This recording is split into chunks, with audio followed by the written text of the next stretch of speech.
Hello, Billionaire by Kelsey Haas, narrated by Luke Welland as Gage Griffin, Allison Voller as Farah Elkins, and Keegan Valancourt as Levi Elkins.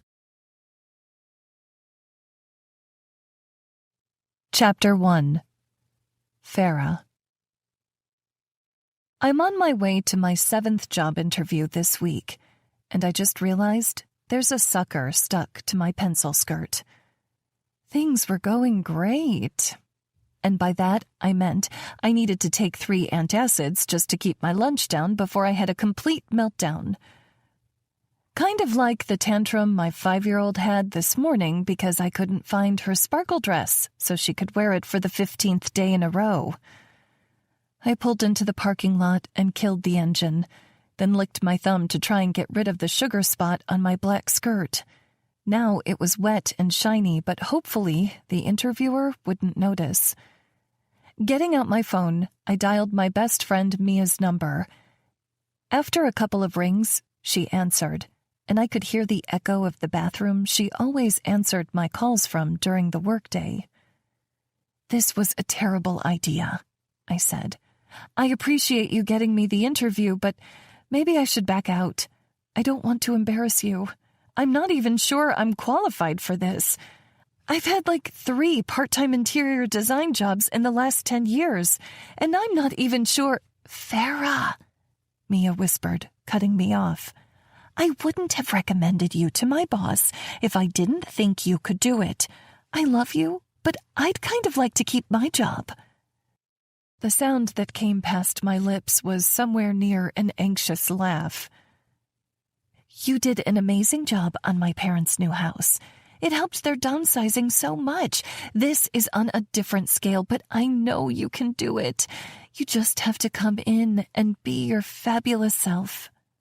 I tried to listen to her words instead of hyperventilating. Right. I still wasn't convinced. "Tell me you're here," Mia said. "He hates when people are late." "I just pulled up," I said. "Wait. He? As in the interviewer?" "As in my boss." My jaw dropped. Gage Griffin is interviewing me? Doesn't he have billionaire things to do? Mia giggled.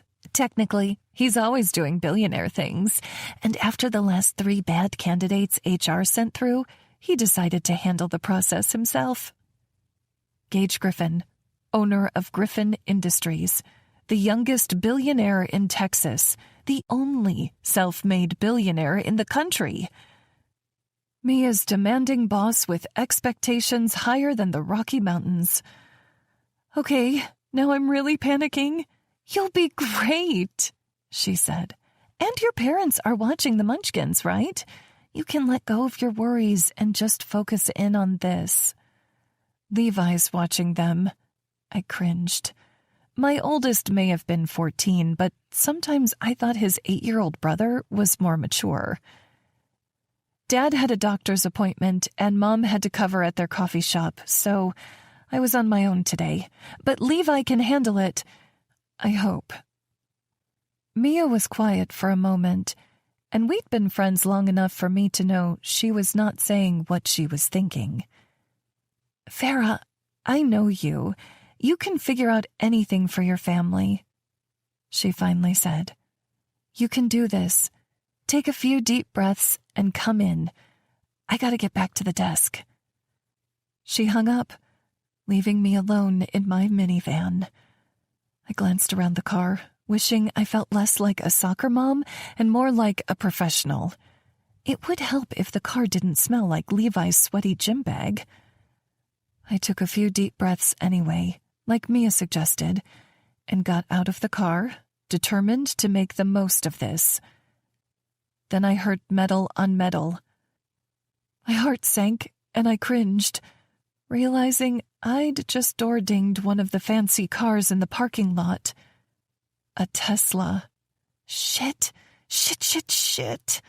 I muttered to myself as I licked my thumb and tried to rub off the streak of white paint. It wasn't budging. I couldn't afford to fix this kind of car, but I couldn't leave it either. That wouldn't be right.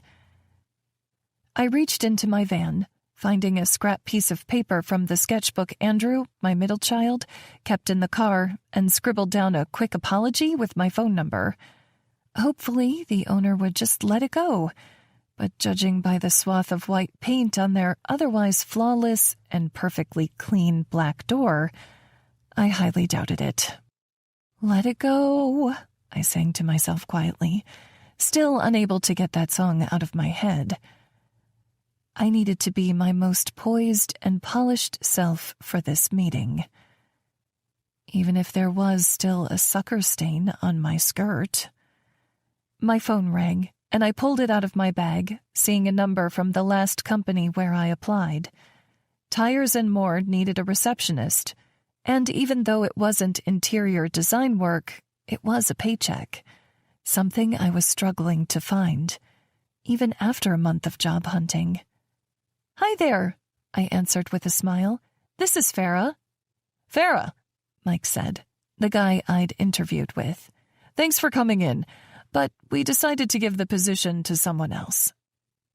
My heart sank, and I stopped outside of the high-rise building, blinking quickly. "Do you mind giving me feedback on my interview so I can do better next time?" He cleared his throat, already sounding uncomfortable. "You did great, kid. Just weren't the right fit." "Mike, it would really mean a lot. I need to get a job." Letting out a sigh, he said, "You have a lot on your plate, Farah, and we really need someone more focused on the job. We don't have anyone to sub if you can't show up." My voice was small as I said, "Thanks," and ended the call. He said it without saying it. A single mom with 3 kids and plenty of responsibilities wasn't exactly the kind of person who could show up every day without interruption. And yeah, I could probably sue him for saying it. But he'd been honest.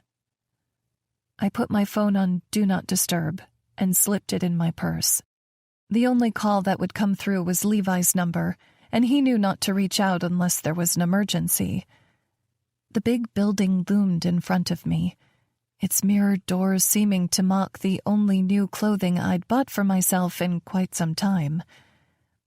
As a stay-at-home mom, I lived in leggings and t-shirts, but these interviews called for a suit, and it was hard to find one that fit me just right in the plus-size section.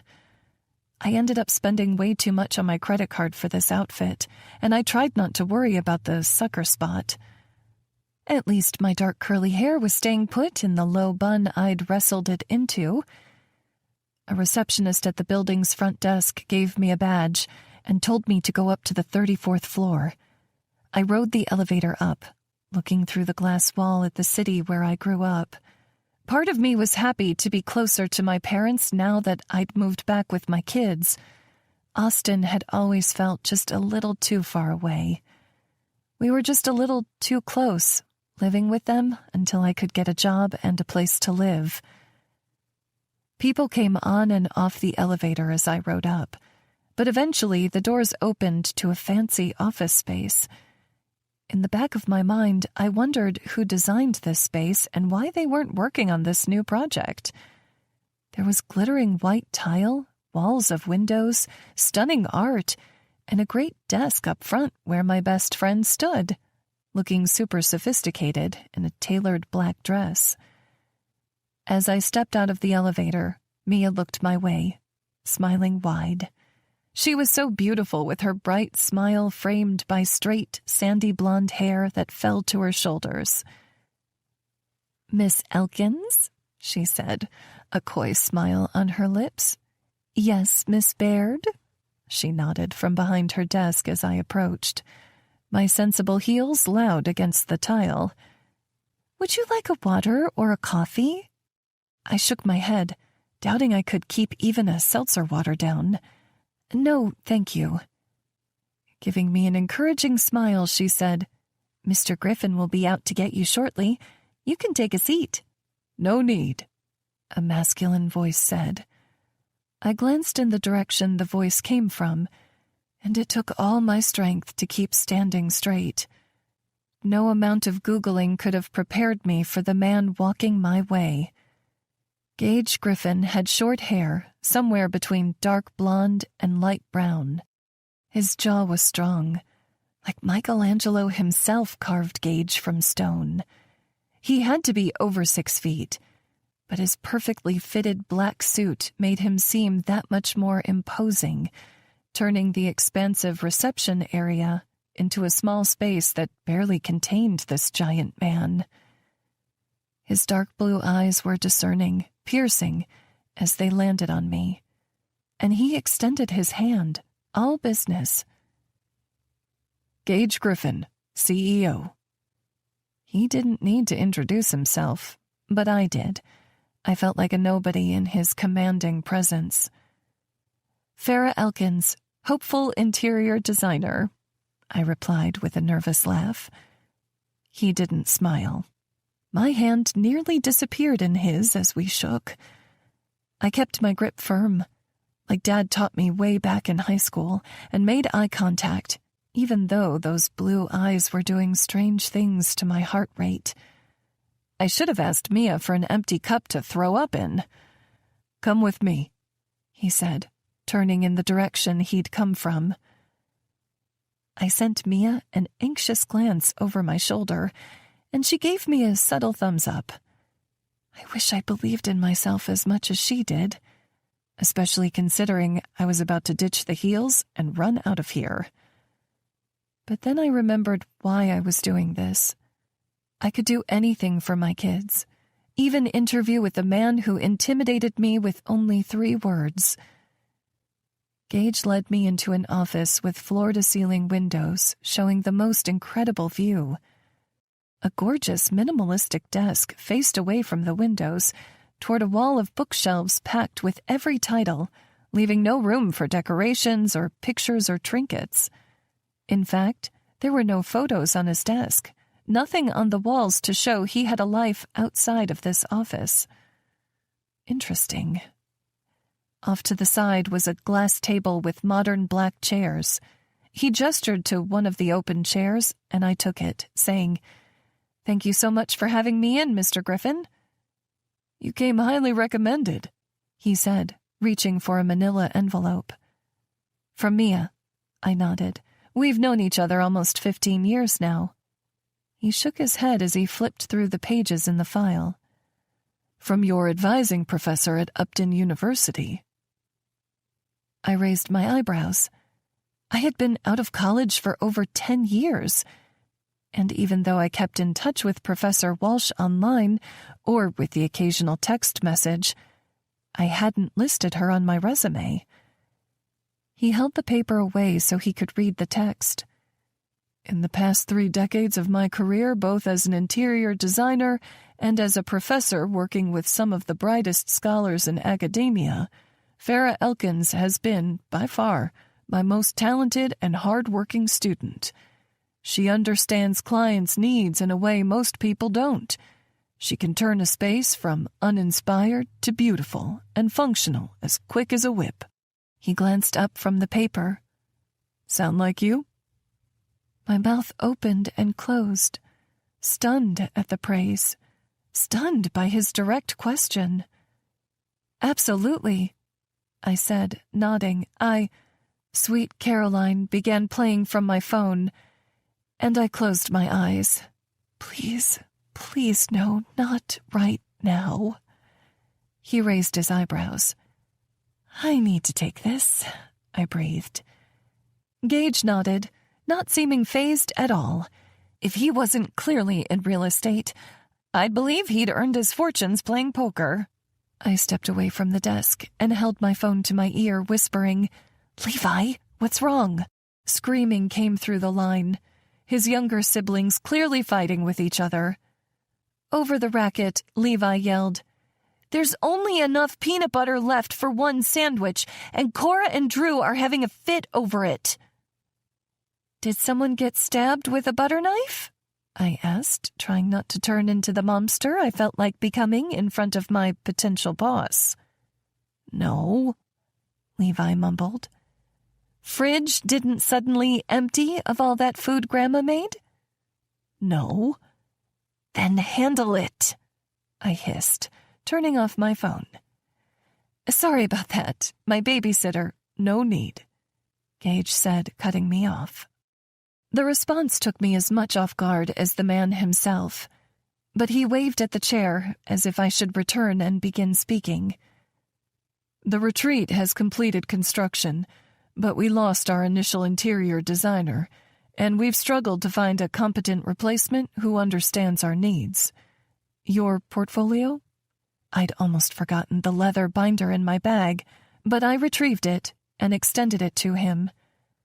I prepared several spreads based on the comps I received from Ms. Baird. He waved his hand, silencing me. If I didn't need this job so badly, I'd be more annoyed at his lack of warmth. Was he always this cold? How had Mia dealt with it for 3 years? He flipped through the pages, his hands seeming so large on the book. I sat on the edge of my chair, my heart hammering with anticipation. If only his face would give something away, I'd know if he hated it, if I should just leave now and give up completely. Maybe beg Tires and more for another chance. This one. He tapped at the second inspiration board I'd laid out. This is closer to what I wanted, but it needs to be more family-friendly, less breakable items. Family-friendly? I could do that. Do you expect a lot of families to stay at your luxury hotel? I asked. He nodded. There are already plenty of options for luxury business travel. This will be the primary destination for families to travel in style in the Dallas area. Interesting. This growly bear of a man thinking about the needs of parents and children. He stood from his desk. We'll meet at the retreat tomorrow so I can give you a tour and you can get a feel for the space you'll be working with. I have the job? I stammered, standing across from him. Just like that? For once, a small smile formed on his lips. Just like that. But the smile was gone almost as soon as it appeared. As long as you perform, you will keep it. He walked toward his office door. You'll find our compensation package and benefits to be quite competitive. But, as an added bonus, I encourage you to take an extra jar of natural peanut butter from the employee lounge. Wouldn't want any butter knife stabbings.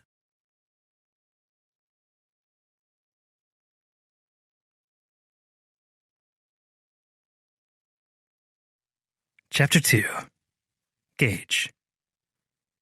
The town car rolled to a stop in front of the retreat, giving me a view of the restored plaster facade. Gutting and rebuilding this crumbling building had been one of the best parts of my job the last year. While I got out, Fritz, my driver, walked to the other side, opening the door for Mia and Chantal, Griffin Industries' chief of staff. I waited on the sidewalk for them, and then we walked together to the front entrance, where security guards stood by the door. This project was far too important to leave unattended. I walked to the guard and extended my hand. Gage Griffin, CEO. He studied my hand for a moment, seeming surprised by my introduction. Cliff Wallace. Nice to meet you, sir. Likewise. I stepped into the building, past him, still getting over the fact that so many people worked for me that I didn't know. A little under 15 years ago, I was making my first hire, stressing about providing someone's livelihood. I still stressed about that, only now it was thousands of people depending on me instead of just one. We walked to the front conference room and went inside. There was a long, white desk and a few folding chairs there for now, but I imagined Ms. Elkins would scrap it all for the final design. Chantal opened her briefcase and began sorting paperwork on the table while Mia passed out coffees and set up a small display of baked goods on the table.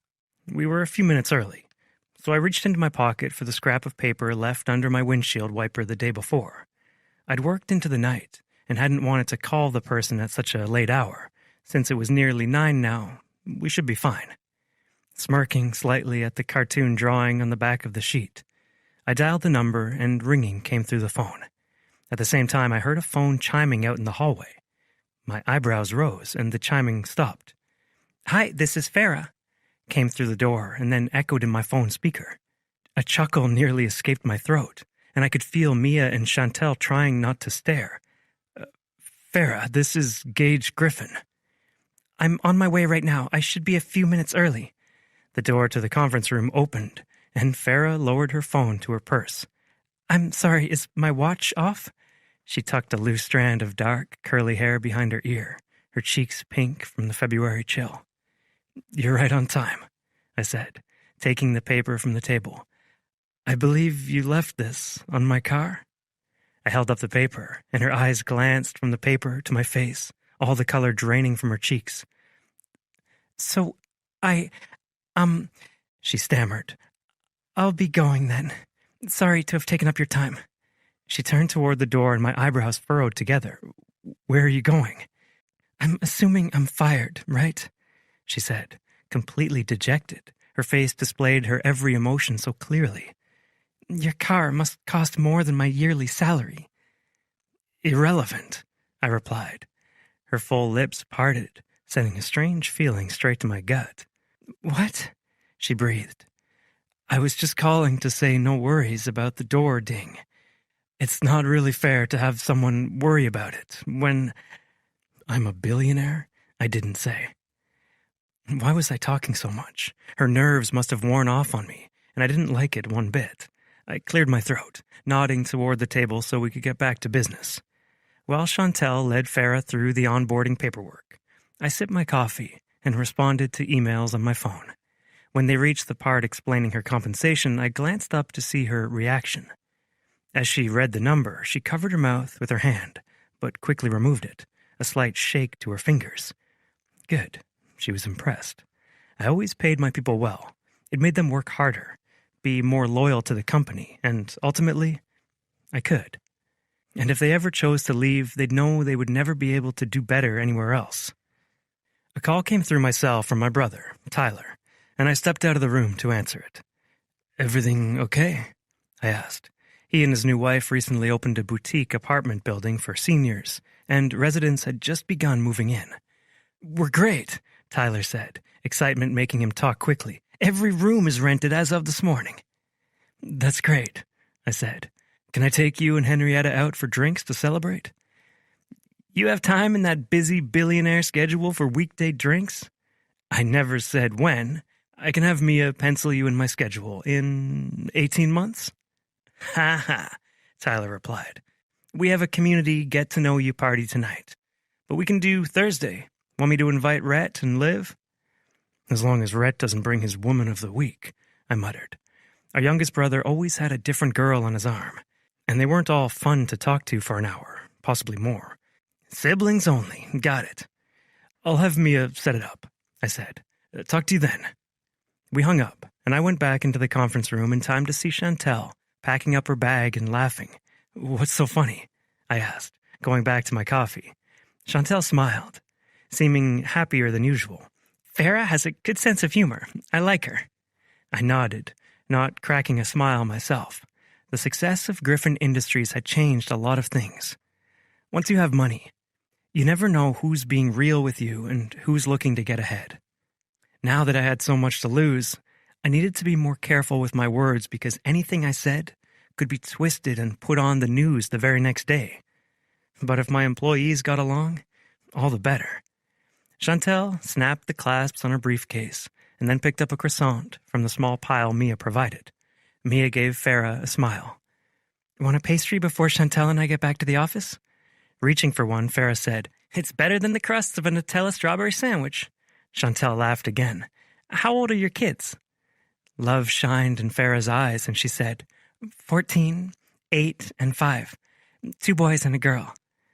"I have one of each," Chantel said. "Twins." Farah kissed 3 fingers and held them up.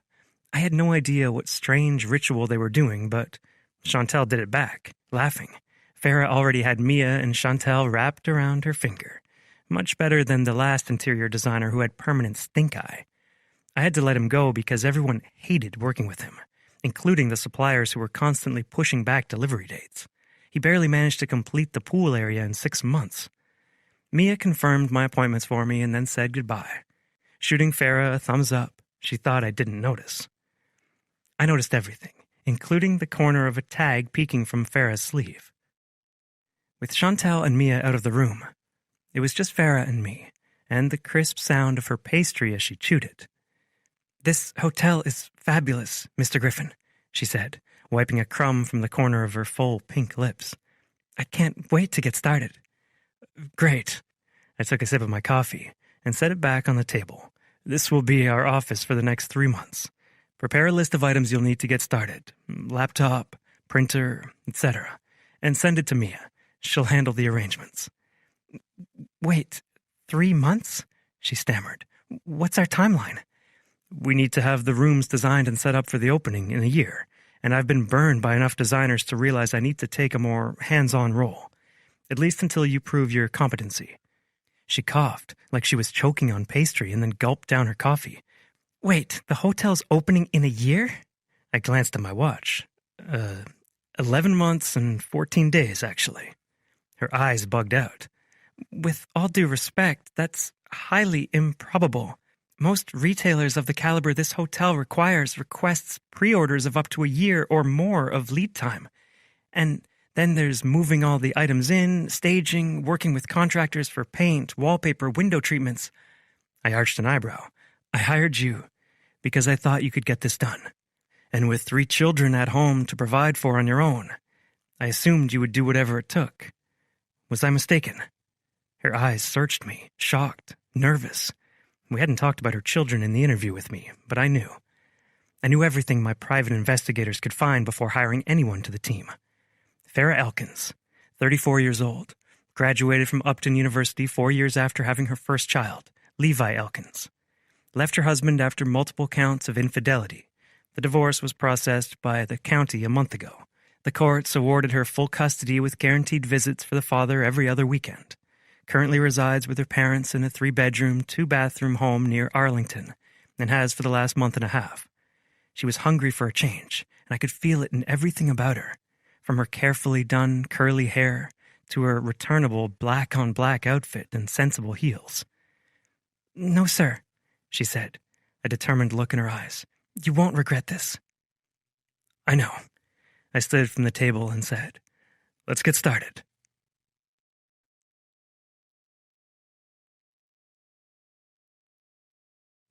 Chapter 3. Farah. "I'm quitting," I told Mia on my way to pick up Levi from baseball practice. Luckily, my parents had gotten the younger 2 from school and agreed to watch them until I got off work since Dad's coffee shop closed at 2 every day. "What? Why?" Mia asked over her car's speaker. I heard her blinker sound in the background of the call. "He wants to have the job done in 11 months." The line was quiet, and my eyes widened. "You knew, didn't you?" I demanded. "Well, Yes, I did. The last 2 designers royally screwed him over, and it's left him in a tight spot. I have 3 kids who just started at a new school. Levi's doing baseball practice after school. I'm trying to find a house. How am I supposed to do all of that while working on Mission Impossible?" Her turn signal underscored the panicked beating of my heart. "Farah, do you remember when you got pregnant with Levi?" I nodded, even though she couldn't see me. I'd been 19 at the time. Caleb and I had only been dating for a few months, and along came a baby. I was barely affording college tuition and my half of the rent while working nearly full-time waiting tables. It had been a lot to manage as a teenager, even before having a child to care for. Mia said, "No one would have blamed you if you dropped out of college, but you made it work. You found that church nursery to help with childcare at a fraction of the regular rates. You encouraged Caleb to get his insurance license, and even brought Levi to class with you when you had to. You were relentless about getting your degree and providing for yourself and that baby. And then I wasted all that effort to be a stay-at-home mom," I said, already knowing I'd never go back and change a thing, even if I could. Staying home and taking care of the kids was the one thing I'd never regret. Not wasted, just, I know, Mia said gently, her turn signal still flicking. My gosh, how long have you been at that turn? I asked. Mia muttered, shit, forgot to turn it off. I adjusted my grip on the steering wheel, smiling at my friend. The point is, you're going to make it happen, because if anyone can, it's you. I wish I believed in myself as much as you do, I said. But what if I can't do it? What if I fail? Well, then you might need to move out of Dallas. What? There was no humor in her voice as she said, everyone knows Gage Griffin. He's not vindictive, but he's honest. If they ask him why he let you go, he'll tell them the truth. I bit my lip. You really think I can do this? Absolutely, she said. And I know he's intimidating at first, but he really is a good guy. He expects the best from people, but he gives his best too. Good, because the thought of sitting in the same room with him for 3 months is freaking me out. No need to freak. I'll be in and out too, and you'll be so busy you won't even notice him. Doubtful, but I said, thanks for the support, Mia. I know you went out on a limb to get this job for me. I don't want to disappoint you either. Never, but I gotta go. Just pulled up to my parents' place. Tell them I said hi, I said. I will. Love you. Love you too. We hung up, and even though I still had doubts, I couldn't back down. This salary was more than generous, and no one was calling me back for another job. In fact, I was getting rejections by email practically every hour because I'd been so dedicated to my job search. Unfortunately, someone my age with no job experience wasn't exactly a hot commodity. Even the fast food chain closest to my kids' school didn't want me in the kitchen. And the thought of having my own job, my own money that didn't get filtered through Caleb's budgeting system or come through child support, it was pure exhilaration. In just a few paychecks, I'd have enough to put a down payment on a decent rental, buy myself some shoes that didn't look like they came from an 80s thrift store, maybe even get some extra professional clothes so I didn't have to borrow from my mom or return after a single wear. I could get Levi that mitt he kept asking for, new art supplies for Andrew so he didn't have to keep using the dime-a-piece spiral notebooks with lined pages, a cute bedroom set for Cora in the new house. She always wanted one of those cute beds that looked like a tiny house. Caleb was too cheap to give it to her, but me, I could cave this once. I pulled up outside the practice field at Caleb's school, Golden Valley High. He was already walking my way, covered in dirt and sweat, with his gym bag slung over his shoulder. I pressed the button on the trunk, and he threw the stuff in the back before dropping in the front seat and slouching down. Rough day? I asked.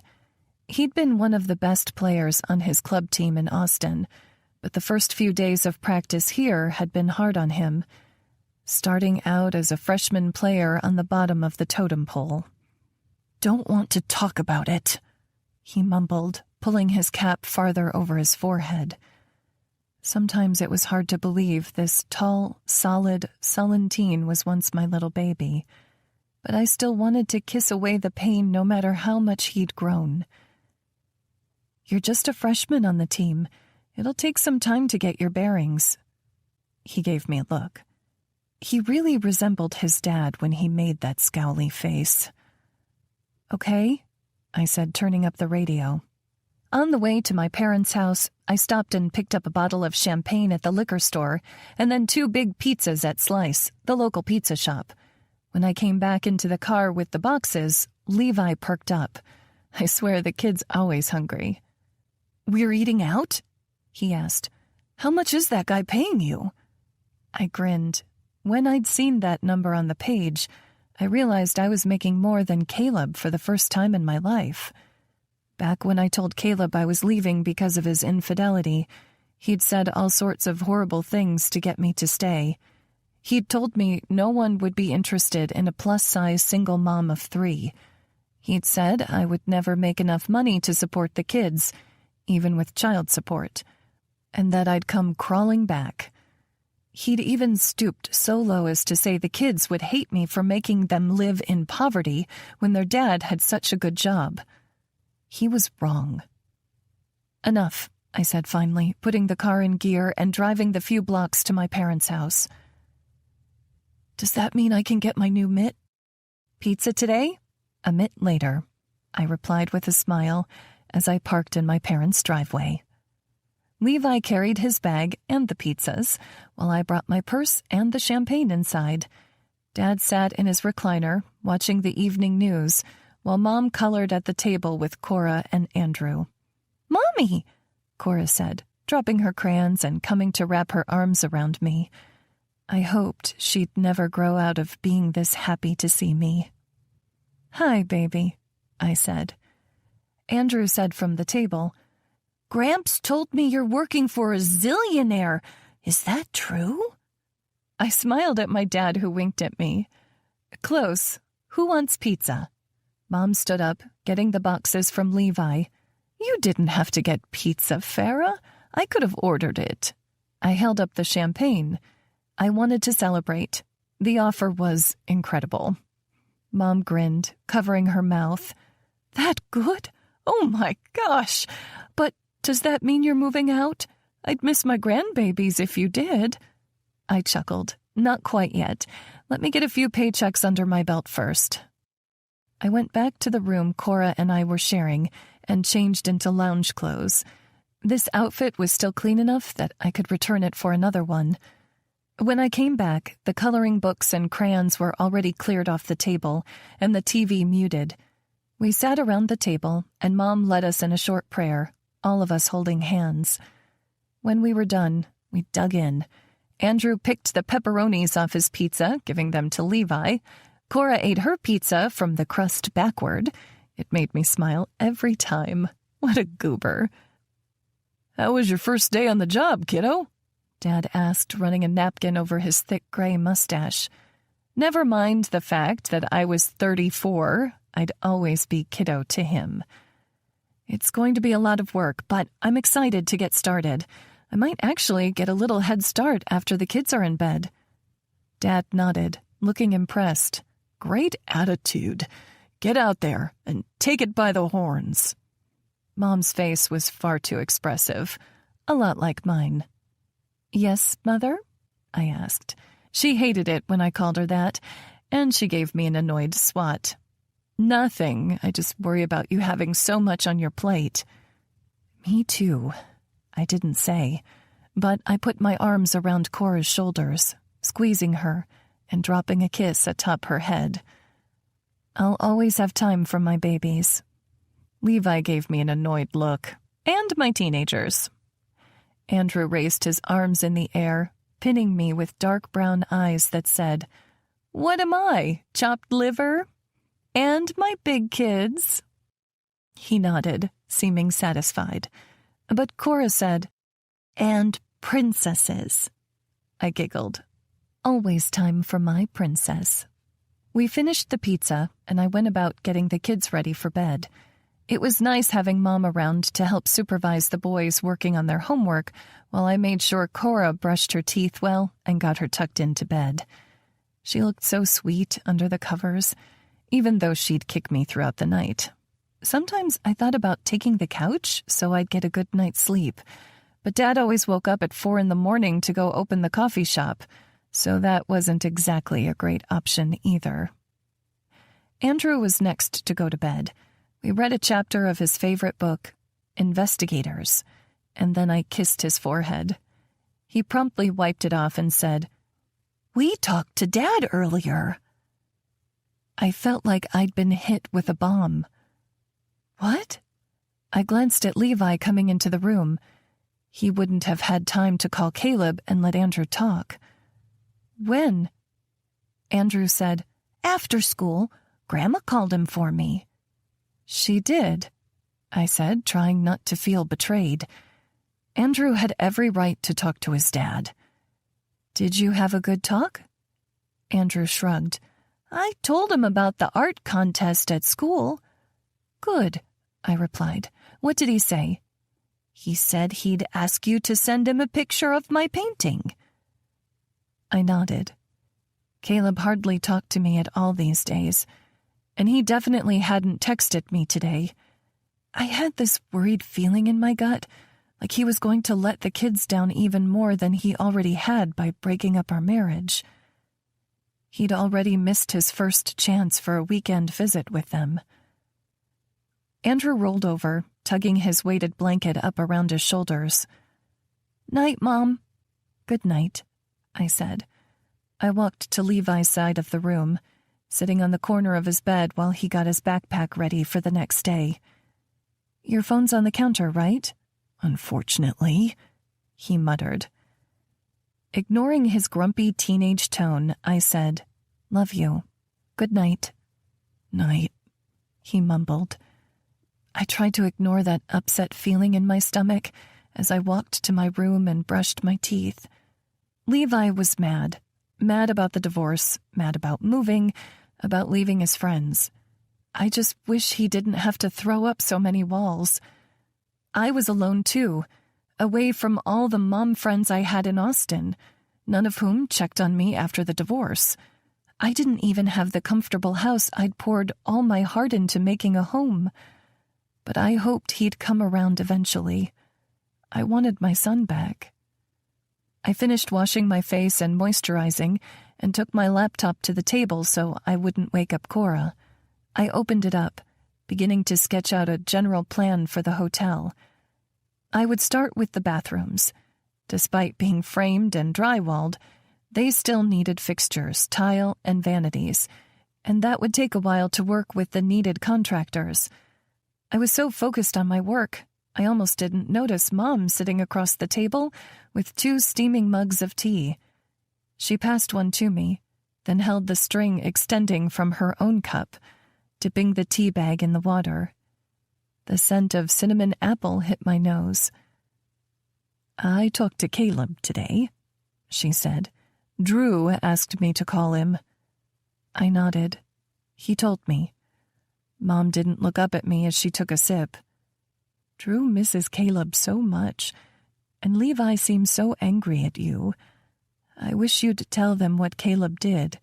You don't deserve to take the fall for his actions, especially when it comes to the kids. Here we go. I knew my mom cared for me, but she'd been married to Dad for 38 years. She didn't know what infidelity or divorce felt like. I know Caleb doesn't deserve my protection, but my kids deserve to love their dad, even if he couldn't love me the right way. She shook her head, taking a sip of her tea. Well then, I'll be mad at him enough for all the kids. A marriage, a family, is meant to be forever, for better or worse. I finally met her eyes. They looked so much like my own, but it was her heart I'd really inherited. Mom cared about everything so deeply and could never hide her feelings or her opinions.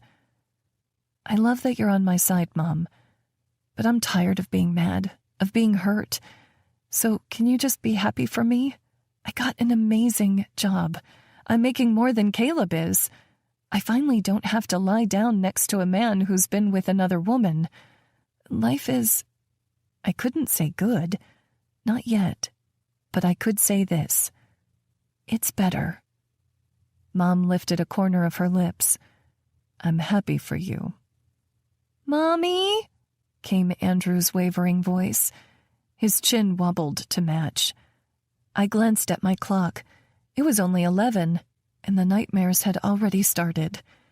At least a couple times a week he needed me at night to help him get back to sleep.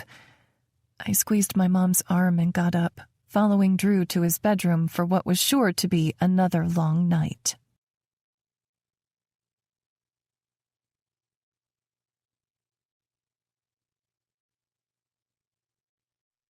Chapter 4. Gage. I stopped in the doorway to the conference room, stunned to see Farah already sitting at her computer desk. Today her curly hair was down, falling past her shoulders in little ringlets. A floral button-up shirt with loose sleeves flowed below. And the smell in the room, something like coffee and wildflowers. It reminded me of home, which sent this strange mix of sadness and nostalgia spinning in my chest. I cleared my throat, announcing my presence, and she quickly looked up from her computer, then stood, knocking her desk chair to the ground. I didn't even know that was possible to do. "Oh, hi, good morning. I'm sorry, I'm such a mess." I stepped in, picking up the chair for her. I was only a foot away, her scent heavy on my senses as I said, "First rule of business. No apologizing. There are no mistakes, only learning opportunities." "Sorry, you're right. I mean, thanks." I cracked a smile, but only for a second. I went to my side of the table where my laptop was already set up and charging. "I got you a coffee," Farah said. "I'm not sure what you like, so I got black and then also a cortado and a frappuccino. I like all of them except for black, so you're free to 2 out of 3. "That's not your job," I said, confused. Why on earth was she buying coffee for me? I could afford it. She tilted her head, sending curls over her shoulder. "I like doing nice things for people. Unless you're allergic to milk, then I guess the cortado isn't so kind." "I'll take the cortado," I said, uncomfortable for some reason with her thinking that I had lactose intolerance. She passed the cup my way, and I spun it in search of the logo. "Berries?" "It's my parents' coffee shop. Dad runs it. 6 to 2 every day except Sunday." I took a sip, relishing the hot liquid and its rich flavor. "It's good. I think it's the best in Texas," she gushed. "I practically grew up working there." When I didn't reply, she said, "So, I have some ideas for the ensuite bathrooms I wanted to run past you." I raised my eyebrows. "Already?" She'd barely had an hour to work yesterday. "Couldn't get to sleep," she said, brushing off my question. "Come look?" I nodded, going to stand behind her. The wildflower scent was there again, and I swear it was more intoxicating than this coffee. Maybe I'd opened a berries in the hotel. She had her screen open to a digital mock-up of the bathroom layout. As I scanned it over, she said, "You want it to be relaxing but not look like every other 5-star hotel in the area. So, we're staying away from all white. We can't do black either because with kids, every spot will show. I recommend adding some color. A soft green is very soothing, but it will also go with a lot of neutrals as well." I tracked the design, my eyes landing on the focal piece, a large marble soaking tub. "I like the tub." "They're great for kids," she said. "I always get disappointed if I'm in a hotel without a bathtub. But this is a massive level up from a basic shower-tub combination." "Agreed. But marble's a porous material. How does that work?" "It's actually called cultured marble. They mix limestone and resin, but it looks and feels identical." "Interesting. Gold fixtures will blend well with the green backsplash, and shower tile shaped in half ovals will give the room some character. This gray tile job on the floor will be different enough from other hotels, but easy to clean." "Great," I said, unable to find any faults. She seemed to have thought it all through. She gave some options for flooring, and when we landed on one, she said, "I'll get to making it happen." "Good," I nodded, and went back to the computer, able to think more clearly without her distractingly good aroma around my nose. "It's like talking to my teenager," she said with a small laugh. I raised my eyebrows. "Excuse me?" She lowered her voice to mimic mine. "Good. Agreed. Great. All I can get out of him is one-word answers." I hadn't realized I'd been doing it. "My time is at a premium, Ms. Elkins." "I'm surprised you'd want to office with me then," she replied. "Surely you'd be more efficient in your own space." The little bite under her chipper words made me feel like a predator toying with my prey.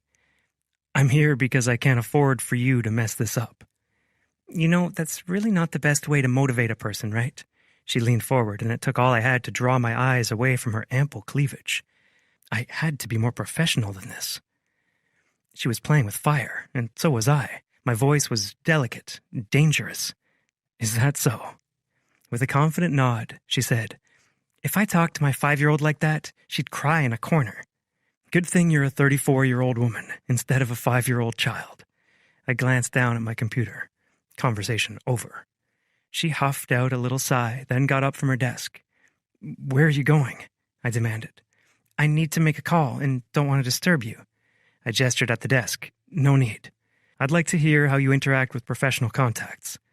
Her eyebrows drew together, forming a little line above her nose. The first thought that came into my head was how cute she was. What a terrible fucking thought. I was a CEO of $1 billion business, which meant my time, my patience for these kinds of thoughts was zero. I put my head down, pretending to focus on my computer as she got out her new company cell phone and made a call. But when the person answered, she did the strangest thing. She started talking to them about their day. Within 2 minutes of getting on the phone, they were chatting about dinner plans, and Farah was reciting a recipe for a chicken noodle soup casserole they could put in the fridge and eat throughout the week. My eyes had to be bulging out of my head. What on earth was happening? And why was she spending so much time not on business? It took 10 full minutes for them to finally circle back around to flooring. I really love the natural sand flooring you have for this massive project I'm working on, but I'm wondering if you have more options on site. She nodded, humming slightly, and I could only imagine if she had a phone cord she'd be twirling it around her finger. When could you send a contractor by?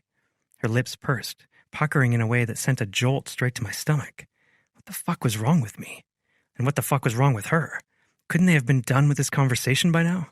Time was money, and from what I could tell, she had no problem spending it like crazy. And their timeline to completion on a 20,000-foot property? She let out a sigh. Oh, come on, Mark, that's so far out, she said, a little pout in her voice. My boss is such a hard-ass, and he'd never let me get away with that kind of a deadline. She winked at me, then looked down at the table, nodding. I know. I get it. I do. I just wanted you to get the commission, especially with your wife due soon. But if I have to go somewhere else, I guess I can. Man, that stinks. Her lips slowly curled into a smile. Are you sure? That would be fantastic. I'll see you here at 5. She hung up and stuck out her hand for a high five. I stared at it. What was that? That was me working magic. It only took, I glanced at my watch, 45 minutes. She shook her head at me, lowering her hand, but that smile still played along her lips. That 45 minutes will save you countless headaches later on down the road and months off our timeline. This flooring company is the best in a 2-hour radius. They're always booked out at least a year in advance for projects like this, but they're giving us rush treatment without the extra charge. Why the hell would they do that? I asked. Because his wife is about to deliver, and I just gave him an amazing recipe, plus the commission will give them a little extra cash while she's at home not working. She shrugged like it was no big deal. But it was a big deal. People expected me to throw money around because I had it, but with the way she connected so naturally with people, she could be the ace up my sleeve, no matter how much I hated to admit it. 5 o'clock? I asked. I have dinner reservations at 6. I'll be here, she said. I can handle it while you're at dinner. I raised my eyebrows. The surly teenager and the sensitive 5-year-old will be okay? She nodded. But it's anyone's guess with the middle one. He's a wild card. Her smirk caught me off guard. Pointing at me, she grinned. Made you smile. Just a little bit. It took all I had not to roll my eyes. No one joked with me like this, except for my siblings. Get to work, Miss Elkins. We still have a lot to do, and only... I glanced at my watch. 6 hours left to do it? She made 4 calls all day, each one longer than the last. I told my siblings with my new sister-in-law at dinner Thursday evening. The 5 of us were at an exclusive restaurant on the west side of Dallas, halfway between my office and Cottonwood Falls, the small town where all my family lived. Paparazzi weren't allowed inside this place, and no one who ate here would dream of leaking a photo. Politicians, actors, and famous athletes alike enjoyed having a private meal from time to time. And it was nice to take my siblings here without worrying about the media showcasing them. Even though we were grown, I still felt protective over them. I was the oldest. Then there was Tyler and his wife, Henrietta. Rhett and our sister Liv. A little under 8 years separated the 4 of us. After my rant about Farah and her overly chatty demeanor, Rhett grinned, putting the results of years of braces on full display. Is she single? Liv hit his shoulder, and Tyler groaned. I gave Henrietta, Tyler's wife, an apologetic look. If she wasn't used to Rhett by now, she would be soon. She's single, I said, but she's newly separated. The ink's barely dried on the divorce paperwork. Rhett's eyes lit up. So she's single and needing a rebound. You have to get on that. Liv took a piece of ice out of her cup and threw it at him. He easily caught it, popping it in his mouth. What? He demanded. You're all alone at that hotel and... Even though I knew he was half joking, I shook my head at him. You're old enough to know business and pleasure don't mix. Rhett waggled his eyebrows. So, you have been thinking about pleasure.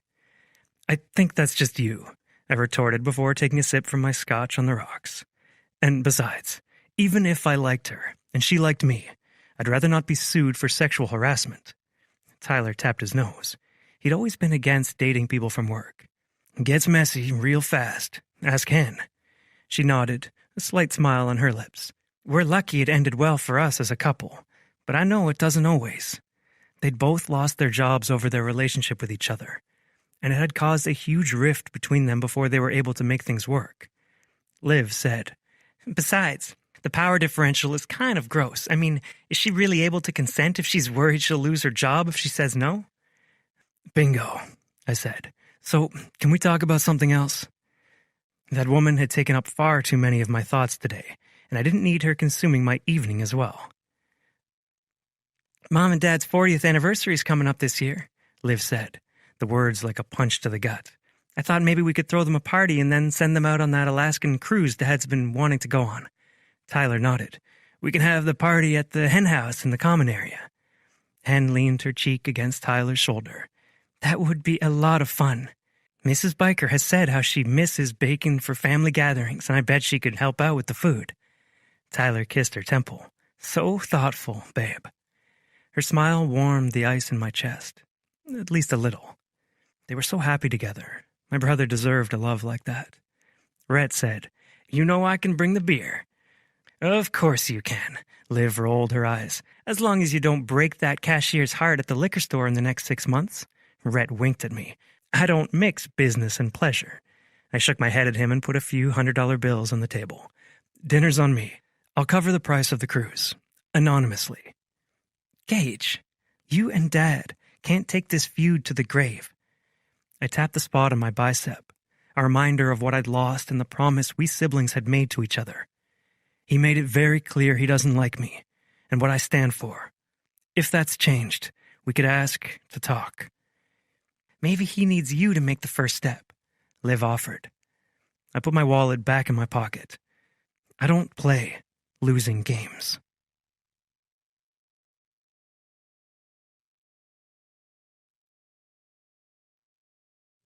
Chapter 5. Farah. My first several days at work flew by, and when my alarm went off Friday morning, I almost felt sad it was my last day of the week. The disappointment caught me by surprise as I woke up the kids and had Cora join me in the bathroom to get ready.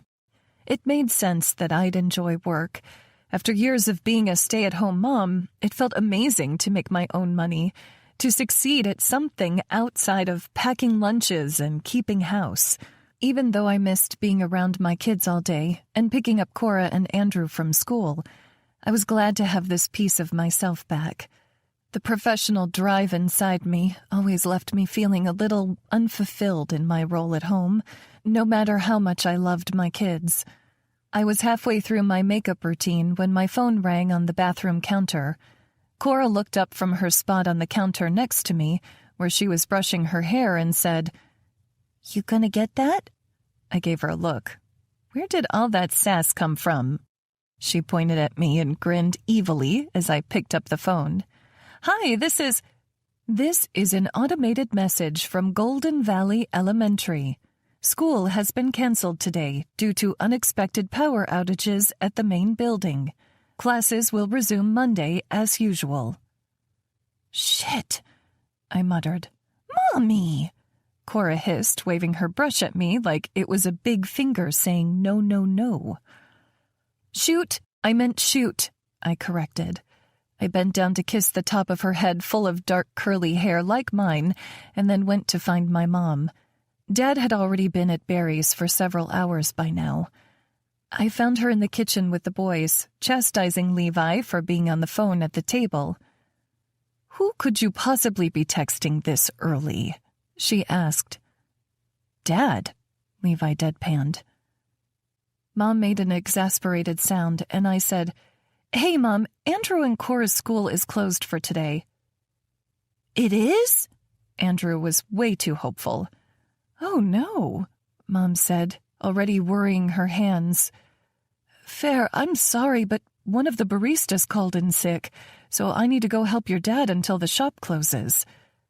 Living with my parents must have brought out my inner teenager, because I wanted to stomp and cry and talk about how unfair the world was.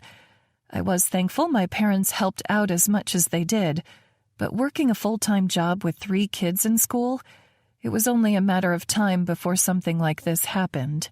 I had only hoped this day would come after I proved how indispensable I was to Griffin Industries.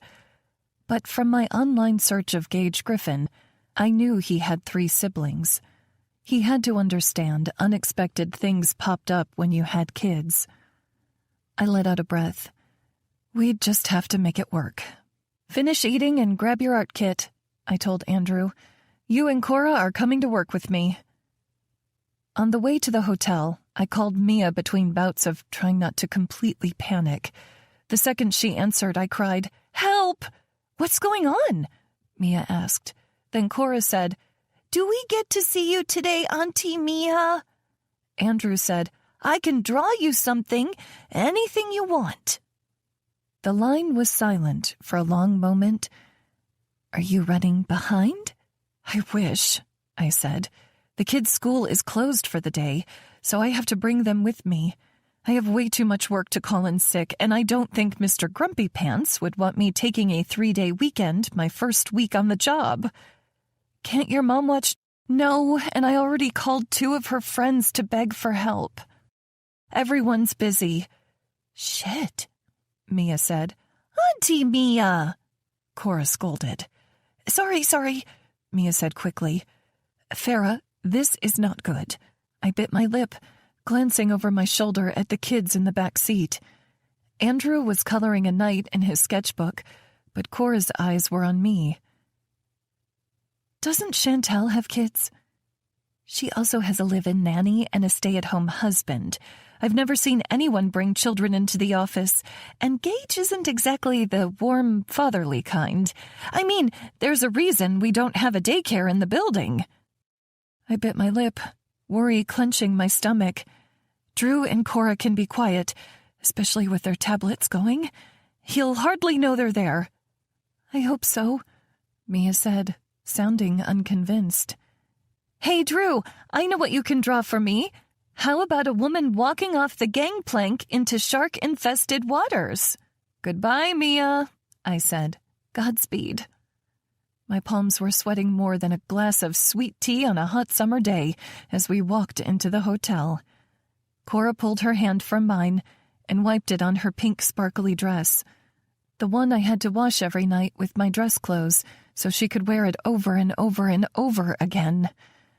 I kept my hands on my children's shoulders as we walked past Cliff, the security guard, into the building.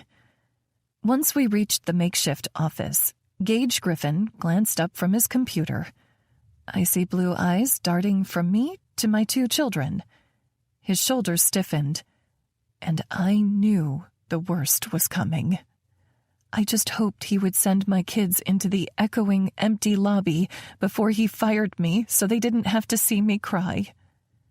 Before he had a chance to send me packing, I hurriedly said, "They're not sick, but their school got shut down today and I have no options for childcare. Trust me, I'd let the neighbor's dog watch them if it wasn't blind." Cora gasped up at me, and I said, kidding, then held up my hand like I was whispering to Mr. Griffin, "Not kidding." If I wasn't mistaken, a hint of a smile shined in his eyes. "This is not going to be a regular thing, but it's going to have to work for today," I said, feigning confidence. "And trust me, I can do great work while my kids are here. I brought activities to keep them occupied and headphones for the tablets so you won't even hear their TV shows. Right, kids?" "Right," they echoed, out of sync. Gage glanced from me to the kids, and I realized I hadn't even introduced them. "Kids, this is Mr. Griffin. Mr. Griffin, this is Cora and Andrew." Cora looked up at me, confused. "I thought you told Auntie Mia his name was Mr. Grumpy Pants?" "Ground, if you could swallow me up now, that would be great." Mr. Griffin leaned forward in his chair, eye level with Cora. "Only my employees call me Mr. Grumpy Pants. You can call me Gage." I raised my eyebrows. Was my kid really getting to see the sweet side of Mr. Grumpy Pants Griffin? I mean, she was cute, but come on. Andrew said, "Can I draw you something, Gage?"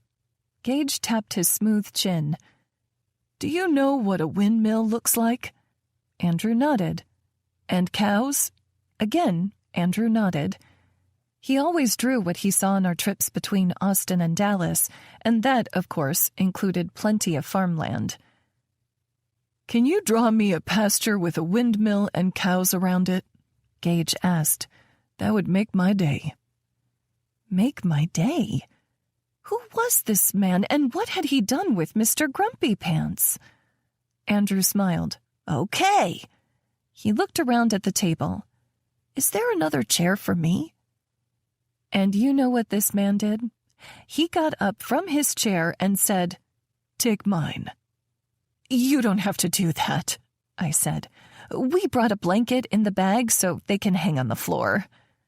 His eyes traveled from Andrew to Cora, now sharing his cushy desk chair that looked so out of place in this room. Even the folding chairs had been removed after that first meeting. Then he met my gaze. "Your children deserve better than the floor, Farah." I was speechless. Thoughtless, too. "Excuse me," he said, picking up his phone. "I have a call to make to Auntie Mia." I had no idea what was coming as he left the office. For all I knew, he could be calling Mia to have Chantel bring over the paperwork to fire me, if paperwork was required. I'd been out of the workforce forever and had never been fired before. Unless you count that time I got caught making out with my high school boyfriend at the city pool after hours, and my boss invited me not to come back the next year. If I still had a job, I needed to get started on ironing out the details of the flooring with Griffin Industries' finance department. So I set Cora up with the iPad, letting her watch one of her favorite shows with unicorn headphones over her ears. Andrew continued drawing, lost in his art. Then I got out my computer and phone, calling Griffin Industries' finance guy, Benjamin. I kid you not, the guy works with money with a name like that. "Hey, Benjamin," I said when he answered, and we got to work. He trained me over a screen share on how to submit a purchase order and told me that Mia would be bringing a company credit card with my name on it that I could use on smaller purchases. And the smaller purchases he was talking about? Anything under $10,000. The resources at my fingertips were enough to make me think I was in designer heaven. I wondered if I'd ever have another chance to design something so luxurious when this was done. I'd just gotten off the call with Benjamin when the door opened. A man in a moving company uniform came in carrying 3 beanbag chairs and a pile of folded blankets. Behind him, another mover brought in 3 extra chairs stacked together. Behind them, Mia had a massive clear tote full of toys, from Barbie dolls to action figures. And then Gage Griffin himself came in the room carrying what looked like a bright red briefcase, an easel stand, and a massive sketchbook. My jaw dropped. "Presents!" Cora cried, much less stunned than me. Andrew came around the table, squeezing me around my middle. "Mom, your work is the coolest!" He went back, taking his picture from the table. "Gage, I'm done with your drawing." "Slow down," I said. "His hands are full." Gage set his items on the table, while the movers and Mia worked around him to set up the comfiest play corner for the kids. He took the sheet from Andrew, his full lips forming a rare smile as he took it in. God, that smile. It was like the sun breaking through the clouds on a stormy day. It transformed his entire presence from intimidating to exhilarating. My breath was shallow and my heart beat faster as I watched the interaction between Gage and my son. Gage held up the sheet, pointing at Andrew's carefully sketched image. "You drew this?" Andrew nodded, biting his bottom lip just like I did when I was nervous. "There's no way." Gage looked at Cora. "You'd tell me if he snuck an adult in here to draw this, right?" Cora giggled. "He drew it." "This is amazing," Gage said, sounding completely genuine. "Mia, can I have the tape, please?" Within seconds, my friend had a roll of Scotch tape in his hand. "I'm going to hang this up right where I work, so I can look at it every day. Is that okay?" Gage asked. Andrew nodded, bouncing up and down with a giddy smile on his face. My eyes burned with tears as my boss stripped off pieces of tape with his strong hands and hung the paper up on the wall, right by his side of the conference table for everyone to see. One of the movers said, "Anything else, Miss Baird?"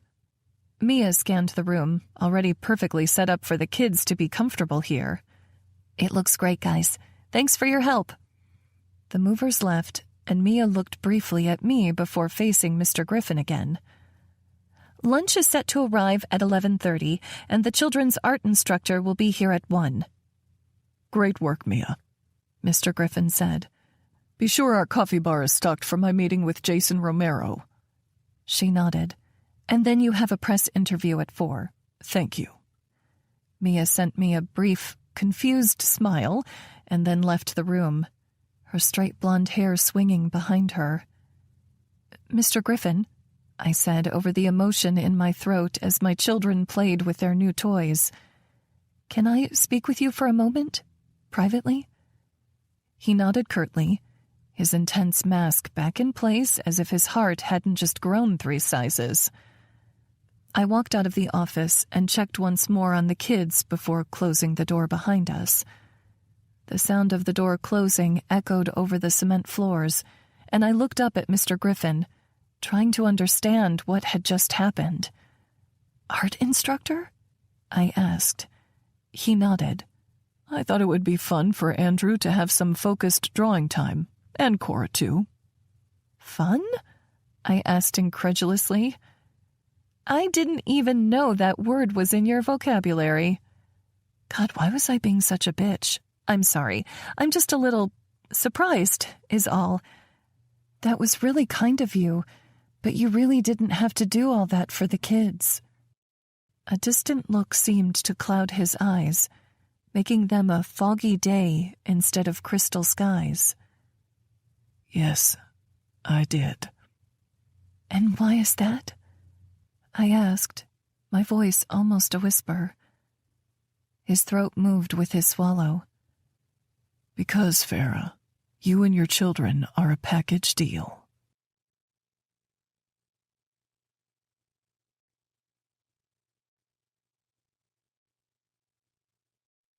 Chapter 6. Gage. When I left the retreat, Andrew and Cora were in the middle of their paint lesson with Frederica Ames, one of the best artists in the area. Farah thanked me again, giving me a heartfelt smile that did strange things to my stomach. But I had to get my head in the game for this meeting with Jason Romero. He was running for governor and had caught a lot of heat for outsourcing so much labor in his business. I wasn't sure why he requested to see me, but I'd always take a meeting, just one, to see if something was worth my time. I asked Mia for a coffee and went to my office to get a little more work in before Jason arrived. Working with Farah and her children had been enlightening and far too distracting. She was so natural with them, firm but loving. She didn't seem annoyed by them, and they seemed to respect her in their own playful way. It added dimension to this woman who was already an enigma to me. I was so deep in my thoughts I almost didn't realize when Mia came into my office with a coffee and a middle-aged man. "Jason Romero," he said, extending his hand. I gripped it. Gage Griffin. His shake was solid, but his hands were sweaty. Even though he was in his late 40s, his face was nearly clear of wrinkles, as if he'd gotten Botox like my publicist kept encouraging me to do. His skin was lightly tanned, his teeth perfectly white, and his dark brown hair thick and combed to the side. Everything about him said polish, power, but not the brutish kind, the kind that always showed up when you least expected it. I tucked that information in the back of my mind as I invited him to sit at my table and then took the coffee from Mia. I was just having a little afternoon pick-me-up, I said. Would you like a cappuccino or maybe a tea? Jason lifted his chin to Mia. Why don't you get me a coffee with a splash of cream, dollface? Her smile tightened as she said, Okay. Her name is Mia, I corrected, as she left to get his coffee. What can I help you with, Mr. Romero? Call me Jason, he said, leaning on the table with his hands clasped together. I almost watched for a sweat spot to appear on the glass top. He gazed out the floor-to-ceiling windows. Quite the nice view. Hard to believe a kid from Cottonwood Falls is sitting up here. You'd be surprised, the resourcefulness and work ethic present in my hometown, I replied. It just takes the desire. I sipped my coffee. But then again, you know that. West Texas isn't exactly metropolitan. He nodded. You and me, we're cut from the same cloth. We both understand what it takes to rise above humble beginnings and create something great. I didn't exactly consider what I was doing above my family farm. Dad worked just as hard or harder than I did to keep it running. Our goals were just different. I wanted to create a business that could support families like the one I grew up in. My dad wanted to support his own family and no one else. I was surprised you called a meeting with me, I said, hoping to get to the point. I'm sure you're busy on the campaign trail with elections coming up next year. This was more important, he said. Everyone in Texas knows Romero Corp. I doubt there's a car on the road here that was made without parts from one of our facilities. I nodded, having already done my research. But a lot of people, a lot of voters, are wondering why we outsourced labor in favor of a better bottom line. Hell, I wondered the same thing. I didn't deal much in manufacturing, but from what I knew, it could be harder to make sure labor conditions were fair when outsourcing. So, Romero Corp is announcing a new location in West Texas, he continued. It will be a smaller plant, but should employ 100 people full-time. The only problem is, without a significant infusion of capital, the building won't be complete for another 3 years. After the election, I said. He nodded. He wanted to build a plant to help him win the election, not to help his hometown. How long are you planning to keep the plant open? I asked. As long as we can keep it staffed, he said. It wouldn't be in Romero Corp's best interest to open it up only to shut it down after election. With the deal, I'm hoping to cut you. It will take at least 10 years to break even. I chewed over the information and thought about something Will Price, my biggest mentor in life and business, had told me before he passed a few years back. He'd said, I was so principled, I couldn't see the forest through the trees. Meaning I got caught up in the details being right, that I missed the big picture. I knew how he'd look at this. He'd say, the people are getting jobs, Griffin. Doesn't matter the motivation. Don't you want to be a part of that? Keeping that in mind, I said, tell me more. Mia and I got in the back of a town car with my publicist, Tally Hyde, to ride to the headline building across town, home to one of the biggest news stations in Texas. As soon as I was buckled in, Tally passed me a sheet of paper with Griffin Industries printed across the top in black and blue letters. These are your talking points for the interview, she said as I began scanning the page. You'll be interviewing with Lainey Franklin on her segment, Dallas Days. Today is all about new businesses coming to Dallas in the coming year. You'll be talking about the hotel and how families will be able to enjoy it next Christmas. I nodded, memorizing the talking points. Although I hardly needed them. I knew this project inside and out. After a few minutes, Mia passed me her tablet. This is from finance. They need your sign-off on the PO for the new flooring and install. It's scheduled to start next week. I glanced at the page, my eyes widening at the number. How did she get them to start so soon without a rush fee? Mia smirked. That's Farah. She's the best. Thank you for your tip on her, by the way, I said. I never would have taken a second glance at her resume with her massive gap in employment.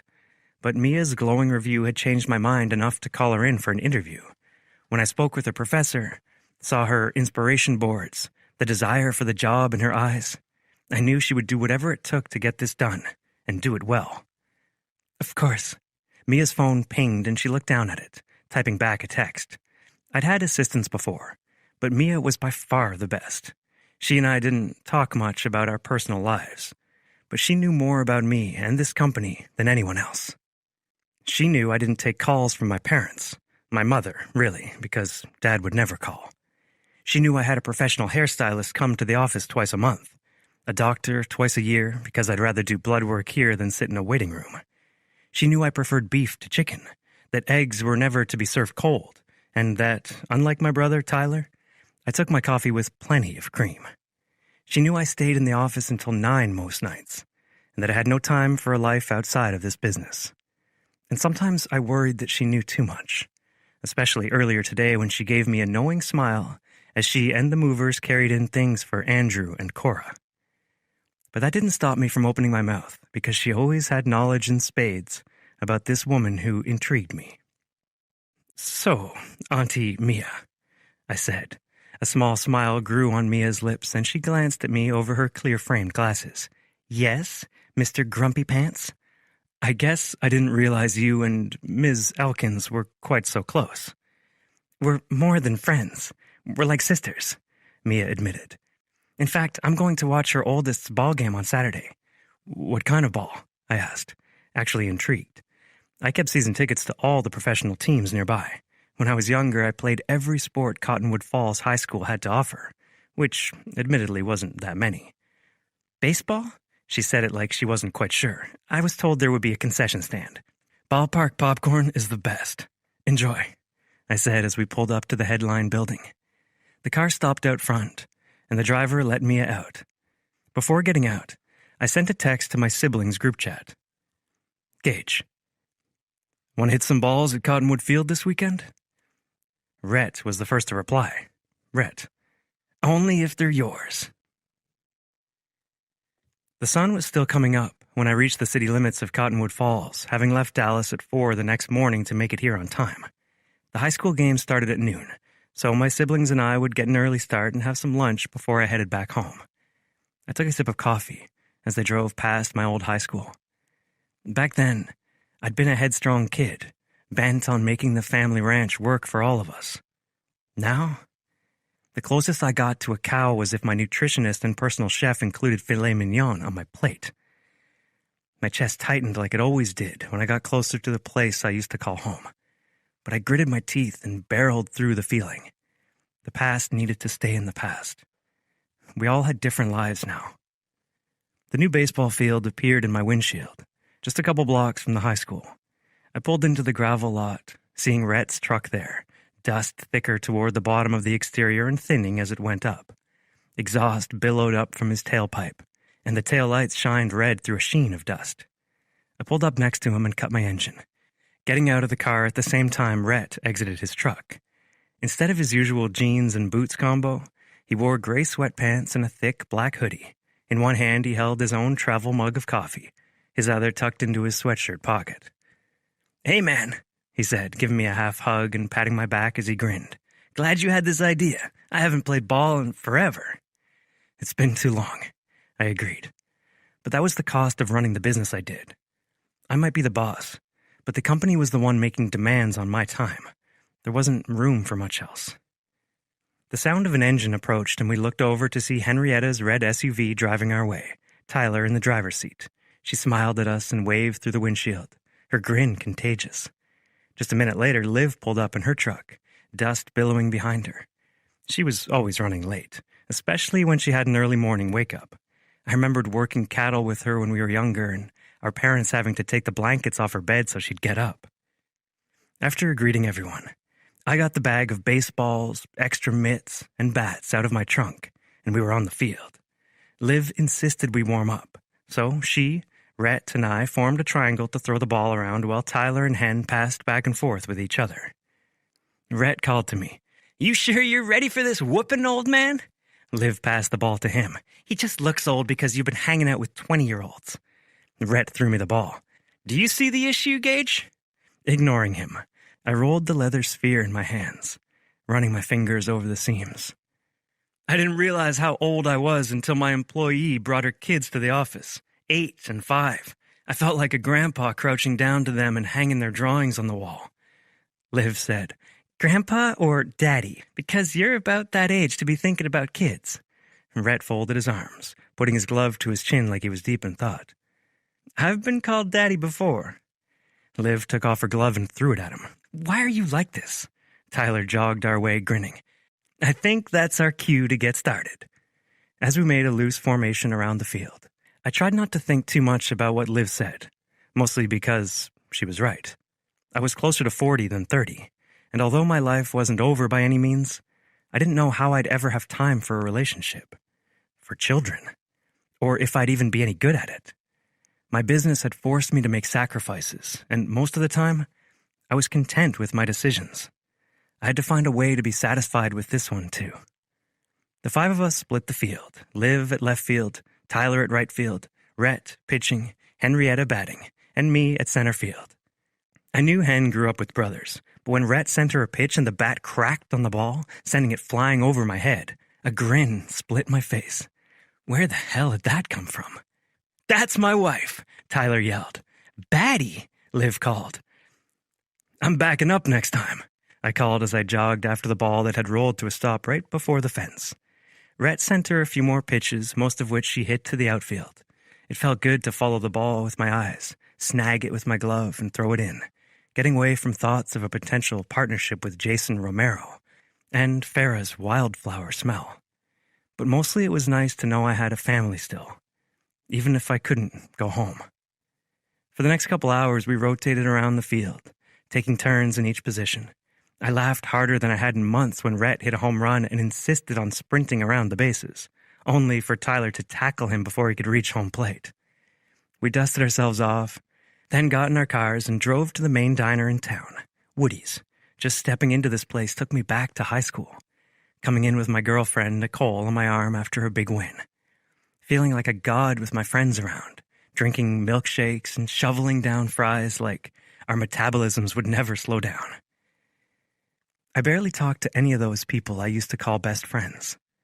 Money made things weird, and time made things awkward. But time seemed to encapsulate in this town. Barely a few feet into the diner, an older man turned to look at us. If it isn't those Griffin kids. I instantly recognized him, Grayson Madigan, the man who owned the ranch nearest ours. We'd practically grown up with his kids, from having mud fights after a rainstorm to getting in trouble after prom. In fact, I still saw his oldest son, Fletcher, regularly as my doctor. Grayson got up and hugged Liv and Henrietta, clapped each of us boys on the back. Haven't seen you in a minute, Gage, he said. I nodded, busy with the business, but it's great to see you again. I meant it. He was one of the few people in this world I'd trust with everything I had. My falling out with my parents hadn't just stripped me of that relationship. It made coming back to see old friends that much harder. So I almost skipped it altogether. How are things on the ranch? Great, he said. We hired a couple kids from the local FFA as summer interns, and they've kept me on my toes. I bet they keep you young, too, I teased. Griffin Industries had college interns in most of our departments, from finance to marketing, and I made it a point that they were all paid fairly, even if it took extra time to train and teach them. They brought a liveliness and energy we didn't usually see from people who'd been in the workforce for a while. You know it, Grayson said with a smile. I'll let you all get to your meal. Good to see you kids. We made it just a couple feet before someone else stopped us to say hello. 4 or 5 greetings later, we reached our booth at the back of the restaurant. Henrietta tucked into Tyler's arm, saying, Have I mentioned I love this town? It's like everyone here is family. Tyler nodded in agreement. There's no place like Cottonwood Falls. They were right.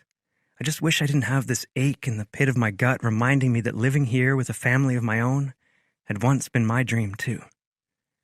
The waitress named Agatha, who'd been working here since before I was in high school, came and took our orders. She even remembered that I liked vanilla Coke, As she walked away, I asked, "How does she remember that?" Liv smiled. "You're hard to forget. Please," I said, looking at the menu. I could order everything listed for the price of one 6-ounce steak at the place we'd been last week. I decided on a burger and fries and then waited with my siblings for our food to come out. For the millionth time, I wished they lived closer so we could do this more often. At work, I had to be strong, focused, a leader to hundreds of people in the organization. Here, with them, I could just be myself. That was until I saw the couple walking into the restaurant. My parents. I hadn't seen them since Tyler's wedding a year prior, but it was just as much of a punch to the gut now as it had been then. Dad didn't much like eating out, preferring to cook at home. They'd certainly never come midday on a Saturday, when the restaurant was sure to be crowded. I instantly looked to Liv, knowing she had to be behind this. Tyler, Rhett, and Hen made a point to look anywhere else, but Liv tilted her head, pleading with her eyes. "Gage, at least try. Please, it's been long enough." I shook my head, my fists clenching with anger. "That's my decision, not yours." I'd woken up early on a Saturday, missed a day of work to hang out with my siblings, all to be ambushed by my parents. I got up from the table and walked down the narrow restaurant aisle between the bar and the booths, wishing there was more than one entrance. Just feet from my parents, my mom said, "Gage, you're looking good today." "Thank you," I said curtly. Then I looked to Dad.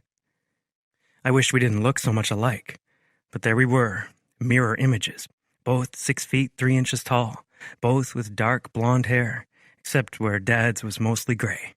We both had strong jaws, blue eyes. He had a mustache where I was clean-shaven, but if I grew facial hair, we would look that much more alike. And we were both stubborn as hell, both angry, hurt, even after all these years. "Anything to say, Dad?" I could barely utter the last word. He looked down at the floor. Weak. Anyone knew in a negotiation, eye contact was an advantage. Then he glanced back up at me, shook his head slightly.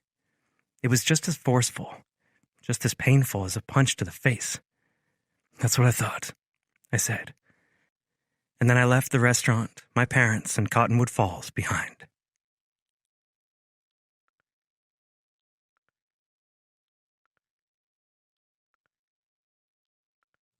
Chapter 7. Farah. I was not ready to go into work. Not looking like this. And that number ringing on my phone, just as I was about to head into the building, that only made things worse. "What the hell do you want, Caleb?" I demanded, pacing several feet away from Cliff, who looked straight ahead, acting like he couldn't hear every word. "I've missed some calls from you," my ex said. "Bastard. Stop acting like you don't know what you did. It was Levi's first high school game. He needed you there." "Did he get off the bench?" I could have throttled him. My heels pounded on the asphalt as I paced angrily. "That's not the point, and you know it," I hissed, my head throbbing. "Your son wanted you there, and you couldn't deign to drive 3 hours and watch him play on a Saturday afternoon. You're the one who decided to drag our children away from Austin for some godforsaken reason." "Godforsaken reason? You know exactly why I moved here, and that doesn't mean you stop showing up for your kids. You know, Andrew told me he heard Levi crying in bed the night of his game. I'd had a stomachache ever since. And why the hell were you ignoring my calls all weekend? There could have been something wrong with one of the kids and you never would have known. Maybe I didn't feel like having my ex-wife grind my balls for old time's sake. God, you're such a loser." I hung up, vindicated that I had gotten away from him and stopped dealing with his utter bullshit. The cheating had only been the final straw. He hadn't been like this in college. Back when we started dating, Caleb had been romantic, surprising me with flowers even if he had picked them from the university flower beds. Sneaking me down deserted bookshelves in the library to steal kisses during study breaks. And even when Levi was young, he'd been a devoted father, taking his turns with the late-night wake-ups and getting his license to sell insurance so he could make more money to support us. But with time and more children, things changed. I stopped wearing my cute lingerie to bed, opting for comfy t-shirts and baggy shorts. He'd left more and more of the housework and childcare to me, since he was the one providing financially. Eventually, we were two people living adjacently in the same home, not two people in love. Even so, I'd never wanted my children to grow up splitting weekends between their parents. I hadn't been happy with Caleb per se, but not upset enough to leave. Not until... "Miss?" Cliff said, reminding me he was there. "Are you okay?" I looked up at the man, embarrassment heating my cheeks. I looked awful, and underneath his thick eyebrows and strawberry blonde mustache, he seemed genuinely concerned. "I'm okay," I said. "Sorry about that call, by the way." "Trust me, I've seen worse, especially when I used to work concerts." He shuddered, making me smile a little bit. "You'll have to tell me about that sometime, but I should probably get inside. I wanted to show up before Mr. Griffin for a change." Cliff nodded and held the door open for me. "Have a good day, Miss Farah." I smiled, relieved to hear my first name instead of my ex-husband's last. "You too, Cliff." I walked into the building, thankfully entering an empty conference room. My eyes traveled over the beanbag chairs in the corner, the art easel displaying the painting Andrew and Cora made with the art instructor Mr. Griffin hired. They had used the tips of their fingers to make a dotted winter forest. My favorite part was the pink owl Cora added in the corner. Gage had gushed over the paintings. He barely knew my kids, yet he'd shown them more care than their own father. "They really are talented," Gage said behind me, making me jump. "Oh my gosh." I pressed my hand to my chest, trying to calm my erratically beating heart. "I didn't hear you come in." For the first time, Gage's stoic expression changed. First shock, and then anger flashed in his eyes, so strong it threatened to incinerate anything in its path. My heart sped as he crossed the room, taking my face carefully in his hand and turning my chin to see my right cheek. His touch felt like fire on my skin. "Who did this to you?" He scanned the fist-sized bruise, all shades of blue, purple, and even green and yellow. "Was it your ex? Cliff said you had an argument on the phone." His jaw flexed powerfully, and he released my face. "If he so much as laid a finger on you, I swear I'll—" I pressed a hand to Gage's chest, broad and muscled under his suit. His pecs heaved with the force of his breaths, his anger. Where was this coming from? "I'm okay," I said gently. "I got hit by a foul ball at my son's baseball game. Like winning the lottery, but less fun. The ER doctor said I avoided a concussion. I'm just going to look ugly for a few weeks while it heals." His voice was almost a whisper as he said, "Ugly? You? Those two words don't belong in the same sentence." My heart stuttered, skipped beats, not understanding this world we'd entered into. Had he said I wasn't ugly? That meant... "Thank you, Mr. Griffin." He stepped away, making my hand fall from his chest. "My apologies, Farah. I crossed a line touching you like that." He shook his head, like he was clearing a haze, too. "I'm sorry you were injured, but I'm glad you're okay." My lips parted, but my brain wouldn't work. Confused with the hot and cold and the way my name sounded with his voice, still so rough and raw. He sat down at his computer to work, and my legs carried me to my chair on their own accord as one thought went through my mind. He'd used my first name.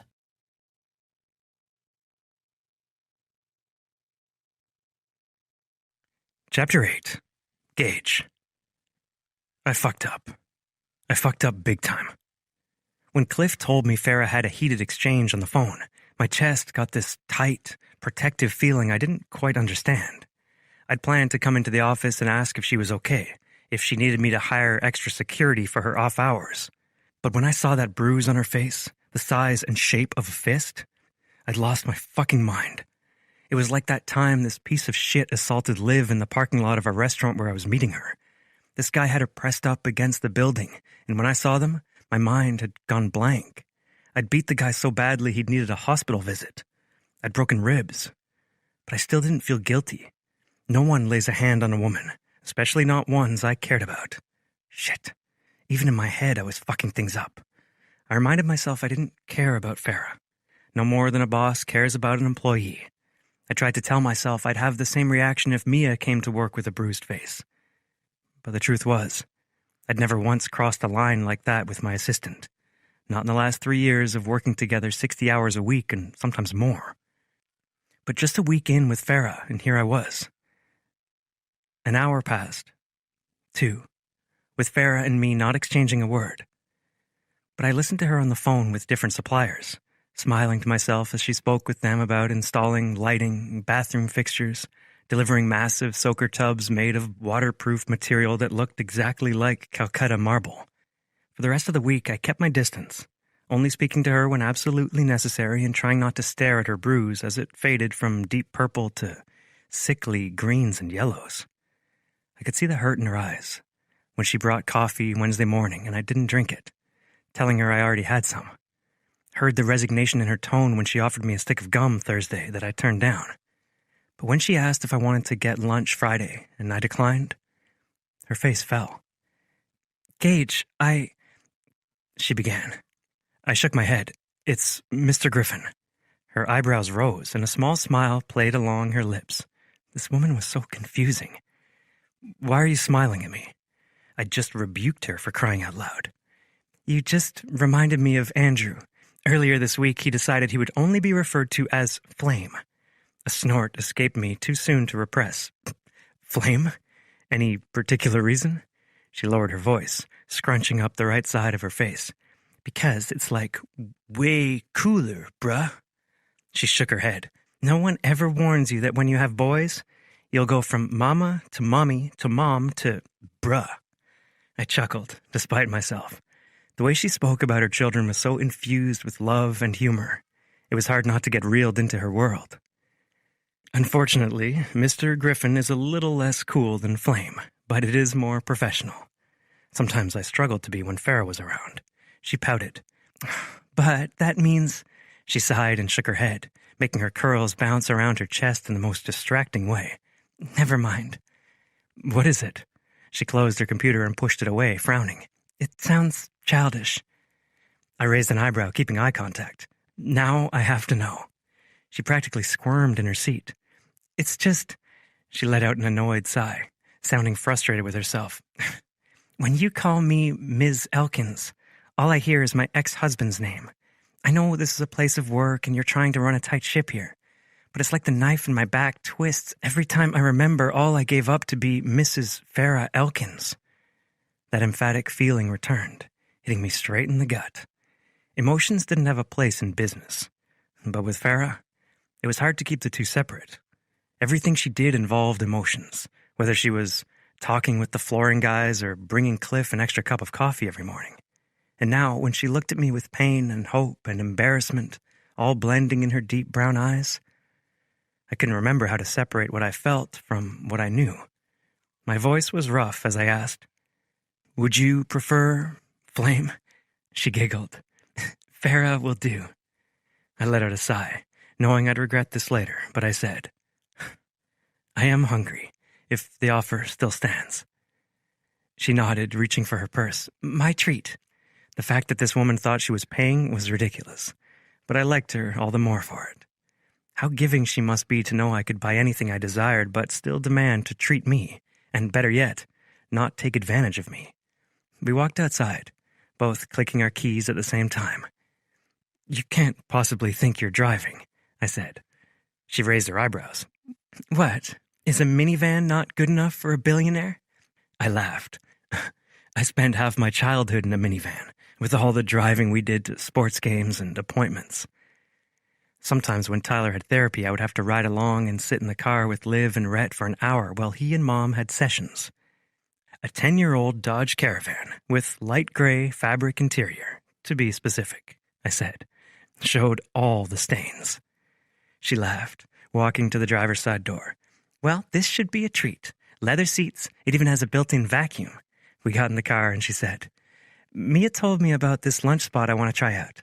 She typed an address into her phone and then hooked it up to a charging cord and dropped it in the cup holder. A map appeared on the dash giving directions to 214 Brews. I know the owner, I said. She shook her head as she backed out. Of course you do. Rich people always know people. Isn't that how you get to be rich? Part of it, I admitted. Caleb, my ex, he was always networking to help him sell insurance. For what company? I asked casually. If Griffin Industries did any business with them, I'd stop it immediately. Green Line Mutual? She said with a shrug. It's a smaller outfit in Austin. Noted. We were silent for a moment, but not the comfortable kind. We hadn't talked all week, and I realized I missed it. Missed her smiles. The emotion she'd draw out of me. She always made me feel slightly out of control, and I seemed to like that feeling more than I should. How was the game this weekend, aside from the stray ball? She groaned, glancing at me, then back to the road. It was awful. Levi didn't get off the bench until the last inning, and then he struck out. I sucked in a breath through my teeth. That's rough. Her hands took turns hanging onto the wheel and moving through the air as she spoke. And, of course, his dad didn't show. It was one thing to miss a game here and there when Levi saw him at home every night. But now that we live in different towns, it's 10 times worse. The knuckles of her hand on the wheel were white with the force of her hold. Levi was one of the better players on his club team back in Austin, but he was older than the other boys. This is a whole new world, and he really needs all the encouragement he can get while he gets used to those faster hits and pitches. Wheels turned in my brain, and I made a mental note for later. I played baseball in high school. I was always big for my age, but I remember it being a huge transition when I joined the high school team. I'm sure he'll get the hang of it. You, on the other hand, we might need to send you to games in bubble wrap. Her mouth formed a half-amused, half-surprised smile. Oh, really? We can't be losing our interior designer to a foul ball. The floors are looking great, by the way. The smile on her face lit up the entire vehicle. Just wait until you see what else I have planned. I found this great place out of central Kansas with the best wall treatments. Our order was big enough that they're sending a team our way in 2 weeks to apply them. It should be done by the end of the month. Pride swelled in my chest at what she'd been able to accomplish in such a short time. But I still worried we'd be delayed in the opening, costing us more money each and every day. What about the furniture? You let me handle that, she said with a twinkle in her eye. We parked and went into the restaurant, where Farah fawned over everything from the clear glass light fixtures to the rugged brick floors and rich leather booths. I didn't notice the details like she did, but I liked the feel the place gave when we walked in. Not too upscale, but nice enough to avoid feeling like a sports bar. A server took our orders, and Farah and I sat, her sipping a strawberry lemonade and me with a tea. In our seats facing the windows, the sun came through and shined on Farah, bringing out the different colors in her hair. It wasn't just brunette, like I'd thought earlier. Now I noticed all the shades of blonde, brown, and everything in between. She tucked a piece of hair behind her ear. I'm feeling a little bad about unloading all that about my ex earlier. Don't feel guilty, I said. Whatever happened between you two must have been pretty bad.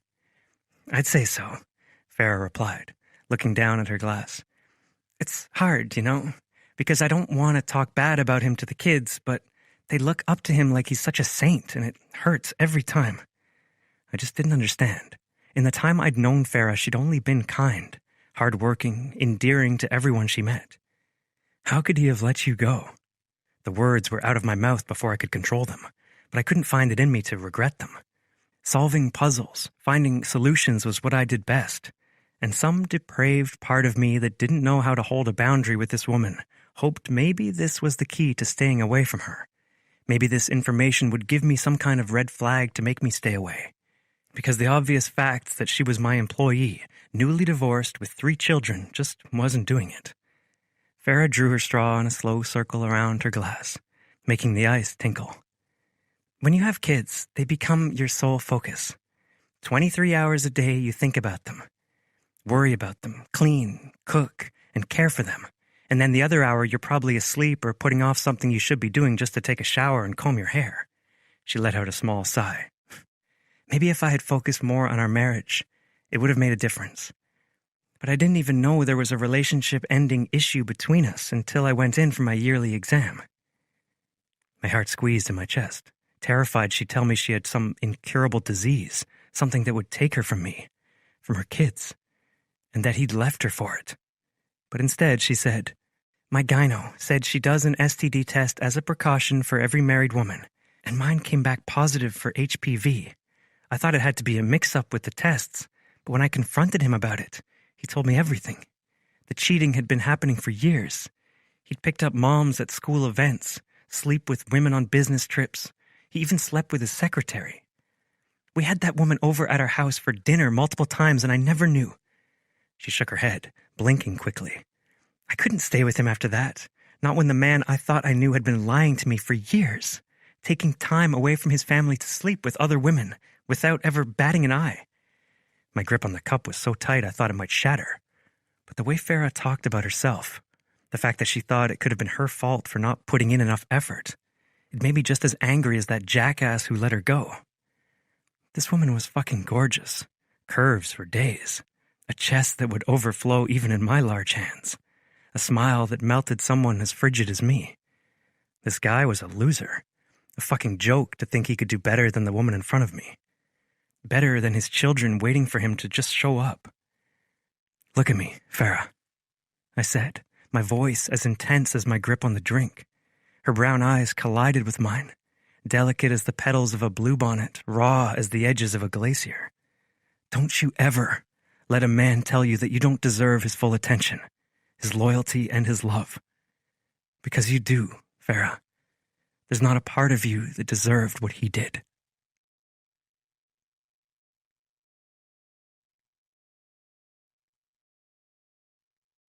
Chapter 9. Farah. I thought about what Gage said for the rest of the day. We didn't talk much as we worked, but it felt like a lighter kind of silence. Not the hard, uncomfortable cold shoulder he'd given me all week. Toward the end of the day, my phone rang, and I recognized the number from my rental application. "Oh my God," I hissed as I swiped to answer. I could feel Gage's eyes on me as I said, "Hi, this is Farah." "Farah, this is Francesca.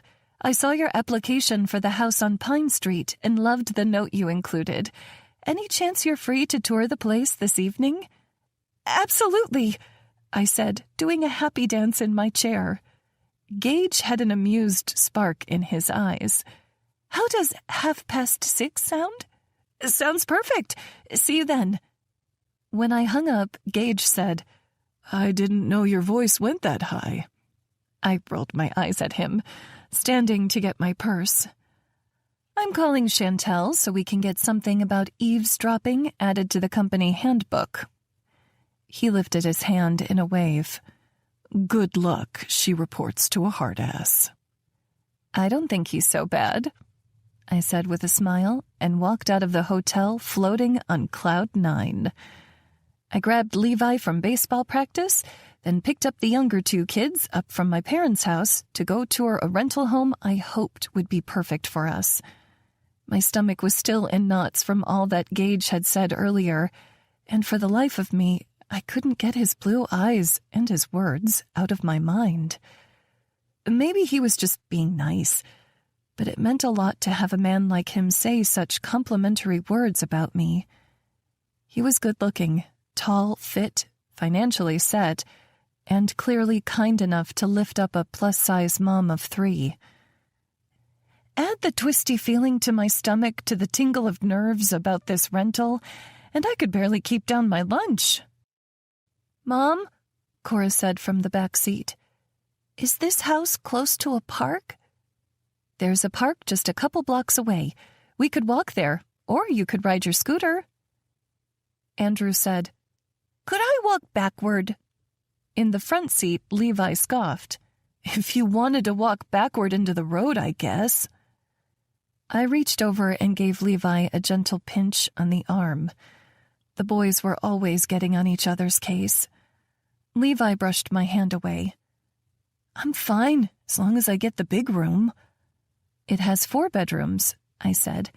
I thought a 3-bedroom would be okay, but I loved the idea of each of my kids getting their own space in our new home, especially since I had the means to make it happen. This house was close to my parents' home in one of the cheaper suburbs of Dallas, and even though it would be a longer commute for me, it was well within my budget. "How far is it from school?" Andrew asked. 15 minutes, I replied, "but there's a bus stop on the corner, so you can ride the bus." In the rearview mirror, I saw him bring his arm to his side and say, "Yes!" For whatever reason, he thought buses were the coolest thing, probably because he'd never ridden one before. The kids had gone to a private school back in Austin, meaning I was the one dropping them off and picking them up, and Mom and Dad's house was close enough to their new school for me to bring them myself.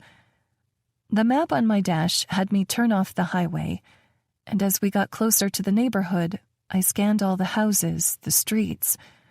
The homes here looked older than in my parents' neighborhood, more spaced out, and even though there weren't sidewalks, the streets were wide and not very busy at all. A hopeful feeling bloomed in my chest. I could see this neighborhood feeling like home, and it would be a home I'd created, just me and my kids. From the back seat, Andrew read off the directions. 1 minute left! Cora bounced her legs against her car seat. 1 minute! Yippee, Levi muttered. My heart sank, and I knew I had to do something to set the tone before this whole tour went off the rails. I stopped the car alongside the road, even though we weren't there yet, and reached for his hand. Levi was a big kid, getting his dad's height, and his hands were bigger than mine already, even though he was still 14. By some miracle, he looked back at me instead of pulling away. "Levi, I know this is hard. Moving here without your dad, it's hard for me too." I searched his blue eyes, hoping he'd understand.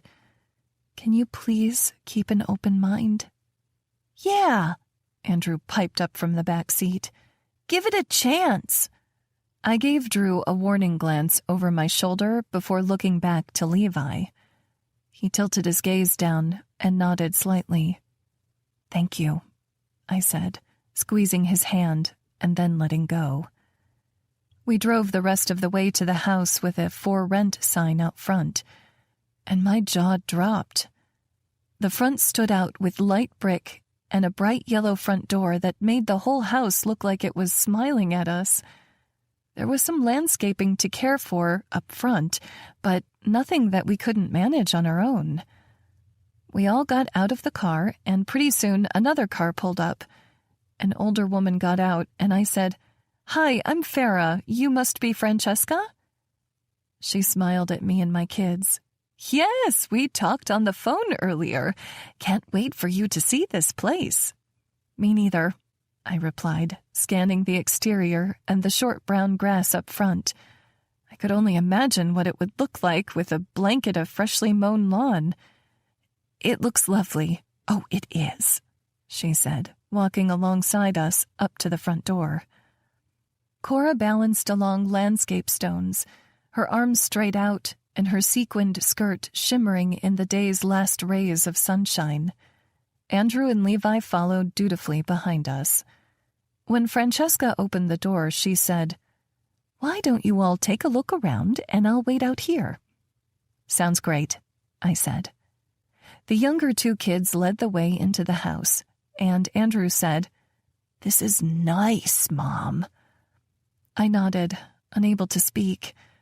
When I had looked at the pictures online, I fully expected the place had been staged and edited to look so nice, but the photos hadn't even done it justice.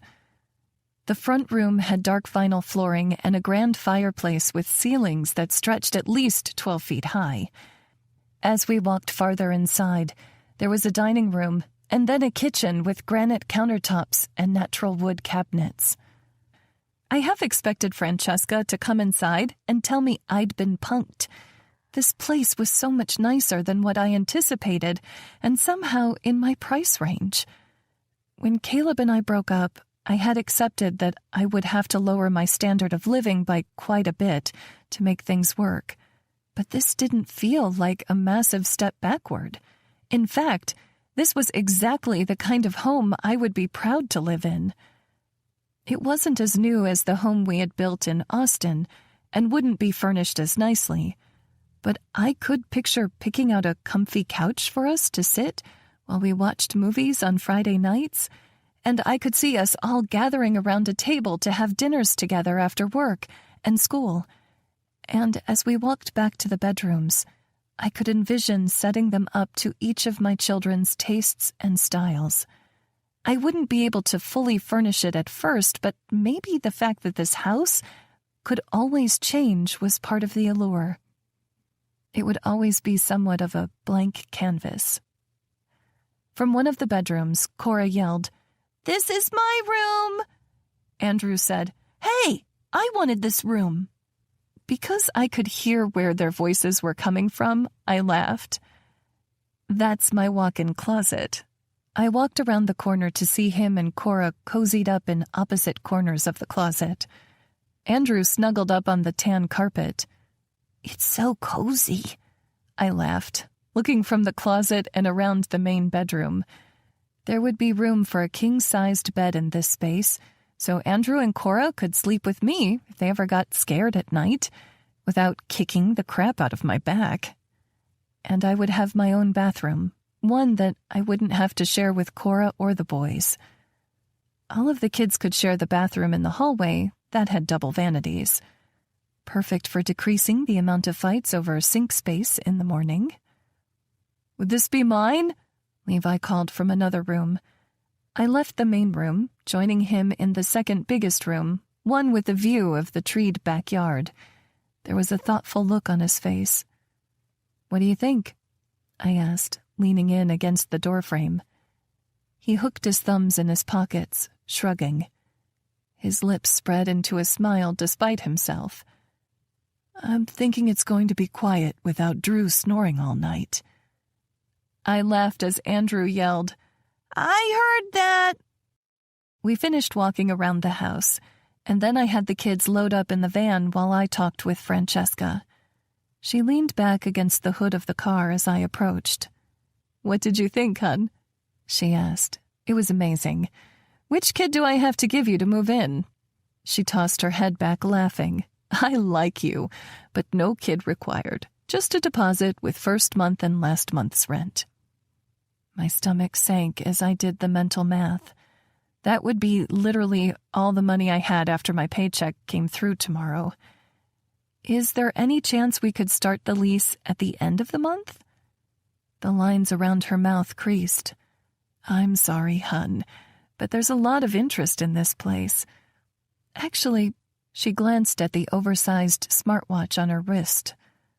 "There's another couple coming to look in an hour." "What would it take to make it ours?" I asked. The thought of this house going to anyone else when it was so clearly made for us made my stomach turn. Francesca held up 2 wrinkled fingers.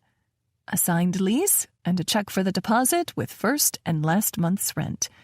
As soon as the check clears, you get the keys." The thought of spending all the money I had to move into a place I couldn't furnish made my heart ache. But I knew I couldn't live with my mom and dad forever. Our stuff was already overflowing their house. And the truth was, no matter how welcoming my parents were, living with them just reminded me of all the ways I'd failed. I held up a finger to Francesca. "1 second," she nodded, and I turned on the crackling dry grass to walk to my van.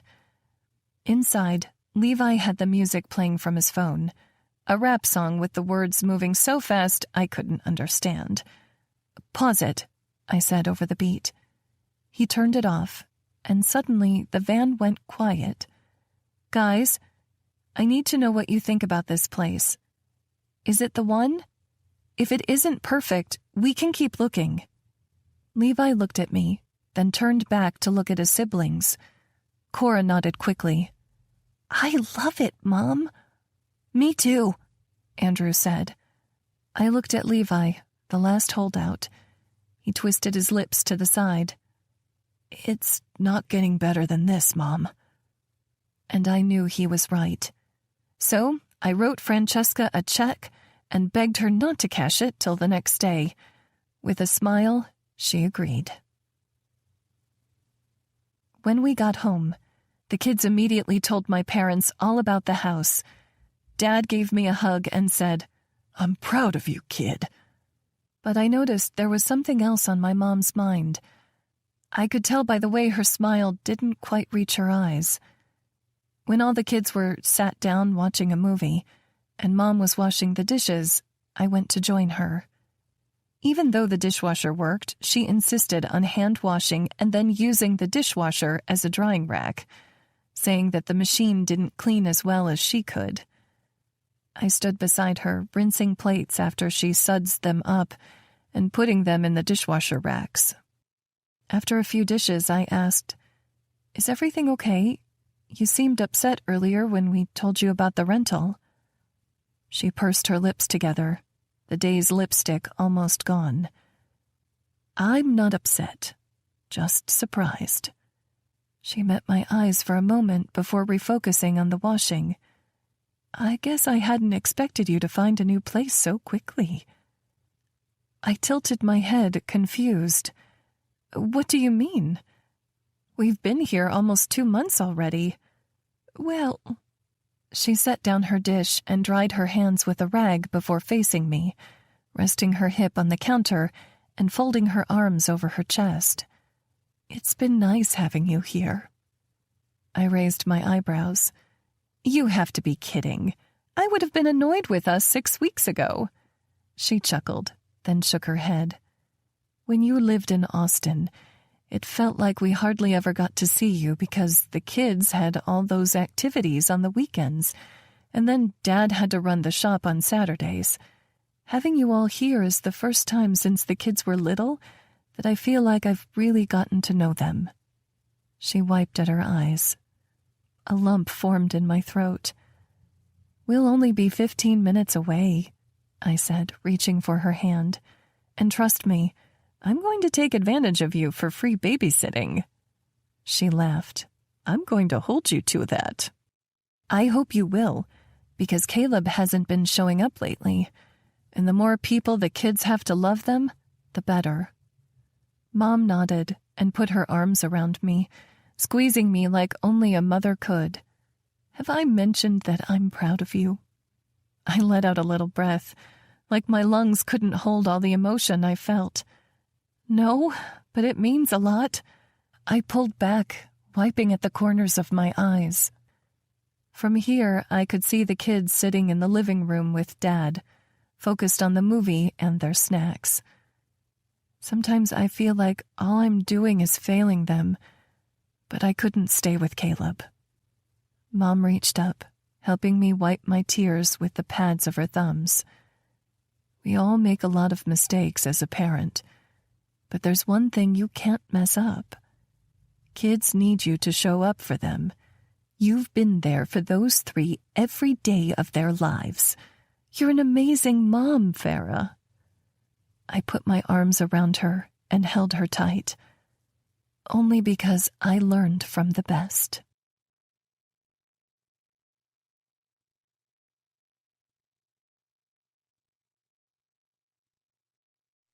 Chapter 10. Gage. After working out Saturday morning, I got in my Tesla and drove to a suburb west of Dallas, my map giving me directions to the one and only Barry's Brews. Even though the building was small and simple, there were cars filling the big parking lot and lined up at the drive-thru. From the taste Farah gave me over the last few weeks, I could see why. I waited until a car pulled out of a spot, then parked before someone else took the space. Today, I dressed in a gray Henley and jeans and a brown Roper's ball cap pulled low over my face, hoping I didn't draw too much attention like I usually did when going out in designer suits. I didn't give two shits about labels, but a stylist kept me stocked with clothes that would look professional and help me be reputable in the circles I ran in. No matter how much I respected handshake deals and making decisions based on logic instead of emotion, looking powerful was half my success in business meetings and negotiations.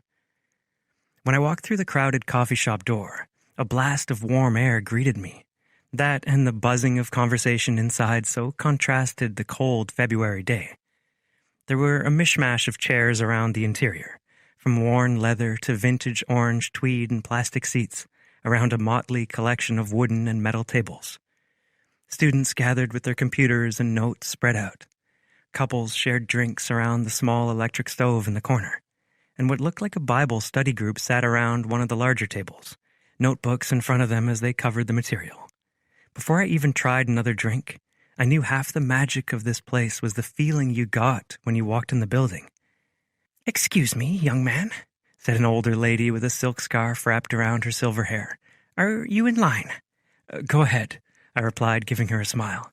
I heard a table of college girls to my right giggle and had a distinct feeling I had something to do with it. I may have been in the longest dry spell of my life, but I was not one of those guys who went for younger women.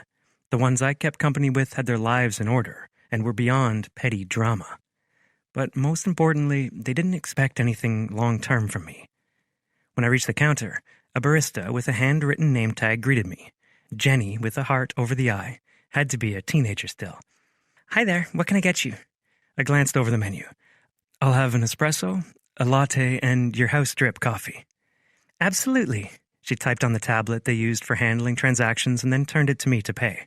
"How's your day going so far?" "Can't complain." I tapped in a custom tip for $1,000.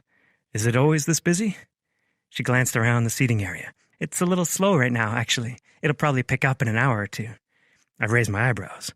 "This is slow?" She nodded. "Everyone keeps trying to talk Barry into extending his hours.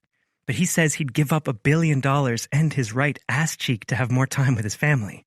She shrugged. "Seems to be attached to the left one, though." I chuckled. "Good to know." She looked down at the screen, and her eyes bugged out. "Sir, I think you made a mistake." I glanced at the tablet. "Did I put 100 instead of 1,000? She was white as a sheet, shaking her head. "It's right. Put it towards something good." Smiling so big her cheeks had to hurt, she said, "Your coffee will be ready on that side of the counter. Have a great day." I only had to wait a few minutes before all my drinks were ready, and I balanced them in my hands, going to a two-top table and trying each of them. My business had afforded me coffee from the best beans, the highest-paid baristas in resorts on almost every continent. Still hadn't made it to Antarctica. But this coffee had to rank among the best. Full-bodied and flavorful. Not too bitter, but not weak either. It was a good cup of coffee, and I knew my guests at the retreat would love it. Jenny might have said Barry wasn't interested in more work, but maybe Farah and I could convince him that opening another shop, or at least consulting on one, could be worth his while. I finished the espresso, half the drip coffee, and brought the latte with me back to my office. It was quiet when I arrived, which seemed deafening after sharing a space with Farah for this long. Something about her chatty phone calls had become soothing by some mystery. So I put on coffee shop sounds through the speakers and took advantage of the distraction-free space to get as much work done as I possibly could. Even though setting up a temporary base at the hotel was helping me make sure things were staying on track as far as the design and setup of the space, it definitely hurt my efficiency. I had a lot to do, including firing Green Line Mutual. As soon as Farah told me where her ex sold insurance, I checked with Benjamin in finance, and he said we had several properties insured by them in the Austin area. We'd soon have a different company handling that. I also needed to go over the email Jason sent with an initial proposal for our partnership. At first glance, the deal looked amazing. After the initial investment was made back, I would get 30% of the profits for an additional 5 years at no cost to me. He also guaranteed the plant would be open at least as long as it took me to earn back my investment, and the additional 5 years, so we were looking at a 10-year guarantee of more than 100 jobs in that community. That kind of thing could change a town. Bring in better talent for other jobs, more businesses to accommodate the extra people, improve public services because of the extra taxes. The list went on. Even though Jason wasn't perfect, this was exactly the kind of project Griffin Industries should be involved in. But then I realized it would just be more work for me, and I had enough on my plate with finishing up the retreat. I needed to hire a project manager, but for some reason, letting go of this project didn't appeal to me one bit. I tried convincing myself it's because we've gotten off track so many times, and not because of the woman I got to work with. She probably wasn't even thinking of me. She shouldn't be. I glanced at the clock. She was probably at her son's game right now. Work the furthest thing from her mind. Curiosity got the better of me, and I looked up the school's website. She'd mentioned the team he played for once, and within a few minutes, a live stream of the Golden Valley game played on the flat screen in my office. The look of a high school field and amateur announcing took me back to my days playing high school ball. I had an opportunity to play in college, but I turned it down to go to technical school and study diesel mechanics to help out with the farm equipment. Back when I thought I'd be running the family ranch instead of a billion-dollar company. The game played in the background as I worked, but in the ninth inning the announcer said, "Up to bat is Levi Elkins, a freshman on the team." My gaze snapped up to the screen, and I studied Farrah's son walking up to the plate in his gold and black uniform. I'd seen a photo of him when doing my employee background research, but now I realized just how big of a boy he was.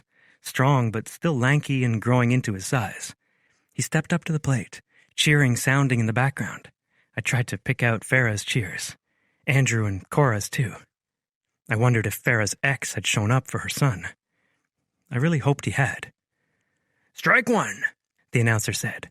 "So far, Levi's batting record is limited, but let's see if he can pick it up on this next pitch." "Foul ball. Looks like he swung a little late. You know, sometimes it's hard for these younger kids to catch their bearings once they come to play high school ball. Takes time to get used to these fast pitches from seniors who have been training for a few more years. Let's see if he can get a hit off this pitch." A ball came closer to the plate, and I saw the moment the bat connected with the ball. A crack sounded through the speakers as the ball went flying into the outfield. "That away!" I yelled, clapping my hands. But then the center fielder caught the hit.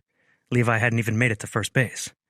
"Shit," I muttered, rocking back on my feet. My gut ached for him. "What are you doing up here?" I jerked out of my skin, muscles coiling to defend myself, which was stupid, because it was just my sister. "What the hell are you doing here, Liv?" I nearly shit my pants. She smirked, folding her arms across her chest. "That would have been a sight." She glanced to the TV. "I didn't know the Ropers had a game today. Oh, wait." She squinted at the screen, and I fumbled for the remote, hurriedly clicking it off, but not soon enough. "Were you watching a high school baseball game?" she asked. "No," I lied. "You're a shitty liar. What were you doing watching a Golden Valley game anyway? We don't have any long-lost cousins there, do we?" "A friend's kid's playing," I said. It wasn't entirely untrue. "You don't have any friends." I grunted. She was right. "A business partner, then." Her jaw dropped open. "It's that single mom you work with, isn't it?" Why was I blushing like I was a high school kid getting caught making out? I was a grown man. I could watch a kid's baseball game if I wanted. But arguing that with Liv would just open more opportunities for her to ask questions with answers I didn't want to face. "You didn't mention why you came." She looked like she wanted to argue, but instead, she plopped down in one of the chairs, setting her purse on my table. "I had to pick up some things in the city, and I wanted to come by and apologize. I'm sorry for springing Mom and Dad on you like that. It wasn't fair of me." I nodded, surprised by her apology. None of us Griffins were great at saying sorry. "Thanks for saying that, Liv. I know you have this big heart, and you just want everyone to get along, but..." I heaved a sigh. Sometimes people don't have the storybook family they wanted. My mind drifted to Farrah, learning that her husband had cheated on her, leaving her with 3 kids. If anyone deserved a good life, it was her and her sunshine heart of gold. If she couldn't get that happily ever after, what hope was there for me? "I'm just a grump anyway," I muttered. "Just a matter of time before people start calling me Scrooge." "To your face," Liv winked. Then she nodded toward the TV. "But I'm starting to wonder if there's a heart under there after all." "Don't get your hopes up," I said, because even if I did like Farrah, it wouldn't matter. Like I said, not everyone's got a storybook ending, or even has time for one. Liv had a few more errands to run, but we agreed to meet at my penthouse for supper. Sometimes it was nice to get great takeout and eat in private without the hustle and bustle of a restaurant, and all the hassle that came with the required social graces. As soon as Liv was safely in the elevator, the door dinged closed. I got out my cell and made a call.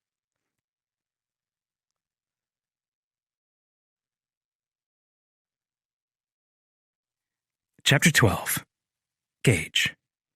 Mia and I sat in my office going over notes from the week and the schedule for next week. We'd done this every Friday for the 3 years that she'd worked with me. Her idea, and it had quickly become a ritual that helped us stay productive and manage my schedule better. She looked at her laptop, reading over her notes. Dr. Fletcher is coming next week for your annual checkup. Your stylist will also be going through your wardrobe to remove out-of-season items and replenish anything that has been worn out. Do you have any requests? Yeah, I need some new cowboy boots. Mia raised her eyebrows. Boots? She knew I'd grown up on a ranch, but I think it still threw her, since she'd never seen me in that arena. The Griffin sibling trail ride is coming up at the end of the summer. Want to be prepared. Scribbling sounds filled the air as she jotted down that note. Your nutritionist is going to take your weight and lab results and adjust the meal plan as needed. If you have any requests for certain meals, be sure to send them my way. Will do, I replied, taking a sip of the whiskey on my desk.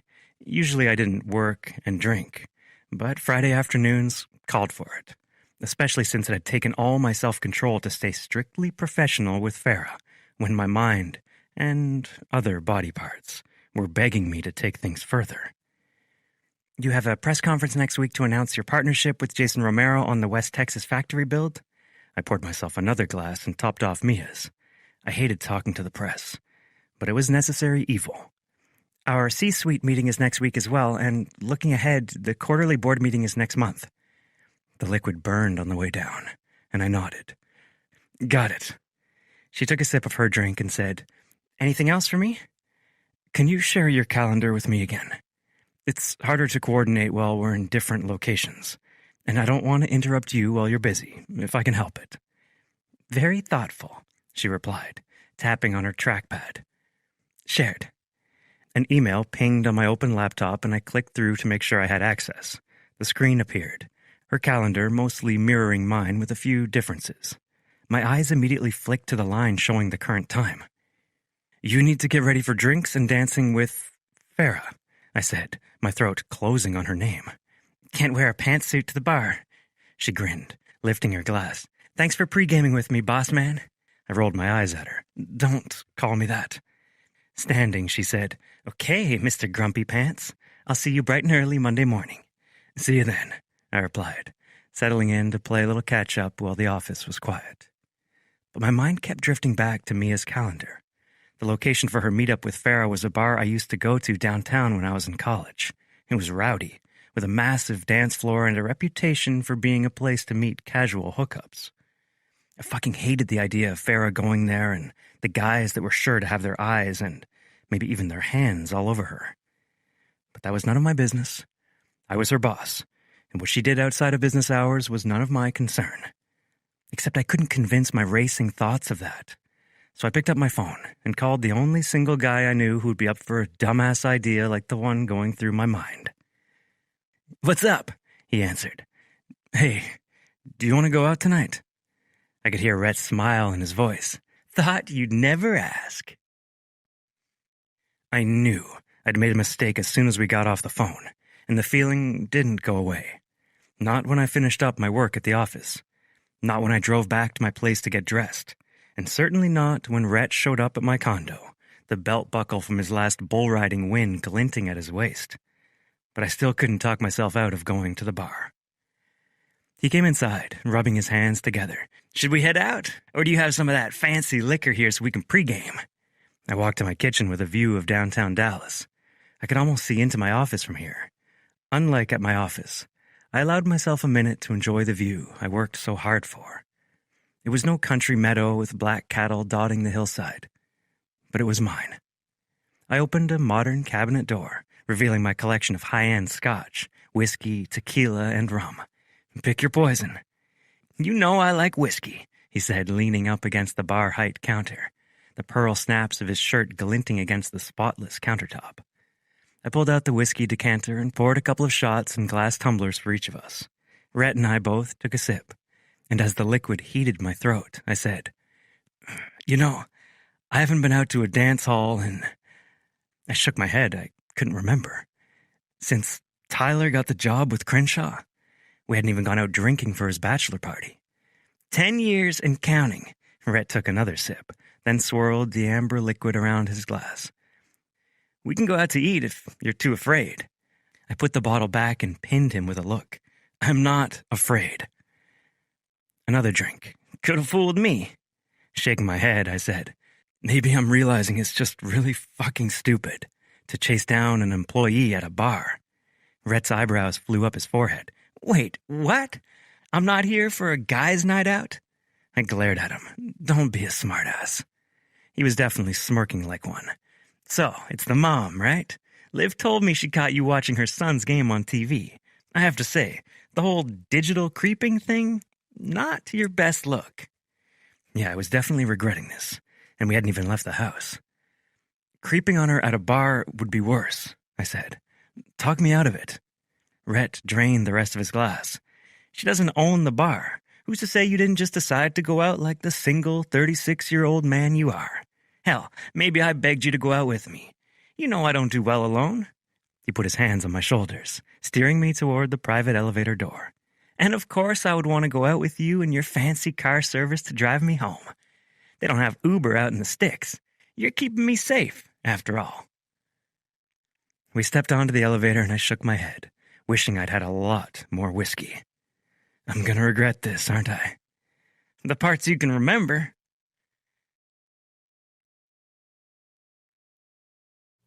Chapter 13.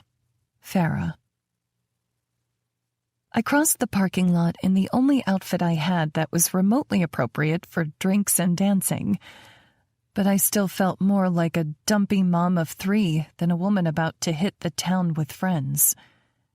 Even when I went out with the other moms from school in Austin, we didn't go to places like this, ones with packed parking lots and girls walking in with less clothing than one should ever wear on a cold March night. But here I was in the only pair of skinny jeans I owned, and even these were more like leggings than denim, with the amount of stretch required to fit my curvy frame. I paired them with a bright red V-neck shirt that hugged the girls then flared down past my hips.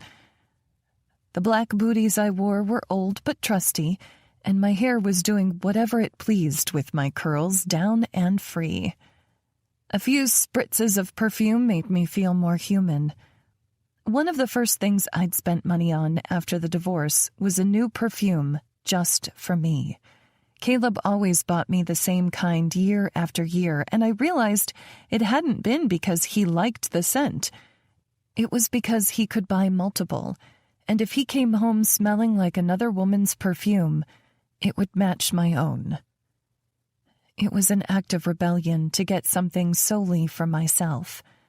I decided if I ever married again, I wouldn't let a man control things like my scent or hair color.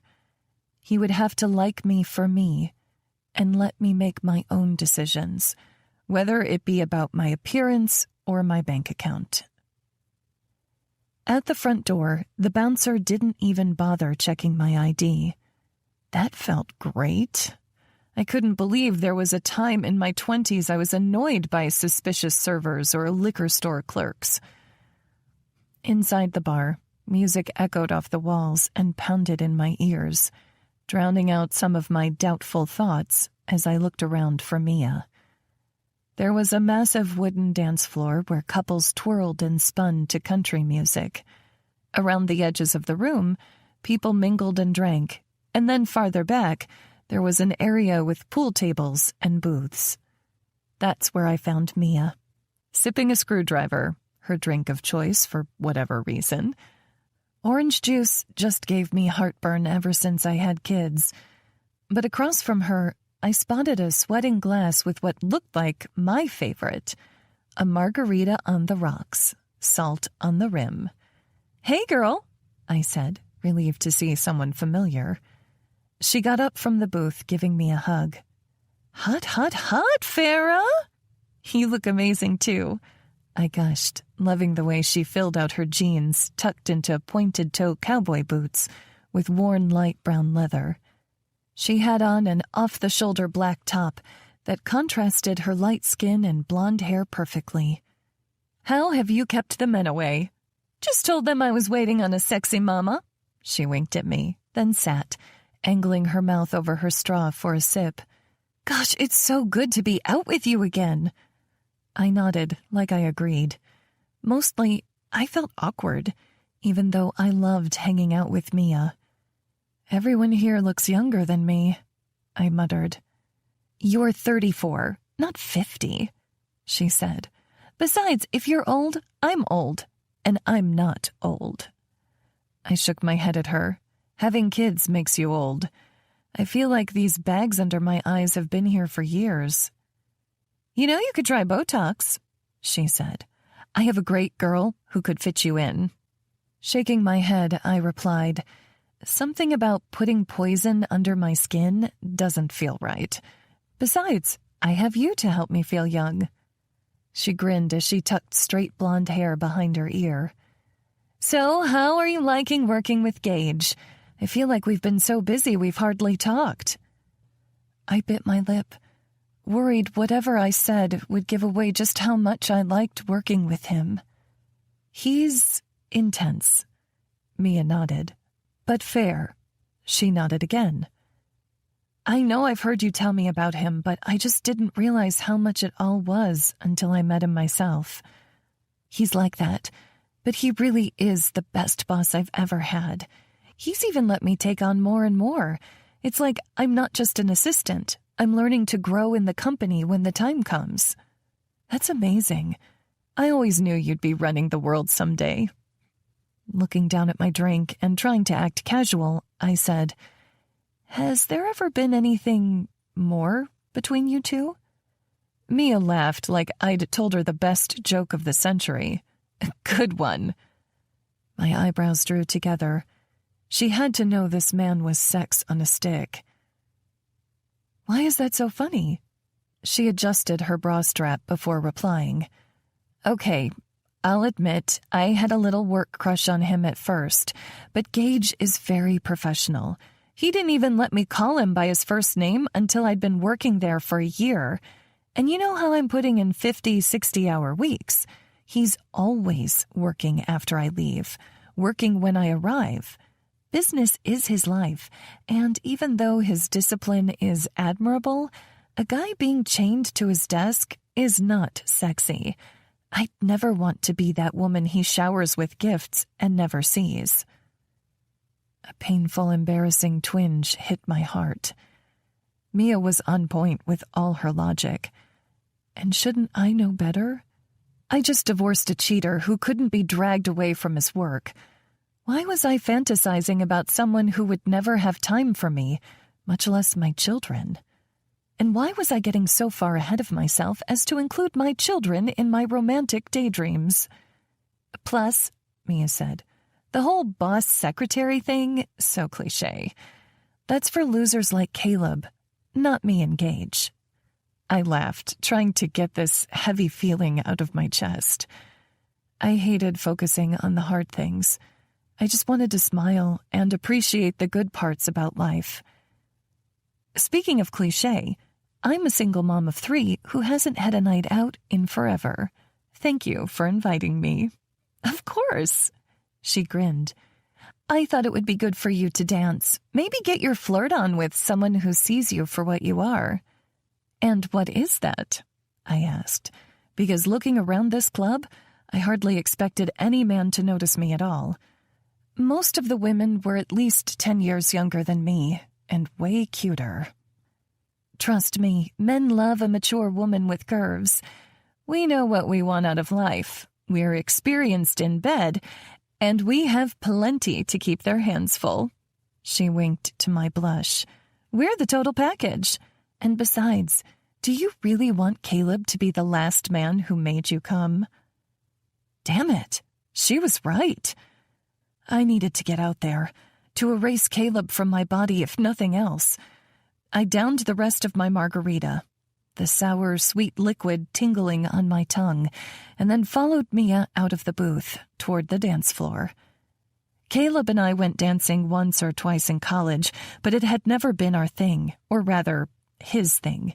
He didn't like dancing, so we found other ways to spend time. But I did miss being spun around a dance floor by a man who knew how to lead. As we wound through the crowded space, I swore I saw Gage near the bar, but as soon as I did a double take, he was gone. Crazy, I told myself, considering Gage would never go to a place like this. He probably went to exclusive clubs that took status and money to even get past the velvet rope, much less through the doors. A guy who looked 10 years younger than Mia and me came and said to Mia, "You're the prettiest thing I've seen in here all night." He had strawberry blonde hair under his ball cap and freckles on his tanned cheeks. Standing several inches taller than both of us, he was nearing 6 feet and filled out his jeans like nobody's business.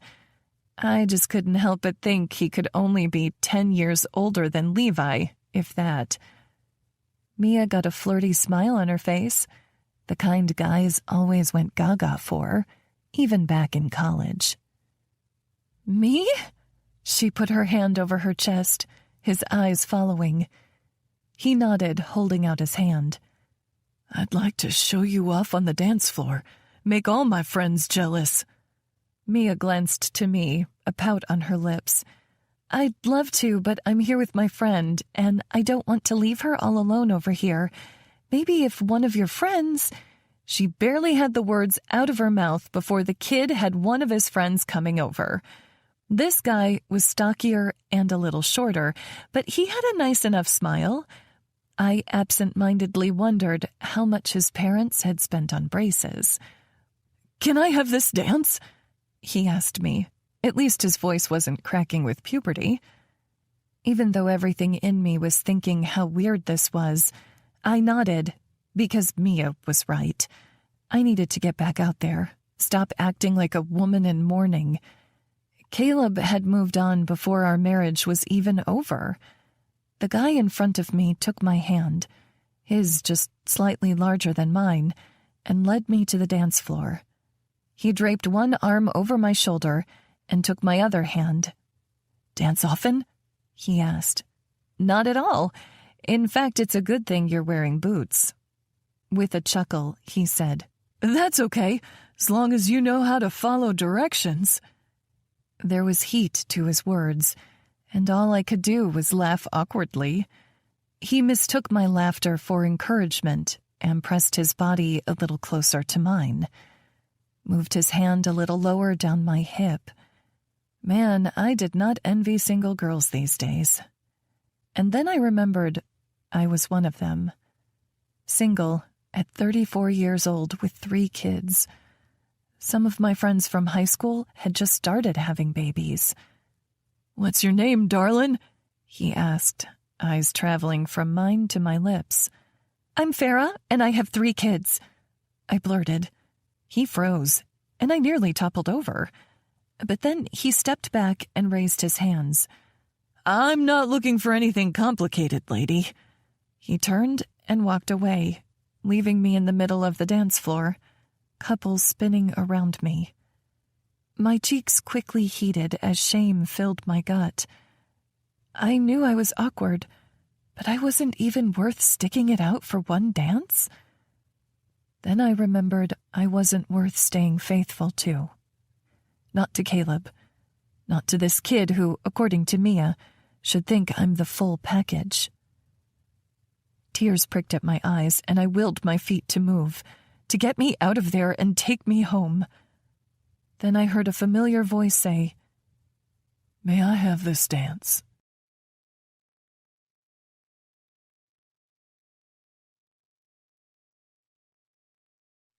Chapter 14. Gage. Rhett had to hold me back when that fucking kid put his hands on Farah, slid his fingers down her back like he was trying to touch the perfect swell of her ass without her noticing. but my vision went red when he left her standing there in the middle of the dance floor, looking completely lost and alone.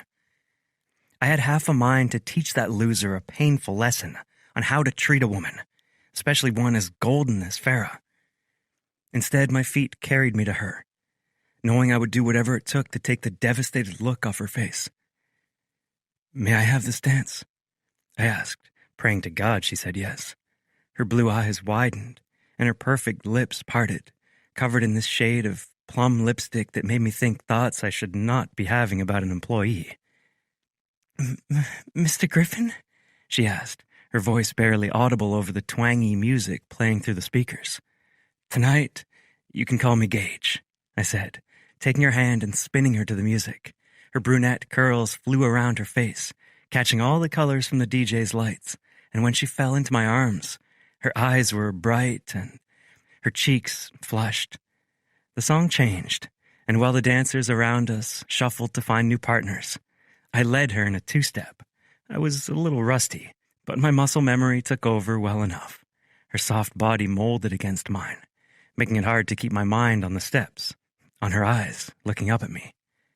"I still can't believe you're here," she said, a hint of wonder in her voice. "I can't believe I am either," I admitted. Her eyes were full of questions, so I spun her, giving her a view of the spot where I left Rhett. "See that guy over there? Brown hair, hazel eyes, kind of looks like he's in on a fun secret." I watched her brown eyes track the people over my shoulder and then steady. "I see him." Her face fell. "Is that your boyfriend?" "Brother," I finished, although she had seemed disappointed for a moment. "I haven't been out in forever, and he's practically a professional party boy." Her laugh warmed the solid hunk of ice in my chest that had formed watching her dance with that childish asshole. "I haven't been out dancing since the last time Mia dragged me out, maybe 4 years ago when I came to visit for my 30th birthday. That long? I still didn't understand why the hell her husband hadn't taken her out and shown her off every goddamn night. Farah was clearly the most eye-catching woman here. She had curves for days and wore this stunning red shirt that drew the eye. Pair that with her contagious smile, and the woman was a knockout. "Caleb wasn't much for dancing," she frowned. I hated that name on her tongue just as much as I despised her frown. Farah's lips were made for smiling, and I shouldn't think of what else. "But you seem to be a natural, Gage," she said. "Where did you learn to dance like this?" My first name sounded so fucking good when she said it. "Lots of practice," I replied, spinning her away from me and then behind my back to my chest again. She giggled as I pulled her back to my chest. "Definitely a natural. And are those cowboy boots I see on your feet? I thought you only owned fancy Italian leather shoes."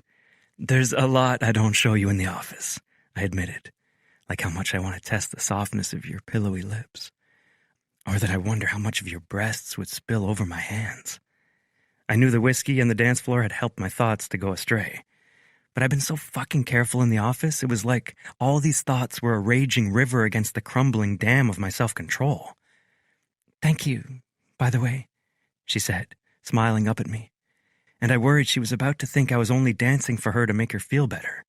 Instead, she added, "Levi was over the moon about the head coach of the Ropers and their shortstop coming to his practice." I gazed over her shoulder, fighting to keep my face even. Prove it was me. I hadn't done it for recognition, but the way she was smiling at me, next time I'd ask Coach Henson to bring the whole damn team. "You have at least 5 books in your office of the team's history." Her fingers softly grazed the back of my neck. "And the team randomly decides to use their free time at a fairly privileged suburban high school?" I stayed silent. It really did mean a lot to Levi and me. I looked into her eyes, wide and innocent, like she genuinely believed I was a good guy instead of a demanding boss. How could she live with her heart so open, expecting the best of people, after everything she'd been through? "Levi has a lot of potential. I'd hate to see it go to waste." "I know, I keep telling him that, but..." "Wait, how do you know he has potential?" She studied me. "You've never seen him play. He could be awful for all you know." I steeled myself, knowing I didn't want to lie to her.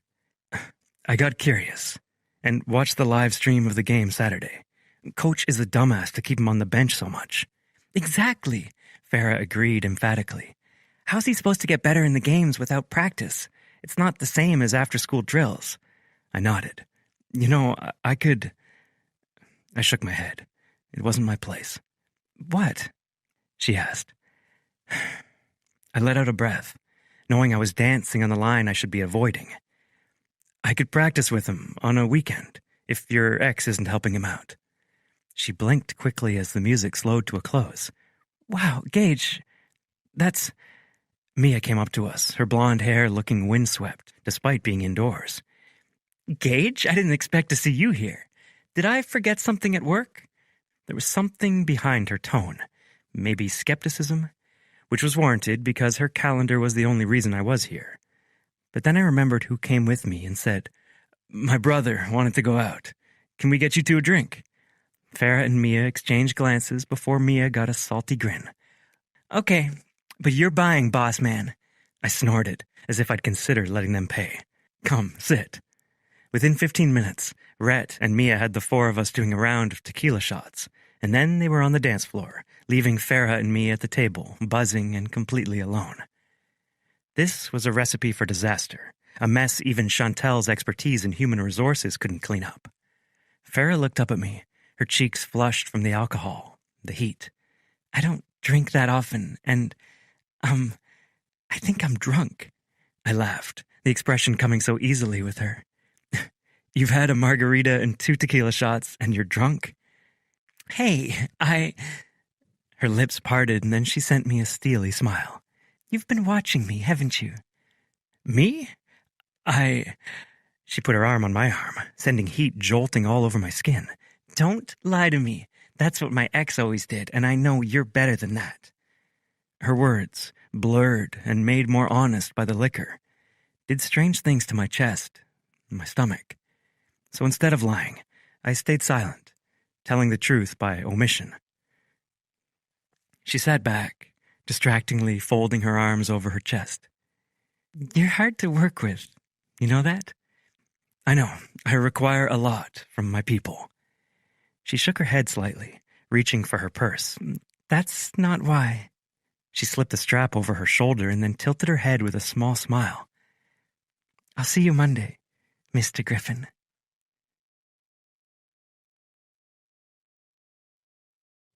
Chapter 15. Farah. I woke up the next morning with a text from Mia. Mia, did you have a good time last night? My stomach filled with a flurry of butterfly wings. Or maybe it was a hornet's nest spinning around in there.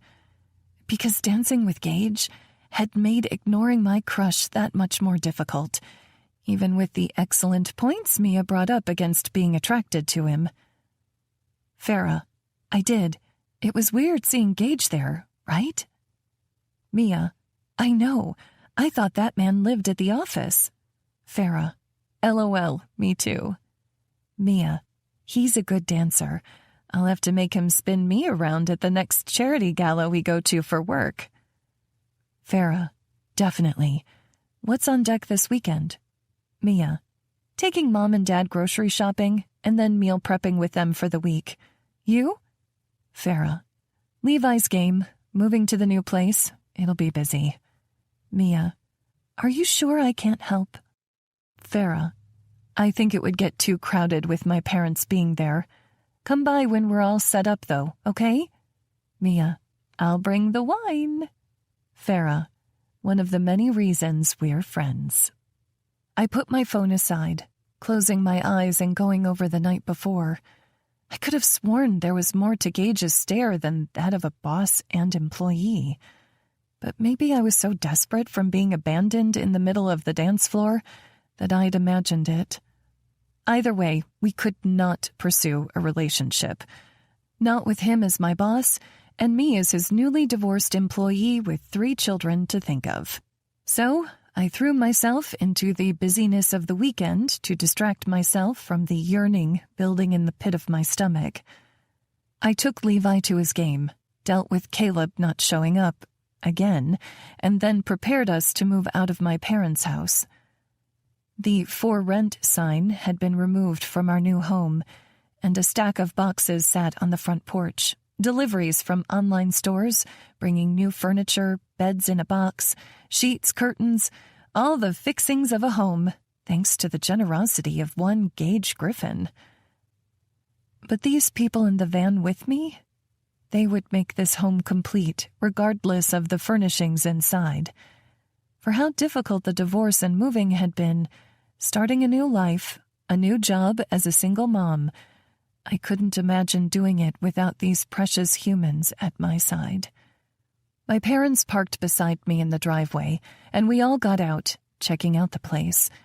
I handed Andrew my key ring, with the key to the house separated. "Do you want to unlock the door for the first time we stay here all night?" He nodded excitedly, taking the keys and running to the front door as Levi trailed behind. My dad came beside me, putting his arm around my shoulders, and Mom held Cora's hand as we walked to the front door after Andrew. "Looks like you have a lot of stuff ready," Dad said, gesturing to all the boxes from my orders. "We'll be busy for sure," I agreed, thankful they offered to help me put together furniture and get us all set up. Between thrifting trips over the last couple weeks and the orders I made with credit card points, we had just about everything we would need. Andrew unlocked the door and we stepped inside. Mom gushed over the granite countertops, and Dad pointed out loose doorknobs and a slanted cabinet door he wanted to fix. We all came together in the empty living room, and I took it in, knowing this home was a blank page, a new beginning. Levi pushed up the sleeves of his long-sleeve t-shirt. "Can I set up the TV and Xbox?" "It's not a home without video games, is it?" I teased. "You can as long as you build the TV stand, too." With a determined look, he walked to the front door to get the packages he needed off the porch. Andrew said, "Can I hang up the art I made?" "Let me get you the tacky." I had a little container of sticky tacky in my purse so we wouldn't leave tons of holes in the walls. Once I handed the case to Andrew, he was off with his stack of drawings to paper our house. Once upon a time, I might have tried to make the house more aesthetic, but it was important for Andrew to make his mark, to feel like he had a real hand in making this home ours. Mom said, "Corbug, why don't you help me in the kitchen? I'll let you use the scissors on the shelf liner." Cora clapped her hands together, a little too excitedly. "Can I cut it like a heart?" Mom chuckled. "We'll see." She patted Cora's back as they walked toward the kitchen, Mom carrying a tub of cleaning supplies. Then it was just Dad, Levi, and me in the living room. "Where should we start?" Dad asked. For the next several hours, we whipped through putting bedroom furniture together. It reminded me of working with him in the coffee shop, moving in tandem. He used to have me in charge of cleaning the shop, wiping down all the tables and chairs in between the rush of customers. We'd get to the store early and handle shipments, even get the place ready to open together. I almost forgot how much I liked being on his team. If I thought about it, Gage was a lot like Dad. My dad was bubblier and more conversational, but he had high standards too and worked harder than anyone else. He expected his employees to be the best, just like Gage. We started with Cora's bed, a beautiful floor-level twin-size frame that came up resembling a house. I'd splurged a little on a floral wreath I wrapped around the frame.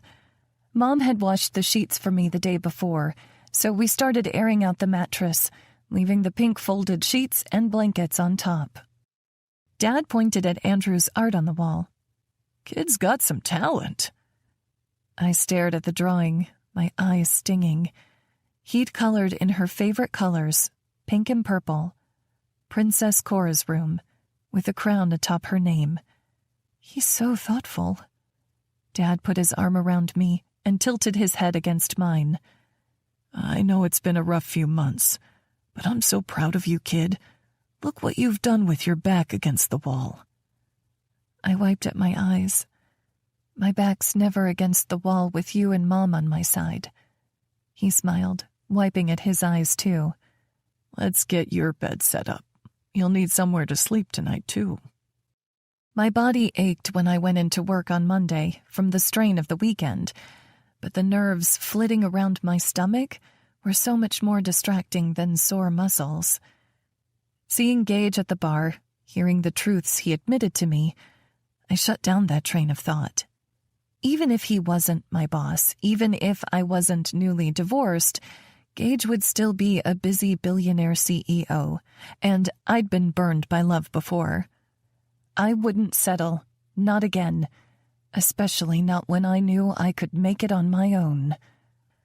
If I ever got married again, it would be to a man who would put me first, and when he asked me to marry him, it wouldn't be because I was pregnant or out of a feeling of obligation. It would be for love. I brought 2 cortados into the office, giving one to Gage as a friendly gesture. We'd left things kind of weird Friday night, and I didn't want work to be awkward. His blue eyes darted over me, like he was trying to guess how I'd react after our interaction Friday night. It hit me that I was beginning to sense the moods of this unreadable man, and a strange, pleased feeling warmed my chest. The ball was in my court now, so I simply smiled and passed him a coffee. "Did you have a nice weekend?" He nodded. Rhett stayed over and we grabbed some things Tyler and Hen needed from the city. Tyler and Hen? I asked. The names sounded familiar. Do they work for you? He chuckled. Tyler would never. He's my brother, and Henrietta is his wife. They just renovated a schoolhouse and turned it into senior apartments in my hometown. Cottonwood Falls, right? His dark blonde eyebrow quirked. How did you know that? My cheeks flushed. A friend told me. Which friend? Google, I mumbled. His lips twitched. You Googled me? Why does it sound dirty when you say it? I giggled, and he even chuckled. I loved how easily I could make this bear of a man laugh now. I had to look up the man I'd be working with, I said finally. He leaned forward, his elbows resting on the desk, and I found myself leaning closer as well. His voice was a low hum as he asked, What did you find out? I tapped the pad of my pointer finger, loving making him wait. I found out you don't have an online encyclopedia page. I made them take it down. I waited for him to laugh, but he didn't. Wait, what? He shrugged, his large shoulders moving under his perfectly tailored suit jacket. I didn't like my family's information being on one of the most highly trafficked pages of the internet. It might surprise you, but there are people out there who don't like me. They don't like you? No way, I teased. He rewarded me with an exasperated smile. I bit my lip. Gage Griffin, 36 years old, born December 12th, star baseball player in high school but didn't play in college despite being recruited by multiple Division I universities. Attended technical college to study diesel mechanics, then went to a 4-year university and majored in economics with a minor in entrepreneurship.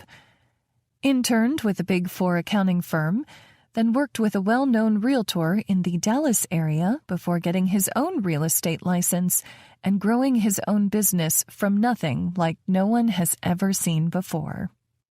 As I spoke, his expression grew serious, curious. But that didn't cover any of the things I came to know when working for you. I continued. His hand stilled on his coffee cup, strong, big, belying the gentle nature he had underneath the exterior.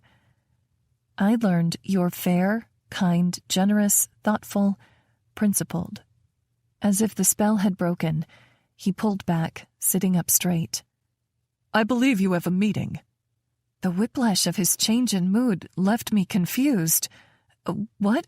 As if on cue, a knock sounded on the door. Cliff entered the room with Pascal Wilson, the best photographer in Dallas. Next to Cliff's very practical appearance and demeanor, Pascal looked that much more artistic. He had chin-length, dark brown hair that almost covered his wide, honey-brown eyes. His wide lips toyed the line between full and thin, and a short mustache covered his top lip. He wore an oversized navy blue sweater with jeans rolled at the hems and worn leather ankle boots. Cool was the only word I could think of for him, and I couldn't wait to get started on this project. Pascal, it's so nice to meet you. I'm Farah. I shook his hand, noticing the tattoos at his knuckles that inked their way up his arm, under the sleeves of his sweater. Likewise, he replied. His free hand adjusted the distressed leather messenger bag over his shoulder. I thought I could walk you around the hotel and then show you my design plans so you can get a feel for the sort of imagery that might enhance a project like this. Let's do it, he said. Cliff waved goodbye and walked back to the front of the hotel to resume his post. Feeling Gage's eyes on my back, I led Pascal out of the conference room and through the spacious lobby, detailing my plans for the furniture, from the warm, sturdy furnishings to the modern check-in desk and dining area. Then we walked down the hallway toward the elevator. I'll show you my favorite room. Looking forward to it, he replied, his voice low and soothing. We rode up the elevator, his cologne something woodsy, but not quite pine, reminding me of winter and Christmas tree shopping. At the 10th floor, we got out, walking down the hallway with beautiful hardwood floors.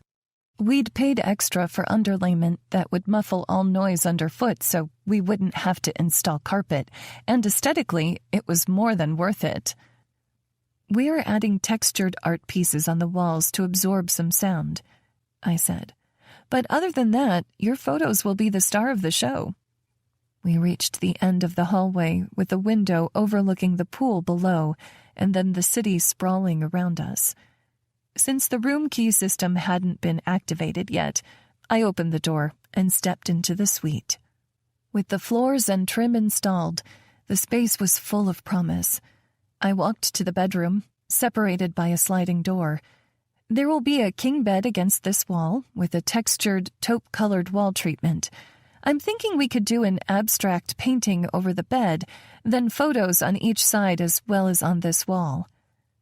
We stepped into the living area, where the fold-out sofa would be. There's going to be a 60-inch flat screen on this wall, but there's room over here for maybe a trio of photographs, and then something over the entry table here would round out the suites. There are 6 suites on each level, and then the rest are double and single rooms. He began reaching into his bag, but I said, and don't worry, I have all this written down along with dimensions we'll need. Lowering the leather flap, he said, You're very organized, Farah. My cheeks heated at the compliment. I wasn't very used to them. Thank you. We walked through a single and double room, and then we went back downstairs, taking the second conference room so we wouldn't interrupt Gage's work.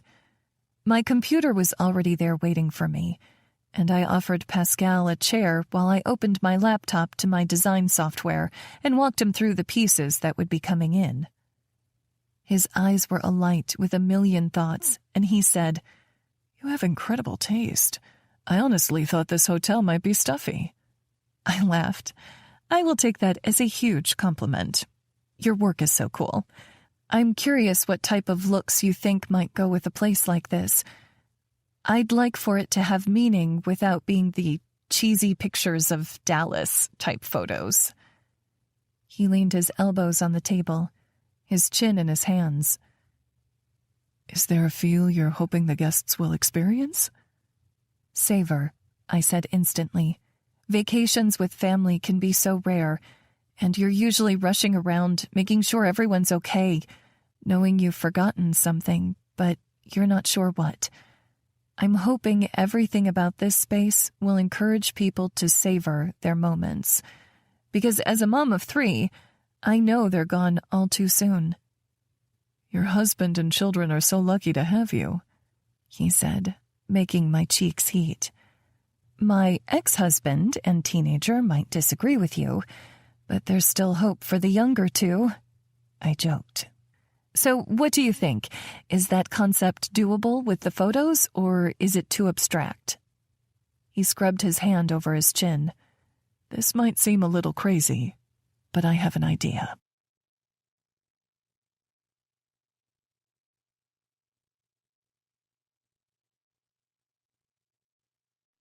Chapter 16. Gage. When Farah and Pascal walked into the office, the first thing I noticed was that his eyes lingered on her a little too long. The second, he was standing far too close to her. I didn't like it one fucking bit. I curled my hands in my lap underneath the table, trying to chill the fuck out, because I was thinking like some hormone-crazed frat bro, not the founder and CEO of a billion-dollar company. So I took a breath and focused on Farah. She had a bright smile playing along her full lips, and excitement danced in her eyes as she said, "We have a great idea for photos, but it's a little unique, so I wanted to run it by you first." Pascal and Farah exchanged an eager glance, and I knew I had it bad when I got jealous of a simple look. "No need," I said. "Just get this guy out of my office." I didn't say. "Really?" Farah asked. "You don't even want to give it the Gage Griffin stamp of approval?" "I hired you because you're the expert, and I trust your taste implicitly." "But you always wanted to see the inspiration boards," she said, seeming confused. "Why are you arguing with me?" My voice was clipped. "Do you want me, someone with limited artistic experience, to micromanage the photography process?" She shook her head, making her curls move over her shoulder. I wish I could push them back, reveal more of the olive skin at her neck. "But it does involve you." But I simply shook my head, locking eyes with her. "I trust you." Those beautiful brown orbs of hers practically gleamed, even under fluorescent lights. She smiled, clapping her hands happily together, and turned to Pascal. "You can pencil us in. We'll see you and your team May 30th at 2 o'clock. Pascal waved goodbye and left the conference room, and it felt suddenly smaller with only Farah and me inside. "Mr. Griffin, should Pascal speak with you or your stylist about your wardrobe, or should we work with his preferred stylist?" My eyebrows raised. "My wardrobe?" She nodded. "For the photo shoot." "You're taking pictures of me?" "Actually, Pascal's taking pictures of us." For the next hour, she explained the concept of the photo shoot, along with a preliminary shot list. She and Pascal had the idea to photograph fun and special moments a family might experience during their stay, from ordering multiple plates of room service to kicking off their shoes when they first got to the room. She had volunteered her children and parents for the shoot. The only thing missing was a man. "Are you sure we shouldn't hire a model?" I asked. "We could find someone better looking than me and far more experienced." Farah's lips twitched like she was holding something back. "Pascal doesn't work with models, only with real people. I almost couldn't convince him that it was okay to have you in the shoot." "Why not?" I argued, already defensive for some reason. "I'm a real person." Her laugh made something in my stomach stir. "You don't have to use finger quotes around real person. I know you're real. You're just not really with me." I let out a heavy sigh. 8 hours a day I'm with you, and that should be enough. Words I needed to take to heart. "According to Pascal, it'll do, so I hope you don't mind sacrificing one of your Sundays, but I really think the final product will be worth it." Spending a Sunday with Farah, at work, should have felt like a sacrifice to my limited free time. But it didn't. In fact, how much I looked forward to it scared the shit out of me. And I didn't get scared. Not when I was a kid facing a 1,000-pound animal. Not as an adult making life-altering business decisions. But Farah changed everything. So I simply said, "Have Mia put it on my calendar, and I'll be there." As if she worried I'd back out, she got out her phone and called Mia immediately. "Hey girl, hey, so I need you to block off Gage's calendar for May 30th for a photo shoot at the retreat." My lips twitched as I listened to Farah describe the shoot and Mia's obvious surprise at my involvement. "Okay, I'll see you for lunch tomorrow." I raised my eyebrows. "You and Mia are having lunch tomorrow?" Farah nodded, sitting across the table from me. And our moms. Should be a good time. Your moms? Why? Seeming confused by the question, she said, Because we like spending time together? I let out a sound between a chuckle and a grunt, focusing back on my computer. I needed to go over these meeting minutes from accounting and make sure I had a comprehensive brief prepared for the next C-suite meeting. Just a few taps on my keyboard later, and I could feel Farah staring at me.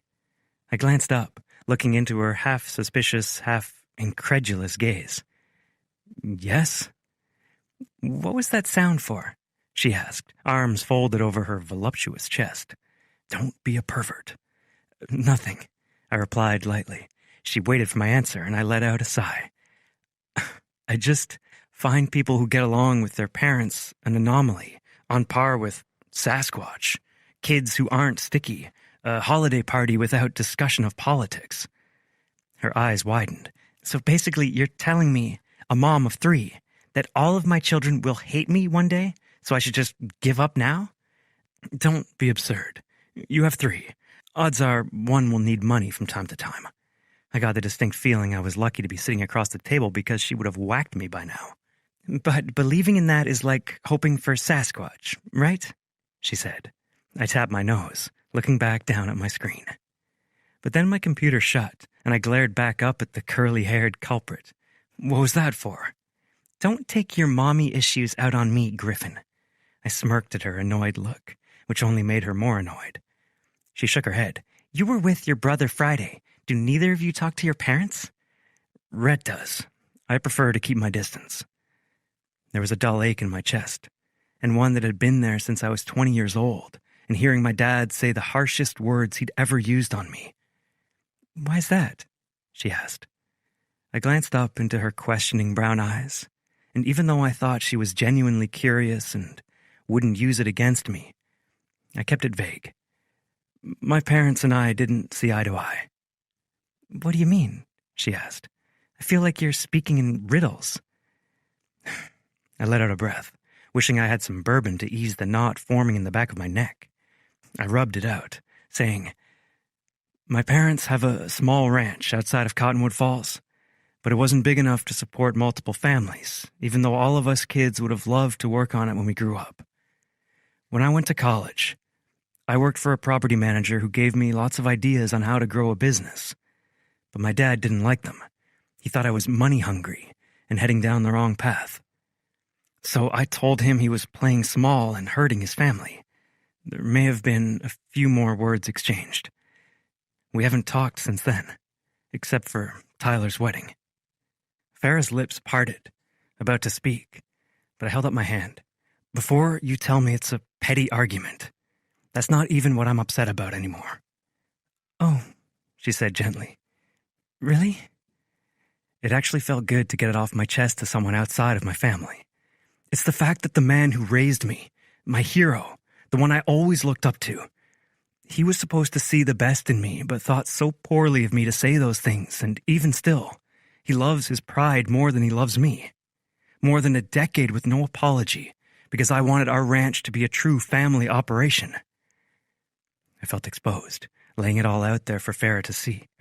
I expected her to tell me I was being childish, to let it go, but instead, she reached across the table, laying her hand over mine. My skin heated under hers, and I stared at the connection. The way her skin looked against mine, light olive to my red undertones.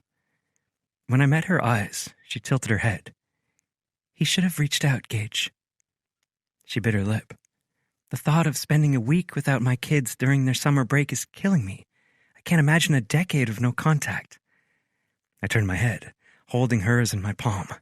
I'd only allow myself a moment, a little bit of this comfort she gave so freely. That's because you're a good mom. I cleared the emotion from my throat. Your kids are lucky to have you. Thank you. Her smile faltered before she withdrew her hand from mine, and suddenly the heat from her touch was replaced with a chill. I'll let you get back to work. Sorry for interrupting. I pinned her with a stare, because she didn't need to apologize. No, I was the one blurring this line.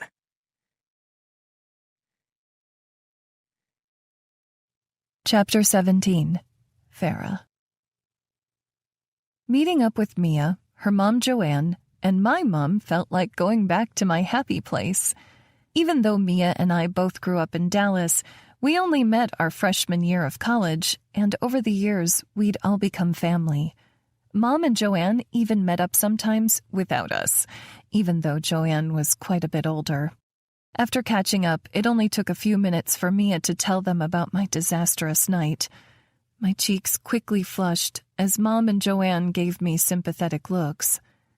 Joanne reached out, patting my arm across the table. He didn't know what he was missing out on.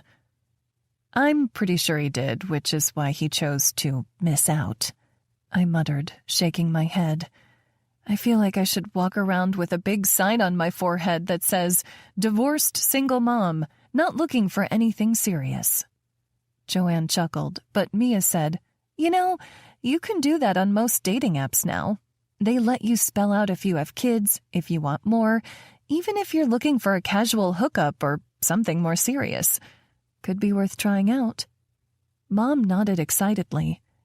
"That could be a great way to get out there and meet new people." I don't know about dating sites, I admitted. Something feels gross about a guy being able to turn me down without even knowing me. My mom nodded sympathetically. I'm glad online dating wasn't around in my day. So much pressure. Mia shrugged. It can be fun, I teased. It could also be the start to, like every murder documentary, single woman went out with attractive but secretly psychopathic man. Mom and Joanna laughed with me, but Mia barely cracked a smile. Look at all these people here, she said, gesturing around us. Your next Prince Charming could be sitting in this very restaurant, but you'll never know if you don't put yourself out there. True, Joanne agreed. I was almost 40 when I met Mia's dad, and I thought I'd never settle down. Maybe I should just be alone, I said, lying to myself because my mind had been running wild with thoughts about Gage. The last guy just took me for granted and broke my heart. Why would I want to go through that again? Mom reached across the table, holding my hand.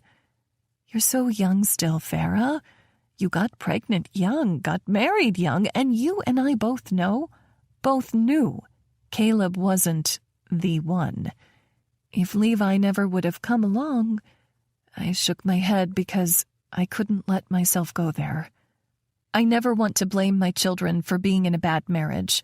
I loved Levi and wanted him to have a family unit. And even with my mind going crazy about a romantic future with Gage, a man I could never be with, I had to be practical. Besides, you always hear these horror stories about single moms dating, about these guys who prey on mothers with young children. I would never forgive myself if...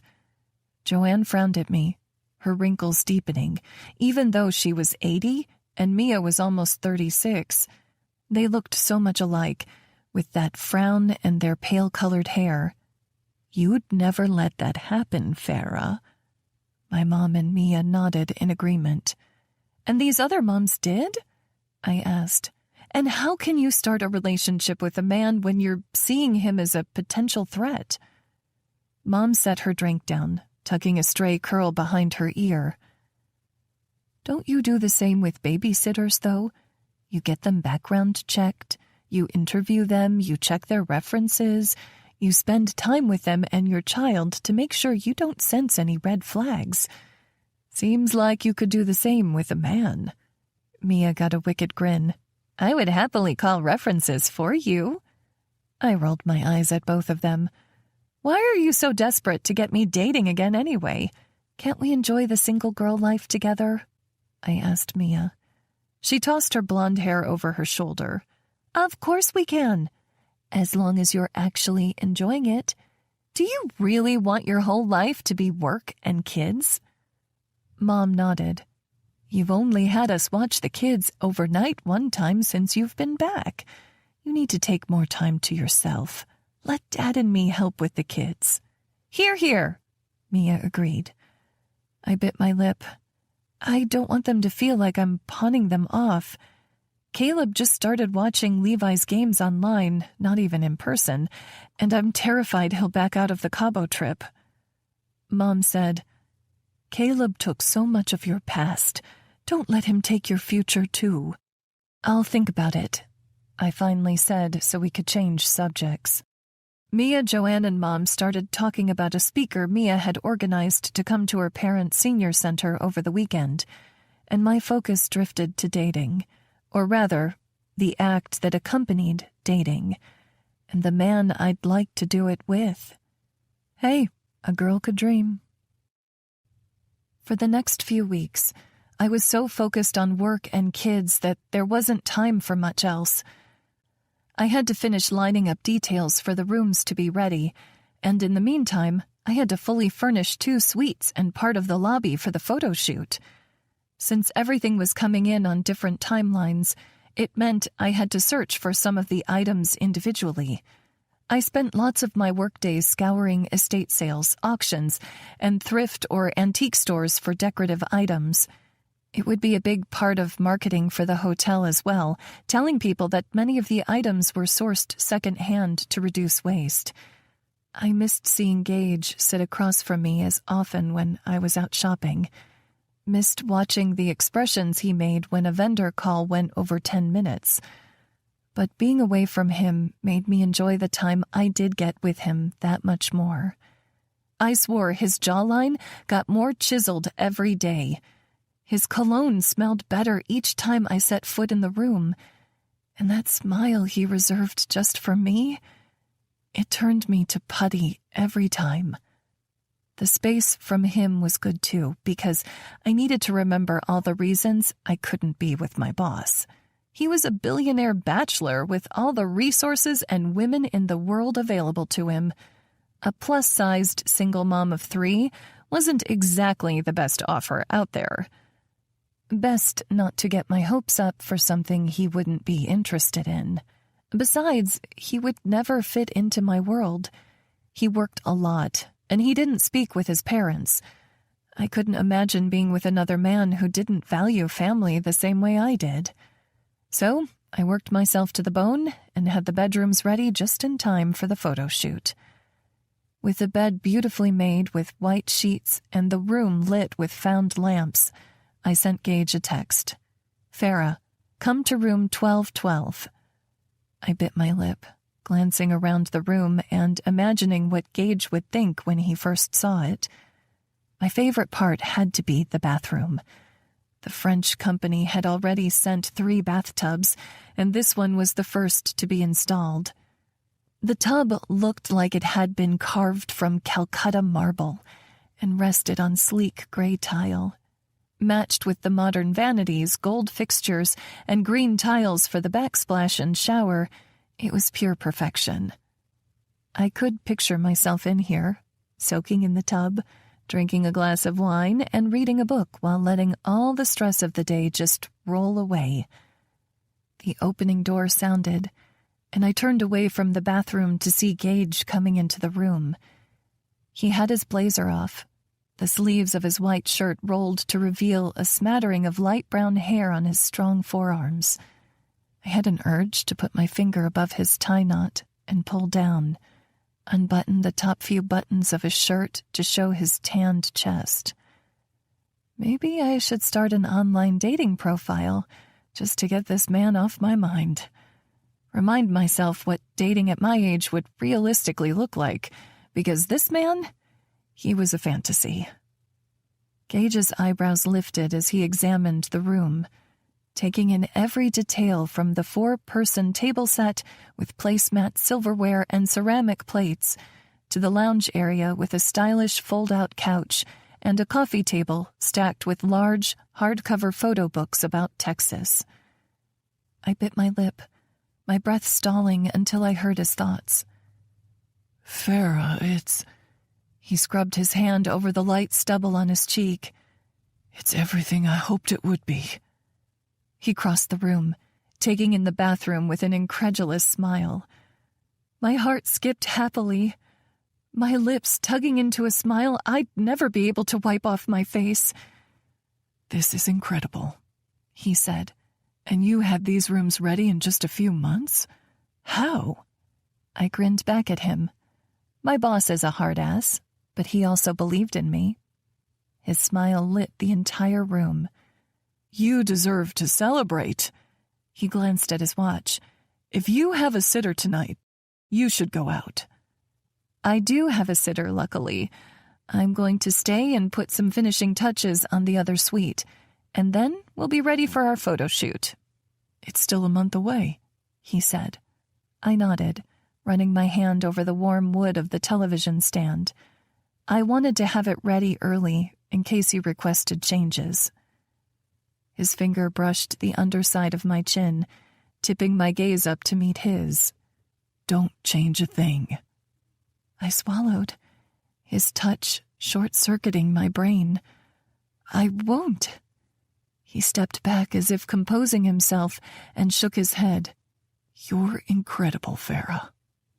And those words shot straight to my heart, giving me a feeling both terrifying and exciting. Butterflies.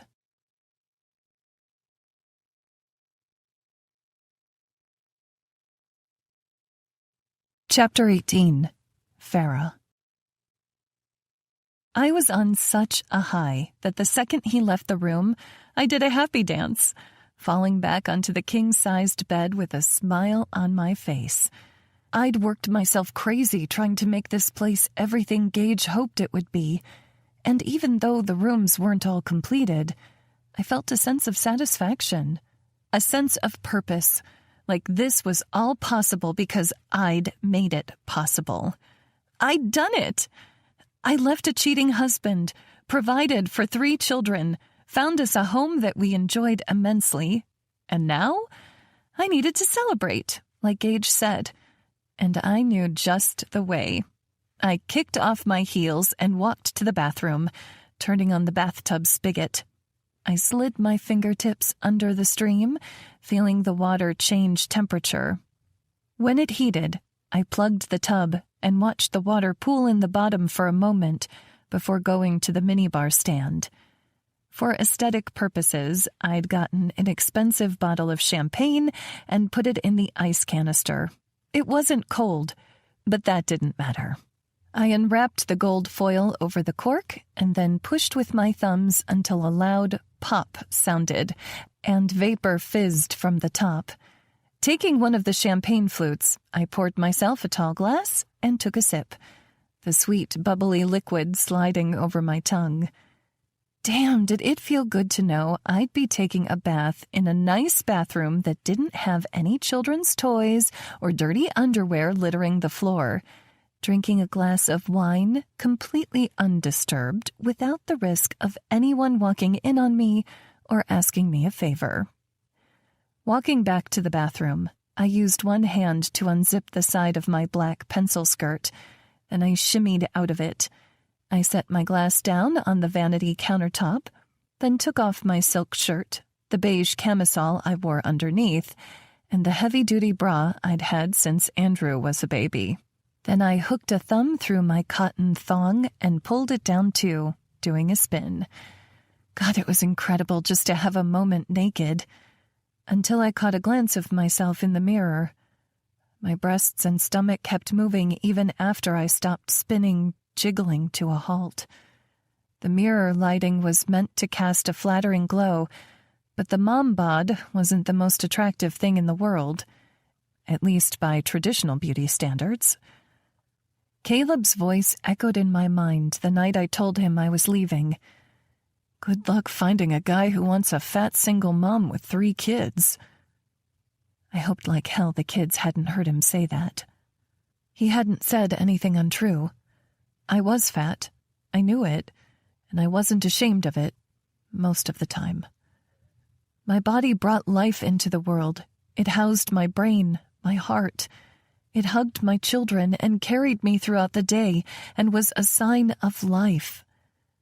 I never talked badly about myself in front of my kids because there was nothing to feel bad about, not for me and not for them.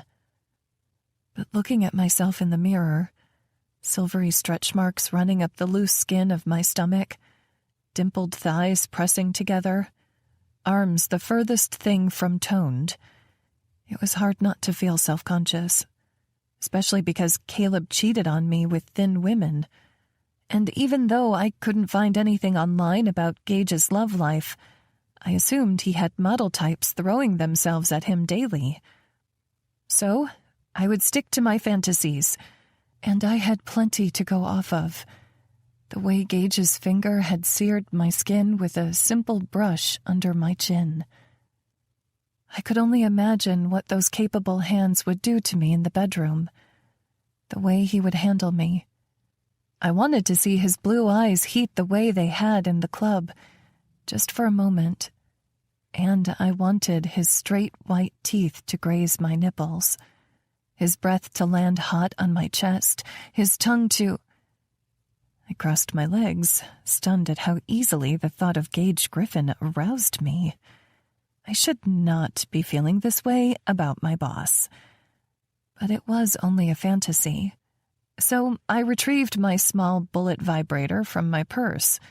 Hey, when you're a mom, you have to take time when you can. Withdrawing it from the velvet pouch, I took in the sleek pink design and then washed it in the sink with soap and water. Seeing that the tub was almost full, I took my toy and glass of champagne and stepped in. The hot water stung my toes and ankles, and I slowly eased myself into the water until I was fully sitting down. This tub had to be the best design decision I'd ever made. It was wide and deep, allowing me to sink all the way to my neck, fully submerged without my stomach or chest peeking out like it did in the bathtub at home. I rested my champagne on the bath tray and pressed the button on my vibrator. The whirring sound seemed to echo off all the marble tile, but bringing it under the water muted the noise. I leaned back against the tub, resting my head on the pillow hanging on the edge. Closing my eyes, I brought the toy to my slit, running it over my folds before swirling it around my sensitive spot and letting out a moan. Fuck, it felt good just to savor this moment. The image of Gage, inches away from me, came to mind. I imagined how he would tower over me, how he'd slide his fingertips up my thigh, tease me through my underwear before tugging them aside. He'd smirk when he saw how wet I was, unsurprised by my reaction to him. Gage, I breathed. His name came so naturally to my lips. I sank beneath the surface, holding my breath and closing my eyes. Under the water, it was completely silent, sans the steady beat of my heart and the sound of my vibrator. With all other sensations blocked out, the feel of the vibrations became that much more intense. I writhed my hips, imagined Gage sliding a thick finger inside me. 2, stretching me in preparation for his girth. The thought of his penis had me drawing my head above water and gasping for air. And that's when I saw Gage Griffin standing in the doorway.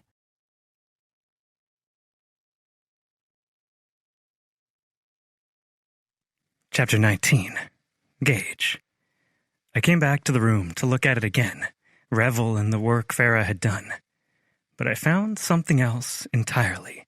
Fuck me.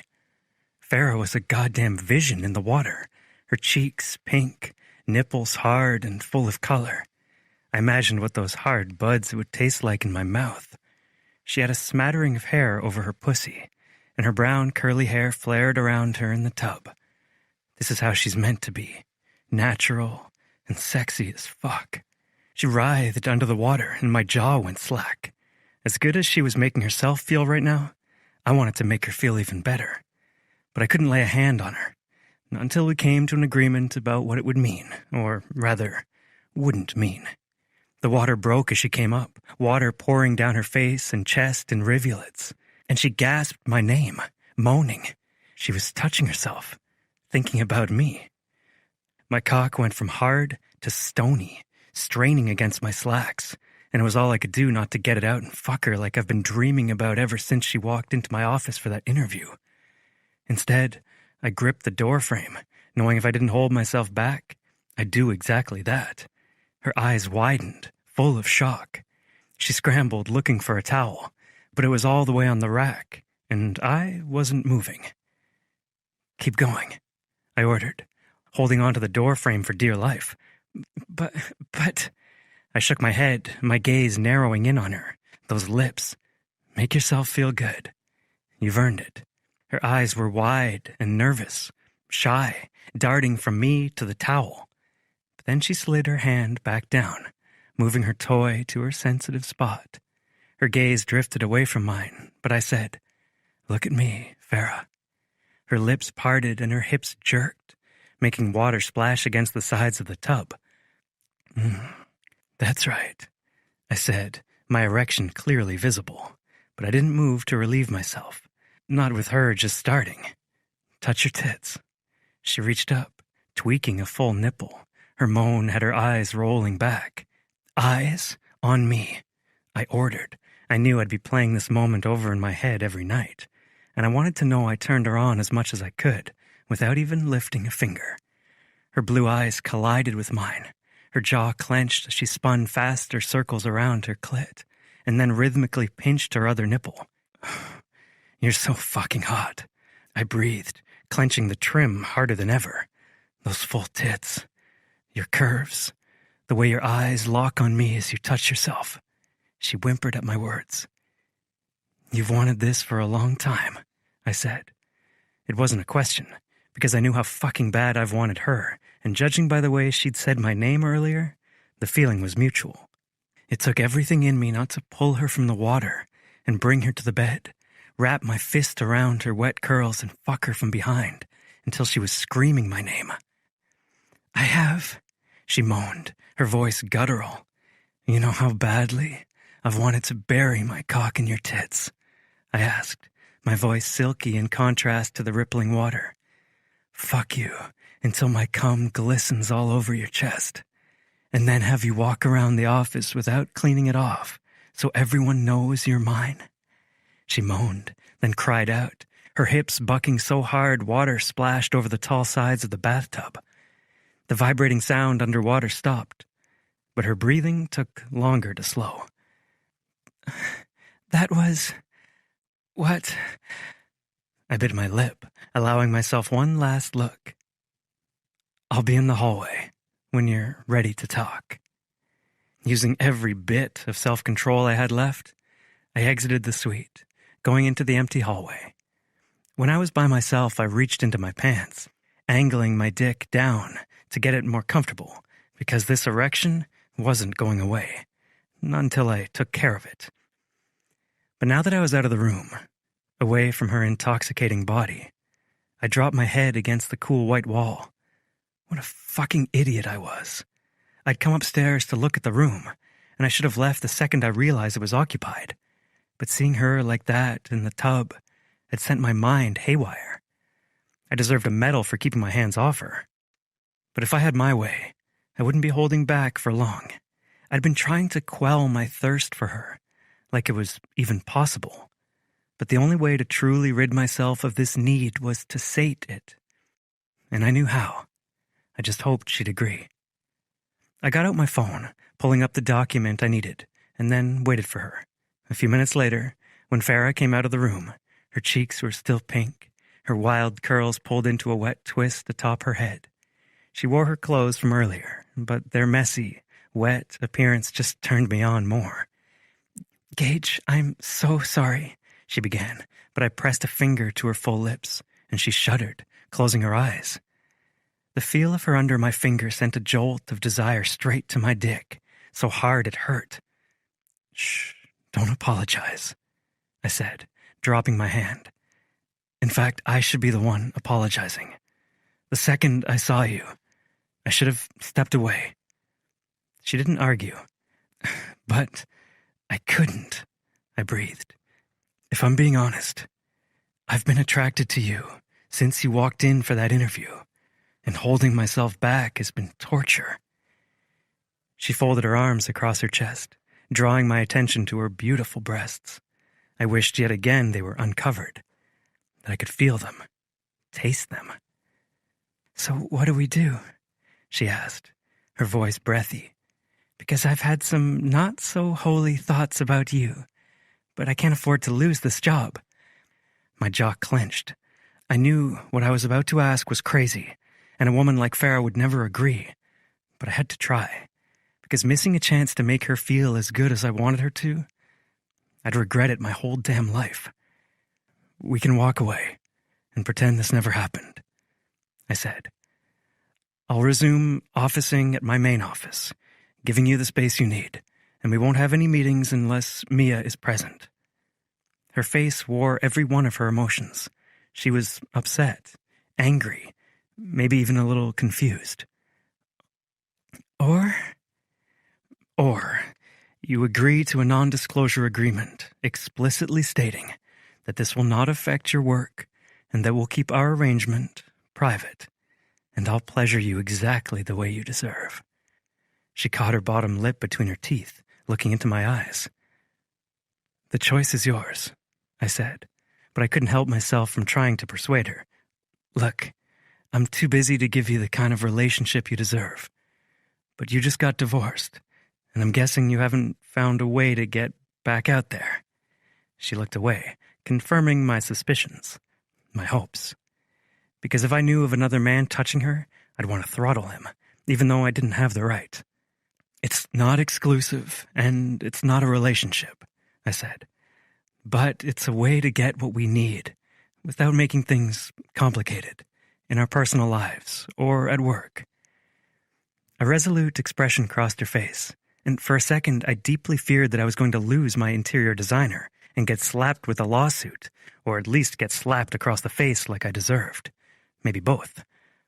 Instead, she said, "Where do I sign?"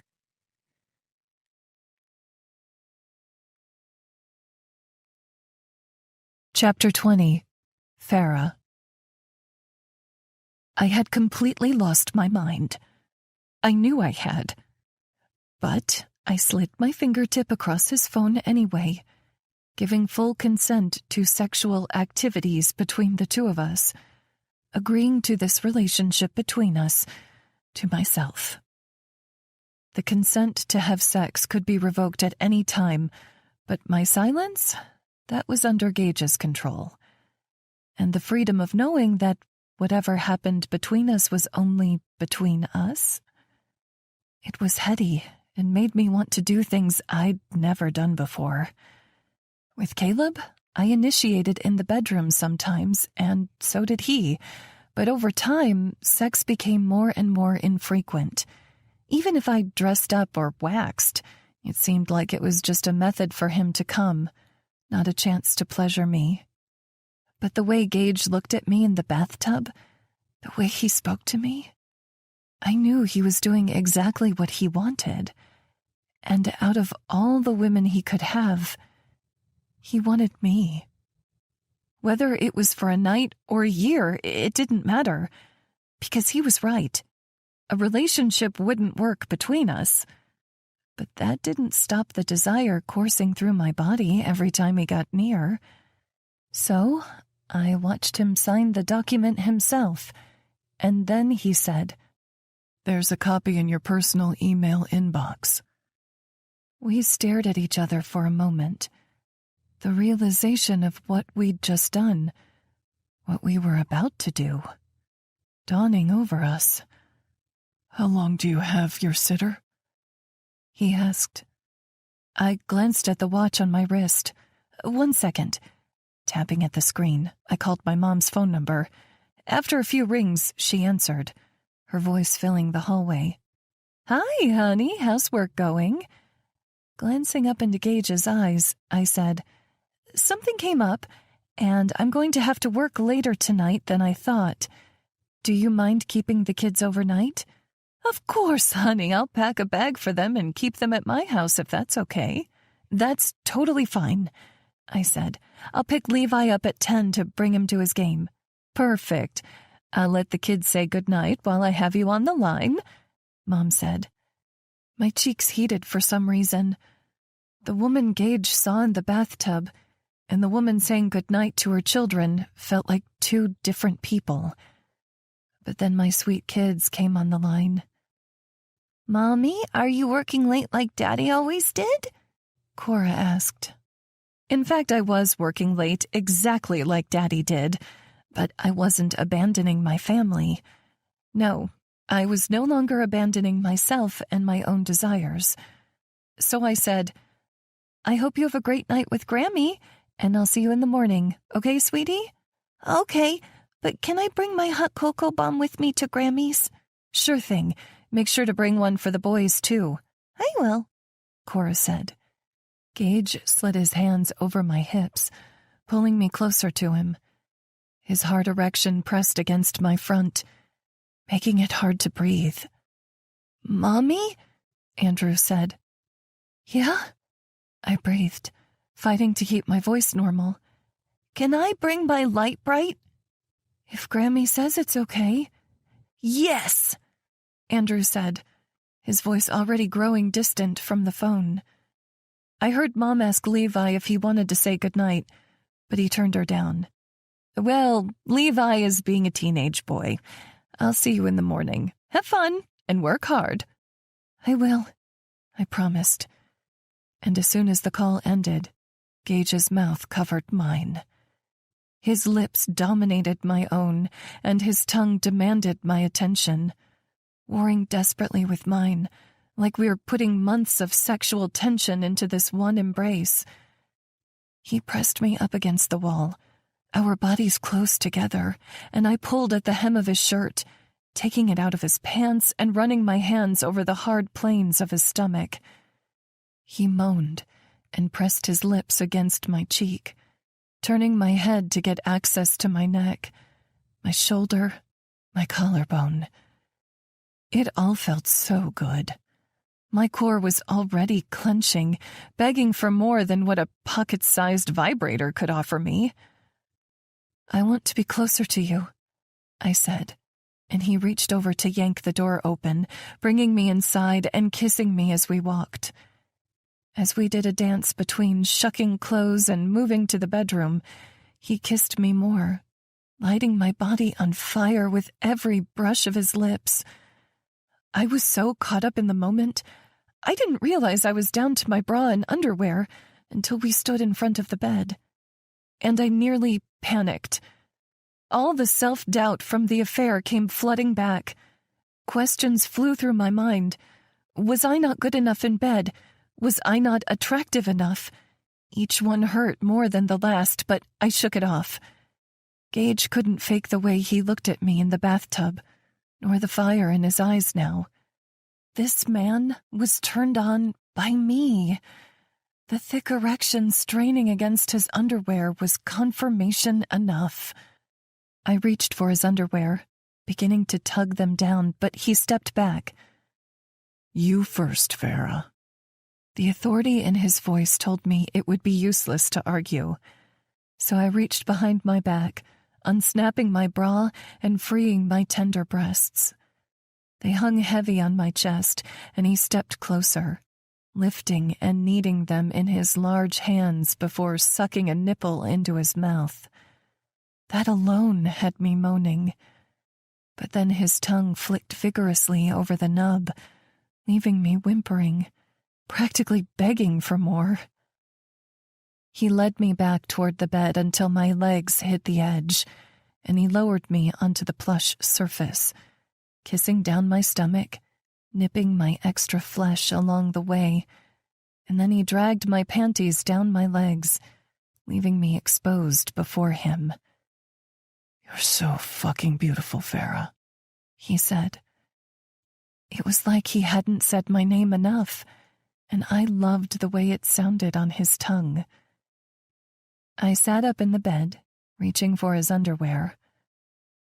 Christian Dior, J'adore, repeated along the waistband, and I pulled them down, revealing the hottest dick I'd ever seen in my life. It stood thick and straight, veins protruding along the perfectly pink length down to his heavy, manscaped sack. Open your mouth, he ordered, but I was already on my way, running my tongue over the broad head of his dick. He shuddered against my touch, his cock bobbing, and I wrapped my fist around it, barely able to connect my fingers, he was so big. I teased his shaft farther into my mouth, sucking and swirling my tongue around the smooth skin as I worked the base with my hand. The salty flavor of his pre-cum filled my mouth. Fuck, Farah. Your mouth. His words spurred me on, and I took him deeper, as far as I could until I gagged against his length. That sound is so fucking hot. I pulled him farther in my mouth, pulling gently on his balls. With Caleb, this was always a chore, and he would take my head, shoving me against his hairy balls. Not Gage. I was in charge, and though his hands were tangled in my hair, he was telling me what a goddess I was.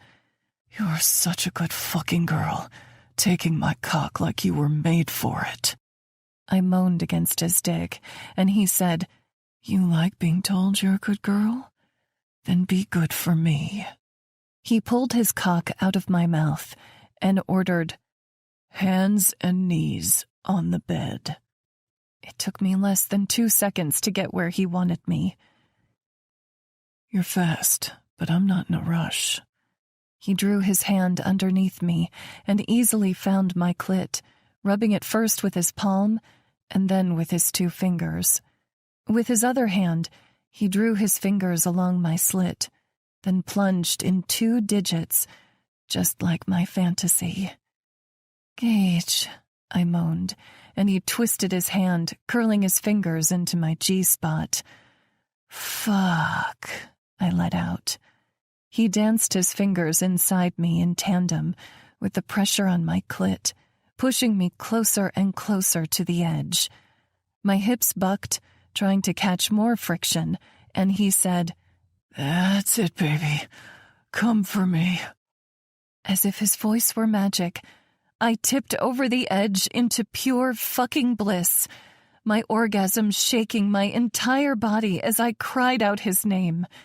He slid his fingers out of me, and then I heard the tear of foil. He slid the condom over his length, his fingers still glistening with my pleasure. I lay on my back, legs spread, and he hooked his arms under my knees, his muscular frame contrasting the soft curves of my legs. God, you look so good, spread out for me like this, he moaned, teasing his tip against my sensitive entrance. He took his time, easing himself in inch by inch, giving me time to adjust to his size. He filled me in a way I'd never been filled, and I rose to meet him, wanting to savor every moment of this experience. Fucking the man I thought was untouchable, and knowing this entire time he had been wanting to do the same thing to me. You're so beautiful, he said, eyes on mine. I palmed his cheek, watched the planes of his face like they were hand-carved by the gods, his strong pecs and defined abs flexing with each thrust. You're hot as hell, Gage Griffin. He smirked, blue eyes right on mine. We work well together, he agreed, pumping hard into me, making his heavy sack hit my ass. The sound of slapping skin, the feel of him driving into me, it was all-consuming. I reached up, clinging to his forearms, as he pounded into me over and over again until we were both crying out. I felt the heat of his load through the condom, and the realization hit me. I'd just had sex with my billionaire boss. Really good sex.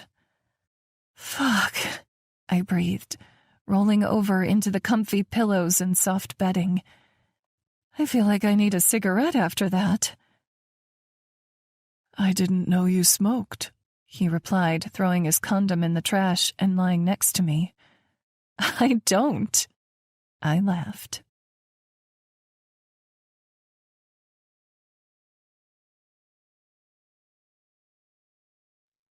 Chapter 21. Gage. I'm fucked. That's what I was thinking as I lay next to Farah in this king-sized hotel bed. She got cold and cuddled under the blanket, then smiled up at me and said, "I'm not sure how this works for you, but I like to cuddle afterward." And how could I say no to those beautiful blue eyes and that tentative smile? I couldn't. Besides, she'd just given me the best sex of my life. The last thing I wanted to do was leave. I slid under the thick duvet and lay next to her, feeling her soft skin against mine, aside from the slight prickles of her leg hair. "I'm sorry," she said. "If I'd known we would be doing this, I would have shaved." "How could you have known?" I asked. I hadn't been expecting this any more than she had. I extended my arm for her, and she rested her head on my shoulder, like it was the most natural thing in the world. And in a way, it was. I felt comfortable in a way I'd never been before. But also electricity hummed through my veins, making me feel more alive than I had in a long time. Usually, after I slept with a woman, I had a driver take her home, and I left the hotel. I never hooked up at my place, and they never stayed the night. But with Farah, I was having a hard time even thinking about getting out of bed. She moved to her side, looking up at me as she ran her hand over my chest. "Is it normally that good for you?" I chuckled at her question. I knew how to have good sex, but the way this woman had cast her spell over me and made me incapable of walking away, it's never been like that.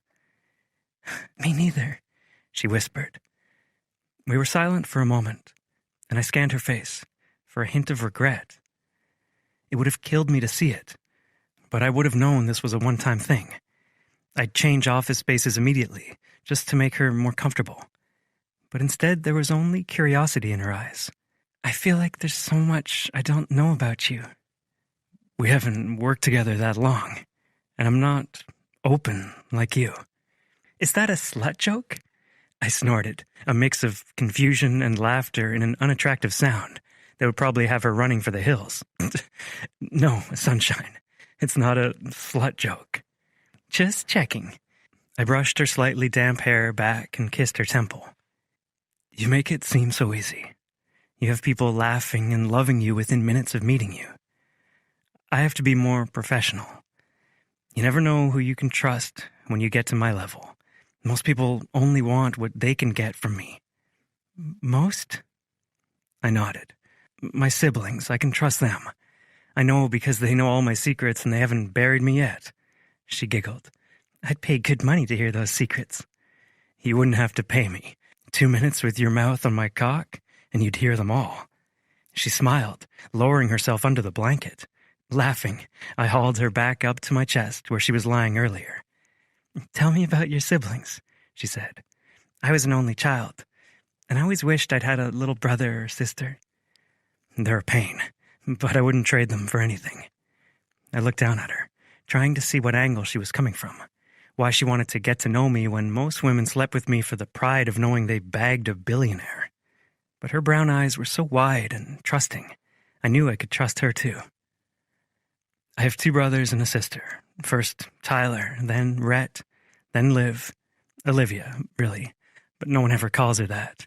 Rhett's the only one you met at the club, and he's pure trouble. He's a great bull rider, and women love him just about as much as he loves them." A smile played along her lips, and in the dimming light coming through the sheer curtains, it was almost magical, this bubble we were in. "Tyler has always been the responsible one. He takes things so seriously, and he was working his way up to take over a major construction company here in Dallas until..." I let out a sigh, realizing how eerily similar our stories were. Except I could never give up my business, my livelihood, for a woman. "Until what?" Farah prompted. "Until he got married and started senior living apartments." I kissed her forehead again, soothing myself as much as her. "And Liv..." I racked my brain, trying to think of a way to describe her. "She's the woman behind my one and only tattoo." She raised her eyebrows, curious. "I didn't see it on your ass." "Ha ha," I said, smiling so naturally around her. "Where is it?" Farah asked. "Can I see?" I lifted my arm that wasn't under her head so she could see the black ink inside my bicep. She ran her fingertip over the design. A windmill? For the farm you grew up on? Kind of, I said. It's our sibling tattoo. Like a promise that we'll always be there for each other. Why a windmill? She asked. And despite never admitting this out loud, I found myself telling her. Because no matter how much a windmill moves, it doesn't go anywhere. And I needed to know that someone would be there for me. I lowered my arm, waiting for Farah to tell me I was weak, needing a tattoo to remind me I had people who truly cared about me in my life. Instead, she reached up and pressed her lips against my jaw. I can see why you love them so much. I nodded. I'd do anything for them. Anything except apologize to my dad for his mistakes. Her fingers drew circles around my pecs, the relaxed ridges of my abs. You try so hard to be grumpy, but you're too good of a guy to be that convincing. A growl passed my lips, and I lifted myself, bracketing her head with my arms as I hovered over her. You think I'm a good guy? I expected her eyes to widen, to look away. Instead, she did something completely infuriating. She smiled. You know what I'm thinking? She asked. I shook my head, desperate to know. For how expressive her face was, she confused me so. I'm thinking how fun it would be to order takeout and eat everything on the menu off of you. A defeated grin spread across my face. I believe that can be arranged. No one was more surprised than me when I woke up the next morning with Farah's head on my shoulder. Her curls tickled my skin as she snored softly. The sound sweet and relaxing. Resting like this, her lips were still smiling slightly, like that permanently good disposition of hers wasn't even affected by sleep. This melting, full feeling spread throughout my chest as I looked at her. She would be the end of me, making me both comfortable and uncomfortable to the point of confusion. Her eyes slowly blinked open, and her lips turned into a lazy smile. Are you staring at me? Maybe a little bit, I admitted. She rolled her head closer to me and planted a sleepy kiss on my lips, all ease and grace and happiness that took me completely off guard. Hooking up with someone wasn't supposed to feel like this. Satisfying, sure. Enjoyable, definitely. But contented? This was a new feeling for me. And even though the night had been fun, full of more sex and laughter than I ever expected, I knew I needed to walk away, or I'd never be able to leave. Not just this room, but this woman. I should probably go, so I can get a workout in, I said. Her lips twitched at the corners like she was about to frown, but then she smiled and nodded. I should probably get going too. I need to get ready for Levi's game. We left the bed, the covers all rippled from the night before, and I walked back into the bathroom, stepping into the glass shower. The water pressure coming from the gold showerhead felt amazing, and part of me wanted to drag Farah in here and go another round. But I held back, my feet itching to run away from here and from this feeling that I had. I just wasn't the kind of guy to catch feelings. I focused on work and family and doing what needed to be done. Not on relationships. Definitely not with one of my employees. And definitely not with a recently divorced mom of 3. Part of me hoped she was already gone so I wouldn't get another urge to pull her into the bed with me and beg her to stay the day. But when I couldn't stall anymore, I got out of the shower, wrapping a towel around my waist. Exiting the bathroom, I found Farah, fully dressed, her purse hooked on her elbow. Her shoulders looked tight, almost bunched around her ears as she said, So, I'll see you at work on Monday? Her worry, the wrongness of it, was enough to make me cross the room to face her. Her eyes drifted from my pecs to my stomach and towel, then back again. I put my hands on her cheeks, so warm and soft. Just like I feared, this overwhelming urge to stay filled me, but I needed to do something more, reassure her, and maybe myself. This doesn't have to change anything at work. You and I are still on the same team, getting this hotel up and running. And after hours? She asked, her voice a purr. My stomach clenched and I drew my thumb along her bottom lip, blood already flowing to my dick, despite the night's activities. After hours, we play. She lifted her purse to her shoulder, making my hands fall, and a sunrise smile spread on her lips. I'd like that, Gage. I love the sound of my name on her lips, no matter the context. I could feel myself wanting to talk to her, make this conversation last by asking about Levi, if his dad would show or not. And that was when I knew I needed to distance myself and compartmentalize my life like I've grown accustomed to doing. So I simply nodded and said, I'll see you next time. I'll see you next time. She lifted her fingers in a little wave and walked out of the room, her hips mocking me as they swayed back and forth. I was already looking forward to next time way too much.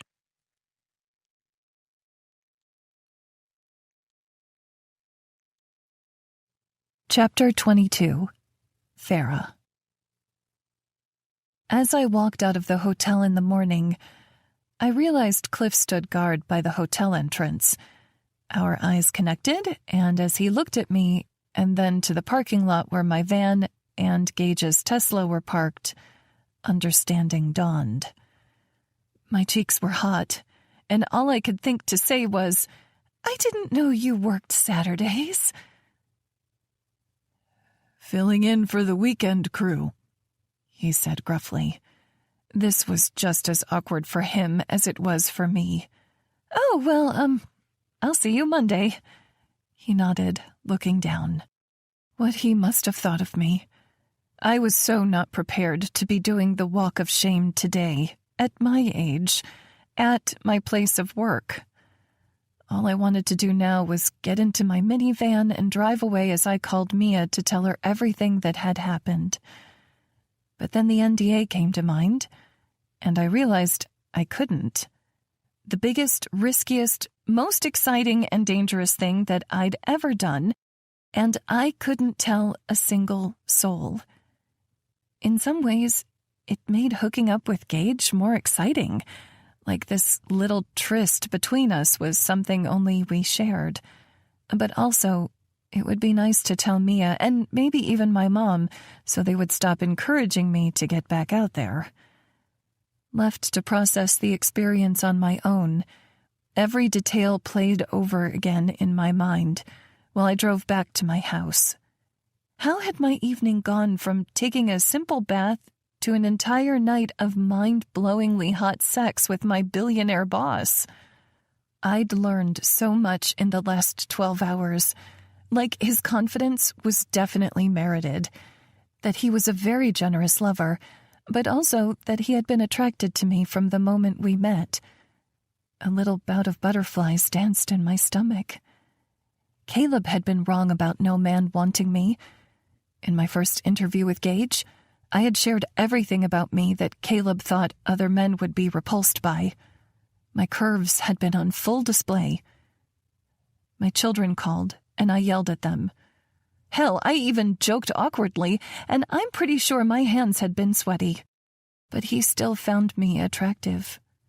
So if someone like Gage Griffin, who could have his pick of any woman, found me physically attractive and wanted to hook up, then someone amazing could fall for the entire package and want to build a life with me. Someday, when I was ready to trust again. For now, I'd enjoy hot, commitment-free sex like nothing I'd ever expected to have in my 30s.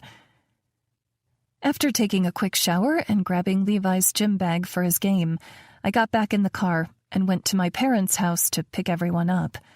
The van had enough room that all the kids could ride in the back seat, and then Mom and Dad could sit up front and in the middle on the way to the game. As we drove, Andrew told me every single detail from a show that he had watched with my mom the night before. Cora complained that she had to wear a Golden Valley shirt over the top of her sequined dress. And then Levi asked the question, "Is Dad coming today?" I glanced in the rearview mirror, seeing my son's eyes looking back at me. He was trying to hide the hope there, but I could sense it. "Have you called him?" I hedged. It wasn't fair that I always had to be the one to break the news, even though we both knew it was really Caleb's fault.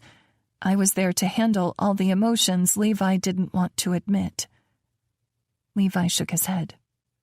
The silence coming from my parents was deafening. All of us screaming inside, why couldn't Caleb be there for his kids?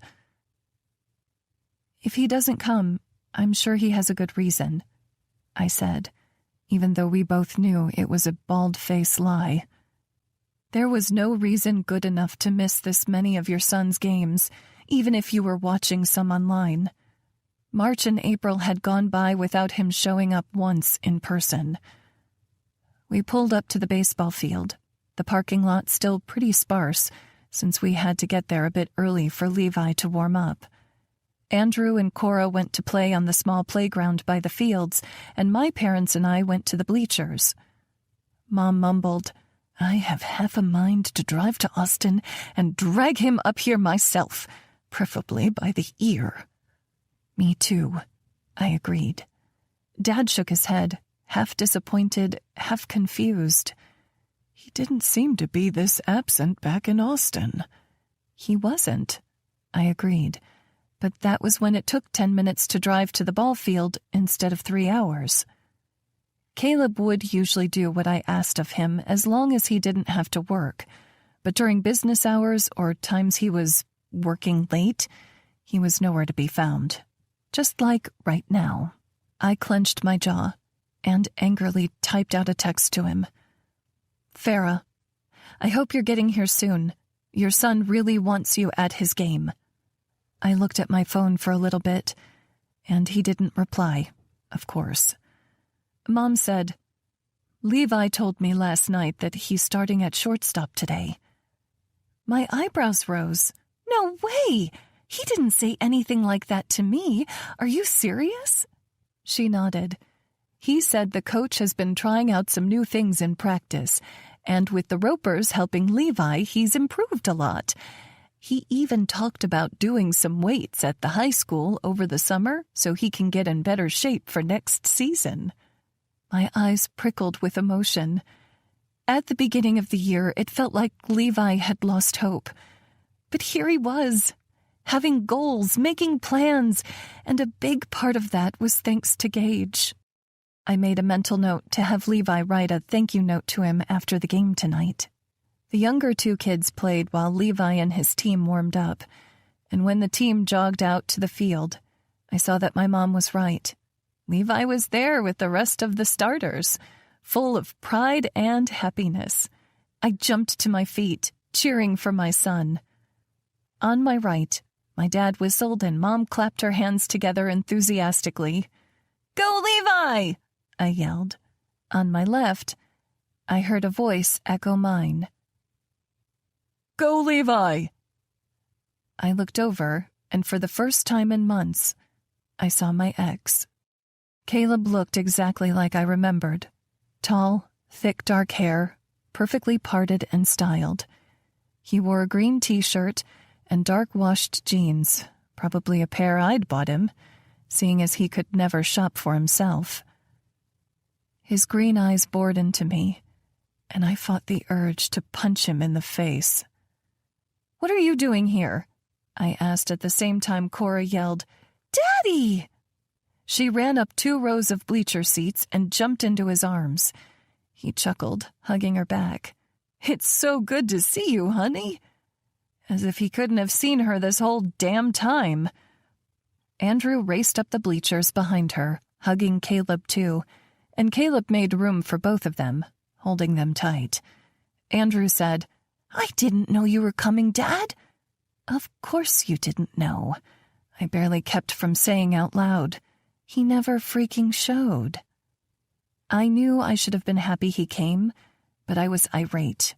3.5 months without so much as a visit or an offer to meet halfway, and here he was, acting like he actually gave a shit. Mom touched my arm. "Why don't we get something from the concession stand? Caleb, kids, do you want anything?" "Nachos," Cora said, settling in her dad's lap. "Hot dog," Andrew added, cuddling up next to Caleb on the bleachers, even though it was 80 degrees outside and humid. "I'm good," Caleb said. Mom put her hand on my shoulder, guiding me away from the bleachers. When we got out of earshot, she said, "You looked like you were about to murder him, and there were too many witnesses around for me to let that happen, even if I wanted you to." I gave her a wry smile, and then let out a sigh as we walked over the dirt path between bleachers to the concession stand. After getting hit by a foul ball, I made sure to keep a lookout every time I heard a bat make contact. It's just hard to see him swoop in and be the hero when I'm the one handling everything. You know, Cora threw a royal temper tantrum yesterday morning because we were already running late, and the braid I put in her hair didn't look just like Elsa's. And Andrew's teacher called to tell me that he has no interest in doing his schoolwork. He just doodles. Never mind the fact that Levi barely has 2 words to rub together these days. Mom said, "I believe all of that, especially after all the struggles we had with your hair, or talking too much in class, and you too had your teenage moments. Hey, I'm pretty sure I still have nightmares about getting my hair done before school." Her chuckle loosened me up a little. Kids are smarter than we think, and they know who's there for them at the end of the day. We reached the snack shack and put in orders for the kids. Just before we were about to pay, I said, "Hey, can we get some Cracker Jacks too?" As the high school kid running the booth went to get our snacks, Mom gave me a curious look. "I thought you hated those." "I do. I just know someone who might enjoy them." Mom's jaw dropped open. "You met someone?" Her light brown eyes danced with excitement. "That's why you had to work late last night, isn't it?" Could blushing violate an NDA? Because this blush was definitely giving me away. A knowing smile spread on my mother's lips. "I know I'm your mom. You don't have to say anything." The kid came back with the snacks, and I held the nachos and Cracker Jacks while Mom took the drinks and popcorn. "I'm happy for you, though, getting back out there. You deserve to have a little fun," she said. I completely agreed. When we reached the stands, Dad scooted further from Caleb like he needed us to separate them, his arms folded over his chest, and that was saying something because my dad didn't make enemies. Cora and Andrew were happy to have their food, and I settled in, leaving the kids between Caleb and me as I asked my dad, "What did I miss?" Dad opened his mouth to answer, but Caleb said, "Levi missed a grounder." Of course, Caleb would only notice the negative. Dad added, "He caught a pop fly, too." A small smile tilted my lips. Good.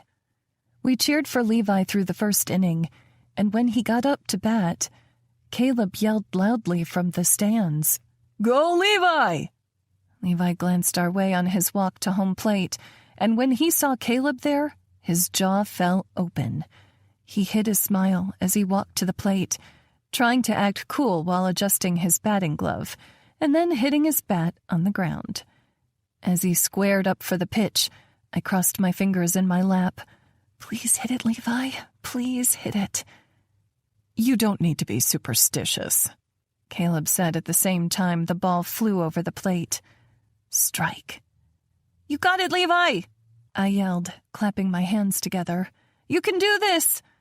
He squared up again, and I crossed my fingers on both hands this time. Cora did the same. "Just like your mother," Caleb muttered. It was not a compliment. Strike. I glared at him over Cora's head. Andrew clapped his hands together. "Go, Levi!" I put my fingers in my mouth, whistling for him, and then crossed my fingers behind my back, hoping he could get this hit. Impressing Caleb mattered so much to him. The pitcher reared back and sent a curveball Levi's way. He swung again and missed. Strike 3. "I gotta go take a leak," Caleb said, getting up from the stands. When I shot him a look, he said, "What? It's not like I'm missing much." If my children weren't with me, I would have said a lot of unsavory things to Caleb, but instead, I gritted my teeth together. Cora patted my arm and said, Maybe we should cross our toes next time, too. A small laugh escaped my lips, and I hugged her tightly to my side, trying not to cry. I think that's a great idea.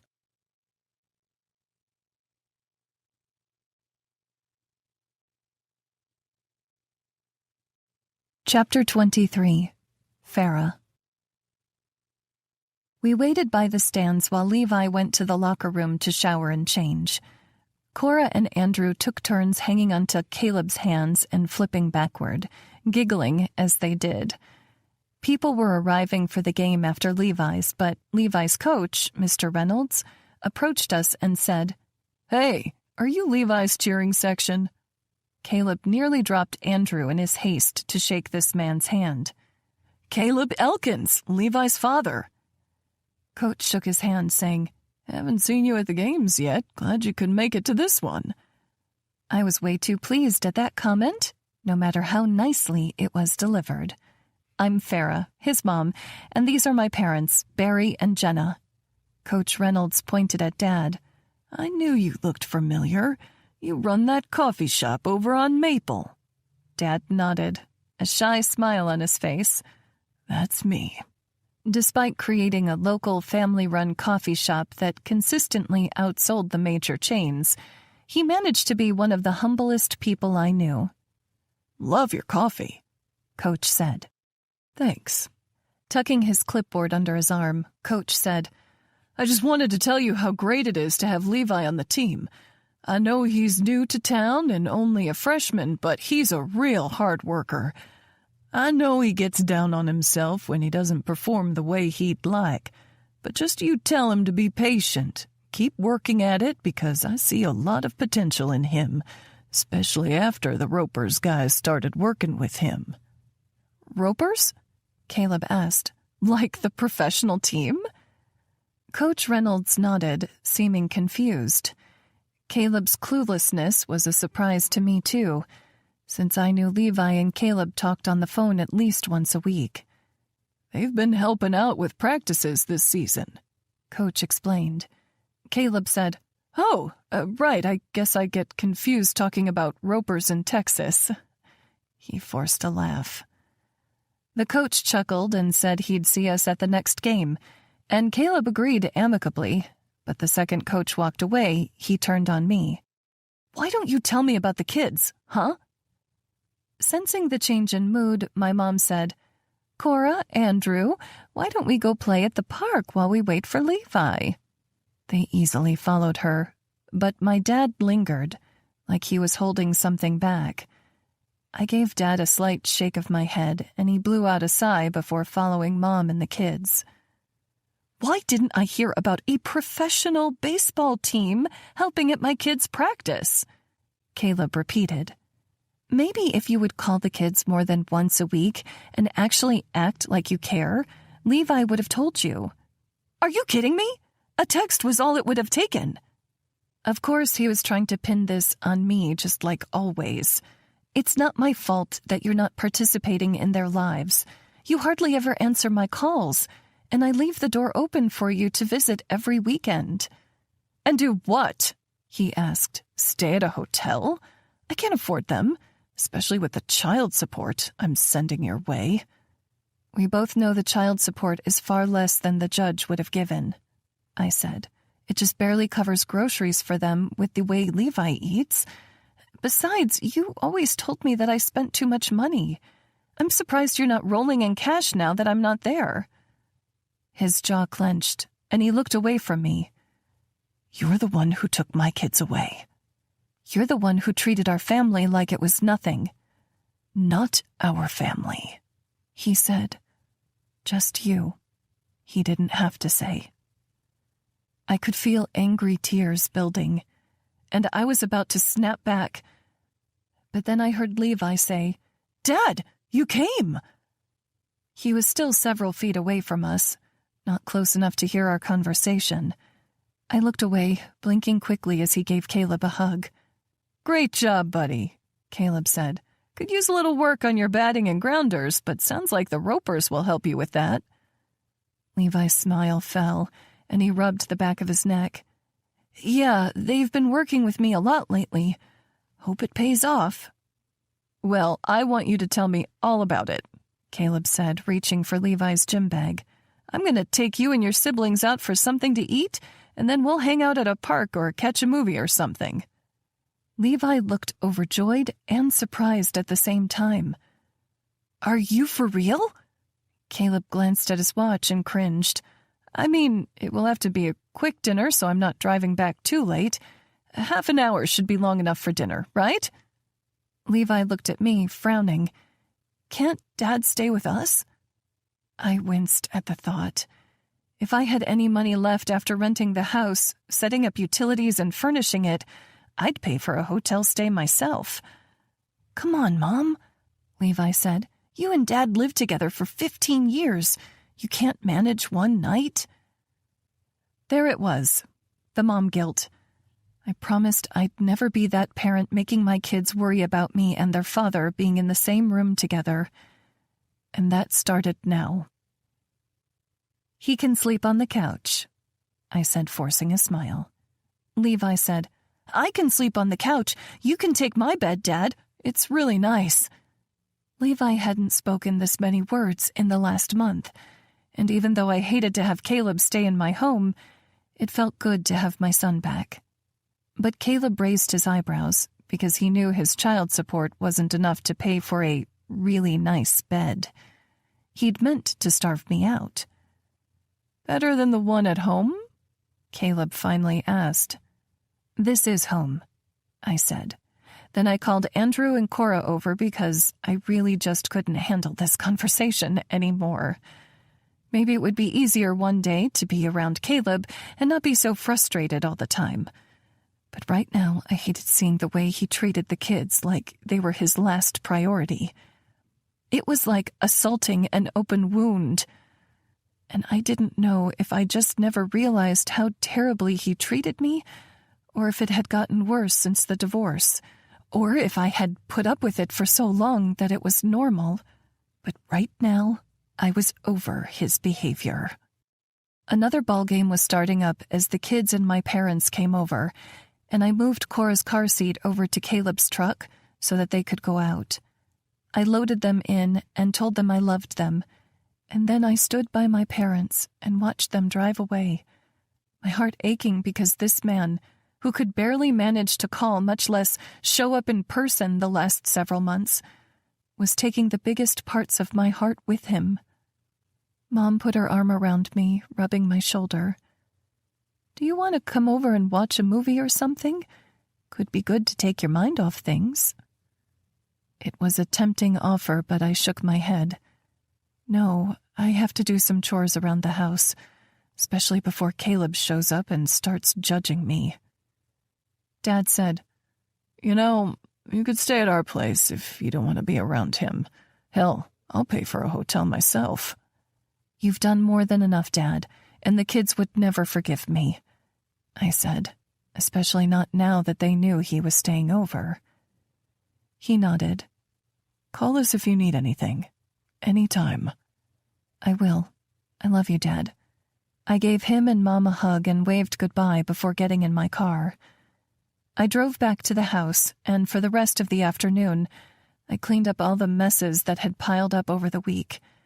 Now the only time laundry and dishes got done was late at night after I was already exhausted and finished helping the kids with their homework or spending time with them. I knew Andrew especially got really lonely at his new school. He had a harder time making friends than the other two. I ran a few loads of laundry and did the dishes, wiped off the counters and swept the floors, even though I knew I shouldn't care what Caleb thought anymore. I wanted him to see what a good life I had made for myself and the kids without him. I wanted him to walk in this house and see all the nice things we had and know that he had absolutely no part in it. I ate dinner by myself, and just as headlights appeared through my front window, my phone pinged with a text. Gage, I saw Levi's team won today. Tell him good game for me. I bit my lip, smiling at the screen. Farah, I will. The door opened and Cora came shuffling up, holding up a teddy bear almost bigger than her. It was so heavy she had to pop her hip out and lean back to keep it off the floor. Andrew sulked behind her, holding a baseball glove and bat. Behind him, Levi and Caleb walked beside each other, Levi holding the brand new mitt I'd been saving for. "Did you guys go shopping?" I asked. Caleb nodded, and I noted the frown on Andrew's face. "I didn't know you liked baseball," I said to him. "I don't," he muttered, walking past me and going to his bedroom. Confused, I looked at Caleb for an explanation. He rolled his eyes. "Drew wanted fingernail polish, but I told him he should get something that we could do together." "And you can't do fingernail polish together?" I asked, feeling Cora and Levi's eyes on me. "Not if I don't want him to get picked on at school. You already said he's having a hard time making friends." I fought to keep my voice even, knowing our kids were listening. If the kids are picking on him for wearing fingernail polish, it's their problem, not Andrew's. He should have gotten what he wanted. He folded his arms over his chest, towering over me, where I sat at the dining room table. "Great way to welcome me to your new place. Complain at me for doing something nice for your kid." "Our kid," I corrected. "Oh, now he's mine," Caleb muttered, stepping past me to look at the kitchen. "This is a pretty big place. Rent must be sky high." Levi said, "It's not as big as the house back home, but it's comfortable." The pain in my chest just increased. Cora said, "Come see my room, Daddy. I'll put Prince Charlie by the rest of my bears." "Okay, sweetheart," Caleb said, holding her hand and letting her drag him back to her room. I followed them, wanting to keep an ear on what he said about the place. He looked around her room silently as she placed the teddy bear by the rest of her stuffed animals. He said, "This is a room fit for a princess." She spun happily, her skirt flying around her. "Let me see your room, Levi," he said. We followed Levi farther down the hall to his room, and once again Caleb was quiet at first. Levi said, "Mom got me this really nice dresser and a desk for me to do my homework, but I always end up doing it at the table, most nights anyway." Caleb ran his hand over the black desktop. "You found all this at a thrift store, Farah?" "No," I replied, and I hated the way his tone implied second-hand furniture was somehow less, like it was all I could get. "I ordered it online." Levi chimed in. "It was like better than Christmas when we first moved in. There were 1,000,000 boxes coming in all the time. I put the TV stand together by myself." I grinned, loving the pride in his voice and that he said something positive about the move because we really didn't talk all that much, and it was hard to gauge how he felt. I wished he would say more to me. Without complimenting or even commenting on Levi's space, Caleb said, "Well, let's see Andrew's room, although he's mad at me. I'm kind of regretting the bat right now." He guffawed. I didn't find the joke funny at all. Andrew had missed his dad for months, and then Caleb basically dismissed him and his interests. We walked to Andrew's room, his door covered in drawings. A new one was up on the door, portraying a hastily scribbled skull and crossbones with the words, "Keep out." My heart ached for him. I knocked on his door and said, "Drew, can we come in?" "You can," he replied, "not Dad." Caleb looked pissed and opened his mouth to say something, but I just held my hand up and said, "Give me some time with him." I pushed my way inside Andrew's room, noticing that the baseball bat and glove were nowhere to be found. Then I spotted the end of the bat sticking out from under his bed. I let out a soft sigh, and my eyes landed on the framed painting above his bed, the one that Gage had paid for an instructor to make with Andrew.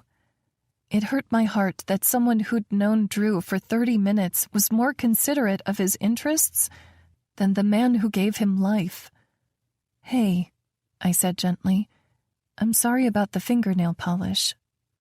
Andrew held his pillow to his stomach. "It just looks like so much fun when you and Cora do it and make little designs. I thought it could be fun for me to have my own." I reached out, rubbing his shoulder. "I didn't know that you felt that way, but next time Cora and I do nails, you can join us, okay?" He nodded. "Thanks, Mom. Did you know that there's a glow-in-the-dark kind of polish?" "Glow-in-the-dark? That's amazing." "That's what I thought," he said. "But Dad said fingernail polish was for girls. He said I could do baseball instead." His little lips screwed up, and I could tell he was on the verge of tears. I told him I hate baseball, but it didn't matter. "Babe, you don't have to play baseball if you don't want to. And anyone can paint their nails, okay? It's literally just colors, not a boy thing or a girl thing." He looked up at me. "I don't have to play Little League this summer, right?" "Not if you don't want to," I said. He nodded, looking down at his bed. He'd gone for a bedspread that was designed after one of his favorite video games.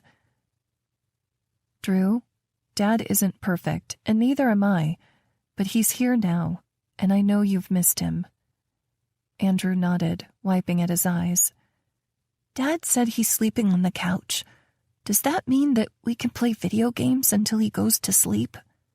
"I think that's up to Dad," I said. "I might just spend some time in my room." "Can't we be together like a family?" he asked. My heart ached for him. He was just too young to really understand, and to be fair, no 8-year-old should have to understand. We are a family, Drew, but not the same kind that we were before, and that's okay. His lips trembled slightly, and I pulled him into a hug. After a few minutes, he took a deep breath and said, "I'm going to ask Dad about the video games." "I think that's a great idea." He pushed himself off the bed, giving me a playful look. "Maybe our new family can play more video games." I chuckled, walking behind him. Nice try. We walked to the living room where Caleb and Levi were battling each other in a video game, while Cora played with one of her dolls on the floor. "Can I play with you?" Drew asked, sitting by Levi on the couch. "Sure, buddy," Caleb said. "You can have my controller." I folded my arms across my chest, hating the sight of Caleb in my place.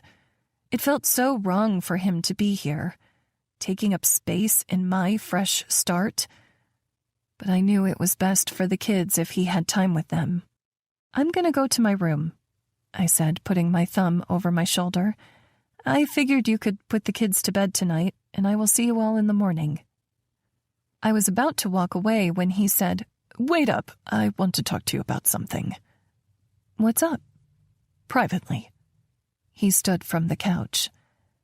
I didn't want to take him to my bedroom, so we stepped onto the back patio. There wasn't much to the backyard, but we'd strung up some discounted Christmas lights and put a used picnic table out.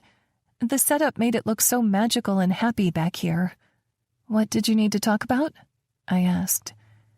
His expression quickly changed from amicable to accusatory.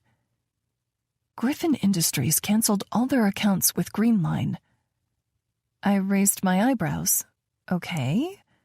"I know you had something to do with it." His anger had no place back here, but neither did my own. "Caleb, I don't know what you want me to do about it. I work in interior design. It's not like I have anything to do with the company's insurance decisions." Raising his eyebrows, he gestured at the house behind him. "Where did all this stuff come from?" "What the hell did this have to do with insurance?" "I told you I bought it online, but I'm not really sure how that's any of your business anymore." "I know how much things cost, Farah. The average salary for an interior designer in Dallas couldn't afford all this. You're lucky to be making rent and utilities and getting the kids what they need for school, and I know you're not that great with money." I was already getting angry, but that last line shoved me over the edge. "The only reason I'm not great with money was because you insisted on controlling it for our entire marriage. And now I know it's because you didn't want me to see all the shit you were buying for your mistresses. The only thing that I had control over was a budget for activities with the kids and groceries. I've had to figure this out on my own, get a job after sacrificing my career to take care of our children and support your career. But I'm figuring it out." A smug look dawned on his face. "I'm sure you are." "What the hell does that mean?" I practically growled. I didn't know why it was important to me, but I needed him to know that I'd been thriving without him. "For your information, I got a job, a great job, and I work for a man who believes in me and supports me, and he pays me what I'm worth." A sneer curved Caleb's upper lip. "I knew it. You're fucking him." He pointed his finger at me.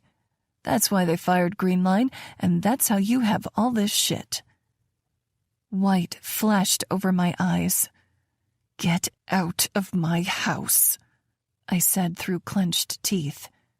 "You're kicking me out?" "You do not speak to me like that anymore. This is my home that I pay for with my money from my job. And while I will always give you access to the kids and make sure that you have chances to visit them and talk to them on the phone, staying in my house is not a necessity. You are welcome to book a hotel tonight or drive back to your place, but you cannot stay here unless you sincerely apologize and change your behavior." "You're such a bitch," he spat. My voice shook with rage, and I barely held back angry tears. "No, I'm just not your doormat anymore. Go tell the kids that you need to go." He glared at me before walking inside and said, "Kids, your mom asked me to leave. I'll see you later." And then he walked out the front door, leaving me to deal with the fallout as his engine roared in the night.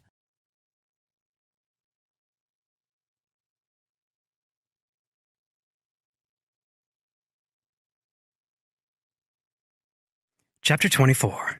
Gage. After a morning session at the gym, I showered and grabbed one of the blue suits from my closet with a tie Farah had complimented me on a few weeks back. On the way to the retreat, I stopped by a coffee shop and got Farah her favorite drink. It was called a turtle mocha, and even though I liked my coffee a little sweet, this was practically dessert for breakfast. My mind flashed back to Friday night, in the early hours of the morning, as we sat cross-legged on the bed. Breakfast between us.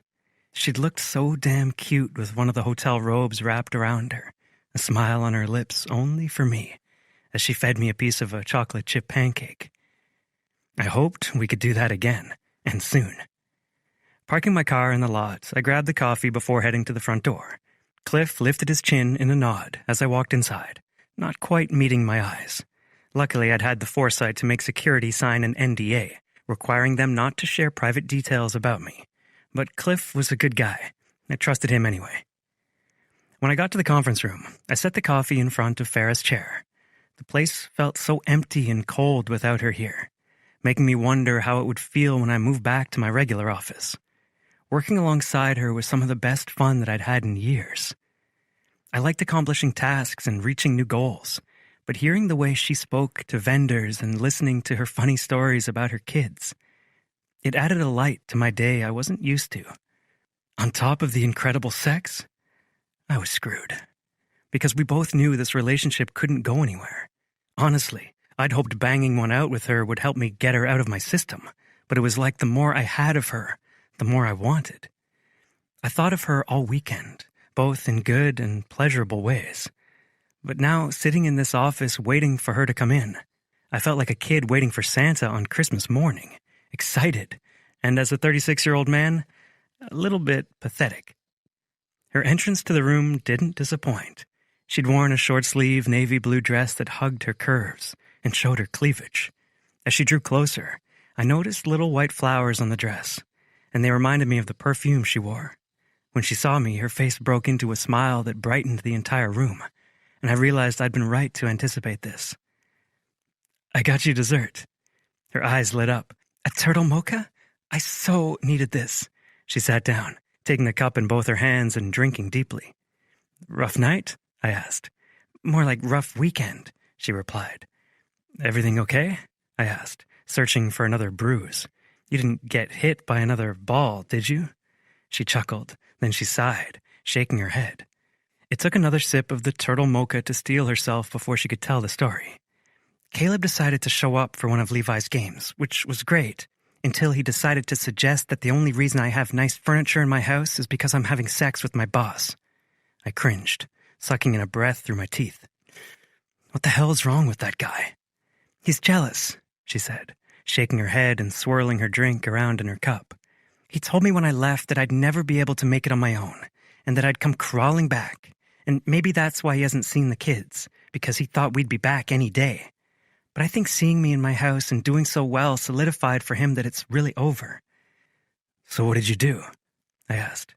I hoped she'd put him in his place. She deserved to be treated better than that, and her kids needed a better example of a man. "Oh, this is where it got worse." She set her coffee down, placing her hands on the table, like she wanted to flip it. "I can take Caleb saying crappy things to me because, well, I've been dealing with it for a while. But then he walked in and told the kids that I was making him leave. And you should have seen the look on Levi's face. I'm pretty sure he's going to hate me forever. Cora was crying, asking why Daddy wouldn't come back, and Andrew threw the baseball glove and bat that Caleb got him in the garbage. So I was dealing with all the feelings." I shook my head. "All I did over the weekend was some extra work and hit the gym." She had half a smile as she picked her drink back up. "Do you know how lucky you are?" I gazed at her. She was so beautiful, even frustrated and slouched over her coffee. "You have no idea." Her eyes met mine, holding my gaze for a moment. "He did say something else." My fist clenched under the table. "Something worse?" She shifted uncomfortably in her seat. "Farah," I ordered. Meeting my eyes again, she said, "He said Griffin Industries dropped Green Line Mutual." My shoulders squared. He was still an idiot for leaving Farah, but smarter than I thought to make the connection. "We did." Her lips parted. "Why? They have the best rates in Texas, maybe in the country. Wouldn't that cost your company a lot of money to switch to another provider?" Our eyes locked and I tilted my head, wanting her to see me, the real me, not just the hard exterior everyone knew. "I might be a businessman, but I'm also a human. I have no desire to work with a company that lets its employees cheat on the job and then keeps them on board." Her lips parted. "How did you know?" "I have a PI. And I'd learned way too fucking much about Caleb Elkins and his slimy boss to ever work with Green Line again." Farah nodded, then nodded again. "Wow." "What?" I asked. She looked up at me with wide blue eyes that were impossible to turn down. "You did that for me?"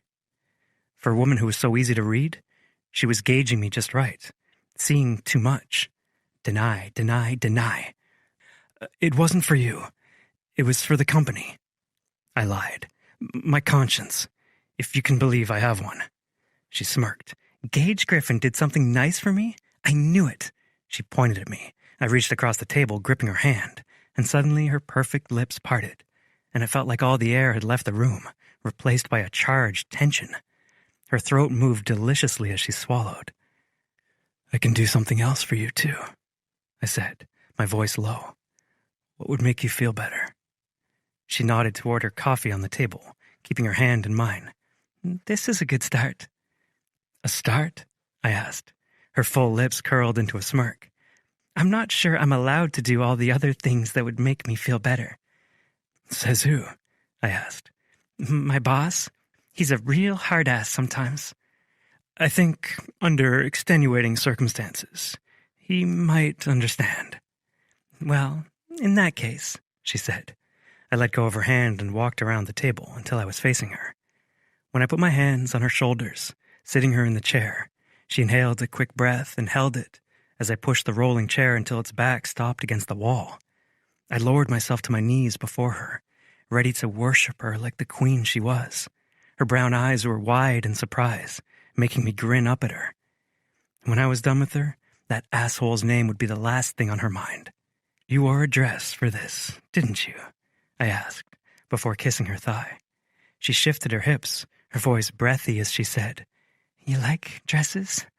I took off my blazer, dropping it on the desk, and kissed higher up her leg. "Love them on you." I brushed her hem up higher, seeing a lacy thong underneath. Blood filled my cock, already straining against my pants. She dressed up for me. "Lift your hips," I commanded. She pressed her feet into the ground, giving me enough room to slide her panties over her curvy hips and thighs, then down her calves. I balled them up and put them in my pocket. "Mine." "You know those are $20 underwear, right?" she asked. "I can buy you a truckload of these if you promise you'll wear them every day." Her cheeks flushed even more, and I continued kissing her, running my hands up her legs until my thumbs hooked in the crease between her hips and thighs. With her dress out of the way and her knees separated by my shoulders, I could see her beautiful pussy. But this time, there was no hair. "You shaved," I said, looking up at her. Her cheeks were bright red as she said, "If I'd known what would happen Friday night, I would have shaved on Thursday." I sliced my tongue up her slit, making her shiver. "I like you exactly as you are, Farah. Shaved, waxed, natural. I don't give a shit, as long as it's you." Her eyebrows rose, and I instantly read her emotions. "You don't believe me?" I said, rocking back on my heels. She bit her lip.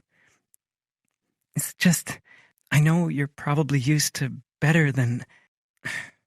She let out a sigh and gestured at herself. Anger flared in my chest, and I backed away from her, rising to my feet and pacing the floor. "Who the fuck made you think there's better than you?" With this incredulous look on her face, she said, "Maybe that guy who walked away from me in the club? Or my ex, who told me no one would ever want a fat single mom my age? Fucking idiots." I growled. I approached her again, putting my hands on the arms of her chair and my face up close to hers. "You are a fucking goddess, Farah. You have curves and dimples and hair and stretch marks like an adult woman does, and I've never been more turned on in my life than when I walked in on you in the bath, touching yourself and making yourself feel good. Because you deserve that, Farah. You deserve to feel good. And you deserve to know that you are everything I stay up at night thinking about." Her breath hitched in her chest, and before she could argue with me or utter another word, I lowered myself, kneeling at her throne and bringing her to my lips. In minutes, I had her screaming my name.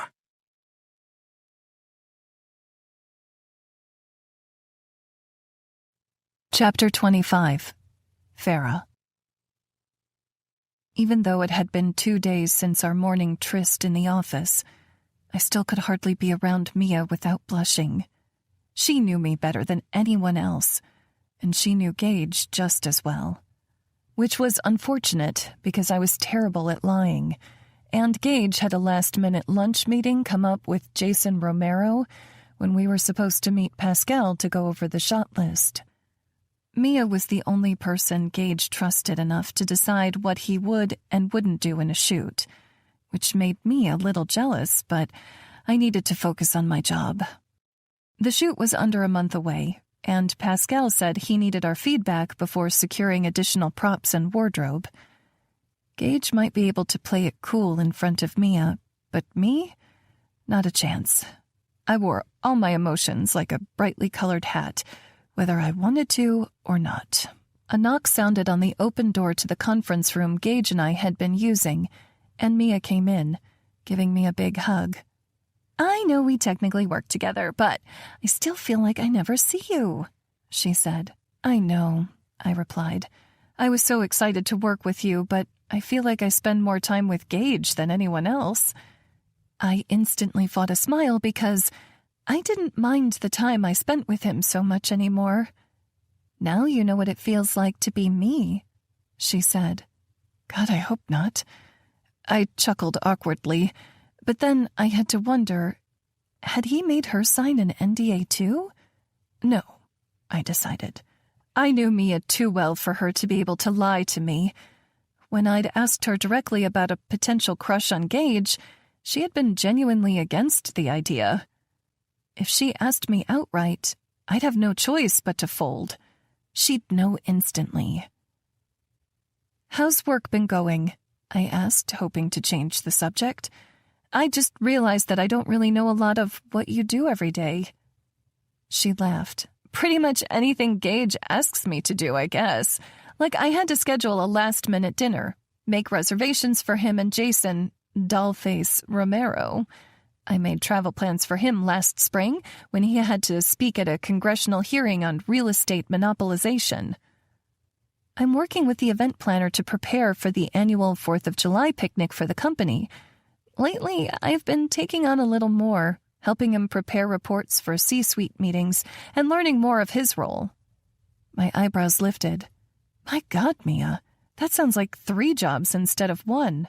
"It is," she laughed.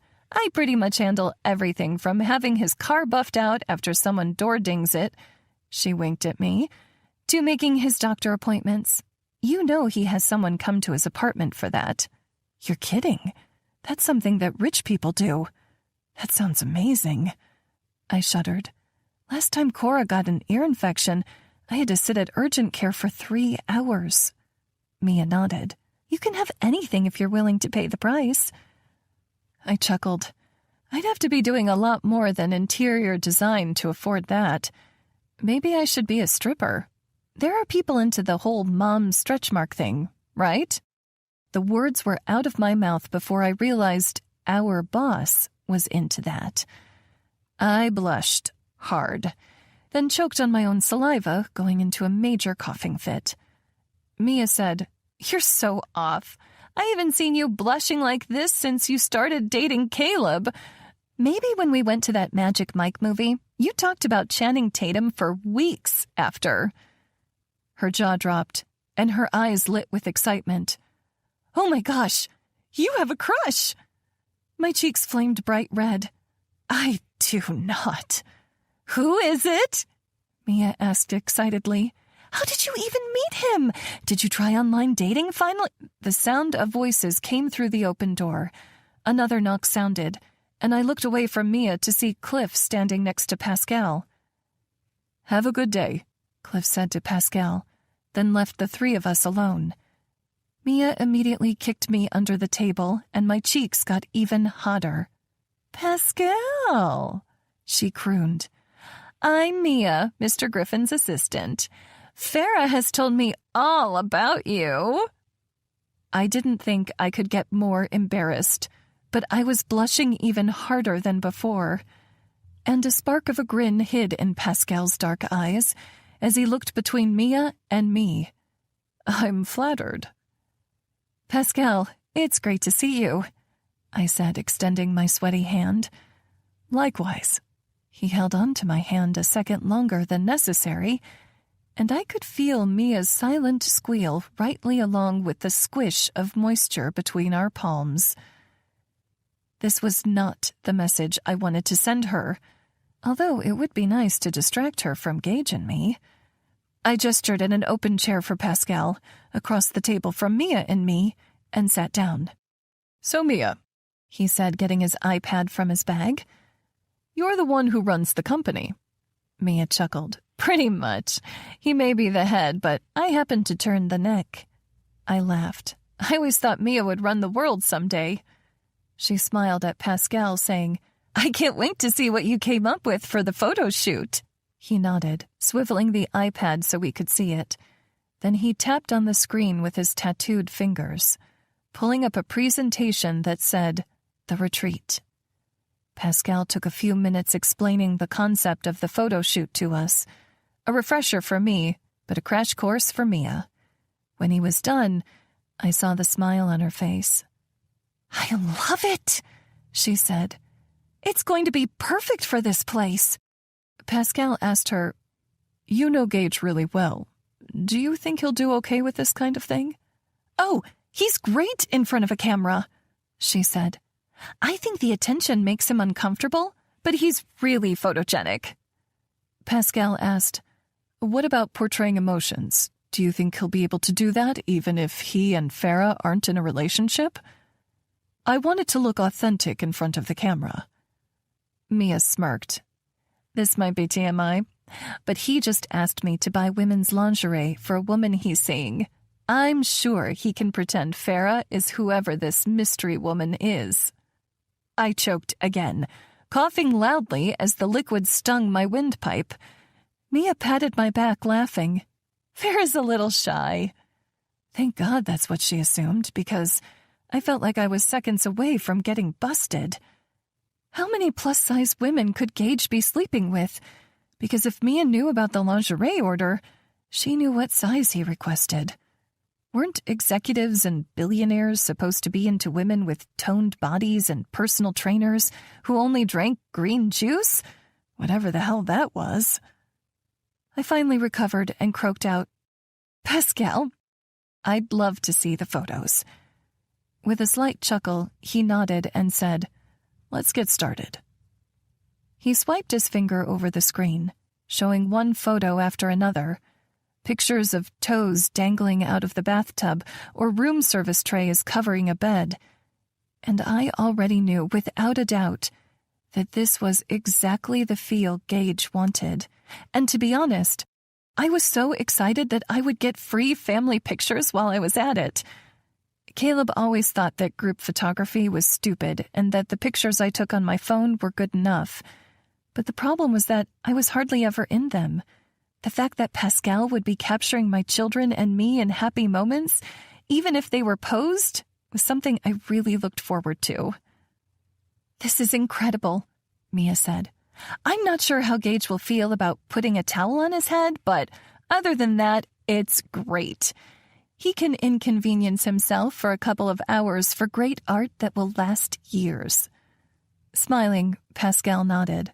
I think that's a great idea. Although, Mia said, the look on her face was one she'd only worn when we were in college and trying to get into bars while underage. What was she up to? Yeah, Pascal said. Well, you're an artist, and Farah is an artist. Where was she going with this? Mia tapped her chin. I'm wondering if you two could get together and talk about your shared interest. Could be a great networking opportunity for both of you. Just as I was about to tell Pascal that he didn't have to network with me, he said, That sounds like a great idea, as long as we can add a little red wine. Mia nodded enthusiastically. I can babysit the kids, Farah, maybe next Friday, after work?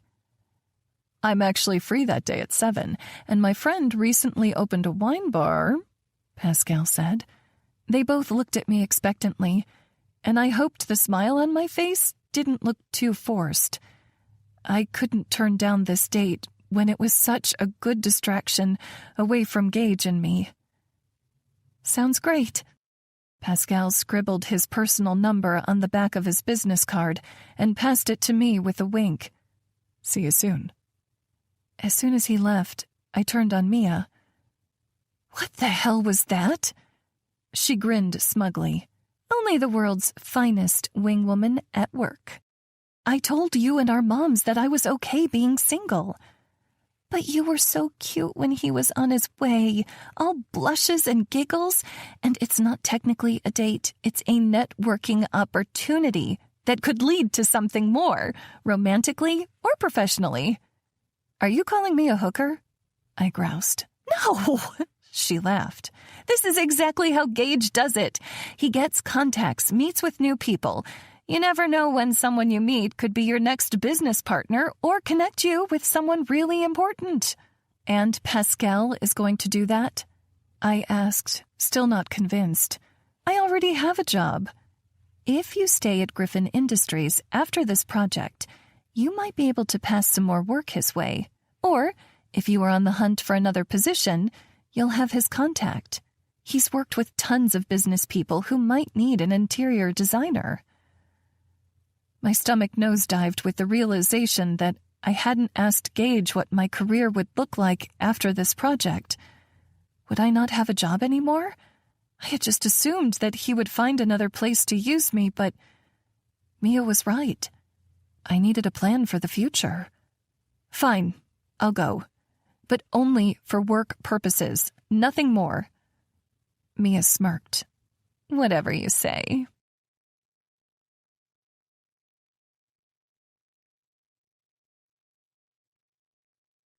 Chapter 26.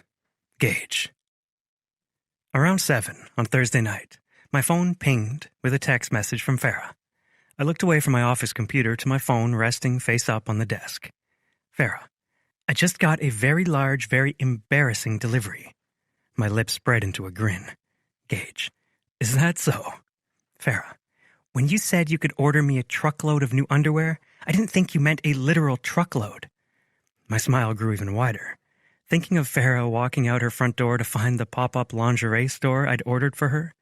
Since I knew intimately the brand and size she wore, I hired a company to set up the back of an unmarked box truck with a store holding all the colors and styles that brand made in her size.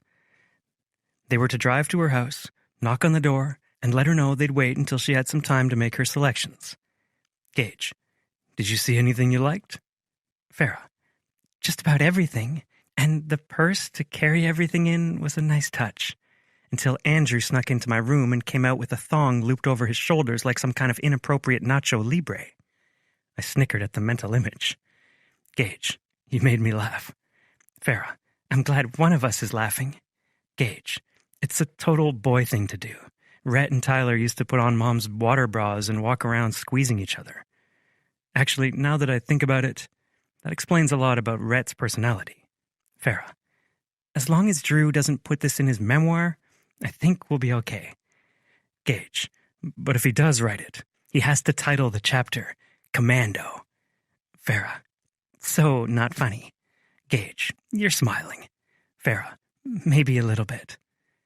I turned away from my desk, facing the window and the glittering view of Dallas at night.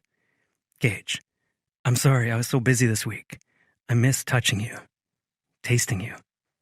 Farah, your schedule actually let me get some work done, although I wouldn't mind a repeat of what happened Monday morning.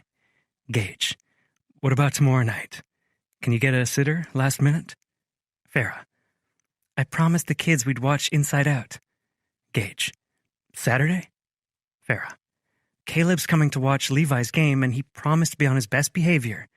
But I think after what happened last week, it wouldn't be a good idea to go out all night with my boss, no matter how much I want to. God, I wanted to be with her again. Something about Farah was so addictive, and not just being with her in bed. When we'd spent the night together last week, it was the most I'd laughed in months, maybe even years. Gage, you're killing me. Farah, text me Saturday night after the kids are in bed. But until then, a picture came through our message thread that I'd never be able to get off my mind. Farah stood with her back to the camera, wearing only a black, lacy thong. The dark material contrasted her pale skin, and her curly hair spilled down her back. The way she positioned herself, I could just imagine digging my fingers into her hips and railing into her from behind.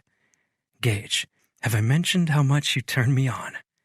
Farah, maybe once or twice, but it's nice to hear all the same. If she liked to hear it, I'd tell her. Every damn day I'd tell her. Gage, you are the sexiest fucking woman I've ever laid eyes on. Not just because of your body and the things I want to do to it, but because of how you exist in the world. 3 dots appeared on the screen, disappeared, and then appeared again. Farah, what do you mean? I'm just me. I paced in front of the window, wondering how she could not know. Her essence was exactly the thing that drew me to her. But if I laid all my cards out there, I could be giving her the wrong message. This was a strictly physical relationship, and we both needed to remember that. So I carefully typed out my words and waited for her to reply. Gage, seeing you every morning is like watching the sun rise in the sky. And that ass, better than the fucking moon. Farah, thank you for the smile. Good night, Gage. Gage, good night, Farah. But I scrolled back up to the photo of her perfect ass. This woman kept surprising me. Knowing I wouldn't get any more work done, I shut down the computer and left my office. The entire building was quiet, save for a nighttime security guard who walked our floor. I made it down to the parking garage and then drove back to my place, taking the elevator all the way to the top floor where I lived in the penthouse. Usually, I'd head to the kitchen and make myself supper, but I went to the bedroom instead. That photo of Farah had been on my mind the entire drive, and I knew I wasn't getting rid of this hard-on until I took care of it. I went to the shower, propping my phone on the soap holder, opened to the photo of Farah, and turned the water on hot. I slipped out of my clothes and stepped in, letting the pressure berate my skin. Taking my cock in hand, I pumped it, staring at Farah's ass, the sexy way her thong disappeared between her perfect, fleshy cheeks. I'd pull her thong aside and tease her hole, feeling how wet she was for me. God, she turned me on, like no other woman ever had. She'd moan, wiggling her hips back, trying to get me to sate the need we both felt. Instead, I'd wrap my fist through her hair, pulling her back until her chin lifted, and the back of her head was against my shoulder. Farah, baby, I'd say, my voice low. Patience is a virtue. I don't want to be patient, I could practically hear her say, as the water continued to beat a steady stream against my bare skin.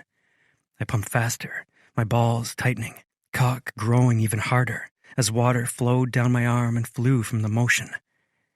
Me neither, then, I'd say, bending her over and pressing into her one quick motion that made her cry out. She was so tight and wet, warm, squeezing against my girth. It was the best fucking feeling to move inside of her. I'd experienced it several times that weekend, and I fucking thirsted for more. Do you feel what you do to me? I growled out loud, staring at her picture. You make me lose all fucking control. I wanted to feel her ass slap against my thighs, sense the tightening of her pussy with her pending orgasm, hear the way she cried out when she came. The thought had thick ropes of cum spurting from my cock and landing on the shower wall. But the fantasy didn't stop there. I remembered her telling me she liked to cuddle after sex, felt the soft tickle of her hair on my shoulder, reveled in the gentle touch of her fingertips over my chest and stomach as she felt my skin, saw her smile up at me, and I wished it could happen again. I was so fucked. I finished rinsing off and got out of the shower, wrapping a towel around my waist. My fingers itched to text Farah, let her know how crazy she drove me. But I hooked my phone on the charger atop my dresser and changed into underwear and lounge pants. Then I went to the kitchen and started making supper for one. At times like this, I really hated that my circle was so small. I had a contact list full of people, full of potential business partners and experts on various matters, but very few people that I could really confide in. And I didn't exactly want to tell my siblings what was going on, because I already knew what they would say. They would just tell me that I was being stupid, that if I met a girl I liked, I should date her and see where it goes. That wasn't how life worked for me. When you made as much money as I did, when you had as much power as I did, people didn't want you for who you were. They wanted you for what you could do for them. And even though Farah didn't really seem to be a gold digger, wasn't she only in my circle because we were working together? If we'd met on the street, and she didn't know that I was Gage Griffin, billionaire CEO, would she be interested? I would never know. And truthfully, neither would she. So instead of calling my siblings to ask for advice I didn't want, I texted them to see if they wanted to catch the Ropers game with me on Saturday to take my mind off Farah. The team had a home game and I had a box available. Usually, I used my seats for networking or gave them away to employees as gifts. But this time, I wanted to use them for myself. Gage, I have a box for the Ropers game on Sunday. Anyone up for coming? The microwave dinged, and I took my meal to the table, sitting and eating the steak, sweet potatoes, and corn with a beer from the fridge. I was almost through the food when the first text came through. Tyler, sorry, I have Mom and Dad coming over for supper that day. You're welcome to join us, though. I ignored the invitation. We both knew that I would not be going. I got up, taking my plate to the sink and bringing my beer to the couch. I didn't watch much TV, but I used the remote to search Inside Out. It was a children's movie, and I pushed play. Rhett, sorry, I'm out of town practicing bull riding with a buddy in Texas. I'll catch the next one, though. Liv, looks like you're stuck with me. I smiled at the phone. Gage. The other two are missing out.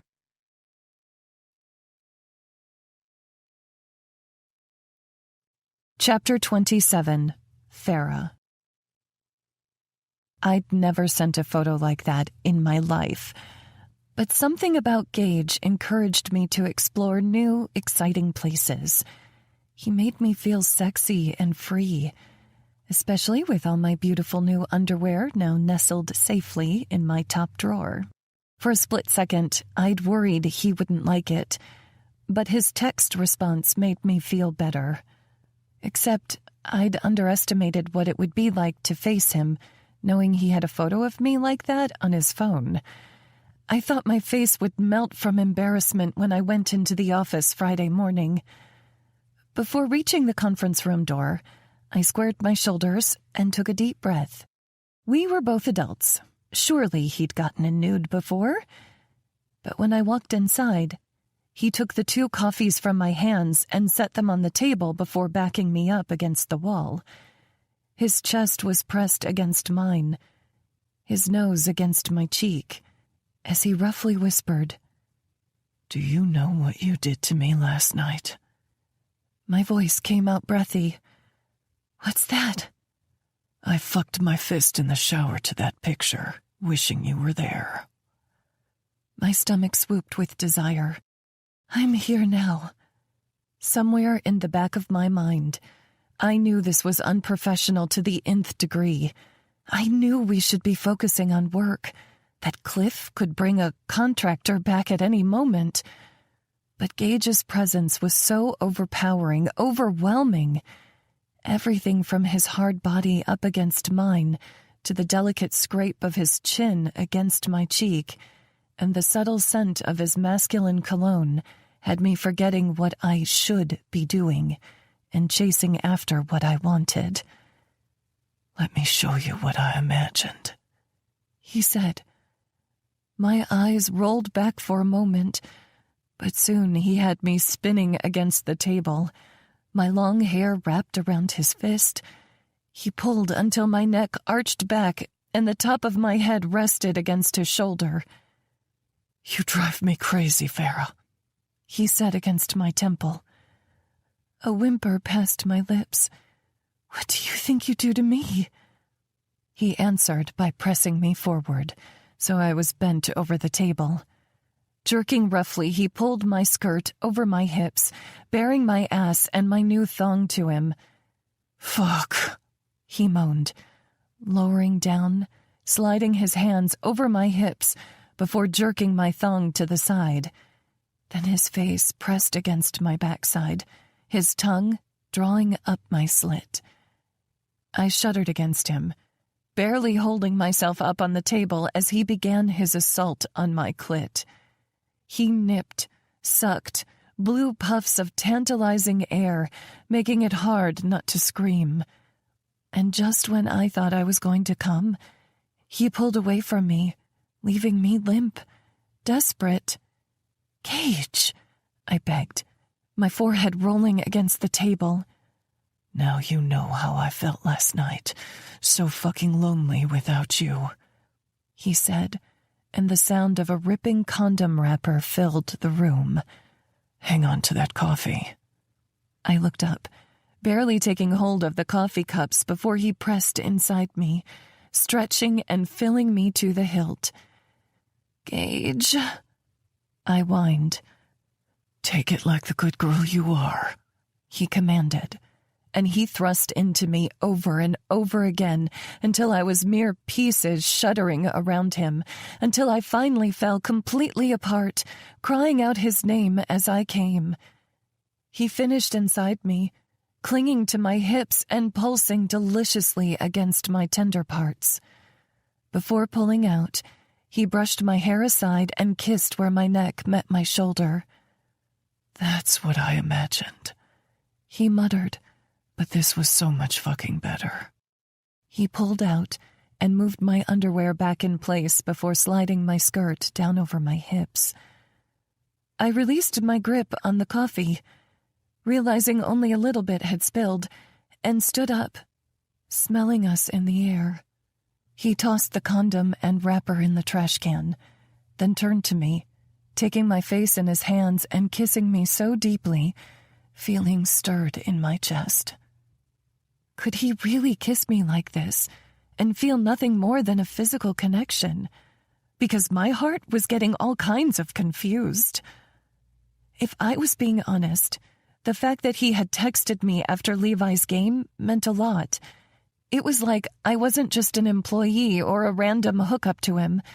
He cared about me and my kids, and he hadn't even met Levi yet. But I needed to focus on other things before my thoughts got me in trouble. I should get back to work, I said softly. I have contractors coming by today. Of course, he replied, straightening his jacket and tie. I have a press conference with Jason Romero, so I won't be around the hotel.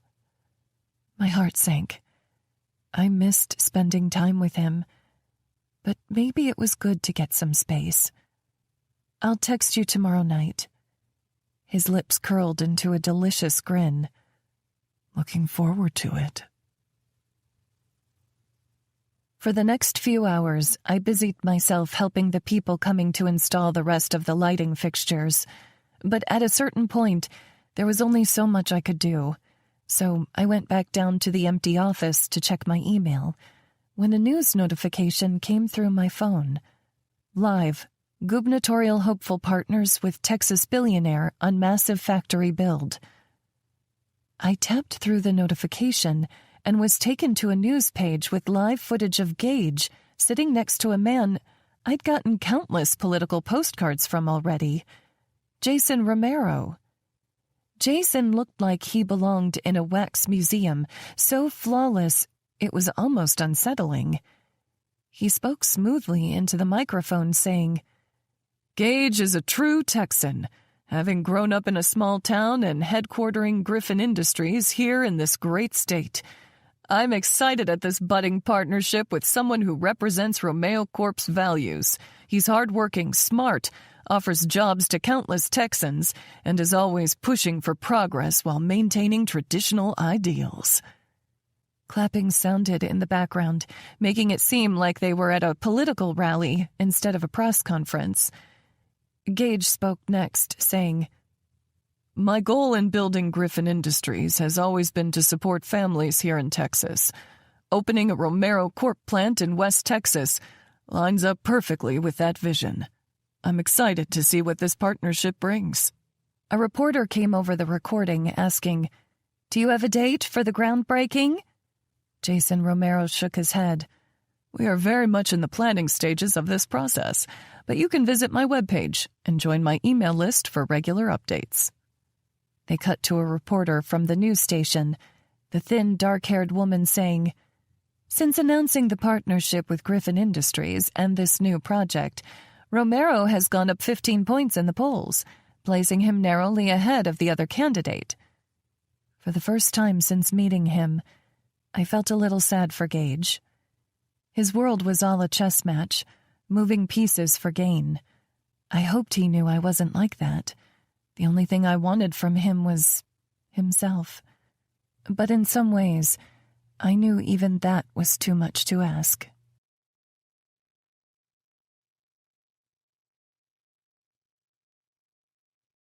Chapter 28. Gage. I went to bed Friday night, thinking of Farah and her family watching that kids' movie. It was cute, and I wished it had been around when I was a kid, fighting with all the complex feelings of growing up. She was a good mom, prioritizing her kids even though I missed the hell out of her. But luckily, Liv would be in town tomorrow and we could spend the day watching the Ropers game and hanging out. It would be a good distraction from all these thoughts of Farah swirling around my mind. The next morning, Liv knocked on my door at 10 o'clock, right on time. I had Levi's game playing on my phone, but I was smart enough to silence it before going to answer the door. She was all decked out in a brown and gold Ropers jersey and holding up her brown foam finger. "Go team," she said. Then she frowned at my dark-washed jeans and white t-shirt. "You're changing, right?" "This is what I usually go in," I said, glancing down at my outfit. "Actually, it's a little more casual. Should I put on a button-down?" She shook her head at me as if disappointed. I could have sworn you wore a jersey last time. Nope, I think I have a brown shirt somewhere, though. Oh, and I have my hat. I grabbed it from the hat rack in my closet. There, all decked out. If we're going to the baseball game, we're going to do it right. She took my arm and practically dragged me out to my car, drove to the department store closest to my house, and walked me back to the men's section. I tried to keep my roper's ball cap down so no one could see my face, but I still caught a couple people staring. Here, she said, holding out a jersey from an end cap. The gold was all gaudy and sparkly and didn't even have the name of a player on the back. This shirt is fine, I groused. I don't need to look like sparkled shit. I like it, she insisted. Buy it. Has anyone ever told you that you're bossy? I prefer an excellent leader, she replied, taking the shirt and me to the register. As soon as I paid, she ripped off the tag and forced me to put it over my head while still in the store. I feel like a little kid going back to school shopping, I grumbled on the way back to my car. You remember how we would always take off the tags and wear things out of the store as soon as Mom checked out? She giggled. I still do that sometimes.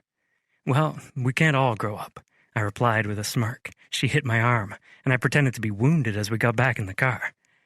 As I drove toward the stadium, I said, Distract me from how stupid I look. How's your job going? She frowned, making me worry. I know it might just be in my head, but I feel like the new supervisor is sexist against me. He always asks the other guys to do the harder jobs, and anytime there's an option for paperwork or anything like that, he's passing it off to me. Her words put a bitter taste in my mouth. You're probably not imagining it. I'd come across several people like that in my business and was quick to have them shape up or ship out. You know, you could always come work for me. She raised her eyebrows. I didn't know you had an opening. I can make one. Shaking her head, she said, No, I need to stick this out and see it through. I mean, he's only been the manager for a couple months now. Maybe he's just trying to, assert authority or something like that.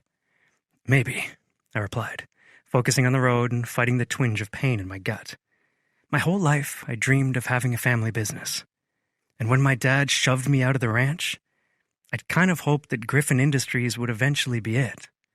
But none of my siblings wanted to take what they considered my charity. We were all too damn proud for our own good. What they didn't realize was that by working with me, they'd be giving me far more than I could ever give them. Needing to change the subject, I asked, Dating anyone? She scoffed. I might be the only woman on the feedlot, but I'm pretty sure they'd be more interested in the cows. Liv, I scolded. You know how a lot of the guys are there. They want a cute little wife to come home to at the end of the day with a home-cooked meal and a nice cold beer. They just don't like a woman in power. I rolled my eyes. That is one thing I do not miss about farm life. Some of those guys working in agriculture are really great people, but some of them still think they're back in the 1800s. Yep. She popped the P. No one outside of the feedlot? Rhett would make sure there isn't, she said. All of us were protective of Liv, but Rhett especially so, since it was just the two of them in Cottonwood Falls for a long time. Tyler used to travel a lot for work, and I stayed busy in Dallas. Surely he approves of someone, I said. Well, someone would have to be interested in me first for us to find out, she replied. When they are interested, I'll know that they have impeccable taste. I smiled over at her, and she looked up at me with a grateful smile in return. Thanks. You know, it's kind of weird. I always thought you would be the first one to get married, but here Tyler is with a wife. Nicole was the only one I ever considered marrying, I admitted. But moving away from Cottonwood Falls had sealed our breakup all those years ago. We weren't high school sweethearts destined for forever. She nodded. But there's still time for you to be second in line. I rolled my eyes at her. Give up. With a shrug, she said, At this rate, Rhett's bound to get married one drunken night in Vegas before you or I settled down. True. I laughed. We pulled into the parking lot closest to the stadium, people already walking down the sidewalks to get to the game. I parked and got out, and we walked beside each other, me feeling ridiculous and looking like a walking merch store. I showed my ID at the VIP entrance, and we got in the elevator, riding to the top with other box seat holders. On the way to our suite, I passed a few people I knew as acquaintances and introduced them to my sister. But then we got to our own private box, and Liv got in one of the cushy armchairs and reclined. Gosh, having a rich brother does have its perks. Laughing, I sat beside her. Wait until the server comes and offers you free drinks. Her eyes widened. "Oh my gosh, I completely forgot that was a thing." She grabbed her foam finger and held it up. "Go, Gage!" A knock sounded on the suite door, and I called, "Come in," expecting a server. Instead, Rex Whistler, manager of the Ropers, walked inside. Liv's jaw dropped, but I stood, extending my hand. "Great to see you, Rex." He gave me a lopsided grin, his leathery skin wrinkling with his smile. "Likewise. Can't stay long, but thought I'd check in since I heard you're here." "Have you met my sister yet?" I said, gesturing toward Liv. "Pretty sure she's your biggest fan." She got up, taking her foam finger and extending her hand. "It's an honor to meet you, Coach." He chuckled, shaking her hand. "Likewise." Then he turned to me. "Thought I'd let you know that Levi's making a lot of progress, and our guys are having fun working with the Golden Valley kids. It's been good all around." "I'm glad to hear that," I said. "I saw he started at shortstop last week." Rex nodded. "He just needed a few nudges in the right direction. He'll get better as he matures." "Glad to hear it." Putting his hat back on, Rex said, "Better get down there for warm-up. Talk soon." "Good luck," I said. As soon as the door shut behind Rex, Liv stared at me, incredulous. "What?" I asked. "Golden Valley?" I clenched my jaw. I didn't like the tone in her voice. "You're having the Ropers coach and players work with your coworker's kid?" The accusation in her tone put me on the defensive. "And?" "It was just to do something nice." Liv scoffed, looking ridiculous to be so offended, dressed up like she was. "You're kidding, right? No guy gets a professional baseball team to go play with a high school team for a girl they're not into." Well, to be fair, Liv didn't know that I was already technically getting with her, but also, can't someone just care about kids? I asked. It's a nice thing to do, and I can afford to do it. She shook her head. You can do it all you want, but even though you're a nice guy, I don't know that you're that nice. Surely you have tons of employees who have kids who like baseball. Why this one? I lied to my sister, and maybe to myself. I don't know.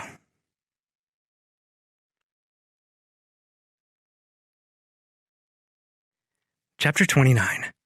Gage. As soon as Liv headed back home for Cottonwood Falls, I got in my Tesla and drove toward Farrah's house, because I couldn't stand being away from her any longer. When I arrived, I pulled along the curb but out of view of the front window and turned off my headlights. That, mixed with the lack of streetlights, made me feel a little bit like a stalker. But I wasn't just going to hide out. I got out my cell phone and sent Farrah a text. Gage. Kids asleep? The front window looked dark save for the glow of the TV screen. Farrah. They're not asleep, but I'm alone in my room. Winky face. Gage. You should go outside and look at the moon. You might be able to see it from the south side of your house. I chewed the inside of my cheek, hoping she'd go out the front door like I suggested instead of looking out her backyard. A few moments passed, and then the front door opened. Farrah slipped out, her curls pulled into a high ponytail, and leggings hugging her legs and ass. She wore a baggy, light gray sweater that almost looked white in the dim lighting. She wrapped her arms around herself, her face tipping up toward the sky.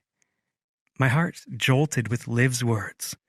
What is it about her? It was this. The moments when she was full of wonder, completely herself, even when she didn't think anyone was watching. Gage, check behind you. A moment later, she reached into her shirt, pulling her phone out of her bra and making me chuckle. As soon as she read the text, she glanced around, and her eyes landed on my black Tesla. With her mouth open in a surprised smile, she walked toward me. I rolled down my windows as she drew close. Her hands rested on the open window. What are you doing here? I wanted to see you. Even in the night, I could see color flood her cheeks. Get in, I said. Her head turned toward the house and back at me, blue eyes alight with energy. My kids are in the house. With their dad, right? Surely they won't miss you for a few minutes. She smirked. So you're saying it will only take a few minutes? With the way your ass looks in those leggings, you'll be lucky if it doesn't take a few seconds. I reached across the seat, pulling the door handle, and she got in the car, grinning wide. I feel like a teenager sneaking out of the house, she said. You snuck out when you were younger? I asked, surprised. I figured you were the kid that could talk your way into anything. You haven't met my parents. Then she smiled. But you will. At the photo shoot. And then you'll understand. I'm looking forward to it, I said, putting the car in reverse and backing away so no one in her house would guess we were driving by. At Farah's curious look, I said, I did my fair share of rebelling in high school, too. Farah reached across the car, putting her hand on my thigh. Can't wait to see what trouble we get into.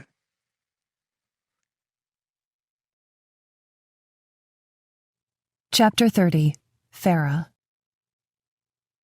I texted Caleb that I was going on a walk to enjoy the beautiful night air. A buzz of excitement spread in my veins as Gage drove away from my house with the headlights off. This man next to me made me feel alive in the best possible way. I roved my hand up his thigh, reaching the hard tip of his erection straining against his pants, and lost the breath from my lungs. Sometimes it was hard to believe this cock was mine to enjoy. I don't know this area, he said. Is there a good place to park? Maybe, I replied, but I have another idea. What's that? He asked, but I was already working my hand to the waistband of his jeans, pulling at the hem of his white t-shirt, reaching for the button. Farah. I glanced up, noticing his dark eyes focused on the road. His jaw clenched. I loved the intensity of his stare, especially knowing that he hid a generous heart underneath. The button came free, and he shifted his hips, letting me slide the zipper down and free his cock from his jeans. In the light from the dash, I took it in. The length, girth, soft skin, and broad tip. Have I mentioned I love your cock? I wrapped my fingers around it, pumping slowly. The feeling is mutual, he muttered, closing his eyes briefly before focusing back on the road. I hadn't given roadhead since I was in high school, and that had been a bucket list item for my boyfriend at the time when I was reckless and thought the world lay at my feet. Now, at 34 years old, I felt so much less fearless. What are you waiting for, baby? He asked, curling a hand through my hair. I sat back, biting my lip, and tears stung my eyes. God, could I please stop crying with my not-boyfriend's cock in my face? It had to be a huge confidence booster for him. I'm sorry. Gage pulled alongside the curb on a dark residential street. He zipped his pants back up and reached across the console, brushing my wet cheek with his thumb. Baby, what's wrong? I'm sorry, I said again. I wiped at my eyes, trying to stop these emotions, these fears from breaking loose. But being around Caleb today, hearing him mention he was dating someone, it brought all those feelings back from when I first found out I was being cheated on. Sometimes I wished Caleb would have just left me instead of cheating, so I could believe it was just me he had the issue with, not that he had found someone better. Don't apologize, he said, wiping my tears. Just tell me what I can do to fix it. But the thing was, he couldn't fix it, because I knew this thing between us would come to an end, and I didn't want it to. I liked the way I felt when I was around Gage. I liked being sexy and wild and desired, and I knew it wasn't hot to admit how scared I was. And our time was limited, and I was wasting it with these tears when we could both be making each other feel good. But I couldn't stop myself. So I lied, keeping it close to the truth. I hadn't given Caleb head since his last birthday more than a year ago. I don't even know if I'm good at giving head, and I don't want to embarrass myself in front of you more than I already have. I choked out a half-sob, half-laugh. Is crying or bad head worse?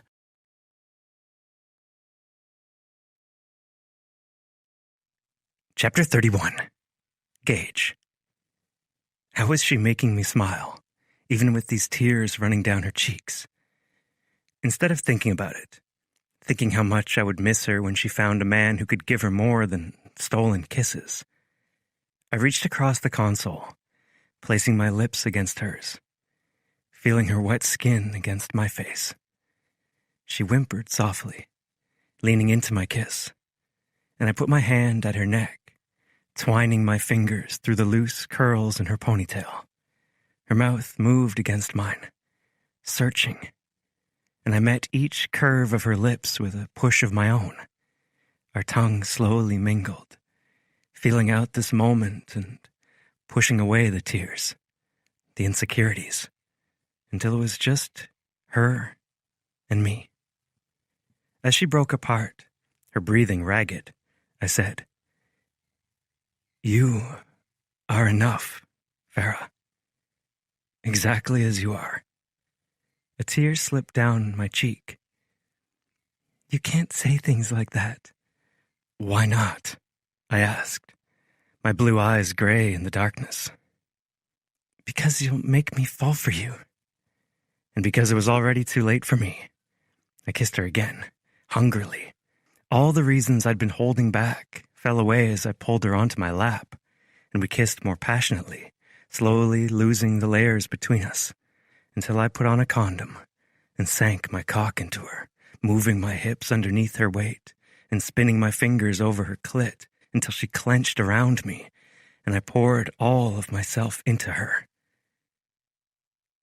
After we cleaned up, I dropped her off at her house, and as I drove away, a sinking feeling filled my stomach. This wasn't just a hookup.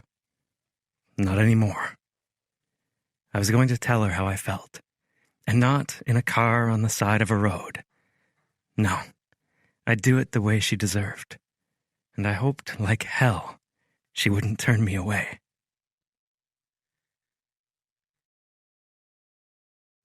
Chapter 32. Farah.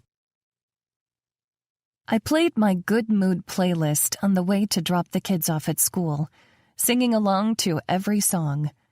Levi pretended to cover his ears, but he couldn't hide the smile on his face. This last weekend with Caleb coming to watch the game and then staying the night had gone so much better.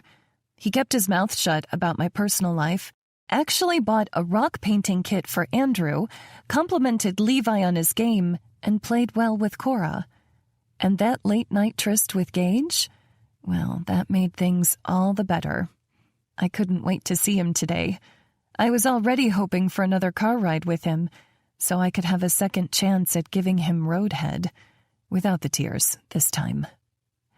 But just as I pulled up to the retreat, my phone began ringing with a call from Andrew and Cora's school.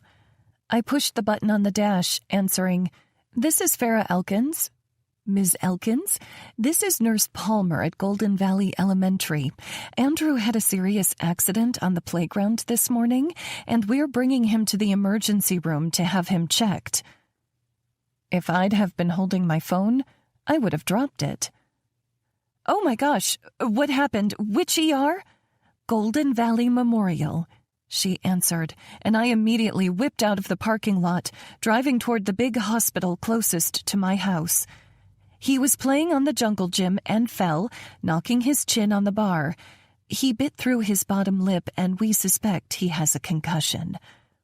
My heart felt like ice in my chest. "Is he alert?" "Yes, but he's exhibiting some of the common signs, dizziness and nausea especially." "Oh my gosh, I will be at the hospital in 20 minutes. I'll let him know." We hung up, and I pressed my foot to the gas pedal, weaving through traffic to get to my baby quickly. I couldn't imagine what pain he must be in, and I hated that I wasn't there for him right now. I punched in Gage's number first, and as soon as he answered, I said, "I'm so sorry, but I won't be in the office today. Andrew was hurt on the playground and is going to the emergency room." "Shit, Farah, is there anything I can do? Which hospital?" "I don't think so. He's going to Golden Valley Memorial. It's a good one, as far as I know." "Keep me updated?" "I will," I said. As soon as we got off the call, I dialed my mom's number to let her know what happened. She said she'd meet me at the hospital and keep Dad in the loop while he worked at the coffee shop. I was almost to the hospital when I realized I hadn't yet called Caleb. Guilt swept through me at the fact that I'd called Gage before him, but then I reminded myself that Gage was my boss. He needed to know when I would and wouldn't be at work. At least, that's what I told myself. Caleb answered after a few rings, and when I filled him in, he offered to drive to Dallas. All past hurts aside, it was good to know that when push came to shove, he'd be there for the kids. Let me get a feel for things at the hospital before you head this way, but I think we have it handled here. Plus, you'll see him at the end of the week for Cabo. I'll have him video call you as soon as we can, though, okay? I trust you, Farah, Caleb said. It was the first nice thing he'd said to me since the split. Thank you, I replied. I'm in the parking lot now. I'll text you as soon as I know anything. Once I walked into the hospital, the nurse up front directed me to emergency room 8, and it took all I had not to sprint to Andrew. When I reached the room, he was lying back on the bed, blood seeping through the bandage on his lip. A woman I guessed was Nurse Palmer sat next to him. "Mommy," Andrew rasped and then winced. Tears filled my eyes. "Oh, honey, I'm here. I dropped my purse in the chair and sat next to him on the bed, pulling him into my arms. The woman next to him stood. "Miss Elkins, I'm Nurse Palmer. The doctor's already been in, and they're planning to stitch his bottom lip. He thinks it will take 10 to 12 stitches. The concussion seems mild, but they'll want him to rest for the next couple days." "Absolutely," I said. "Thank you so much for staying with him." She smiled at me. Of course. Then she squeezed Drew's hand and said, "You get to feeling better soon, okay, buddy?" He nodded his blue eyes wide. "Hopefully I'll see you before school lets out, but if not, have a great summer," she said with a smile and left the room. With just me and Drew there, I said, "I called Grammy and Grandpa. Grammy's on her way, and Dad said he'd come if you wanted him to, but you can just call him if you want." "Call," Andrew said, limiting his words. I got out my phone and called Caleb, filling him in on what Nurse Palmer said and letting him know Andrew wouldn't be one for conversation. "Video call me?" Caleb asked. "Of course." I pressed the button, and soon Caleb appeared on the screen, dressed sharply in a black suit, backdropped by his office. I turned the phone so he could see Drew more than me. "I'm so sorry you got hurt, bud," Caleb said. "Mommy told me it hurts to talk, so you don't have to say anything. I just want you to know I love you, and I'm here if you need anything. If you decide you want me to come, I'll be there in a few hours." Andrew nodded. "I love you, honey." "Love you," he said, cringing afterward. I faced the phone back at me, and Caleb had an empathetic look in his eyes. "Man, he looks miserable, but he's so strong." I ran my hand through Andrew's hair. The toughest. The door to the room opened, and an older woman in a white coat came in carrying a kit of some sort. "Hi, I'm the nurse working with Andrew here. You must be Mom?" I nodded. "And we have Dad on the phone." "Great. I'm going to put some numbing cream on Mr. Andrew here so he won't feel the stitches at all." I hoped she was right. Andrew, Mom, and I walked out of the hospital a few hours later with instructions to keep the stitches clean and let Andrew rest for the next couple of days. We parted ways so I could get Andrew home and Mom could grab Cora from school. Seeing my baby get stitched up was hard on my heart, and I was ready to cry myself. I just wanted a sign, something to tell me things were looking up. And then when we got back to my place, I saw it. A dandelion in the yard. I bit my lip, smiling at it, and then walked Andrew inside, leading him to his room and helping him get comfortable. I went to the kitchen to make lunch and got out my phone to call Gage. "Hey, is everything okay with Andrew?" he asked. "He's doing well. I can't believe how brave he was when they stitched his lip. The doctor says we need to do at least a day with no screens and dim lighting. so I'm trying to figure out what we can do besides just draw. He should be good to go back to school on Thursday, though, just in time for his last day. That's good, he said. I leaned my hips back against the kitchen counter, breathing a sigh of relief. I feel like the universe sent me a sign. With his injury? Gage asked. No, with a dandelion. I was feeling really sorry for Andrew and sorry for myself when I walked up to the yard and saw one there. So what's the sign? Gage asked. That your landlord needs to spray the yard? No, I laughed. Dandelions have always been a good sign for me. What do you mean? I moved from the counter, looking in the fridge for the ingredients to make homemade mac and cheese, Andrew's favorite. When I was a young mom and staying at home with Levi, I was having a hard time. I felt like my whole life was busy and overwhelming, and I worried so much that I was failing as a mother. And one day I was crying to my mom on the phone. Then Levi came up to me with a little yellow dandelion. Here he was, this little 2-year-old with nothing in the world, and he loved me enough to bring me the only thing he had. He saw it and thought of me, and I thought, maybe I'm not so bad at being a mom, because this little boy has a heart as golden as that flower. It was everything. I smiled at the memory filling a pot with water to boil. Eventually they saw how happy it made me, and every day I would have a bouquet of dandelions by supper time. I'd always set them in my best vase on the table, and they'd be so proud of what they brought me. It made everyone so happy, and it seems like every time I hit my breaking point, one of the kids brings me a dandelion.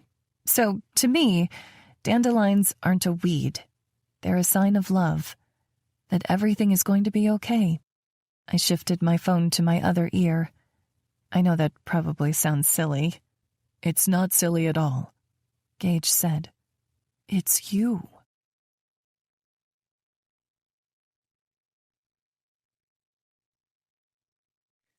Chapter 33.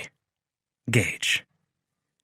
Farah came into the office Thursday morning with 2 cups from Barry's.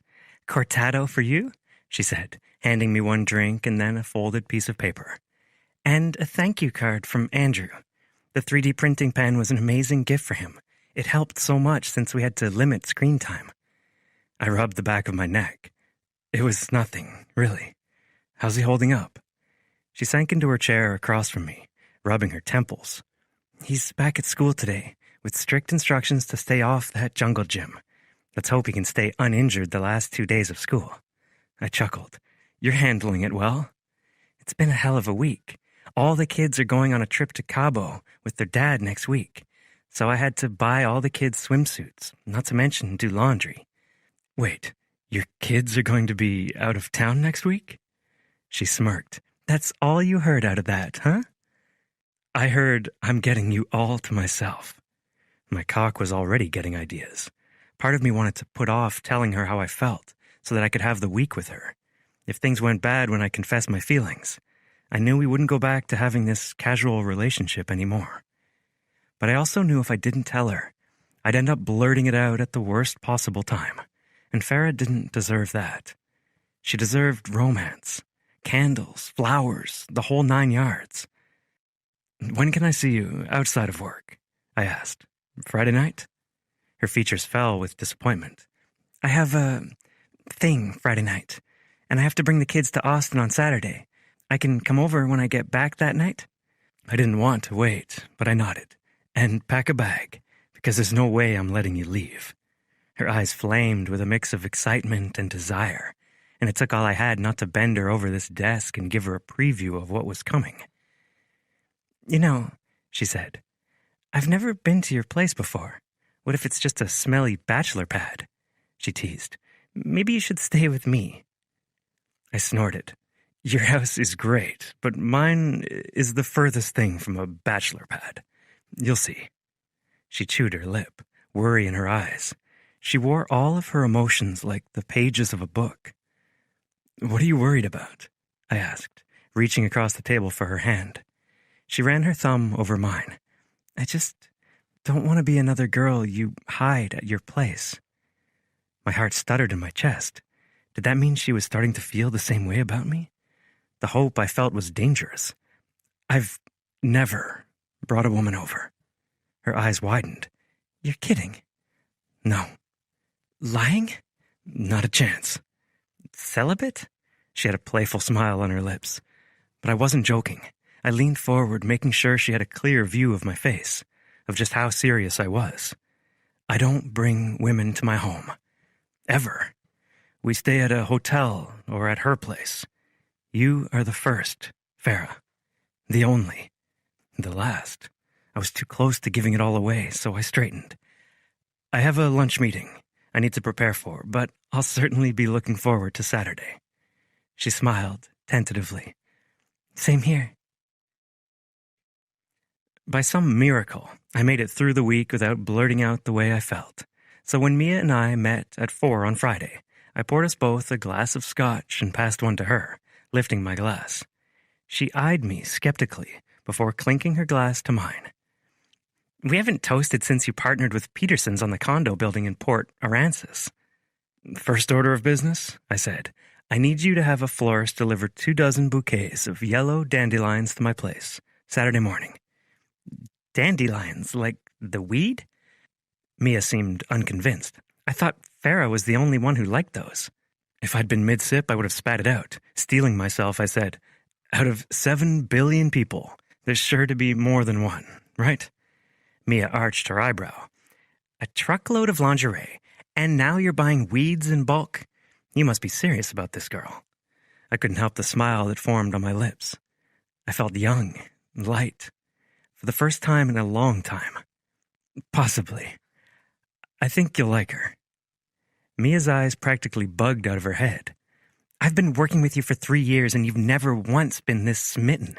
One-time dates to functions, sure, but an actual girlfriend with over-the-top gifts? Who is this magical unicorn of a woman? I chuckled and took a sip of my scotch. You'll find out, if everything goes well, Saturday. Mia shimmied her shoulders excitedly. Romance must be in the air. Farah's got a date with Pascal tonight. I felt like I'd been punched in the gut, the face, the nuts. Actually, Mia continued, I forgot to mention, I'm babysitting for Farah at 6, so I need to be out of here by 5:30. I downed some scotch, trying to settle the irrational emotions going through my mind. I knew that fucker liked Farah. And I also knew I told her we would not have a relationship. So of course a beautiful woman like her would get asked on a date. And I should let her go, right? Stop being selfish so she could have a relationship with someone who didn't have a billion-dollar company to run. But then again, I'd never been the kind to lie down and give up on what I wanted. And I wanted Farah to be mine. Only mine.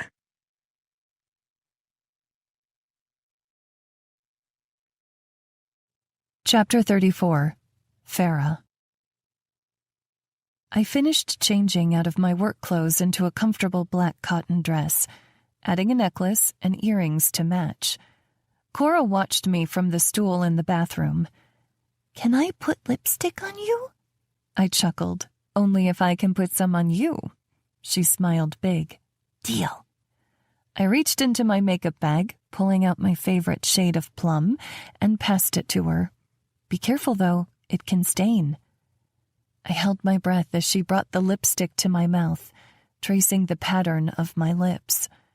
When she was done, she stepped back, squinting at me and admiring her work. So pretty, Mommy. I chanced to look in the mirror. She actually hadn't done a bad job. I rubbed my lips together and used my finger to wipe at the corners. Then I took the color and drew it over Cora's mouth. With it done, I capped the lipstick and made a kissy face at her. She blew a kiss back. We're pretty, right, Mama? So pretty, I agreed, picking up my phone to take a picture of the two of us in the mirror. The doorbell rang, so we finished our impromptu photo shoot and walked together to the living room, where Levi and Andrew were playing video games. Thanks for answering the door, guys, I said, and of course they ignored me, completely absorbed in their game. Cora came with me to the door, and when I swung it open, she jumped into Mia's arms.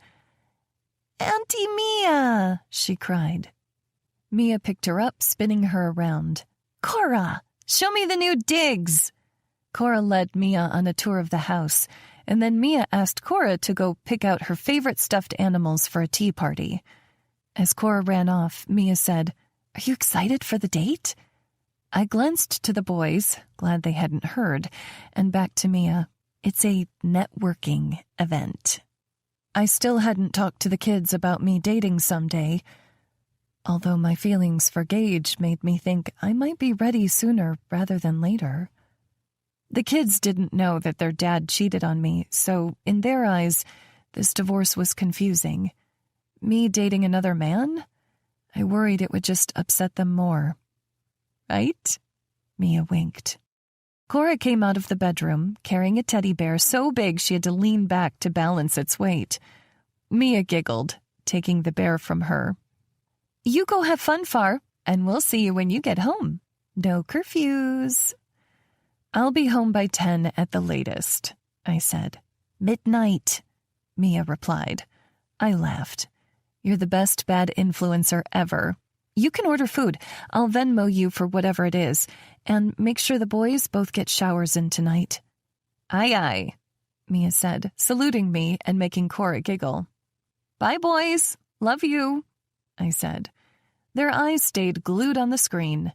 "Love you," I said louder. Levi nodded, but Andrew glanced my way and said, "Love you." "Never grow up," I replied, giving Cora a big hug and planting an even bigger kiss on her cheek that left a plum lip mark. "Love you, sweet pea." "Love you, Mommy." Waving goodbye, I made my way outside. The stark memory of walking out the door and seeing Gage in his Tesla flashed through my mind. He'd looked so sexy in his t-shirt and jeans, peeking at me through the rolled-down window. What I wouldn't give to be spending this evening with him instead of Pascal. But Mia was right. Business connections were important, and I still hadn't brought up the future to Gage yet. I knew I should have, but part of me worried talking about anything but the present would blow up this bubble we had. I wasn't ready for that. Not yet. I got in my car, typing in the address to the wine bar, and driving across town with music playing on the radio. Only 24 hours, I reminded myself. 24 hours until I had a whole week to spend in the arms of Gage Griffin. I'd miss my kids like crazy. But a week with Gage? I tried not to let my heart get carried away, reminding myself that Gage was not mine, no matter how many imaginative liberties I wanted to take with the fact that I was the first woman to see his place. Since I couldn't parallel park to save my life, it took me a while to find a parking spot, and I was already 10 minutes late when I rushed into the dimly lit bar. Smooth jazz came from a small stage up front, and I quickly spotted Pascal. He looked all dark and broody at the back table, with his brown hair falling over his face and his tattooed hands wrapped around a glass tumbler. When he caught sight of me walking in, his lips spread into a sultry smile. "Sorry I'm late," I said, approaching him. "I couldn't find a place to park." "No worries," he replied, sitting as I did. "Do we order at the bar?" I asked. "A server will be by." Silence hung between us. Awkward. So I said, "How was your day?" "Better now." An uneasy feeling swept through me. I really didn't want Pascal getting the wrong idea. "I'm excited to talk more business with you," I said, trying to set the tone. "How did you get into photography?" That opened the floodgates. He was halfway through telling me a story about his first camera when a server came by. All the wine I drank was out of a box, so I pointed at the cheapest glass on the menu, hoping it would taste okay, and continued asking Pascal about himself. He'd had an interesting career, starting out as a portrait photographer, but eventually making his way to art installations. Larger corporations have more money to spend on creative, so it made sense to give me the kind of life I want to live. And what kind of life is that? I asked. What's the dream? He quirked his lips. A glass of wine with a beautiful woman on a Friday night is an amazing start. But I also want a life full of travel, adventure, growth. I've never been the kind to stand still for very long. The waitress brought my glass of wine, and I sampled it. Not bad. You like? Pascal asked. I nodded. It's great. And you? He asked. What is the dream for the talented Farah Elkins? I smiled slightly. So much of my life had been wrapped up in my children, giving them the quality of life I believed they deserved. Space to explore their interests, but mostly a mom at home who would always have their backs, just like my mom had done for me. I liked working too, creating something beautiful from a blank slate, because I knew someday all 3 children would fly the coop, and I'd be alone. The feeling hit me like a ton of bricks to the chest as I met Pascal's curious gaze. I want to live a life full of love. The best way to receive is to give, he said. But I wasn't so sure that was true, because I'd given to Caleb. I'd given more than I could even put into words. The only man who'd given to me so unselfishly was Gage. From the moment he met me, he'd given me a job, a pass on door-dinging his car, credit card points to furnish my new home, an opportunity to excel professionally, mind-blowing sex. But was that where it ended? I have to use the bathroom, I said. Pascal tipped his head toward a restroom at the back of the bar, and I stood, taking my purse and walking that way. In the quiet of the stall, I got out my phone and made a call.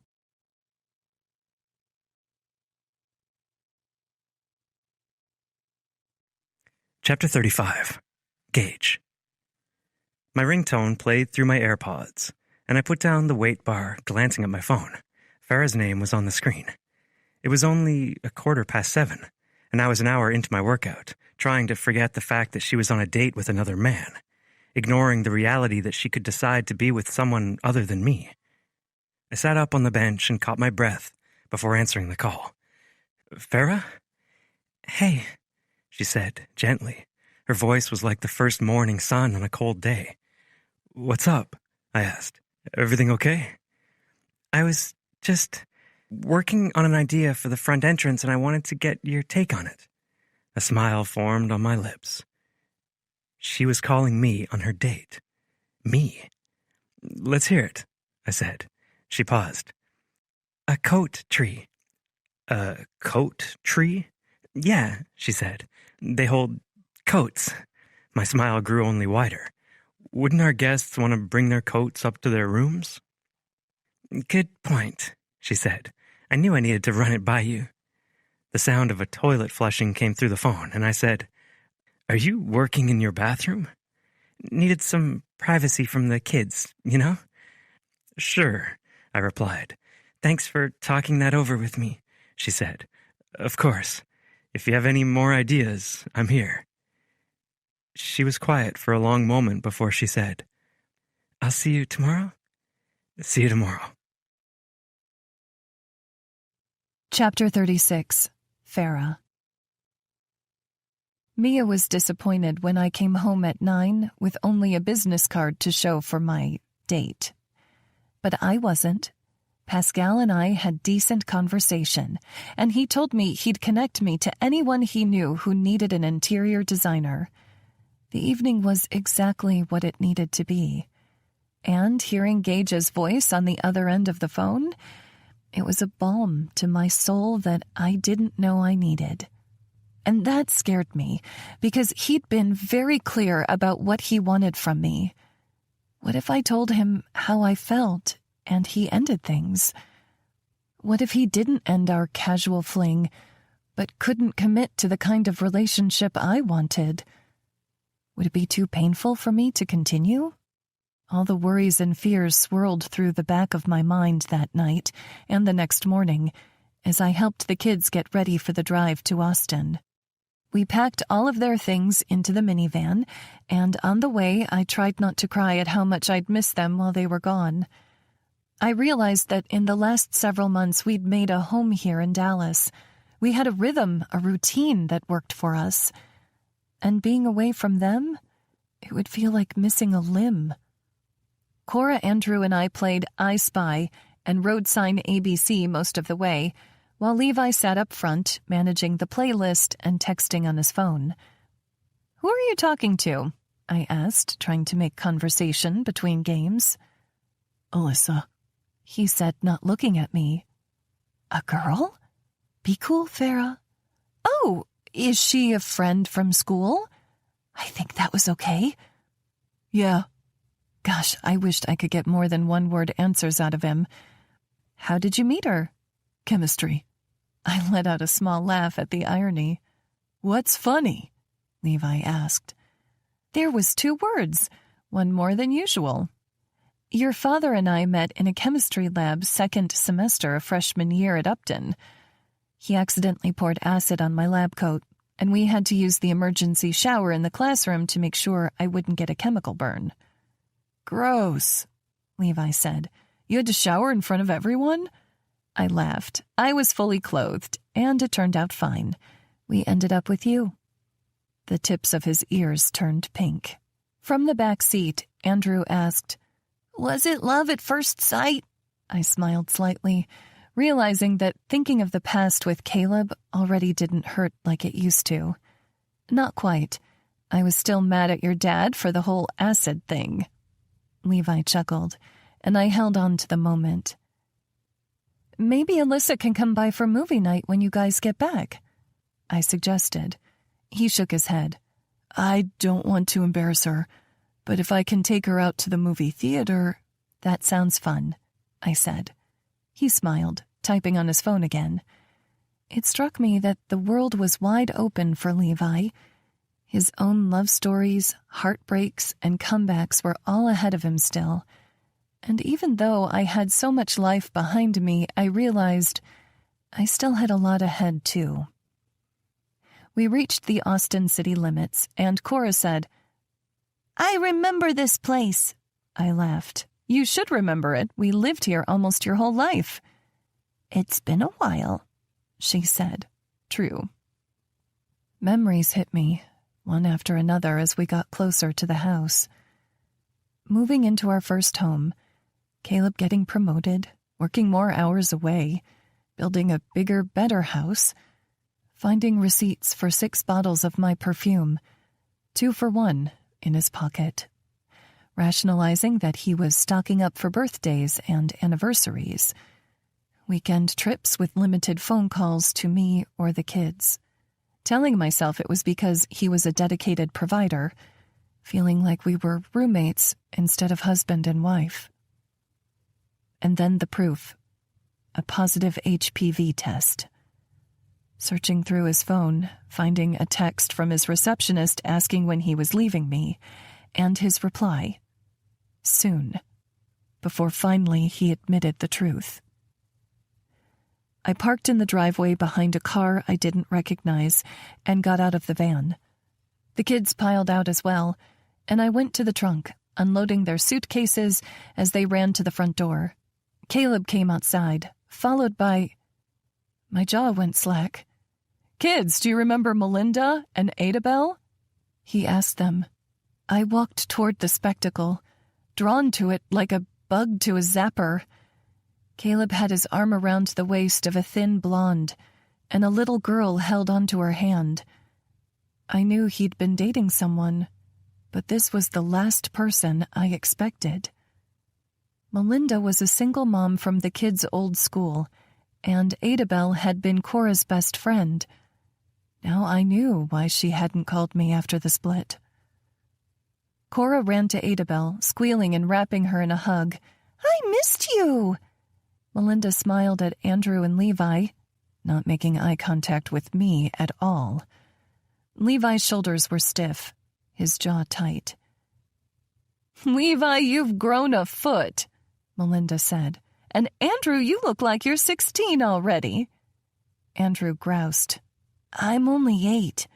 Birthday August 2nd. Kids, Caleb said, why don't you go inside and play while we get your bags ready? Levi glanced at me like he was asking permission. I nodded, letting him know it was okay. When the door closed behind them, I said, Melinda, what a surprise. I wasn't expecting to see you. She smiled awkwardly between me and Caleb. I'm sorry I didn't reach out after you left. Caleb squeezed her shoulder, saying, I've been meaning to tell you. Melinda and I ran into each other at the grocery store a few months ago and got to talking, and, well, here we are. He squeezed her even tighter to his side, and she smiled adoringly up at him. And it was all wrong. A few months ago? I asked, doing the math in my head. That was about the time he started watching Levi's games online. Had Melinda been the one to push him to show up for his kids? Caleb nodded. I was going to tell you, but his words trailed off. Tell me what, exactly? I asked. That you were going to surprise the kids with your new girlfriend? That wasn't fair, Caleb. I could have prepared them to meet her. Caleb rubbed the back of his neck awkwardly. I didn't want you putting bad feelings in their heads. The words felt like a slap in the face. I never told them about you cheating on me, yet you thought I'd turned them against your girlfriend now that we're divorced? You didn't deserve it. But no one's protected you to them like I have. Color flooded Caleb's cheeks, making them ruddy. I think the trip could be a good time for everyone to bond. My jaw fell open. Wait, the trip? You're going together?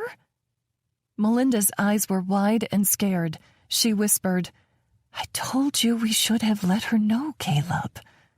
But he brushed her off, back to his overconfident self. You already knew and liked Melinda. The kids know her. She's a safe person and an amazing mom. There was no need to get your permission, Farah. Just like you didn't ask my permission to move into a new place I'd never seen before, or, I don't know, sneak off in some guy's Tesla the night I was there. My eyes pricked with angry, embarrassed tears. That's not the point. Then what is? He asked. Overwhelmed, I said, I have done everything for these kids since we left Austin. Everything. It's going to hurt like hell to be away from them this long, and now the trip I'd mentally prepared myself for is some kind of blended family bonding activity? I feel like I have no idea what's going on with them, and it makes me worry. Melinda held up her hands like she was trying to soothe a wild horse. I totally understand, Farah. I don't want this to be uncomfortable. In fact, I hope we'll eventually be able to co-parent the kids successfully. Co-parent? I asked. Then I noticed it. The giant rock shining on Melinda's ring finger. I sat down in the middle of the lawn, unable to stand anymore, and tried to take deep breaths. Oh my God! Melinda came to my side. Are you okay? I waved her off. Can I have a word with Caleb? Alone? Melinda nodded, but Caleb said, Melinda and me, we're a package deal.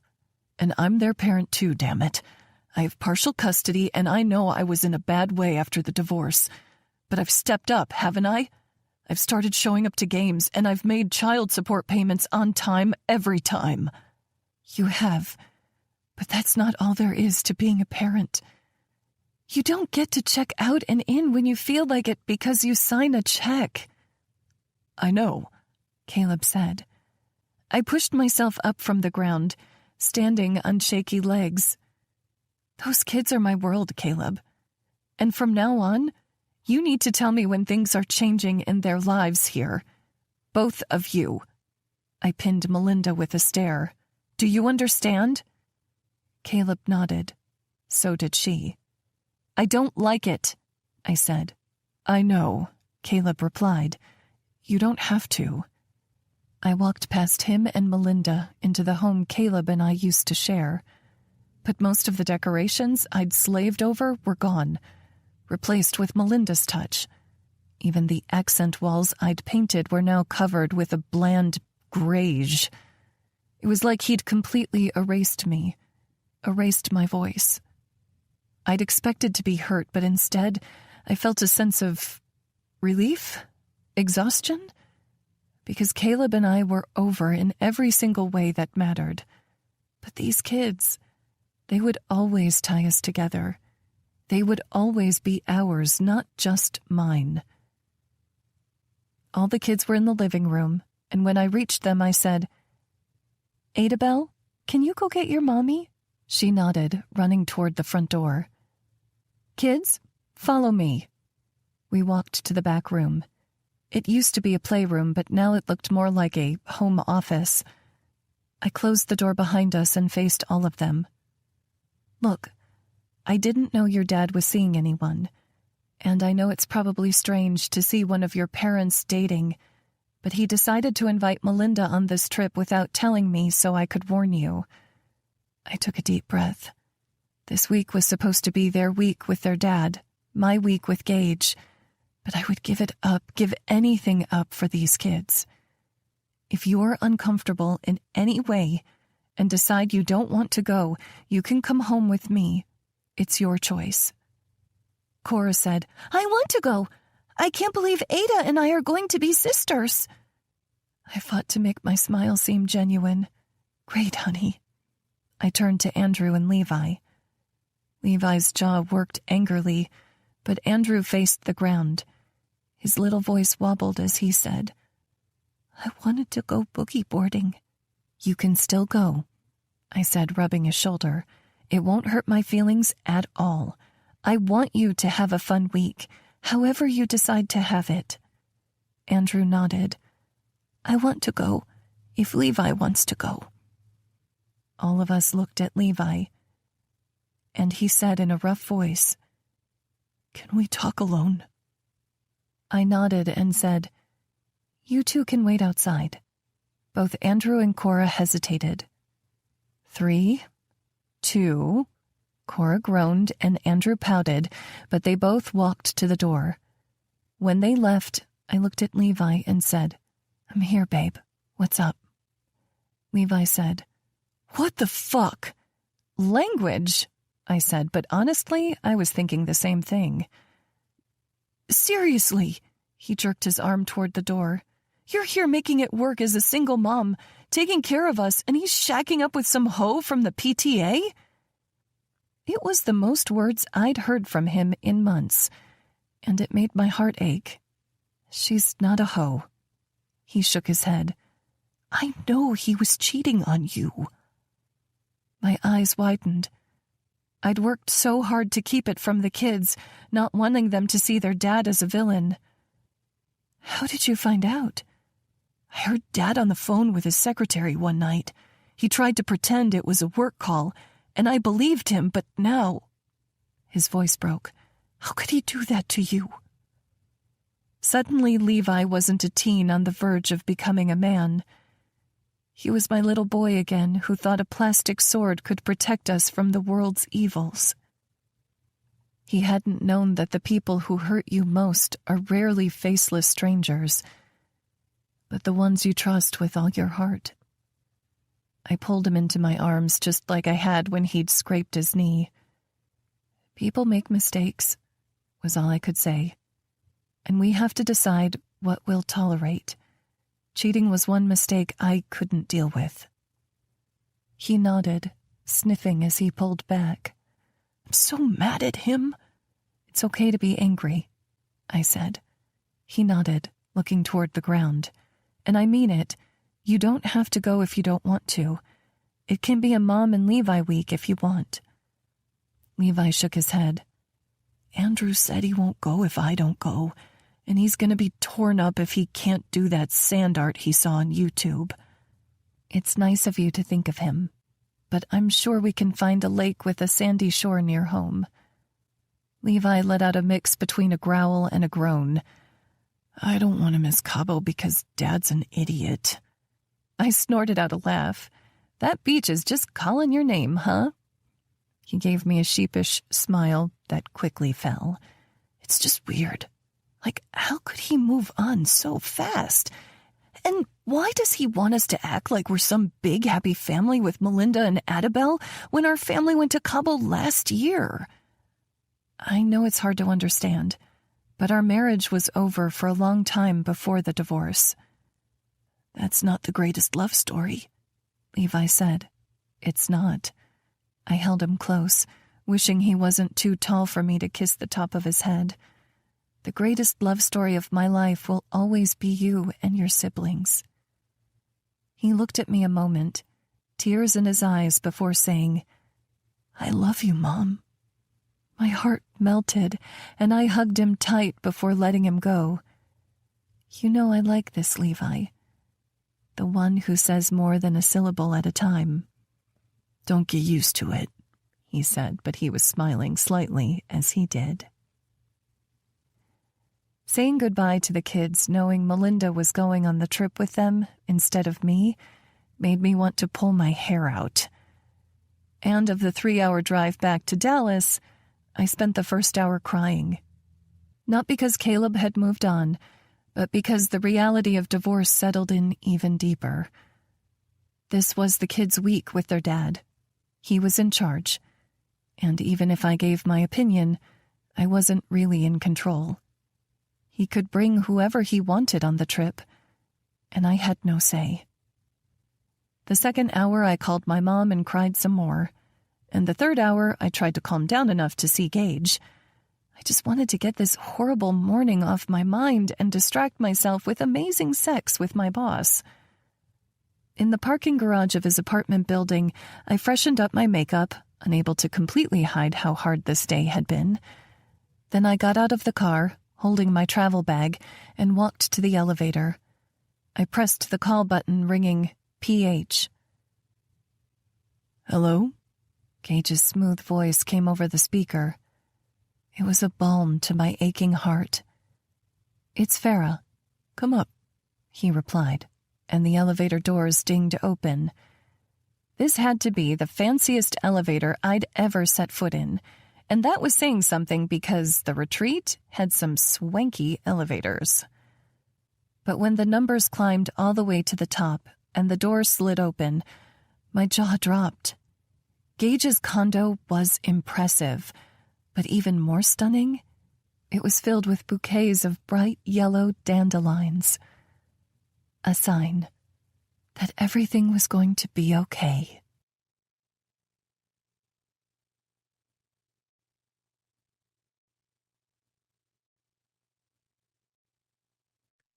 Chapter 37. Gage. Farah's hands covered her mouth, and she immediately began sobbing. I strode across the apartment to her, taking her in my arms. What's wrong? Had I messed up somehow? Did something happen? She held on to me, crying into my chest, and I couldn't believe how natural it was to stroke her hair and kiss the top of her head. I'm sorry, she cried. I just had a rough morning, and it's all a little overwhelming. Sit with me, I said, pulling her toward the sofa. She cuddled in under my arm, resting her cheek on my chest. Tell me what happened, I said, brushing back her hair.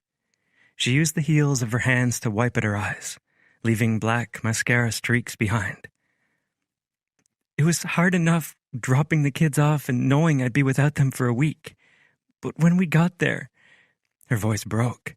Caleb surprised us all with his new fiancée and future stepdaughter and said they were all going on the trip together.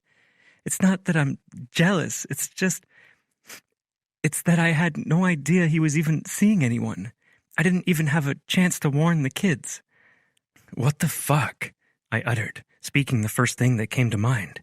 Exactly, she said, gesticulating. What the fuck? Shouldn't I be notified about something like that before I pull up and see her standing on the front lawn with a rock the size of Rhode Island on her finger? Was it the same woman from before? I asked, a protective instinct taking over. Or was she a total stranger going on vacation with your kids? We used to have play dates together, Farah said bitterly, so at least I know she's safe. But still, I nodded. I wouldn't be comfortable with that either, if I had kids. I pulled her tighter into my hold. I'm sorry. That was a really shitty thing of your ex to do. She nodded, sniffling. And I was so worried about how the week would go for us, since the kids and I have never been apart this long, and wondering if I did the right thing. And then I walked in here and saw this. She gestured at all the flowers. It was like a sign from the universe that the kids are taken care of, that everything is going to be okay. I took her hands in mine and hoped like hell the dandelions were a positive sign for me, too. That was thoughtful of you to get them for me, she said. I can't believe you even remembered me rambling on about them. I remember everything you say, I replied. It might not be the sexiest thing to admit, but it was true. Farah, I never considered myself a relationship guy. I thought I would be a brother and an uncle and a business owner, and that would be it. But then I met you. Her breath grew shallow. What are you saying? I shifted so I could hold both her hands against my chest and look her in the eye. I'm saying, I want something real with you, Farah. Another tear slid down her cheek, and she slipped a hand from mine to wipe it away. I thought you said, I know what I said, and I was a dumbass. Ever since you walked through the doors for that interview, I knew there was something about you. I couldn't get you out of my head, and the more I got to know you, I couldn't get you out of my heart. I know you said you weren't looking for a relationship, and you still have to raise your children with your ex. But I can't go on pretending like this doesn't matter to me, because it does. I want this to be something real, something more. Her chest caught with her breath. A million emotions played across her eyes. I signed an NDA, Gage. Reaching into my pocket, I retrieved the release my lawyer worked up yesterday and handed it to her. You have a copy in your inbox. If we're doing this, it's out loud. Her eyes darted across the document on my screen, tears slowly building along her lower lashes. Is this for real? I nodded, feeling like I was standing on the edge of a cliff, rocks tumbling beneath my feet. Would she pull me back, or would she let me fall? You're so busy with work, she said. I nodded, but I usually only work until 8 or 9, and I take most Sundays off. And I have kids. I've met 2 of them, I replied, a small smile on my lips. They're equally as endearing as you are.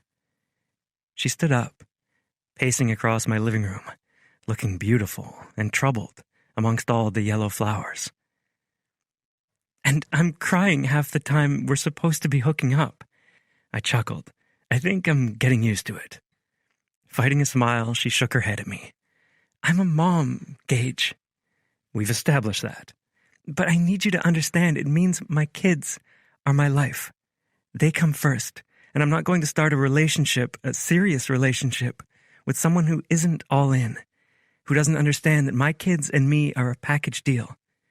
I stood, crossing the room and taking her face in my hands.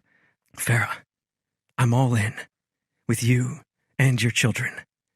How can I prove it to you? You're saying everything I want, but... My chest felt tight. I felt so close to falling, hitting the bottom. She looked up at me with big doe eyes. You're saying everything I want, but I promised myself that when I dated for real again, I wouldn't settle. Caleb only married me because of Levi, and I don't regret my kids at all, but if I do it again, I promised myself that my man would put me first.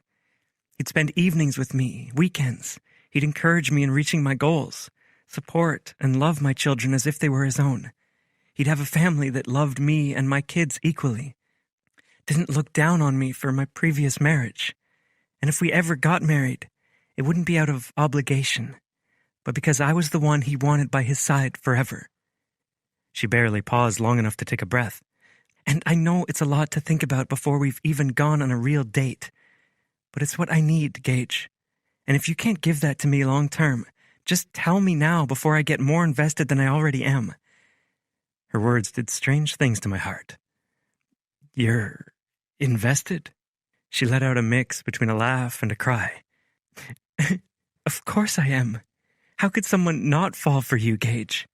The real question is, why me? Why you? I stared at her, incredulous. Can't you see what you do to me? I'm not the kind of guy who buys flowers and tries to impress a woman. I'm not the kind of guy who shows up at a bar because I'm worried a woman will be interested in someone else. I'm not the kind to do this and beg for you to be with me. But here I am, Farah, because it's you. I liked my life before I met you.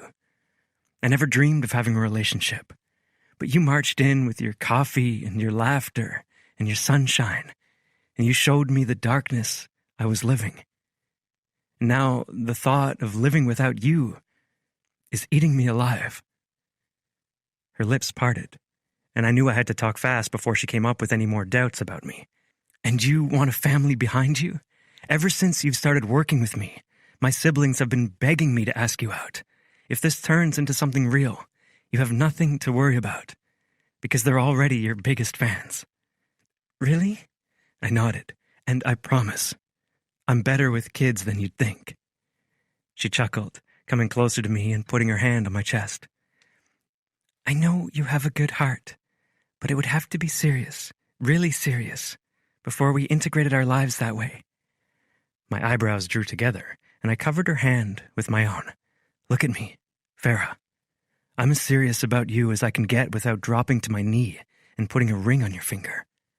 And if that's what it took for her to give me a chance, I'd do it. She searched my eyes for a moment, and I knew before she spoke the words that I wouldn't like them.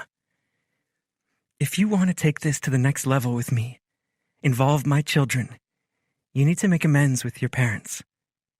And I need to meet them. My heart stalled in my chest. It's been years, Farah. Too much water has gone under that burning bridge. Tears spilled down her cheeks. I promised myself I wouldn't settle, Gage. Don't make me choose. Please, she added in a whisper. There we were. All our truths, our desires laid bare. And Farah was asking me the one thing I wasn't ready to do. Not right now. I will. But will you give me some time? I asked, taking her smiling lips between her teeth. She nodded. My smile had never been this big. I almost didn't believe how lucky I was. I bent, taking her lips with mine and kissing her deeply. Excitement mixed with apprehension whirred through my veins, because even though I'd gotten the girl of my dreams, I had to face my nightmares.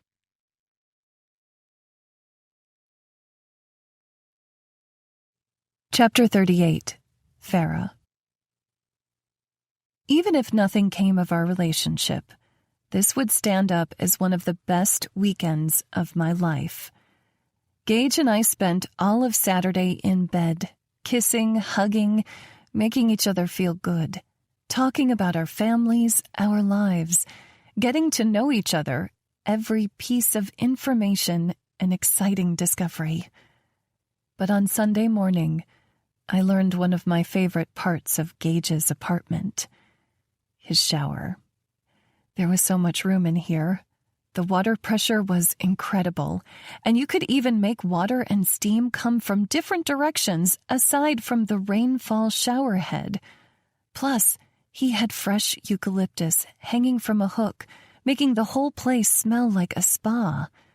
If I didn't have a job, kids, a hot man waiting for me, I might never leave, but eventually I got that hot, sweaty feeling you get after too long in a shower and stepped out into the steamy room, reaching for Gage's terry cloth robe. The man may have kept his decorations sparse, but he did not skimp on luxury items. This thing was softer than a baby kitten. Smiling to myself, I walked out of the bathroom to his bedroom, trying to decide if it was worth it to change into fresh clothes or if I should just slip under the covers and wait for him to come back from working out and continue what we started earlier this morning. I heard the elevator ping, and then the doors slide open. "Did you order takeout?" I called, because I am starving. Footsteps sounded over the wood floors, and he came into the room carrying a box wrapped with a ribbon. a sly smile on his lips. "What is this?" I asked. Setting the box on the bed, he replied, "Your outfit for tonight." I raised my eyebrows. "You bought me more lingerie?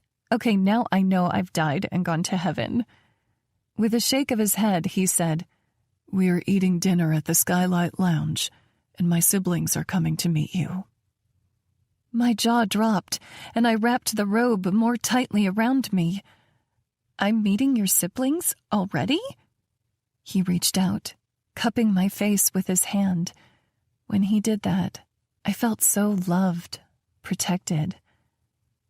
"When I said I was in, I meant I was all in, and I cannot wait for your biggest fans to meet you." My biggest fans? I wasn't exaggerating when I said they've been begging me to date you since you started. Why? Maybe because I complained for half an hour about the way you made phone calls. He teased. My cheeks heated, and I shook my head. "So, what is in the box? I'm assuming it's not a teddy." His chuckle warmed all the corners of my heart. "I assumed you didn't pack any evening gowns, so I thought I would take care of it for you." I didn't think to pack an evening gown, but maybe I should have, considering my boyfriend is a billionaire. I tapped my chin. "You know, boyfriend sounds kind of strange for someone like you. So serious and responsible." He played with the tie around my waist. "You're the responsible one, managing 3 extra lives. I only have to take care of myself and a business." "With more than 1,000 employees," I pointed out. He acted like he didn't have a million things on his plate. "Fair," he replied. "So are you going to open the box? Because I'm pretty sure this dress is going to look amazing on you." He tugged harder on the waistband on my robe, and I swatted his hand away. "It's already 4 o'clock, so I need to get ready if we're having dinner out, especially since you're so obsessed with being on time." He pouted, and I've seen a lot of Gage Griffin. His laughs, his smiles, his frowns, but this pout was absolutely adorable. I reached for the box, pulling the end of the satin bow, and it slowly slipped apart. Then I lifted the white edges of the lid, seeing a deep red satin gown inside. My jaw dropped. "Gage, it's beautiful." I reached in, lifting the bodice. The material was so light it fluttered to the floor. "I feel like this is too fancy for me." I stood, holding it to my chest, amazed this dress was mine. "You could be wearing a crown and it still wouldn't be fancy enough for you," he replied. I smiled, shaking my head. "I know we're dating, but you don't have to treat me to expensive gifts. I've never really needed to have the finer things in life." I set the dress down in the box. Okay, maybe it would be nice to have a machine that dispensed sonic ice whenever I wanted it, but I'm happy with my life, you know? You don't have to do all this for me. He gripped a loose fold of my robe and tugged me closer to his chest. He had to tilt his head back so our noses wouldn't touch. "That's one of the things that I liked best about you. I knew you never wanted me for my money." I smiled up at him. He looked so beautiful this close. "Well, my mom always said if you marry a man for his money, you earn every cent." He chuckled. "Your mom's a smart woman. I can't wait to meet her." "She's going to love you." His blue eyes widened, and for a moment I caught a glimpse at the vulnerable person underneath his strong exterior. He was nervous. "You think so?" "I know so." I kissed the tip of his nose. "Now it's going to take me some time to get ready and look good enough for this dress, so shoo, or I'll get too distracted." "Okay," he replied, giving me a last kiss that stretched from seconds into minutes, that I wished would last for hours. "But hurry." I smiled against his lips. "I will." He left the bedroom, giving me run of his bathroom, which really should have been called a spa. The shower was amazing, but there was also a luxurious soaker tub that could rival the one in the hotel, and dual vanities with so much counter space my younger two could lie end to end and still have plenty of room left over. The thought of my kids made me miss them more than I already did. We talked last night and this morning, but none of them were that great on the phone. I couldn't wait for them to get home so I could hold them in my arms. And even though I was nervous to tell them about Gage, I was excited for them to get to know him because he was one of the most amazing men I knew. I just hoped he would follow through with his parents because I was already falling hard. And even though I was strong, I didn't always want to be. While wearing the robe, I did my hair and makeup, then went back to the bedroom, slipping the red dress over my head. The material pooled to the floor, leaving enough space for me to stand in the heels left in the box. I checked the size and realized Gage really must have done his research. They weren't too tall either, but I didn't mind hanging onto his arm all night for balance. Meeting siblings was a big deal, especially with the way he felt about his brothers and sister. He acted like he wasn't worried about them liking me, but I was. With Caleb, I'd been so naive, thinking our love would be enough to sustain us even though his parents didn't like me. It just made our relationship that much more uncomfortable as the years went on. He would see them on weekends with the kids, and I'd stay home because I didn't want to hear their snide comments paired with his silence. I didn't want to do that again, no matter how much love I had for Gage now, because I knew that these fluttery feelings, they would fade and hopefully give way to a deep respect and companionship that could last. I reached behind me, trying to pull the zipper up my dress, realizing I couldn't do it on my own. I left the room, holding up the bodice of my dress so my chest wouldn't spill out. The bedroom door opened so silently, Gage hadn't heard me, and I caught a peek at him in his element. He sat at the counter in his kitchen, sipping amber liquid from a crystal tumbler, reading a book I had to know the title of. It was sexy as hell, seeing him like this. As if he could feel me watching, he turned his gaze on me, a smile quirking his perfect lips. "Hey, beautiful." I smiled, tilting my head and making my curls fall over my shoulder. "Can you help zip me up?" He slid from his chair, and I noticed what he'd changed into: black slacks and a white shirt, cuffed with silver cufflinks. The way his muscles shifted under the fabric as he walked my way had my mouth watering. Was this real life? Because his body, his soul, it was straight out of a fantasy. "Are you checking me out?" he asked, his voice husky. "Do a spin," I ordered. With a small smile, he turned slowly, and I reached out, slapping his ass. He practically jumped, and I doubled over laughing. Did I scare the big bad billionaire? "You caught me by surprise," he laughed out, his eyes lighting with mirth. "No one spanked my ass since I was 8 years old." "Maybe we should fix that." I winked. "Turn around," he replied, swirling his finger, still smiling. I moved my hair over my shoulder so it wouldn't get caught in the zipper, and his knuckles slid over my skin as he slowly lifted the zipper up my back. My breath came more quickly, shallowing, as I imagined him taking the dress off me later tonight. I could feel his chest pressing against me as he stepped closer and lowered his lips to my ear. "You look sexy as hell in this dress." Then he slapped my ass, and I chased him all the way to the elevator in 3-inch heels.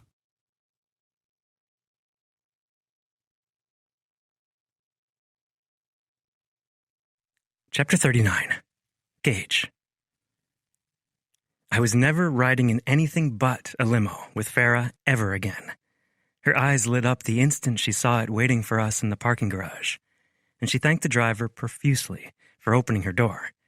Inside, she sat down, running her hands over the leather seats, her eyes lit up like a child with full run of a candy store. "I know I said I don't like fancy things, but I'm in love with this," she said. "Look." She lay out flat on the seat, stretching head to toe with space to spare. "There's so much room," she said, sitting back up. Her eyes widened as her gaze landed on the wine fridge up front. "And there's booze in here? I thought that was only true in the movies." I grinned, reaching for the fridge. I used the bottle opener to pop the cork and poured her a glass of champagne. She took it with both her hands, swirling the bubbling liquid. "What happens if we hit a speed bump?" I laughed. Only Farah would think of that. "Better drink fast." Taking a careful sip, she said, "You know what I've always wanted to do ever since I saw Vegas Vacation? That movie with Chevy Chase?" She nodded. "Play the lottery?" She shook her head. "Have a love affair with Wayne Newton." She giggled. "Swing like Tarzan over the Hoover Dam." "No," she laughed out. "That part gave me anxiety. No, I've always thought it would be fun to stand in the moonroof and look at the city lights." I bit my lips together, holding back a smile, because this woman made me so damn happy. When I sat with her, it didn't matter that I had 100 unanswered emails in my inbox, or that 1,000 people were depending on me to keep a roof over their heads. Here, I could enjoy the moment like I never had before. I reached for the button that controlled the moonroof and slid it back. All these years riding in limos and town cars, I don't think I'd opened a moonroof once. Then I tapped on the window separating us from the driver. He scrolled it down, and I said, "Be extra careful for a bit." "Yes, sir." Farah's feet danced on the floorboard. She was so giddy. "No freaking way." I nodded. "Someday we'll do this in Vegas, but for now, here's your chance." She slipped off her heels and got up, crouching as she walked to the middle of the limo. She rose through the moonroof, her chest above the window, but I had the perfect view of her plump ass. She cheered, happily swinging her hips. Damn, was that dress perfect for her. "You have to see this," she called, poking her head back down. "Come on." The tips of my ears heated. Gage Griffin, CEO, didn't exactly dance in the back of limos. But Gage Griffin, Farah's man, he'd do whatever put a smile on her face. So I got up, going to stand beside her, the space just big enough for both of us with our sides pressing together. The air was warm against my face, but with the limo moving slowly in downtown traffic and the sun slowly setting, it was the perfect temperature. The view of the city was mundane, but with Farah beside me, her curls blown back from her shoulders, her lips in a giddy grin, it was magic. Farah smiled up at me. "You look good with the wind blowing through your hair." "I probably look like a damn golden retriever," I huffed. A thoughtful look took over her features. "With that pout, you're more of a bulldog." "Take it back," I said, tickling her side. She snorted with laughter, making me laugh with her. "Oh my God, so not sexy," she said, flushing red. I reached up, tucking a windblown curl behind her ear. Her brown eyes twinkled in the city lights. And even though we were surrounded by traffic, it felt like it was just the two of us here. I bent, kissing her slowly.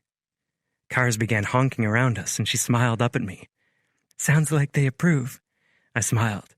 "As long as you do." "I do," she replied and began lowering herself through the window. "You remember what happened in that movie? Vegas Vacation?" I asked, sliding down to join her. She nodded. I shook my head as she tucked herself under my arm, resting her head on my shoulder. "The girl accidentally pressed the button to close the window and nearly suffocated. I'd never let that happen to you," I said. She giggled. "I like how protective you are." I crossed my ankle with hers. "I'd take care of what's mine." With a warm look my way, she bent to put on her heels, but I said, "Let me." I knelt on the limousine floor, taking one foot in my hand, smiling at the red polish on her toes, and then slipped the black sandal over her foot. The suede was soft under my hand, as I reached for the clasp and secured it around her ankle before reaching for the other shoe. She watched me quietly, a pensive look in her eyes. "What are you thinking?" I asked, drawing my fingertips up her calf and sitting next to her. Pressing her palm against my cheek, she said, "I was thinking, you're a beautiful man, inside and out." The moment was tender, raw, more vulnerable than I ever allowed myself to feel. And that vulnerability scared the hell out of me. Because when you spent your entire adult life building a billion-dollar empire, you had a hell of a lot to lose. Farah looped her hands through my bent elbow as we walked into the Skylight building. "Did your siblings ride in limos as well?" "They're all riding together in Hen's car. She loves that thing." "And Hen's your sister-in-law, right?" I nodded, flattered that she'd listened. Usually people just cared what I said when they could make money off it. "She's married to Tyler. Moved here from California last year." "Wow, that's amazing," she said as we crossed the lobby. "And what kind of car does she have?" An elevator attendant led us into the elevator and pressed the button for the Skylight Lounge. "It's a Jeep Cherokee, bright red." "Cute," Farah said. "I used to think when I wasn't a soccer mom anymore, I'd get a sporty SUV like that. But by the time that happens, I'll probably be a soccer grandma." I loved the way her eyes lit when she talked about her future.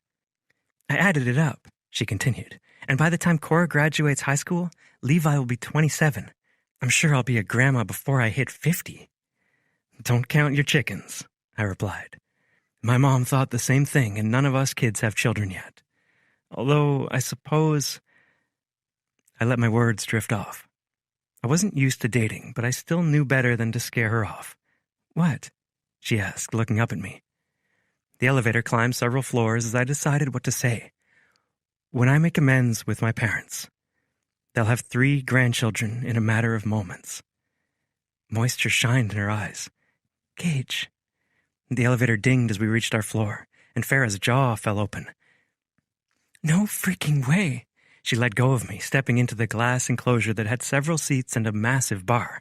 "This is beautiful." "Wait until you see outside," I replied.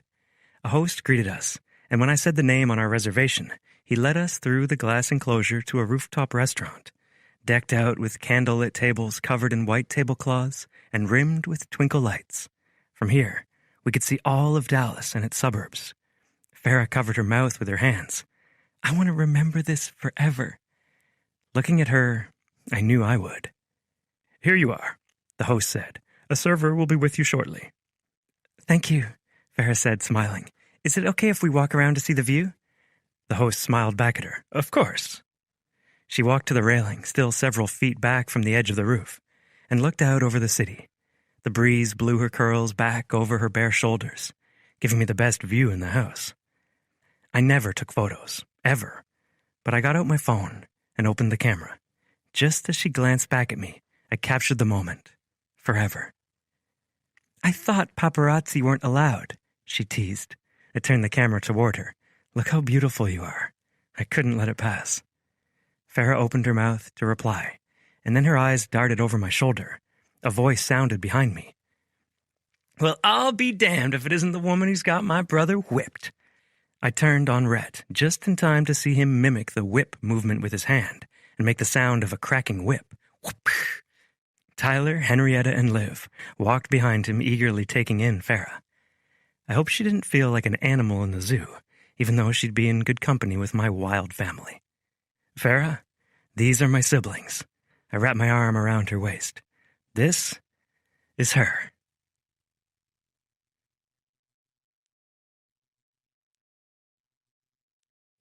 Chapter 40. Farah. My skin shivered with the way he introduced me, like they'd spoken of me 1,000,000 times before, and judging by the smiles on his siblings' faces, it had been all good things. Rhett extended his hand, casting a flirty glance my way. "Nice to meet you outside of the meat market, Miss Farah." I chuckled at him. Good to see you too. Henrietta, a beautiful dark-skinned woman, stepped forward. "I'm Henrietta, but you can call me Hen." I shook her hand as well, noticing the ring on her finger. "I love your wedding ring. It's gorgeous." Her smile was so wide and genuine as she held her hand to her chest. "I'm in love with it, almost as much as the man who gave it to me." The guy slightly behind her kissed her temple and then extended his hand. I'm Tyler. Of the three, he looked the most like Gage. Except where Gage had dark blonde hair, Tyler was brunette. He looked slick in slacks and a button-up shirt, with less of a Western flair than what Rhett wore. A curvy woman beside Rhett smiled and brushed light brown hair behind her ear. I'm Liv, and I apologize in advance for anything my brothers say, especially this one. She pointed her thumb toward Rhett, who grabbed her wrist and tried to bite it. I was already smiling at the banter between them. It was clear how much they all loved each other, and I could already see why Gage cared so much for them. It's so nice to meet y'all, I said. Gage says the best things about you. It makes me wish I had siblings, too. Liv said, So you're an only child. Living out my lifelong dream. Red elbowed her gently, and she winked. Can we sit down? I could go for a margarita. Oh my gosh, same, I said. Hen grinned at me. You're going to fit right in. We walked back to the table, and Gage held a chair out for me, the perfect gentleman. And then I realized Tyler was doing the same for Hen, and Rhett followed suit with Liv. They all had such great manners. I knew I had to meet the woman who raised these men. She'd done something right to have such incredible, welcoming, warm children. The server came by, a cute 20-something in black slacks, a vest, and a white button-down. He took our drink orders, and as soon as he left, Liv said, Tell us about you, Farah, and your kids. You have 3, right? Under the table, Gage reached for my hand. Farah's children are so talented. Her oldest is a great baseball player, the middle is an incredibly gifted artist, and I can tell her daughter, the youngest, is going to rule the world someday. My heart was so full it could burst. They're my best accomplishment, even though it's been fun designing the retreat, Gage, Henrietta said. So 2 boys and a girl. I was the only girl, too, except I have 3 older brothers. Do any of them live nearby? I asked. She shook her head. My entire family's back in California. I miss them like crazy. But luckily, Gage has been generous enough to give us flight points so we can visit each other as often as we like. I squeezed Gage's hand. See? Heart of gold. What do they think of the hen house? I asked. Gage told me a little about it, but I'd love to see it. They love it. Grandma keeps saying we should open one in California. Maybe someday. Hen's smile was wistful. But you come visit any time. We'd love to give you a tour. Gage kissed my temple. We'll make the trip sometime. It's definitely worth seeing in person. I smiled back at him. I know Rhett works on a ranch. What do you do again, Liv? She frowned, taking a deep pull on her margarita. I'm the assistant manager at a feedlot outside of Cottonwood Falls, but we'll see how long that lasts. My boss is an asshole, and it doesn't look like he's going anywhere. Gage gave her a sympathetic look, and I said, That sucks. Any idea what you'd do instead? Are there other feedlots to work for in that area? She shook her head. It's kind of an old boys' club. I had to work my way up at this one. I'm not really sure what else I'd do. I like working with kids, but all the germs at a daycare. She shook her head. Maybe being a nanny would be fun. I don't know. There aren't really a lot of options in a small town. I nodded emphatically. The job search is rough, even in a big city. So, were you always an interior designer? Liv asked. Or did you stay home? Shaking my head, I said, I was just a stay-at-home mom until the divorce. Just? Rhett said, shaking his head. Our mom stayed home with us until we were all in school. It was the best damn thing she could have done for us. You should be proud of yourself. Gage squeezed my hand like he agreed, and my cheeks flushed. I'd expected this meeting to feel awkward, to be treated with skepticism for being a single mom dating a billionaire. But these people already felt like family. The six of us stayed at the Skylight Lounge for hours, talking and getting to know each other, and when I got back in the limo with Gage, I was so overcome with emotion. Could this really be coming true? Could I be getting an incredible man with a family that would welcome my kids and me with loving arms? We cuddled in the back seat, despite all the extra space, and I looked up at him. Thank you for that. He nuzzled his nose against mine. They loved you. I loved them. Rhett is hilarious, and Hen and Liv? I want them to be my best friends. Of course, Tyler was so sweet, the strong, silent type. I think you two are most alike. He held my hand to his chest and then kissed my knuckles. Maybe there were too many words for him to say out loud, but I felt them all. Tonight was a step forward for us, a big one. The ride back to his home went quickly, and when we got inside, he had me sit on his bed as he knelt to undo my heels. The action, so intimate and sweet, it had tears brimming in my eyes. When he looked up and saw the moisture, he asked, "What's wrong?" I wiped away the tears, taking his face in my hands, and kissed him, pulling him back onto the bed until he was over me.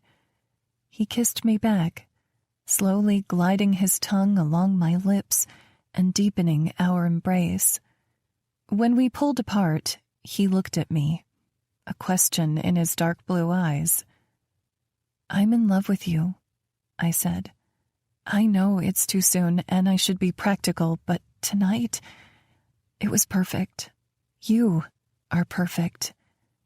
And you don't need to worry about saying it back, but..." He silenced me with a kiss, and when he pulled back, he said, "I love you too, Farah, with everything I have." I pulled him to me again, kissing him deeply, needing to be closer to him than these clothes would allow. I ran my fingers over the buttons on his shirt, loosening each one. When they were free, he slid the shirt down his muscled arms and took off his pants and underwear, bearing himself to me. Then he had me stand, turn, his fingers leaving a trail of heat down my back as he slid the zipper down and unclipped my strapless bra. I felt the length of his erection against my back and then sighed as I turned to face him. He gripped my shoulders, taking me in. "Have I mentioned how beautiful you are?" His palm slid down my arms. "Every inch of you tells a story. The laugh you created, the fun you've had, your indulgences." He ran his fingers over Cora's C-section scar. "Your pain." His fingers found my jaw, causing our gazes to meet. "Your resilience." I flattened my hand against his chest, thinking of the story his body told, one of dedication, strength, and focus.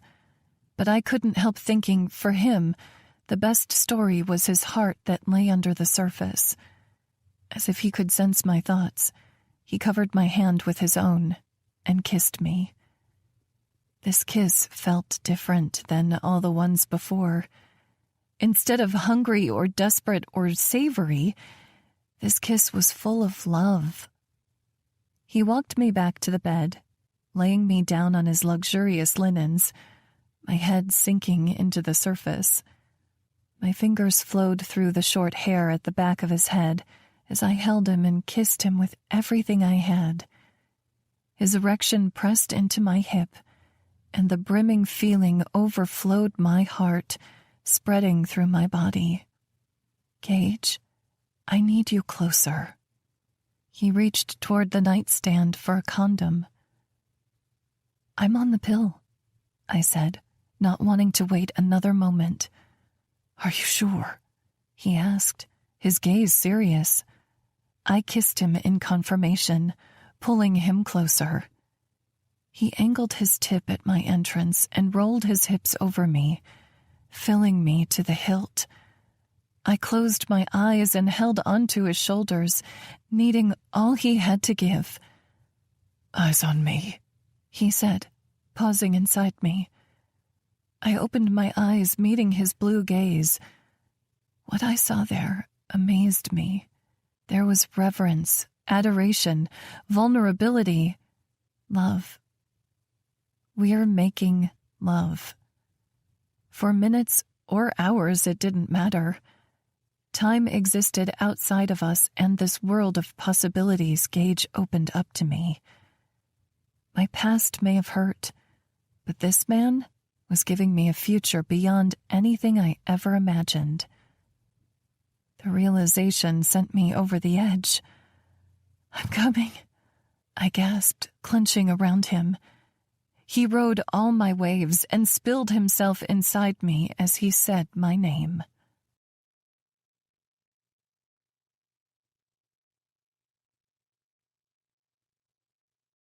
Chapter 41. Gage. Usually, in the mornings I got out of bed to the sound of my alarm, changed into workout clothes, and went to the gym in my building to sweat for an hour.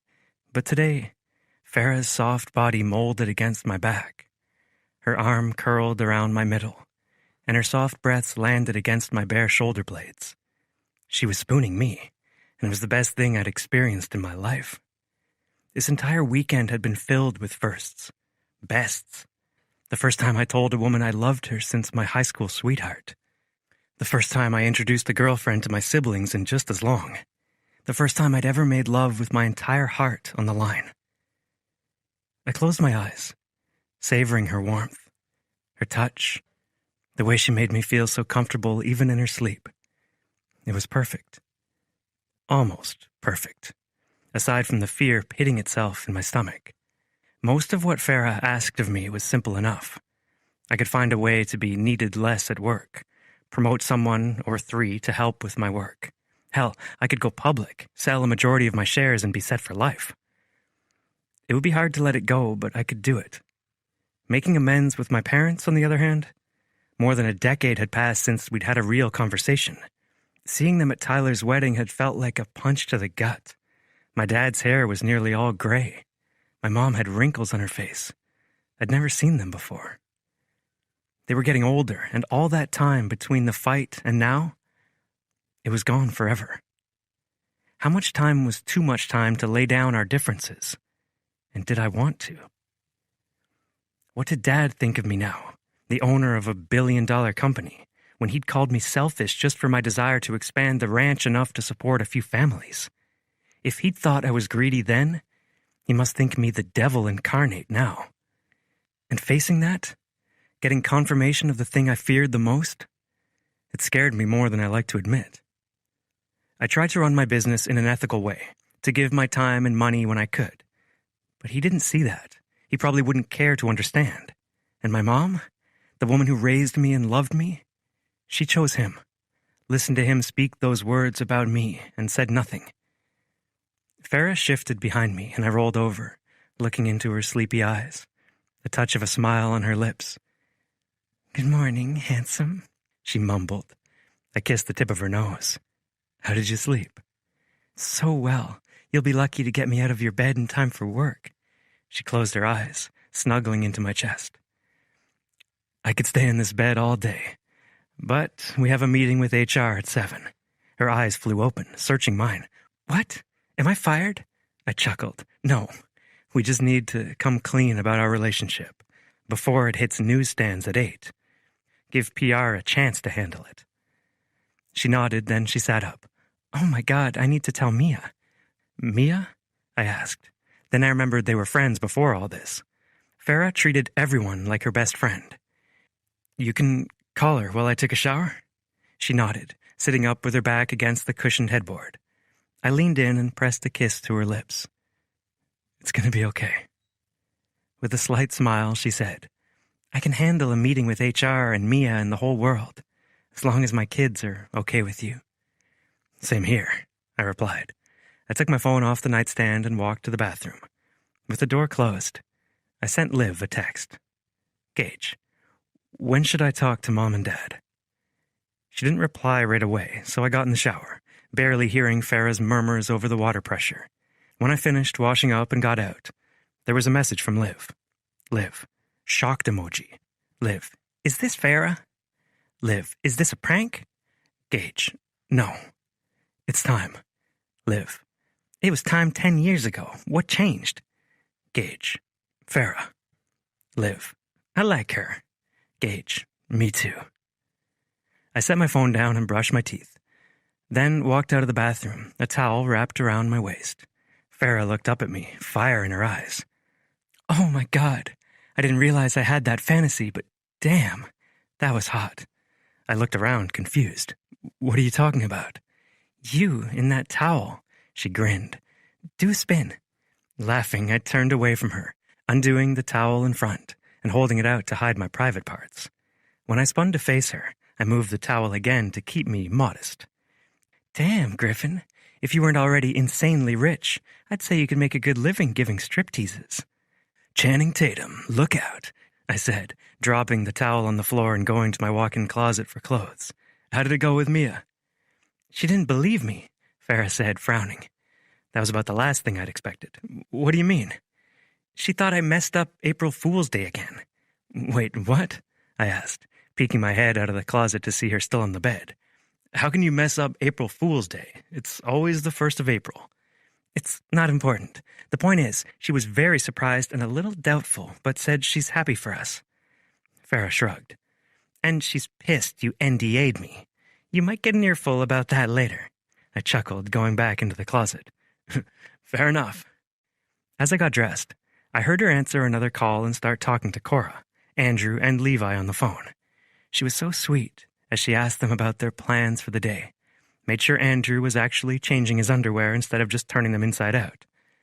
I had to chuckle quietly at that one. When she told the kids she loved them and said goodbye, I went to her, kissing her cheek. You're such an amazing mom. Her smile was tentative.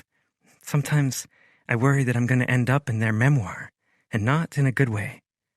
The thought made me laugh. What are they going to say? My mom smiled at us too much. She tried too hard to make us happy and provide a good home. Her cheeks flushed. Well, Levi will definitely complain about my Sunshine playlist and how loudly I sing along to it. Andrew will say I didn't let him play enough video games. Oh, and that I forgot pajama day at school one too many times. And Cora? Well, jury's still out on her. You love them. That's what matters. She smiled softly, the expression like the delicate sunlight streaming through the windows. I should probably get ready, huh? I nodded. I'll make breakfast. Any requests? You cook? Not usually, I admitted. But for you, I will. I love a good skillet. You know, eggs, potatoes, sausage, toast, and I'd kill for some coffee. Someone kept me up too late last night. She sent me an accusatory glare. Someone will be making up for that with the best skillet of your life. See you when you're done.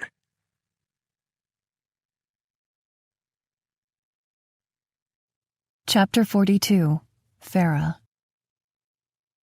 The meeting with HR was awkward, especially when Chantel reminded us it was against company policy to fraternize on company grounds. My cheeks flushed bright red, thinking of all the things we'd already done during and after work hours at the retreat. When Chantel saw my reaction, she barely bit back a smile. I know you're the owner of the company, Gage, so you technically can't be fired or demoted, but you do set the tone for your employees. If you ignore the rules, the more likely it is that your team may do the same. Next to me, Gage wasn't the sweet guy with a soft side. He was the commanding CEO I first met. We understand. I nodded in agreement, instinctively reaching for his hand. But he shrugged away from my touch, and my cheeks heated again. This would be strange. It was one thing to have a purely physical relationship and pretend nothing was happening at work, but to have my heart beside me and act as if it meant nothing all day? That would be a challenge for me.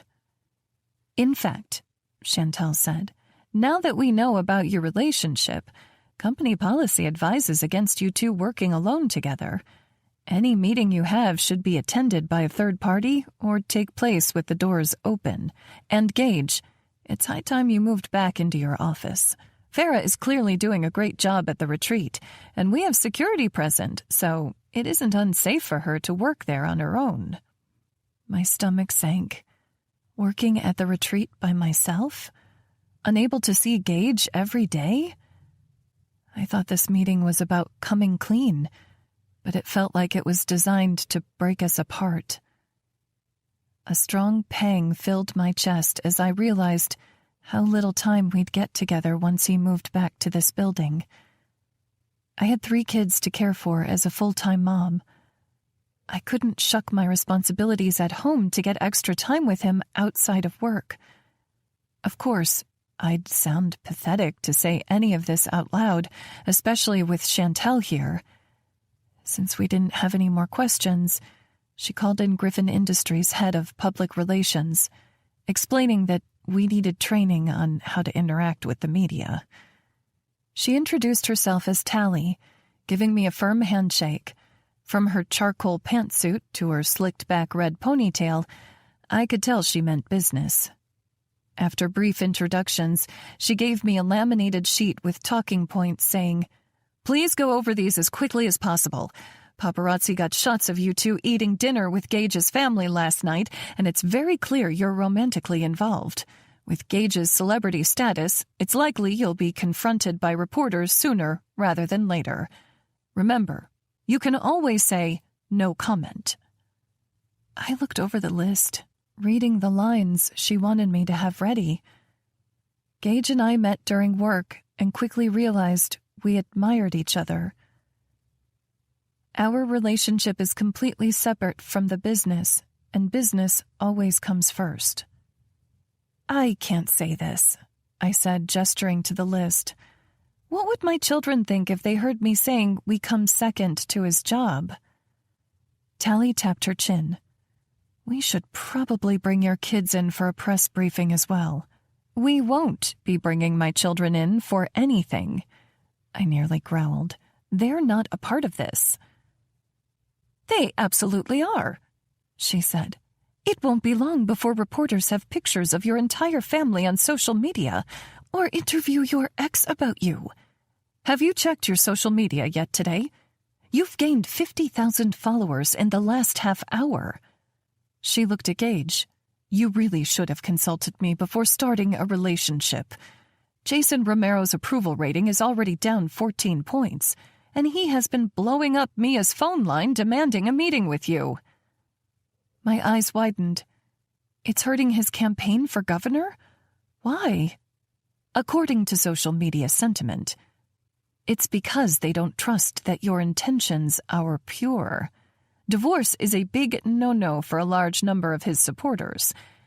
Add on the fact that a broke single mom suddenly gets a high-paying job at Griffin Industries after years off work, and then it comes out she's sleeping with the boss when she's only been divorced a few months?" Tally shook her head sagely. It also seems impulsive on Gage's part. "Two things people don't want in a company leader?" She held up 2 fingers. "Impulsivity and gullibility." My jaw dropped open at her words, angry tears filling my eyes. "How could you say that?" "She's not saying it's true," Gage explained. "That's just how voters are perceiving it." She nodded resolutely. "With some reassurances and time, this nightmare will blow over. But until then, we need to play our cards very carefully, or we risk Romero pulling out of the deal." Did she really just call my relationship with Gage, my first relationship post-divorce, a nightmare? "I'm going to need a second," I said, pushing up from the desk. Gage made to follow me, but Chantel said, "3 people at a time, Gage." We met eyes across the conference room before I left and stepped into the hallway. 2 seconds from crying, I went to Mia's desk and said, "Where's somewhere private I can go that's not the bathroom?" Worry in her eyes, she said, Gage's office. Come with me." We walked from her reception desk through the glass door of Gage's office. As soon as it shut, the room fell silent, save for my heavy breaths. Mia stayed silent as I walked to the wall of windows overlooking the city. When I glanced down, my stomach turned. We were so high off the ground, and I already felt like I was falling. When I turned back to Mia, she was watching me with concerned brown eyes. Tally said Romero's approval rating dropped 14 points today alone because of me. Mia nodded. Voters can be fickle, but it doesn't look great. He's already left me a voicemail saying Gage needs to take a meeting in an hour, or it could mean bad things for the project. I placed my hand over my pounding heart, hoping I could stop the ache. Is our relationship bad for Gage? Mia tilted her head. There's a difference between bad for business and bad for Gage. Her words didn't comfort me at all. Is there? Because outside of his siblings, it seems like this company is his life. He spent a lot of his life building it, she said. I paced over the floor, the meeting playing over in my mind. Tally wants us to tell the press that our relationship comes second to his business. Mia nodded, seemingly unsurprised. How can I say that? I said, looking back out over the city from Gage's throne. What if my kids hear me say that and take it to mean we're less important than a job? I don't want another repeat of what happened with Caleb. Us four always coming second to work. Her heels clacked against the floor as she stopped me and put her arm around my shoulders. I know you do everything with your whole heart, Fire, and I love you for it. Tears stung my eyes. But see it from the outside world's perspective. To you and Gage, this has been building for weeks, months. But for the rest of us, it's all new. It would be silly to think he'd put his new girlfriend, not even a wife, ahead of a business that people count on for jobs, their retirement accounts, their children's college saving funds, everything. I nervously chewed my bottom lip. I hate it when you make sense, I said, still overwhelmed with all the worry and doubt clouding my vision. This morning, everything had seemed so perfect. But now, outside the walls of his home, I hadn't expected it to feel like this. Mia said, You really like him, don't you? I nodded, afraid of how much I liked him, how much I loved him. The kids don't watch the news, right?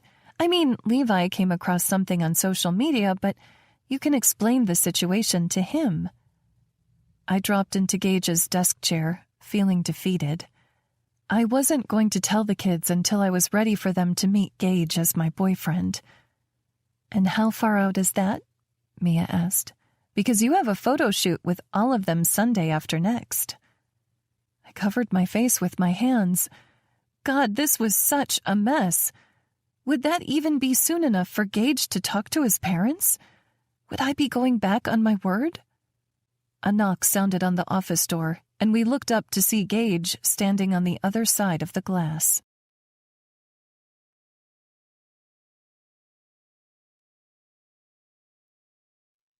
Chapter 43. Gage. Farah and Mia snapped their gazes toward me, and I saw completely different emotions on their faces. Mia looked sympathetic, but Farah, she seemed torn. Mia walked to the door and opened it. She was about to walk out, but I said, Wait, can you stay in here for appearances? She glanced at Farah, and Farah nodded. In that moment, I realized just how close they were. Mia may have been my employee, but she was fiercely loyal to Farah. Mia took a chair to the corner farthest from us, giving us as much privacy as she could while tapping on her phone. I met Farah at the other corner near the wall of windows and lowered my voice. Are you okay? Tally can be very direct, and while I like that in my executive team, I know it's a lot to deal with. She turned her gaze away from the windows and tipped it up to meet my own. I was on cloud 9 this morning, and that meeting knocked me down real fast. And then to hear a major business deal is in jeopardy because of me? I don't want you to give up what you've worked for. My chest squeezed in fear. I did not want to lose her over this. Look, it was a hit to see Romero's ratings come down like that. But there's still plenty of time before the election. You don't get to my level by being scared when you see a little dip. It'll be fine, I promise. She nodded, looking down. I wanted to put my arms around her, comfort her, but I knew I couldn't do that publicly. And to be honest, I didn't know if she wanted me to. She wouldn't meet my gaze anymore, and she had her bottom lip caught between her teeth, chewing it anxiously. What else is worrying you? I asked. I needed us to be okay. She glanced toward Mia and back to me, finally meeting my eyes. Her irises were dark brown storm clouds filled with worry. I don't want to play second fiddle to your business for the rest of my life. I understand now, so early in our relationship. But what about a year from now? 5 years from now? I couldn't help it. I reached up, using the crook of my index finger to lift her chin. Just because you're not first doesn't mean you're last. Emotions warred on her face. So many there fighting for dominance. When her lips parted, I could pin it. Fear. I don't want to lose you to the real world, Gage. These past few months have been a fantasy, but there's so much more to consider. I palmed her cheek with my hand. Maybe our time together has felt like a dream to you, but you have to understand me, Farah. I swiped my thumb over the curve of her cheekbone. This has been the realest thing I've ever felt. A soft cooing sound came from the corner, and Farah and I both glanced toward Mia, remembering she was there. Sorry, she said quickly. Sorry, that was just really sweet. Go back to pretending I'm not here. I chuckled softly while Farah looked up at me, more color in her cheeks than before.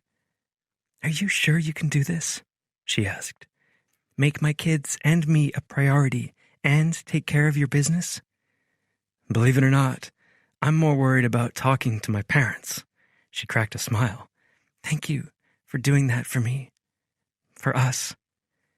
I wouldn't have it any other way. I dropped my hands, stepping back before more people saw us than probably already had. I'll go back to the conference room to talk with Tally. She wants us to do a press conference this afternoon and then an interview with the local cable show. But if you don't want to do it, I'll tell her I'll handle it on my own. Farah bit her bottom lip again, and it took all I had not to reach up and free it before capturing her mouth with my own. Do you think it will help your business? She asked. I nodded. Tally wouldn't be asking us to do it if it wouldn't help. She took a deep breath. Okay, I'll do it. And then her phone began ringing. She drew the device from her purse, and we both stared at the name on the screen. Levi. From across the room, Mia asked, Who is it? Farah took a deep breath, swiping her phone to answer. Chapter 44. Levi. I was walking down the beach with my stomach full of breakfast and warm sun hitting my skin, but the last thing I felt was happy. Actually, I was pissed. The last few days with Mom and Melinda had been super awkward. They were all over each other. Dad constantly held her hand or she sat in his lap. And the kissing? God, it was gross seeing my dad make out with this woman. It felt like a betrayal to Mom, being here and seeing all of that. And supporting this new relationship felt like betrayal to Melinda too. Alyssa told me one time at lunch that once someone cheated, they usually did it again. Did Melinda know what she was getting into with my dad? How would Adabelle handle another divorce? It was really freaking hard on my siblings and me. My mom too. Mom seemed lonely, just going to work and coming home and maybe hanging out with Mia sometimes. But when Alyssa sent me the picture from Dallas's main gossip blog with a giant picture of my mom sitting with her boss and his siblings at a romantic restaurant, her hand on his thigh, I felt like everyone had been lying to me all along. The headline read, Single Mom Bangs Her Billionaire Boss. The betrayal of it all made me want to punch something. How long had this been going on? I dialed her number, needing to hear the truth, for once.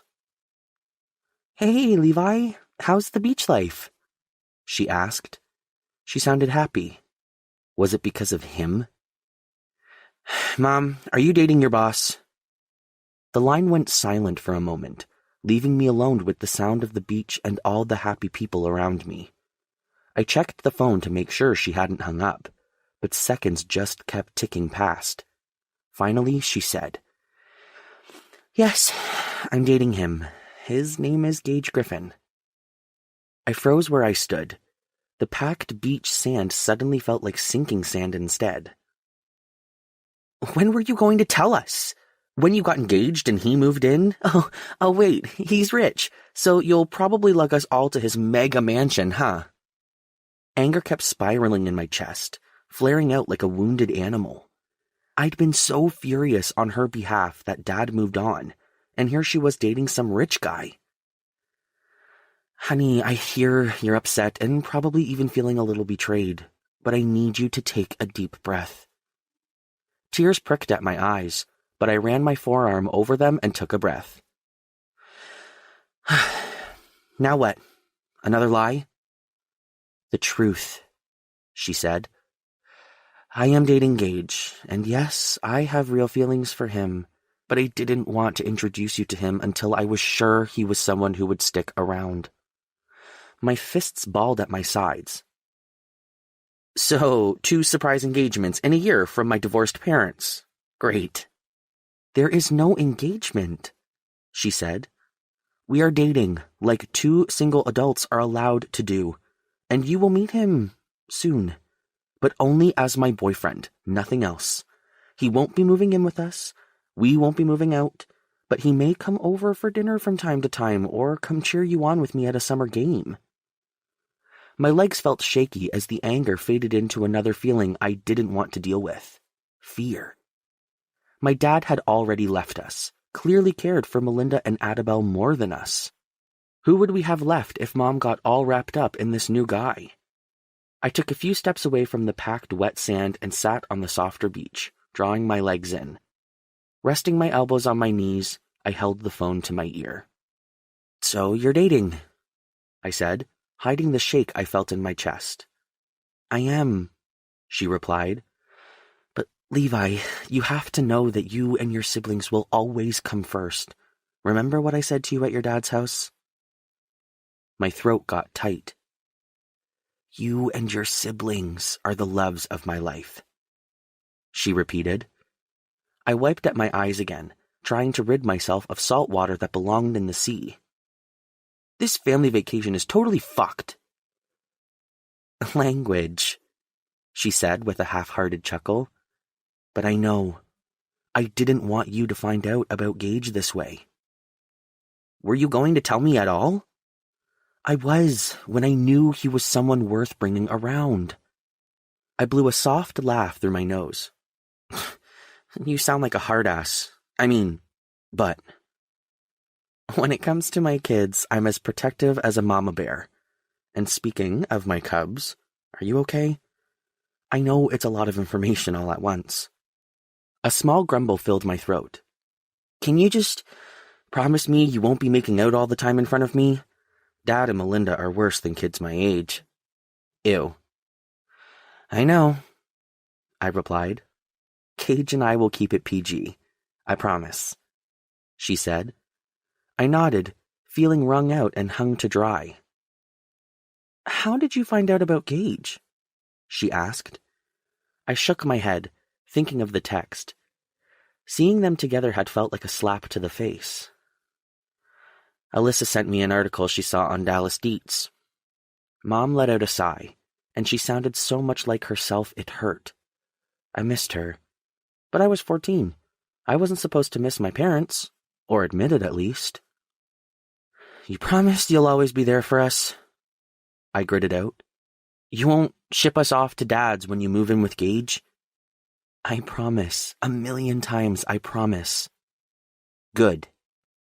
I looked over the water, thinking about the days we still had left on this vacation, and wishing I could be home again. "You should probably tell the younger 2, though. before Dad sees it and says something stupid. Good idea, she said. Gosh, you're growing up so fast. You'll be grown and gone before I know it. I shook my head. I'm not like Dad. You won't get rid of me so easily. You have the biggest heart, Levi, and I hope this talking thing keeps happening. I've missed you. I missed you too, I admitted, even though I was too old for it.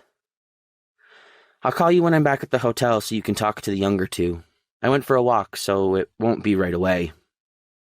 Sounds good. Love you, honey. Love you too, I mumbled and hung up. I blew out a shaky breath and lay back on the sand, staring at the cloudless blue sky. Maybe I was still a little worried, but I knew I could trust her. I just hoped she'd chosen a better man this time, one who wouldn't break her heart.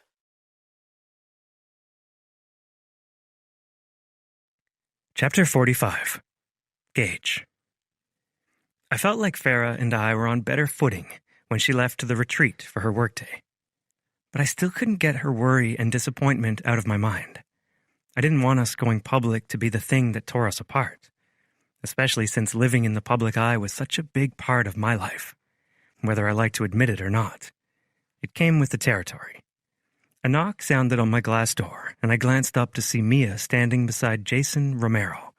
Despite his smooth, doll-like features and placid smile, I could sense his anger in the set of his shoulders, the tightness of his eyes. I waved my hand for Mia to bring him in, and she held the door open. He completely ignored her, stepping into my office. We need to talk, Griffin. I directed my words toward Mia. Thank you for bringing him back. I'll have a green tea. Would you like anything, Jason? His features slipped for a moment, long enough for me to catch his scowl. Nothing. Very well, I replied, sitting back in a chair at my conference table, giving off the appearance that everything was fine and dandy. What brings you in today? He yanked out the chair opposite and sat down, leaning forward. The act probably intimidated other people, but not me. You know very well why I'm here. You and the broad you're banging brought down my approval rating 14 points, he hissed. I narrowed my eyes, leaning forward. Her name is Farah, and if you refer to her as anything other than her name, we'll have more to talk about than your temper tantrum. His skin purpled, and a vein bulged from his forehead. His eyelid was probably seconds from twitching. I don't think you realize that this deal isn't all that profitable for Romero Corp. In fact, you'll fare far better than I will for several years to come. You should take this more seriously. What I don't take seriously is the reaction of voters after a big news item. You know just as well as I do that Farah and I will be old news by next week. Some celebrity will get pregnant or the president will do something stupid. And this blip will be long forgotten. Jason ground his teeth. 2 points is a blip, Griffin. 14 is campaign ending. When we announced the factory, my rating went up 3 points. 3. And the only reason I partnered with you on this project was because you had the cash and a drama-free reputation. I can certainly spend my dollars to help me win the campaign instead of building this plant. Times like this, I wish Mr. Price would sit beside me and see how right I was to hesitate on deals like this. Jason wasn't in this to help those people in his hometown. He was out for number one, and those people would be left in the lurch the second things didn't go his way. Look, Jason, Farah and I have a press conference later today, and I guarantee this will all sort itself. If you don't see a rebound in your numbers in the next month, we can talk again about other solutions that don't include fleecing 100 people out of a job. He studied me for a moment. You really care about those people, don't you? I nodded sharply. And if you're to become governor, I'd hope you care too. Mia knocked again, holding a clear mug with tea inside. I waved her into the office, and Jason stood. 1 month! I stood too, and Mia and I watched as he left the office. Passing me the mug, she muttered, Ain't he a ray of sunshine? I shook my head. Can you get Tally to come in here? We might need to help his team do some damage control. I couldn't let that community be hurt because Romero cared more about his campaign than his hometown.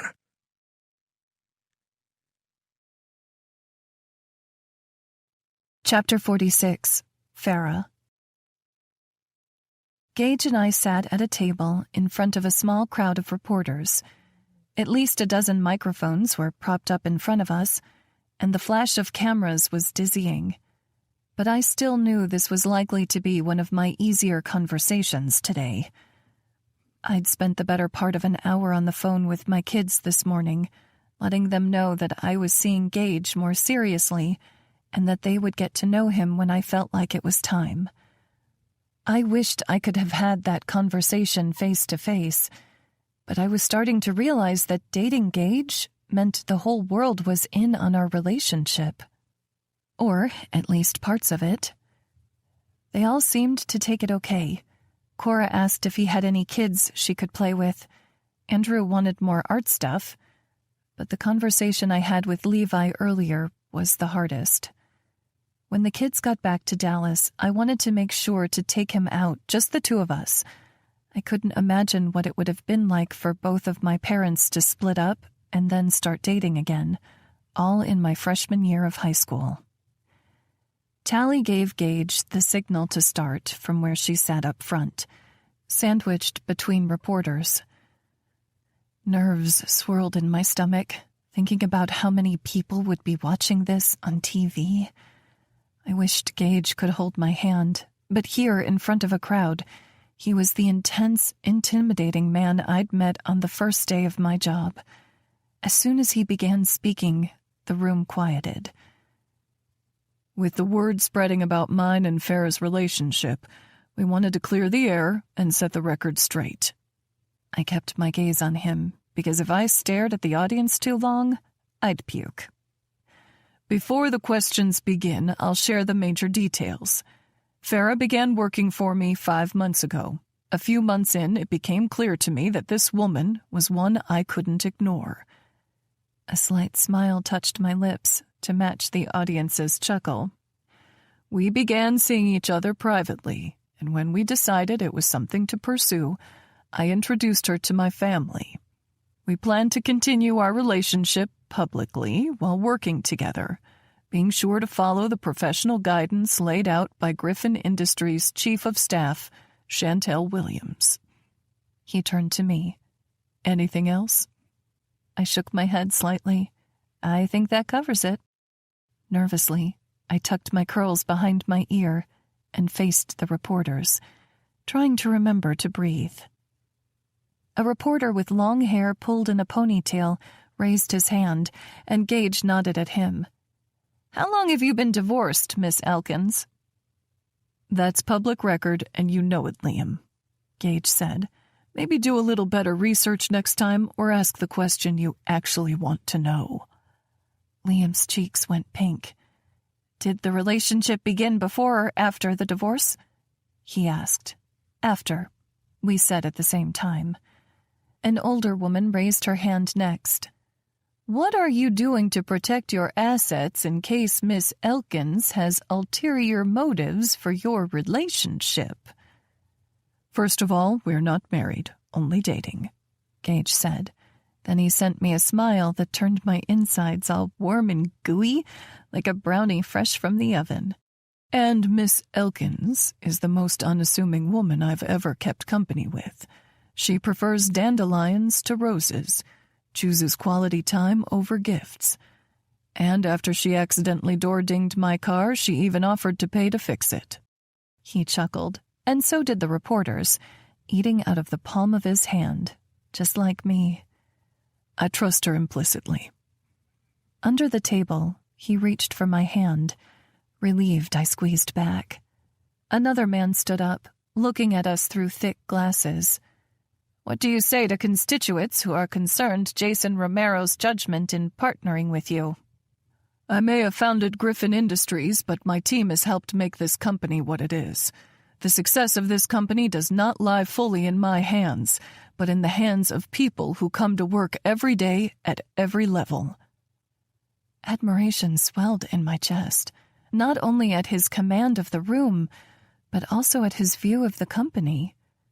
The fact that this press conference was about him and me, and he was still finding a way to highlight his employees, it showed true character and humility. A younger woman toward the back stood. "Miss Elkins, how do your children feel about you dating a billionaire?" I smiled at her, wondering if she had kids of her own. We're still very early in our relationship, and they've yet to meet him as my boyfriend. He has to prove himself first. A small chuckle went through the audience. But they are very fond of the accommodations Gage made to my office so they would feel more comfortable there. What accommodations? The woman asked. I glanced at Gage, seeing a soft smile on his face, and he nodded. Art supplies, a handful of toys, and more comfortable seating for children. Another woman stood.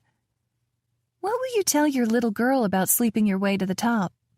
My head jerked back with whiplash from the question, and Gage's jaw clenched.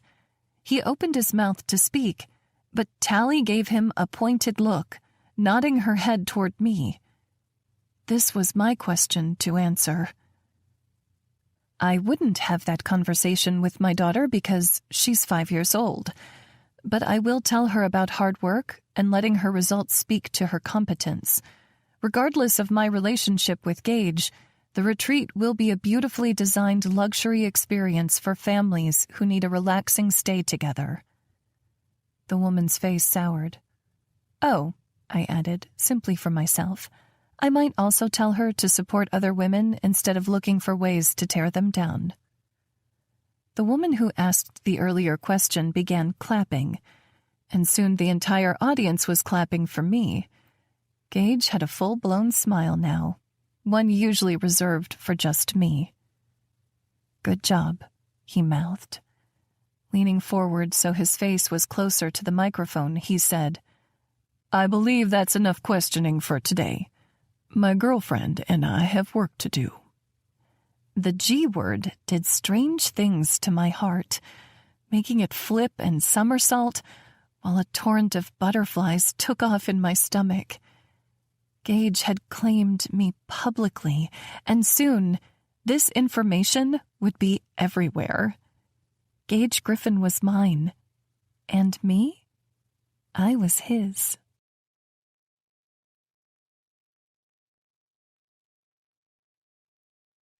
Chapter 47. Gage. I rolled over in my bed and faced the empty side I already considered, Farah's. Not having her pressed up against my back as I woke made my gut ache in a way I didn't like. How had I gone every day of my life waking up alone? How had a week made me need her so damn much? How did one morning make me miss her beyond belief? Farah had picked her kids up from Austin yesterday, which meant she was busy all day catching up with them, plus doing a mound of sandy laundry, according to her. I offered her the use of my cleaning service, but she quickly declined, saying she found the sound of running laundry to be soothing. Reaching for my phone, I picked it up and sent her a text. Gage, I miss you. Farah, it's been 1 day. Gage, 1 day too many.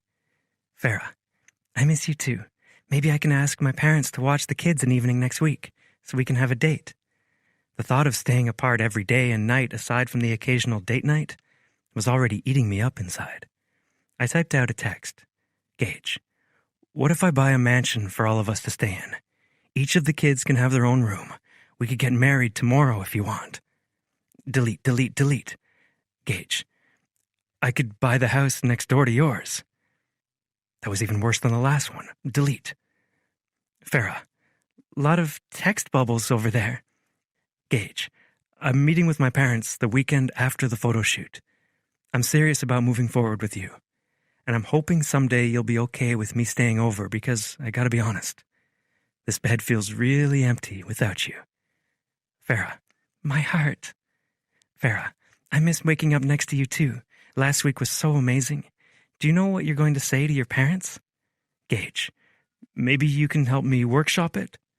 Farah, okay, tell me what you have so far. Gage takes a deep breath. I got nothing. Farah, LOL, just tell them the truth. If you tell them how you feel and it goes nowhere, at least you'll know you tried. Gage, it's hard to sort it all out. It sucked building this company without my parents ever saying, I'm proud of you, which feels pathetic to admit, but it's true. Farah, it's not pathetic. It means the world when my parents say they're proud of me. Gage, here's the thing, though. It's been more than 10 years since the fight. Not once did my dad reach out to me. And I know I didn't reach out to him either, but he's the parent, damn it. Shouldn't he be the one? Farah, as a mom, I have to let you know we're all still human. Sometimes it takes us a while to figure things out. Gage, I just hope I can. For us. Farah, I hope you can too, but for you. You're so strong, but I can see the weight this puts on you. I know your relationship will never be like it was before, but maybe things will feel a little lighter than they did when you weren't talking. I was stubborn enough to carry this battle to the grave, but making amends was important to Farah. And if I was being honest with myself, I wanted a relationship with my parents, for me. They weren't getting younger, and neither would I. How could I go to their funeral someday knowing I'd let pride and anger and hurt keep me from having a relationship with them? How could I become a part of Farah's family and not let my parents meet the most amazing woman and children in the world? Before the fallout, I loved my parents so much I was willing to work in a family business with them. That love hadn't just disappeared, for me at least. Gage, thank you for pushing me. A lot of people let me have my way, but you make me better. I need that in my life. Farah, I hope you'll do the same for me. Gage, can't fix perfect. Smiley face. Farah, just wait until you spend more time with me. You'll definitely see my dark side. Gage, the sun doesn't have a dark side. Farah, maybe, but sometimes I leave clothes in the washer so long they mold. Facepalm emoji. I had to buy Levi a whole new jersey one time because it had these little mildew spots all over the white, and it wouldn't wash out. Gage, I'm sure he forgave you. Farah, oh, and sometimes I sneak the last ice cream bar while the kids are at school so they can't ask me for it. And then when they see it's gone, I blame one of the kids. Cringe emoji. Gage, now you know what it's like to have siblings. Farah, one time I even hid my candy bars in an empty frozen peas bag. Every bite tasted like shame. Gage, you're going to hell for that one. Farah, I know I am. Farah, Levi has a meeting for his summer baseball league this morning. Better get up and get ready for the day before I win the Worst Mom Ever award. Gage, you're a great mom. And I'll see you later. Gage, oh, and can you send his summer game schedule to Mia to put in my calendar? I'd love to go to some games. If that's okay with you, and him, of course. Farah, we'll see how Levi feels about it after meeting you at the shoot next weekend. But thank you for asking. It means a lot. Gage, of course. Have a great day, sunshine. Farah, you too. Heart. I clicked my phone shut, smiling to myself. I could see a life with her, giving her everything she wanted and more. Because Farah didn't want for much. The only thing standing in the way was my relationship with my parents. And if I was being honest, that fear shook me to the core. In the last decade, I'd met with presidents, actors, musicians, other world leaders. But it was still my mom and dad who challenged my confidence the most.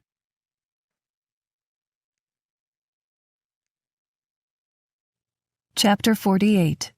Farah. Having my kids back was like having a part of myself returned. But waking up every day without Gage next to me, without seeing his blue eyes on me first thing, and feeling his warm lips against my forehead as he called me beautiful in his scratchy morning voice, I missed that too. I hated feeling like I had to choose him or my kids, and I wished he would hurry up and make amends with his parents, because this waiting, it was eating me alive. And I could tell this feud was eating away at him too. If they made amends, they could rebuild their relationship. And if it didn't go well, he'd at least have the closure he'd need to move on. But I couldn't wallow or forget my standards because it wasn't just about me. I had 3 children depending on me, looking to me for an example of how to love and how to be loved in return. Luckily, it seemed like they all had a good time in Cabo. Andrew brought back several bottles of sand art that he'd made while he was there. Cora had a new favorite dress. Of course, she'd bought it with Melinda, which put a sour, jealous taste in my mouth. but seeing her twirl in the brightly colored, beachy patterned dress made me smile every time. Raising my kids, watching those bliss-filled moments, it felt like encountering all the best parts of myself. The joy, the wonder, the beauty of life. That was the one thing I missed about being married to their dad. Every now and then, when we were both home and doing something with the kids, they'd do something cute, and Caleb and I would meet eyes, sharing a smile, like saying, "Can you believe these humans? They are so cool, and maybe a little weird, but also beautiful." But there were hard moments too, and plenty of worries. Levi seemed different after the trip. Older. Maybe even a little jaded. Not refreshed or rejuvenated like the other two. On Wednesday, I asked him if we could go shopping before his baseball practice. His club team practiced later in the evenings because it was getting so darn hot during the day. And since he had a date with Alyssa on Saturday, and I thought it would be nice to get him something new to wear, especially since my finances had been leaner than usual the last 6 months. We dropped Cora and Andrew off with Mom, then stopped by the coffee shop to get drinks. With my latte and his sweet tea in hand, we walked into the mall, heading toward the store where we usually got his clothes. "Are you excited for your date?" I asked as we flipped through a rack of button-down shirts. Levi shrugged, back to his quiet self. "You haven't talked much since you got back from Cabo. Did everything go okay the last few days you were there?" Levi picked up a black and gray shirt, folding it over his arm. "Dad got weird after he saw your interview with Gage on the news." "Weird?" I asked, holding up a blue and black shirt. He shook his head at the shirt. "I think he was a little jealous. I overheard him and Melinda fighting that night." My chest got tight. Caleb and I had always tried to save our arguments for after our kids were asleep, and I didn't know how he and Melinda fought. "Were they loud?"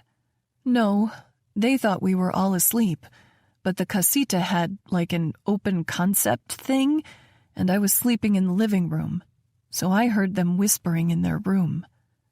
He picked up a red and brown plaid shirt that I never would have thought to choose for him. "She just didn't know why he was so upset, and he told her you two have history, but that he'd never—" His words trailed off, and he avoided my gaze, focusing extra hard on the shirts. "It's okay, Levi," I said. "You're not going to hurt my feelings." "He said he'd never want to be with you again, and that he was only ever with you because of me." Levi's gaze clouded over. I'd lied, because that did hurt. Caleb had written off our entire history and made Levi question himself in one fell swoop. It was a double punch to the gut, once for me and once for my child, who, despite trying to be strong, still looked so hurt. I crossed the rack, putting my hands on his shoulders. Luckily, the mall was a dead zone this time of day, so we were the only customers, and there weren't any store employees to be seen. "Levi, you may have been a surprise, but you were always wanted." I ducked my head so he'd have to look me in the eyes. "There's not a part of me, not even the nail on my pinky finger or a single gray hair on my head, that regrets you. Do you understand?" He sniffed, nodding, and looked back at the clothes. "Do you think it's too hot for long sleeves?" I chuckled slightly. Change in subject noted. "Maybe. I think there are some cool t-shirts over there, or maybe we could get some shorts to go with the long-sleeve shirt and wear it kind of open?" "Long sleeves and shorts?" he asked, seeming skeptical. "You wear pants and t-shirts, don't you?" He still seemed to be mulling over that logic as we walked to another rack of clothes. Disaster hopefully averted. That was, until my phone started ringing. Mom's name was on the caller ID, and I answered just in case something was going on with Cora or Drew. Hello? Farah Marie? How could you not tell me you're dating your boss? Mom hissed. What? I managed, my brain short-circuiting. Had I really not told her? I have to learn from my 5-year-old granddaughter that we're meeting your boyfriend on Sunday? And when I ask her how she found out about this boyfriend, she said she watched it on the news. I held my phone away from my ear, cringing. Sorry I didn't tell you, Mom. I really wasn't trying to keep it a secret. Not anymore, at least. Good, because I'd hate to think you're ashamed of us. I know your father and I aren't rich, but we worked hard to provide a good life for you. I know you did, I said gently. You and Dad were the best, and I think you're going to adore him, Mom. He's a really great guy. I could feel Levi listening, even though he was pretending to browse a couple racks away. Dad said he'd watch the kids tonight so we can have some girl time. Mom offered. Let's have margaritas, and you can fill me in. You know I can't say no, I replied with a smile. I'll talk to you soon. Shaking his head, Levi said, Just when I thought I was going to be the only one dating this year. I smiled. This is a first for all of us. And hopefully, it would lead to even better memories than the ones we already had. Even though I'd been working at the retreat without Gage for a week, it was still hard to walk into that empty conference room and not see him there. He'd even brought Andrew's and Cora's paintings with him, so the walls were bare again. The place seemed to echo it was so empty, and I was half tempted to pick up the younger two from Mom's house or ask Dad to drop off Levi after his shift at the coffee shop so I could have someone around. But I busied myself, making calls and directing the furniture installers in the building. Our orders were beginning to come in, and it struck me that I'd never spoken with Gage about what was coming after my job, despite my worries. I picked up the phone, dialing his number. He answered almost instantly. Hello? Hey, I said, my voice quiet but still bouncing off the walls. How are you? It's quiet here, I answered. He was silent for a moment. It's way too quiet here. I never thought I'd get used to constantly hearing you yammer with vendors. But here we are. I giggled. I do not yammer, I converse. Potato, potato. I shook my head, smiling to myself. That tight feeling in my chest was already easing up. I am getting a lot more work done without the distractions, he replied, innuendo in his tone. If I had a phone cord, I'd be twirling it around my finger. I happened to miss the distractions. Is that so? His voice was husky, and I could tell he was turned on. Getting up, I went to the conference room door, shutting and locking it. Then I moved my computer by the door, playing music just in case. What is that? He asked. Mood music, I replied, a wink in my tone. Are you alone? He groaned. I have glass walls, Farah. Go to the bathroom, I suggested. Or better yet, do it under your desk. It will be our little secret.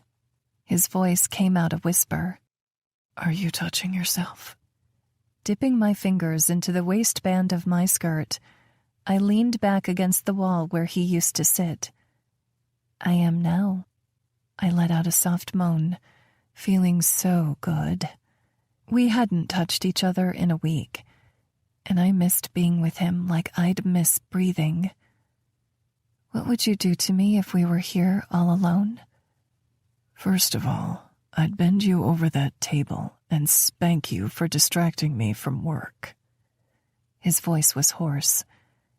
That was bad of me, wasn't it?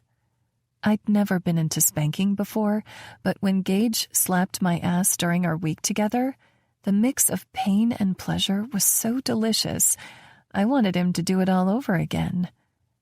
I drew my hand up from my clit, teasing my nipples through my bra. When that full ass is red with my handprint, I'll get on my knees and kiss each cheek better before running my fingers over your nub. God, that feels good, I whimpered, acting out his words with my hand. Then I add my tongue, tasting you from behind. You're already so wet because you like being bad sometimes. My fingers weren't cutting it, so I dug through my purse, getting out my little vibrator and using a baby wipe to clean it. I licked it for moisture and turned it on, getting back to my sensitive spot.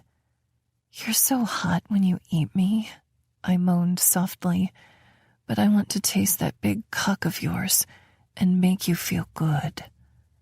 You're getting on your knees, aren't you? He asked, his voice rough. I am, and I'm taking your cock from your pants. It's so big, Gage. I'm running my tongue over the tip, and it tastes so good filling up my mouth. Fuck, Farah. I can barely fit it, but I take it all the way to the back of my throat until I make that sound you like. Shit.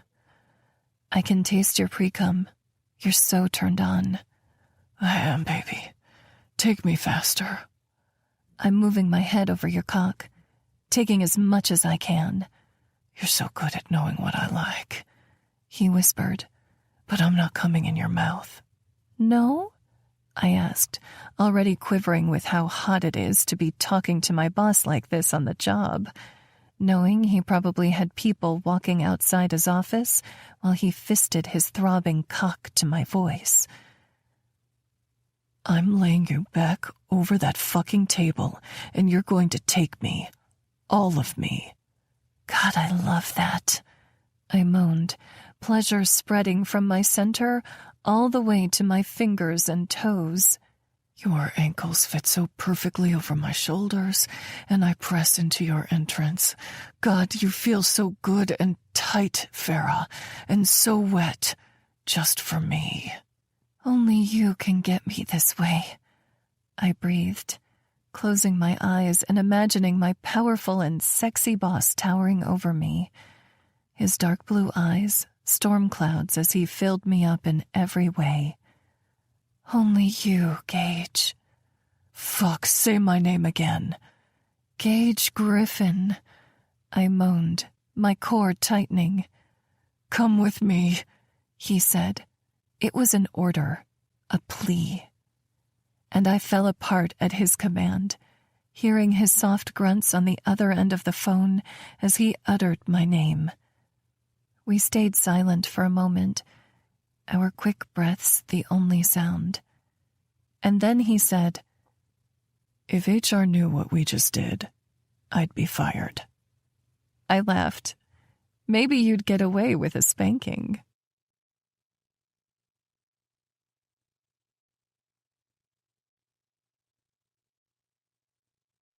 Chapter 49. Gage. Up until the photo shoot Sunday, Farah was busier than I'd seen her, which was saying something, considering the breakneck pace at which we needed to get this hotel ready for opening day. It had been hard, staying professional, especially when I found out she was just as good on the phone as she was in person. I would never see my desk the same way again, and I'd never missed her more. But the day of the photo shoot, I had to put those sensual feelings aside, because I'd be meeting her children and her parents for the first time. Not as her boss, but as her boyfriend. It wasn't something I took lightly, and I knew she didn't either. On the way to the hotel, I got out my phone and called Liv. She was so good with children, and I needed help making a good first impression. "Hello, lover boy," she answered on the fourth ring. "Don't call me that," she chuckled. "Did you call to grump at me?" Letting out a sigh, I said, "I'm meeting Farah's kids today. I mean, I've met Cora and Andrew once, but not as her boyfriend. And I've never met her oldest before. What if—" I didn't finish the words, because Gage Griffin, CEO, didn't get nervous or doubt himself. But Gage Griffin, the guy who'd thought he'd be single forever and was now head over heels for a single mom, yeah, he was freaking the fuck out. "What if—" "What?" Liv prompted. "What if it doesn't go well?" She stayed quiet for a moment, and I grunted. The hesitation isn't giving me tons of confidence, Liv. Chuckling, she said, You know, after Nicole, I expected you to take a break from dating. But when 5 years passed, and then 10, I just kind of thought you would stay single forever. I knew you'd make a great uncle, but I never expected you to look at someone the way you looked at Farah that night. My chest constricted. I didn't know how I looked at Farah, but I damn sure knew how I felt about her. None of it will matter if I can't get along with her kids. I know, and I understand that you're worried, but you're a good guy, Gage. It might be awkward at first, but you'll stick around and make it work, because that's what you do. Don't forget who you are. Thanks for reminding me. I leaned my head against the window for a moment as I drove closer to the hotel. You know, times like these, I'm really glad Mom disappointed me by having a little sister. Only took you 28 years to come around, but I knew you would eventually, she teased. I'm actually about to go to a babysitting job, so I'll talk to you later. Sounds good. We hung up, and a few minutes later, I reached the parking lot of the retreat.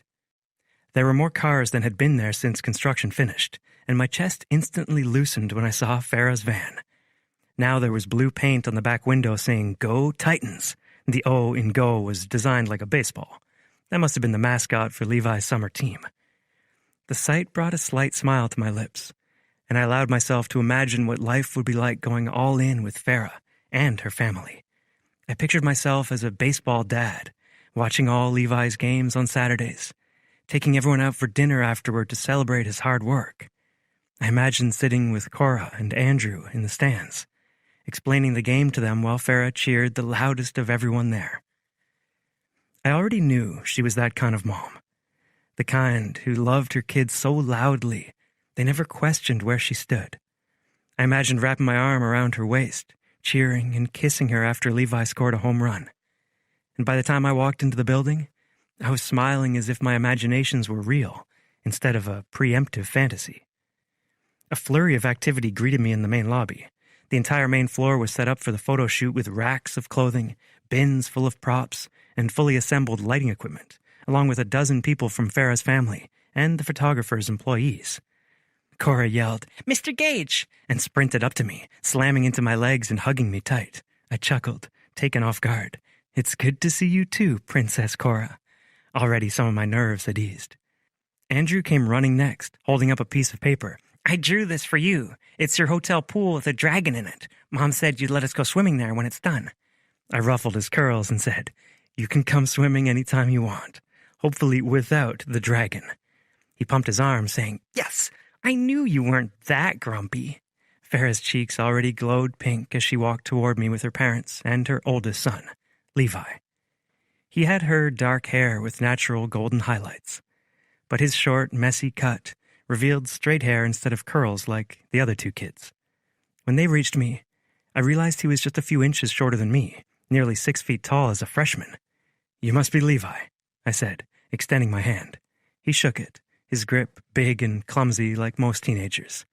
He still had growing to do, and with his size, I could already see him going places in baseball, if that was what he wanted. Thank you, sir, for getting the Ropers coach to help with practice, he said. I've already gotten a starting spot on my summer team. I'm happy to help, I replied. And you can call me Gage. Farah smiled between the two of us, then said, Gage, I'd like you to meet my parents, too. The older woman on her other side looked just like her, short and curvy, with salt and pepper curls and a contagious smile. The man wasn't much taller, but he wore a happy expression with kind blue eyes and weather-worn skin. I'm Barry, and this is my wife, Jenna. His shake was solid, and I realized I instantly liked him.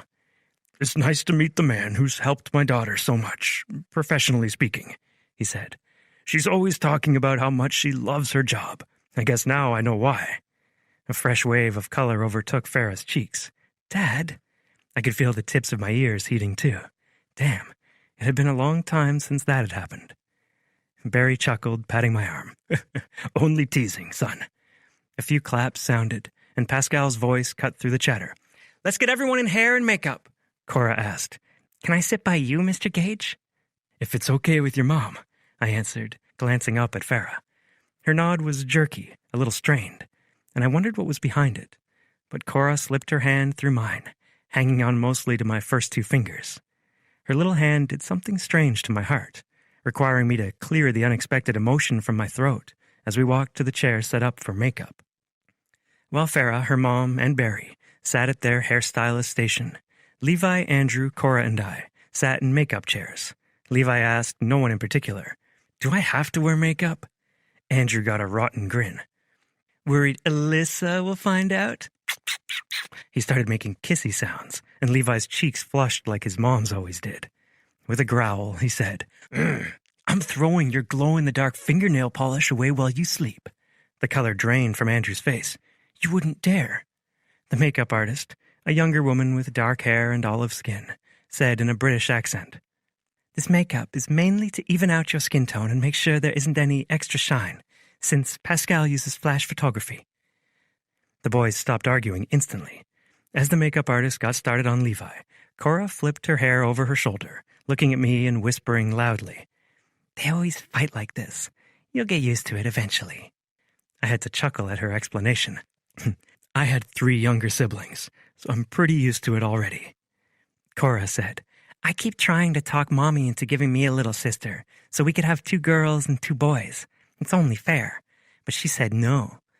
Her little lips stuck out in a pout. Andrew leaned over the arm of his chair, brown hair falling in his eyes.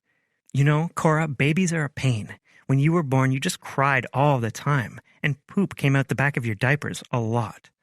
After sticking her tongue out at him, Cora faced me again and said, "Mommy told me you grew up on a farm. Can I ride your horses someday?"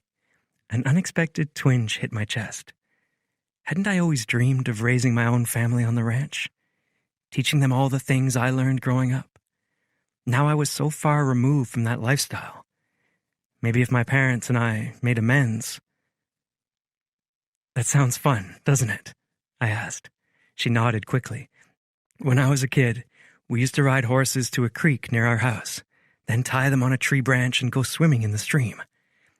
"I love swimming," Andrew said. "Can I come too?" "That would make me awfully happy," I answered honestly. When the makeup artist moved on to Andrew, Levi got up from his chair and walked back to his mom and grandparents. I wished I knew what to say to him to get to know him, but maybe that chance would come with time. While Andrew got his face done, he asked the woman, her name was Mira, all kinds of questions about doing makeup, especially for special effects. It was fascinating watching the curiosity light his eyes, seeing how he made Mira smile in a way she probably wouldn't if she were just working with adults. I glanced over my shoulder and caught Farah looking our way. I gestured at Andrew, mouthing, "He's so cool." She tilted her head with a smile I couldn't quite read. I hoped it was good.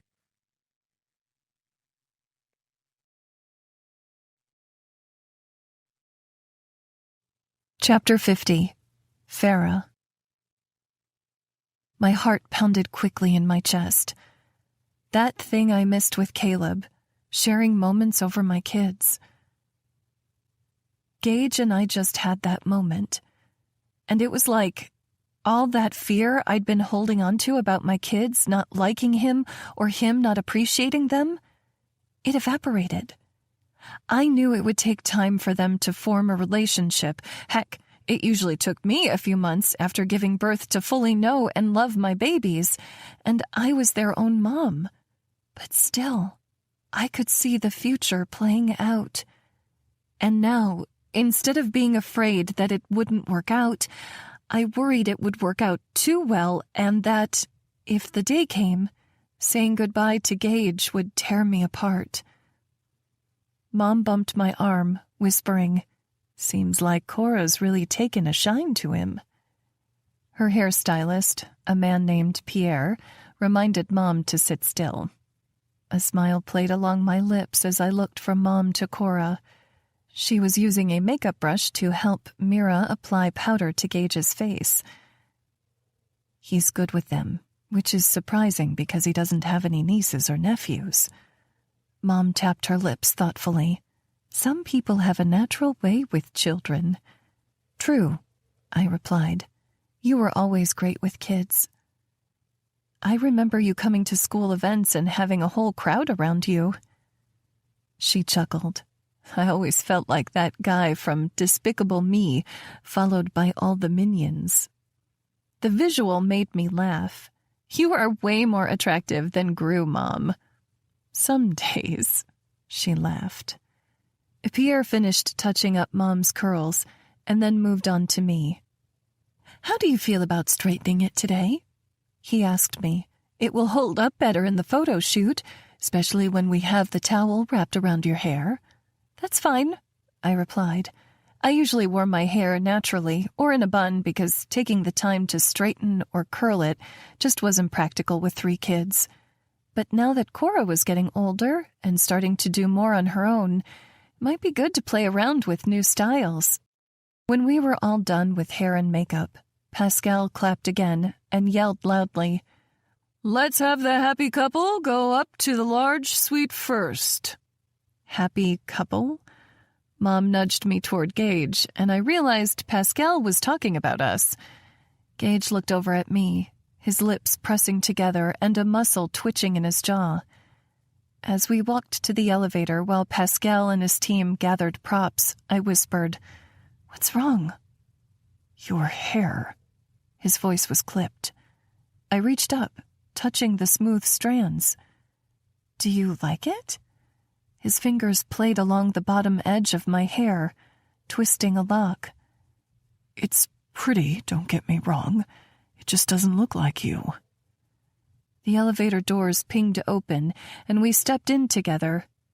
Gage punched the button for the top floor, his eyes barely leaving me.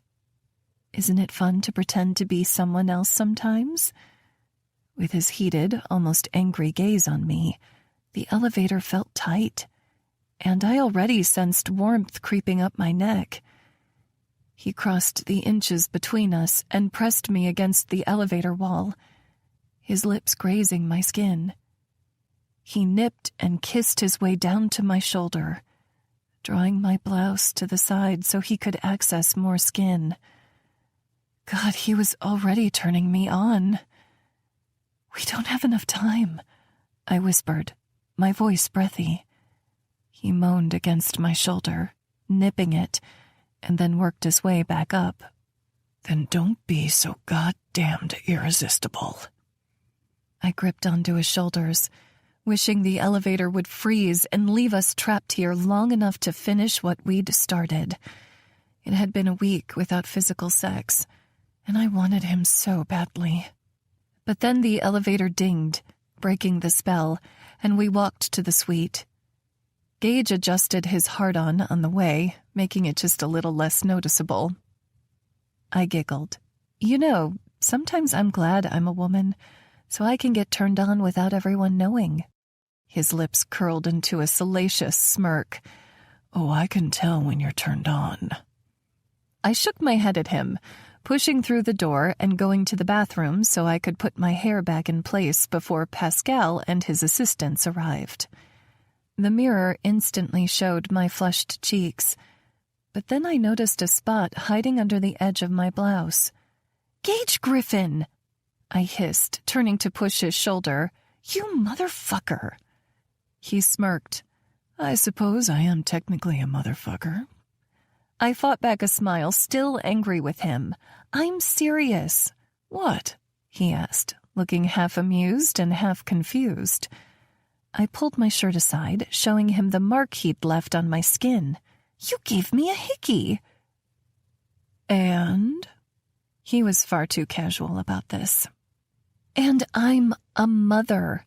I'm 34 years old. I'm far too old to be getting love bites." Gage took my arms in his hands, drawing me back against the wall like he had in the elevator. Except this time, he didn't kiss me. He traced his nose over mine and then tilted his head so his lips were millimeters from mine. I wanted him to kiss me so badly. This was torture. "You're a mom 24 hours a day, Farah, but these stolen moments where it's just you and me, you're mine." I was ready to melt into a puddle, but the door to the suite opened, and I about jumped out of my skin. Gage only straightened his shirt and assumed a stoic look. One day I would learn how he stayed so calm and collected, but today was not that day. I walked out of the bathroom, speaking way too perkily. "Pascal, I'm so excited to get started." His gaze had cooled a bit from what I'd come to expect of him, but I also knew he had a lot on his plate today. "Gage, let's start you undressing," Pascal said. If I'd been drinking coffee, I would have spit it out like some kind of cartoon character. "Pascal, I thought this was going to be a family shoot." He smirked. "It is just your shoes for now." He winked at Gage, who loosened up slightly and laughed. Gage kicked out of his leather shoes, and then Pascal directed him to sit on the bed. His lighting assistants moved around big flashes, and they took several shots from all different angles. Even though I wasn't a photographer, I could picture the idea coming to life. The best feeling after a long day of traveling was always kicking off your shoes and stretching out in bed. He was recreating that. A petite woman with short jet-black hair came to my side and whispered, "We can start your wardrobe change, Miss Elkins." I nodded, following her back to a rack of clothing. "You can call me Farah. Dominique," she said with a smile, and then flicked through the hangers of clothes and passed me a terry cloth robe. "This is yours." I glanced at it. Is it one size fits all? Because I hate to say it, but that's not always true for people my size. She smiled. "Pascal has all your clothing sizes. This will be nice and comfy." "Perfect," I said, taking the robe and walking out so I could change in an empty room. I stepped into the suite across the hall, gazing around. All the wallpaper and window treatments had been installed, and even with boxes of furniture waiting to be opened and assembled. The space was gorgeous. I stepped into the bathroom and changed into the robe, which had come with a white cotton underwear set.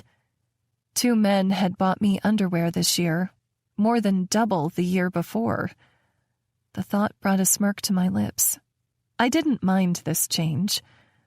Once I had the robe on, I walked back to the suite at the same time Gage stepped out of the bathroom in a robe matching my own.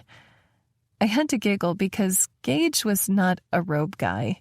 He was a walk around in designer underwear like he stepped out of a magazine kind of guy.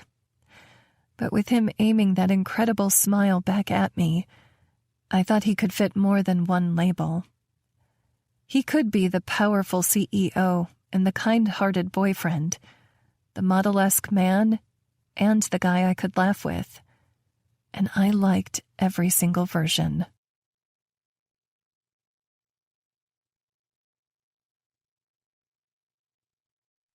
Chapter 51.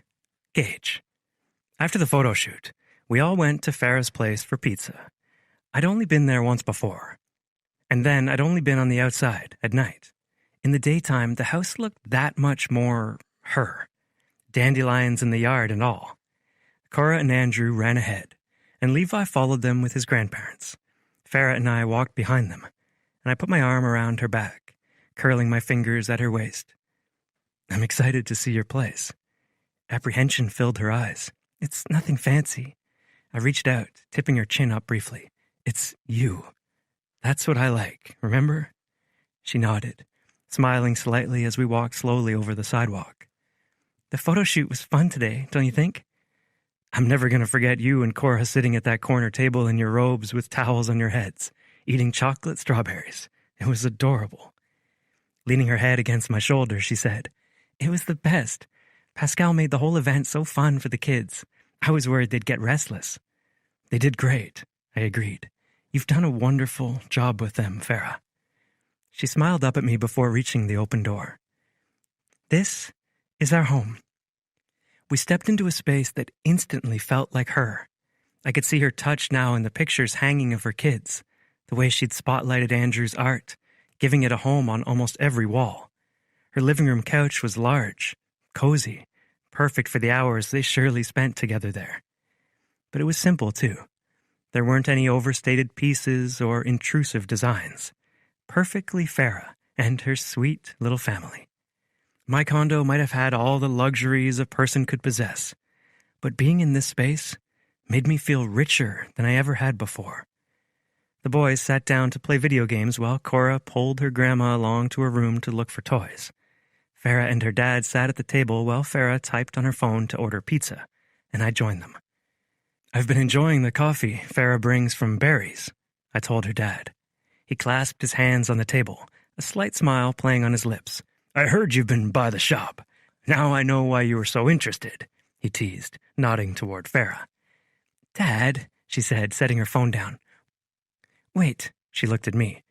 "You went to Barry's?" I nodded. "We actually need a coffee shop in the hotel.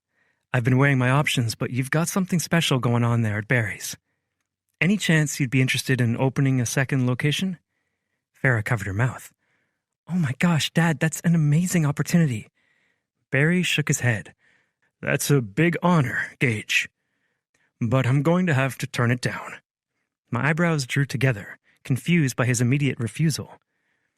"You don't want to hear the offer first?" I knew it would be well worth his while. Barry simply shook his head. Farah reached across the table, putting her hand atop her father's forearm. "Are you sure, Dad? That could be a great source of extra income for you and Mom." Barry patted her hand. "You and Gage are still young, with lots of energy, but someday you'll understand where I'm coming from. The only thing you can't buy in this life is time. And I'm happy for the time I have to spend with Jenna and you and the kids. Taking on another project might make me more money. But what's it worth if I can't make it to Levi's games or hang out with the kids after school? I don't need a bigger house or more cash sitting in the bank. I have all I need right here." The words hit me one after another. He hadn't meant them harshly, but I understood. The only thing I'd ever needed my time for was my business. How could I balance growing my business and serving my employees, while also taking part in a life with Farah? Would late evenings and weekends be enough? I pushed the thought to the back of my mind. "If you want to connect me with your supplier, maybe we could do a proudly serves Barry's coffee label, like the chain that shall not be named." Barry tapped his temple. "Now you're thinking, son." Hearing someone call me son did strange things in my chest, and I took a deep breath, trying not to give away how much his kindness meant to me. "Barry's really is a special place, though. How did you set such a great company culture?" "Lead by example. Care about people, and you'll attract the right kind of team." Farah nodded. "The shop has always been a fun place to hang out.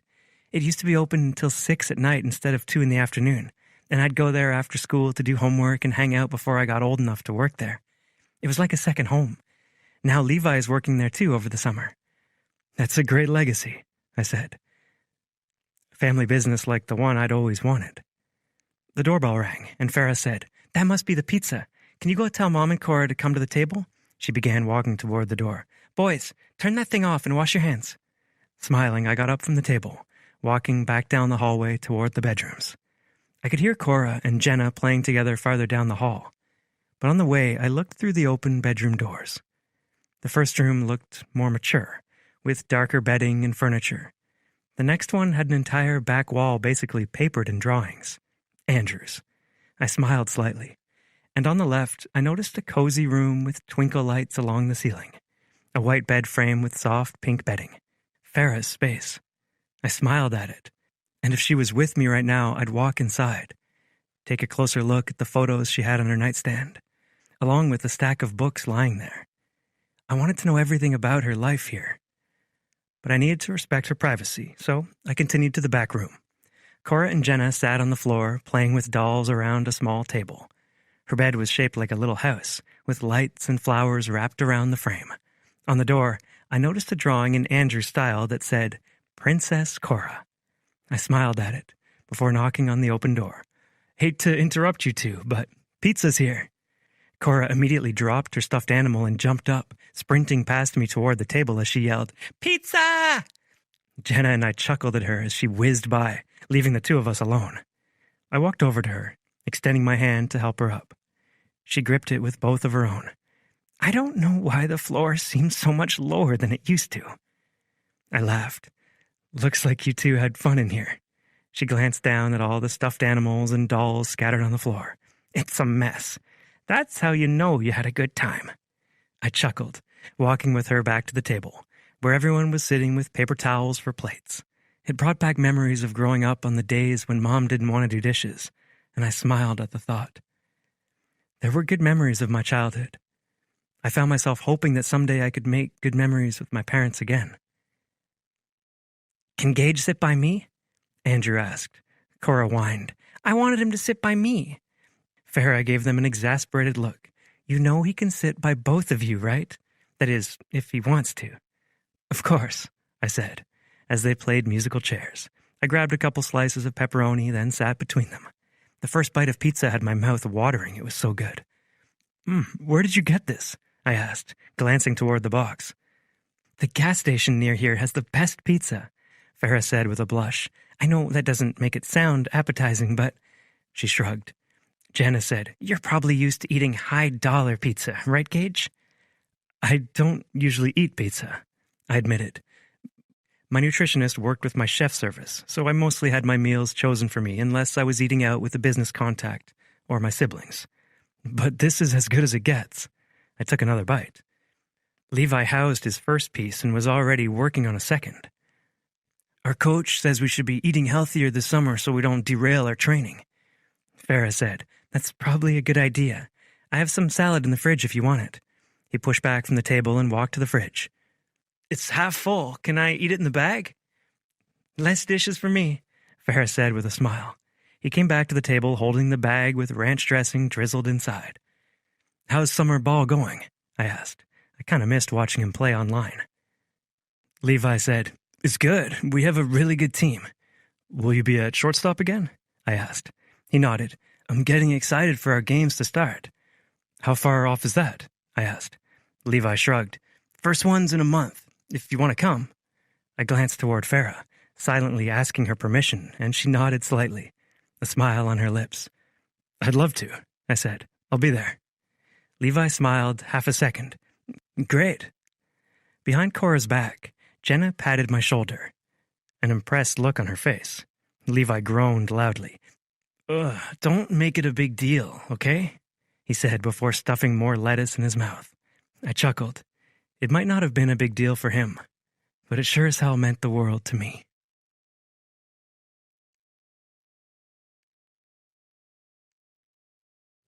Chapter 52. Farah. Between managing the furniture installers and the linen shipments, I barely got a chance to sit down for most of the week. Gage and I fell into a routine of texting throughout the day and then calling each other once the kids went to bed. I wanted to invite him to stay over, but my instincts, and maybe my fear too, told me to hold back. Everything seemed perfect, but he still hadn't spoken with his parents, and I needed to stick to my word, my standards. Because even though I wanted to get swept away by the excitement and big feelings of new love, I knew what it would turn into. I didn't just want a boyfriend for the moment. I wanted a life partner. And my kids deserved someone who would follow through his word. If he at least talked to his parents, I would feel confident moving forward, letting him stay over and spend more time at the house. Even if they didn't patch things up, I'd know he'd put himself out there for me, for us. Over the next few weeks, I still spent as much time with him as I could without taking too much time away from my kids. One day, he picked all of us up after work and took us on a private tour of the zoo. Another day, he rented a fun house, and watching the kids run into every mirrored surface made me laugh so hard I nearly peed my pants. All those moments on top of flower deliveries to my house, the occasional lunch order to the retreat so I'd have something good to eat on the long days of work. He made me feel more special than I'd ever felt before, and I tried to enjoy it without worrying if it all would end. And I tried to remind myself that just because my marriage had ended didn't mean this new relationship would. I did my best to enjoy the moment, especially when Caleb and Melinda surprised me by offering to take the kids on a weekend trip to Lake Texoma. Melinda's family owned a cabin there, and they had tons of fun planned for the kids. They picked the kids up on their way out of town on a Friday, and even though I wanted to rush to Gage's penthouse and surprise him, I took my time showering, shaving, and putting on my nicest lingerie under a wrap dress. It wasn't a trench coat, which of course was the sexual fantasy, but June in Texas called for something lighter. When I was all done up, I got in my car and drove to Gage's building. Even though it was almost 9, the sun was barely setting. He'd said he had a meeting late this evening with Jason Romero, but I had a code to get into his place, and I didn't mind waiting and surprising him. I got out of my van in the parking garage, feeling a delightful breeze under my dress as I walked toward the elevator. I didn't see his car, so waiting it was. Strutting in a pair of heels, I pressed in the code to take me up to his place. When I walked into his condo, it was dark, save for the dimming sky out the windows. Leaving the lights off, I went to his room, glancing around at the perfectly clean space and neatly made bed. How had it been a month since I spent a week in this place, making some of my favorite memories with him? I couldn't wait to make more this weekend and make up for lost time. I slipped out of my heels, letting my feet sink into his cushy rug, and then went to his bed, lying back in the welcoming soft pillows. I pulled up my phone, flipping through photos I'd taken of us at the zoo. There were so many fun ones, from Gage holding Andrew on his shoulders to Cora riding an elephant. Even Levi had smiled when they let us feed the giraffes and we saw their long tongues reach out and wrap around the romaine leaves. When I heard the elevator ding, announcing someone had entered from the ground floor, I hurried off the bed, slipping back into my heels. Then I slowly untied the knot of my dress, putting my arms around my waist. The elevator dinged again, the doors opening, and I called, "In here." "Farah?" Gage called, sounding surprised. He walked to the bedroom door. "Thought I would come and surprise you," I said, pulling my dress open and showing him everything underneath. A heated look filled his eyes, and he scrubbed his hand over his chin. "Fuck, Farah." I grinned. "You like?" "Like? I'm fucking obsessed." He crossed the room, gaze smoldering on me before he took my mouth with his own. It was a desperate kiss, crushing with its intensity, its weight. So different from the fun and playful kisses or slow and savory ones we'd shared in the past. This one carried a different type of need, one I couldn't identify. But I loved the way he devoured me, ripped the dress down my arms, and tugged at my thong until it came apart, turning to threads in his hand. His lips stayed on my body as he laid me back on the bed, already reaching for a condom in his nightstand drawer. His rush made me worry, but I tried to brush it off and stay in the moment. Maybe it had been too long since we last touched this way, and there would be more time to slow down this weekend. But I held onto his shoulders as he thrusted into me, savored the feeling of every inch of his skin on mine. I'd missed this closeness with him, along with all the little touches. I hoped it would be sooner than later when we could spend more nights together. When I could feel his arm curl protectively around my middle. When we could savor kisses that turned into slow burn touches, and then intimacy with fireworks that lit the skies of my life. I wanted all of it with Gage. This man who fucked me and made love to me and made me feel like the sexiest woman alive either way. Thinking of our future, of how I felt for him mixed with the pounding rhythm of our sex, the slapping of skin, his harsh breath on my cheek. It tipped me over the edge. I cried out his name as I tightened around him, the sensations too good to deny. And when we were done, he stayed silent, tossing the condom in the trash and putting on his underwear before sitting on the edge of the bed, instead of sliding in under the covers with me. My throat felt tight, because this wasn't the Gage I knew. There was no smile in his eyes, no kind words or adoration on his lips. "Is everything okay?" I asked, sitting next to him, placing my hand over his beating heart and looking for some sign that if things weren't okay, then they would be eventually. He shook his head slightly, dread filling my stomach. "What happened? I know the soap dish shipment fell through, if that's it, but I'll be able to find a replacement in time." He kissed my forehead, silent for a long moment. "It's not about the retreat." "Then what?" I asked, feeling so much more naked than before. "Because you're scaring me." He turned his gaze on me, blue eyes dark, and then looked away again without a word. I almost felt dizzy with worry. Was this it? The part where he got what he wanted and then left? Was he giving up on making amends with his parents, or did he just not want me anymore? What?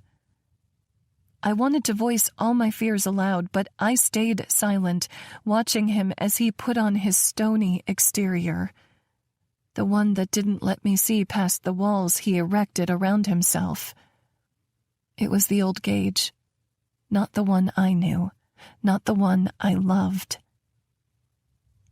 "My meeting with Jason didn't go as expected," he finally said. Relief swept through me. There was an issue with his partnership, not with us. I rubbed his back, but he seemed to tense even more. Letting my hand fall, I asked, "What happened?" His eyes landed on mine, darker, emptier than ever before. "He said our relationship is damaging to his campaign. He said if I wanted this partnership to go through, I needed to end our relationship publicly." My lips parted, but inside I was screaming, flailing. Gage's partner wanted him to end things with me? Why? Was my relationship with Gage really that detrimental to him becoming governor, or was it something else entirely? What are you going to do?" I asked, afraid to hear his answer. But I needed to know. And if I was being honest with myself, I knew it would always come down to this. Would he choose his business, or would he choose me? "I can't let this deal fall through," he said. "People are counting on me.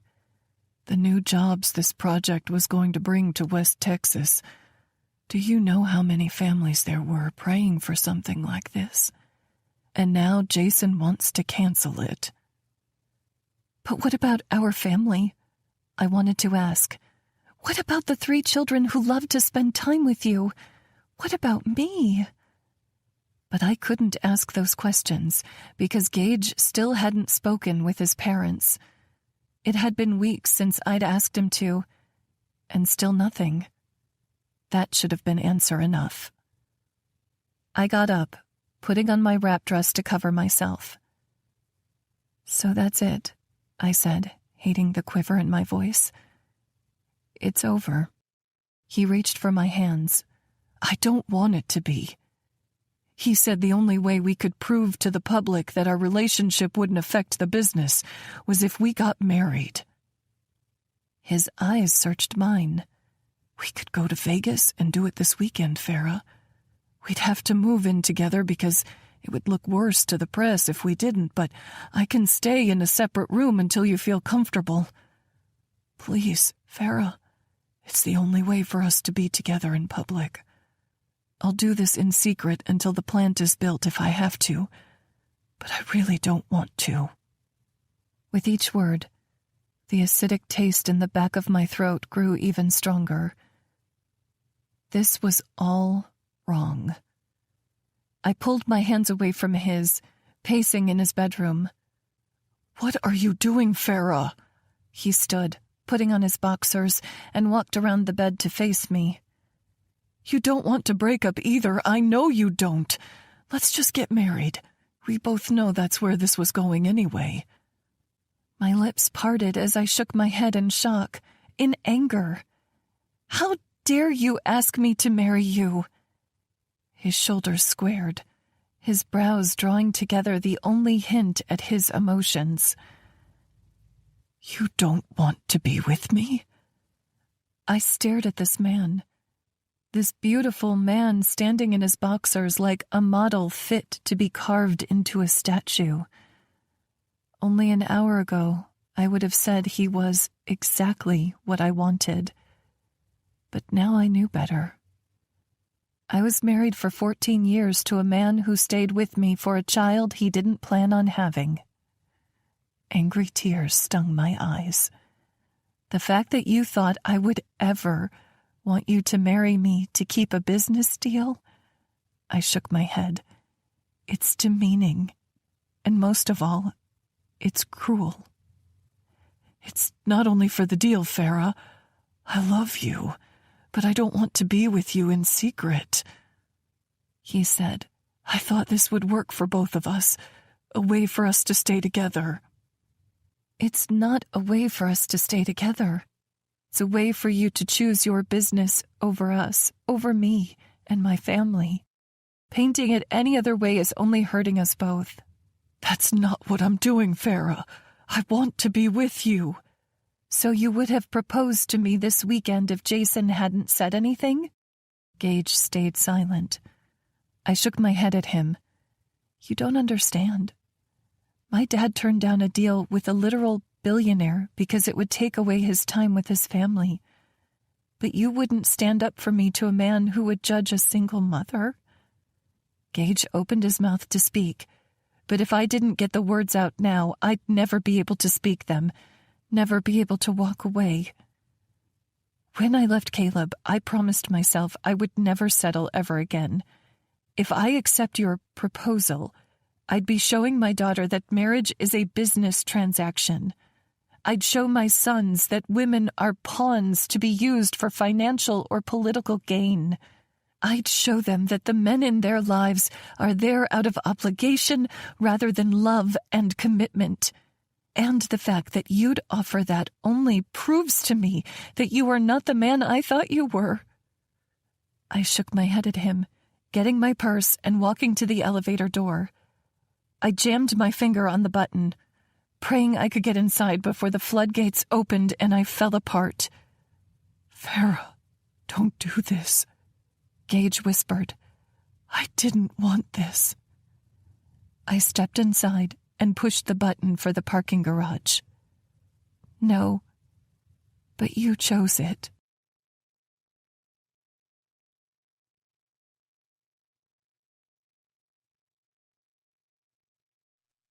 Chapter 53. Gage. 12 years ago. At Wednesday night dinner, I put the sale page for the land neighboring our family farm on the table in front of Dad. Even though I went to tech school in Dallas, 2 hours away, I still came home Wednesday nights to spend time with my family.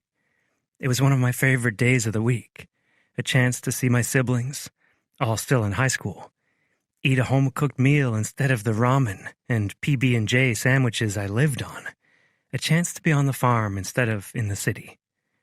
Dallas had so much to offer within its city limits, but Griffin Farms, it was the only place that had ever felt like home. And I hoped, with this plan, I'd be coming home soon, this time for good. Dad finished chewing his steak, glancing over the paper. I heard the Fosters were selling. Damn shame, if you ask me. A family farm means something. You can't just give up on it when you hit tough times. My hands were shaking with anticipation, with nerves. I'd gone over this plan at least a dozen times with my real estate mentor I worked for in Dallas. Since I started working for him a couple years ago, he taught me so much about growing real estate holdings, managing rental properties, and so much more. All while I helped him fix up the properties he owned and managed. Tyler said, Connor told me they're moving to the city as it sells. Dad swore under his breath. That's just what those kids need. They get into enough trouble as it is. Mom frowned. They won't even finish the school year? Not according to Connor, Tyler said. Liv looked devastated.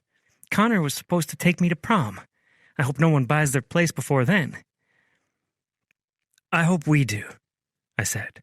All eyes turned on me, but even Rhett didn't seem amused. They all stared at me like I'd grown a second head. Mom spoke first. What do you mean, Gage? I've been talking with Mr. Price and his banker, and they've taught me a lot about real estate and funding for new business ventures. The Foster's farm is over 1,000 acres. We could expand the feedlot and take in cattle from neighboring ranches, and we could use the extra ground to run more cattle. They even have some dryland farm ground we could use to grow extra feed to accommodate the increased herd size. I realized I hadn't breathed that entire time and took a quick breath. And with that many cattle and that much land, we could support at least 2 families, maybe 3 if we manage it properly. Nicole and I won't need much when we're first married. It'll give us time to grow the operation, settle in. And by the time Liv's done with school in a few years, we could purchase more land, grow even bigger, and make this family farm something real, something that could sustain us across generations. Liv had a small smile on her lips, and Tyler was nodding thoughtfully. But Mom was watching Dad, and so was I. His lips were a straight line under his mustache, unimpressed, uninspired. Those are big dreams, Gage. But big dreams take money. This banker I was talking to said he could easily get an equity loan to cover the cost of a down payment for the Foster's land, since our land's been paid off since before Grandpa passed it to you and Mom. And the Fosters already have a house built there, so it wouldn't cost any extra to keep me on full time, aside from utilities and food. Dad stayed silent for a second, and then chuckled. Send you to the city, and all of a sudden, you come back with these crazy ideas. Everyone around us averted their eyes from me, and shame filled my chest. It's not a crazy idea, Dad. I pulled out the manila folder with the business plan I'd pored over with Mr. Price. I knew my dad well enough to know he'd take at least a little convincing. I worked up a business plan, and I think within 2 years we'd be breaking even. Years 4 and 5, we'd see greater returns than you've made in the last 5 years combined. Imagine what you and Mom could do with all that money, Dad. Maybe you could finally take Mom on that cruise she's been wanting to go on. We don't need any more money, he snapped, ripping the folder, my plan, in half. And we sure as shit don't gamble land that generations of Griffins have broken their backs over so that we could have it now. You know how Great-Grandpa Griffin bought this land? I nodded, exasperated with having heard the story 1,000,000 times before. He moved here from Missouri and worked for years to save up the money. Bought 80 acres at a time. Great-Grandma didn't even get an engagement ring until she was on her deathbed. I know. But Dad, they took a risk. They invested their time and money and sweat into this farm because they believed in what it could be. Why are you so determined to keep it small when it could be so much more? Dad stood up from his chair, putting his hands on the table and glaring across it at me. I don't want some 20-year-old kid who's been hanging out with a money-hungry vulture telling me how I should run this business. I thought I'd raised you with morals, with respect for traditions, hell, some humility. But 2 years away and this is what happens? You think you know everything. I know that you could be making more money than the pittance you're living on, I snapped. Dad sneered. You're just as greedy as he is. His words cut deep, and I glared at the man who raised me, my chest heaving with anger, with shame, especially with all my siblings and Mom watching, saying nothing. Mr. Price is not greedy. He's given me a job, paid me more than what's fair, and he provides housing to dozens of families. Oh, well, lining his pockets and thinking of number one. And who are you thinking about? I demanded. This is supposed to be a family farm. But how the hell am I supposed to come back here and raise a family on it when you're barely making enough money to keep a roof over your head? His face was turning red. You ungrateful little shit. Your mother and I busted our asses to give you a damn good life. You always had food. You always had a place to sleep at night. You traveled all over the fucking state to play baseball. Tell me what you wanted for, and I'll show you an entitled little brat. I ground my teeth together, biting back venom. What am I supposed to do, Dad? Work as a hired hand for some other farm for the rest of my life, barely getting by? You know it doesn't have to be that way, Dad. The fact that you said that proves you're just as money hungry as he is, always looking out for how things can get better for number one. And that greed, it has no place here. I shook my head, fighting the tears pricking at my eyes and the anger pooling in my throat. Then I guess there's no place for me here. Is that it? Dad stayed silent, glaring at me across the table. Not with this attitude. There it was. The truth. He didn't want anything to do with me or my crazy dreams. He didn't want me to try and make this place better. He didn't want me. I stormed away from the patio table where we were eating, and the sound of a chair scraping over cement echoed behind me. Gage! Mom called out, but Dad snapped, Let him go! Then he raised his voice so I was sure to hear him. Have fun chasing your money. See how far that gets you. Fuck you! I bellowed back. I got in my truck and slammed it into gear, peeling away from my home, away from my family. And my mom, she let me go. My dad, he never called. And me, I never stopped trying to prove him wrong. But the problem was, even now, all these years later, I still worried he had been right.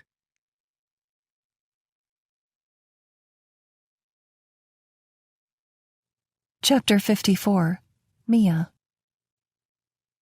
On Monday morning, Farah called my private cell. Her voice was raw as she said, Hey, I'm not feeling well. I'm going to have to call in.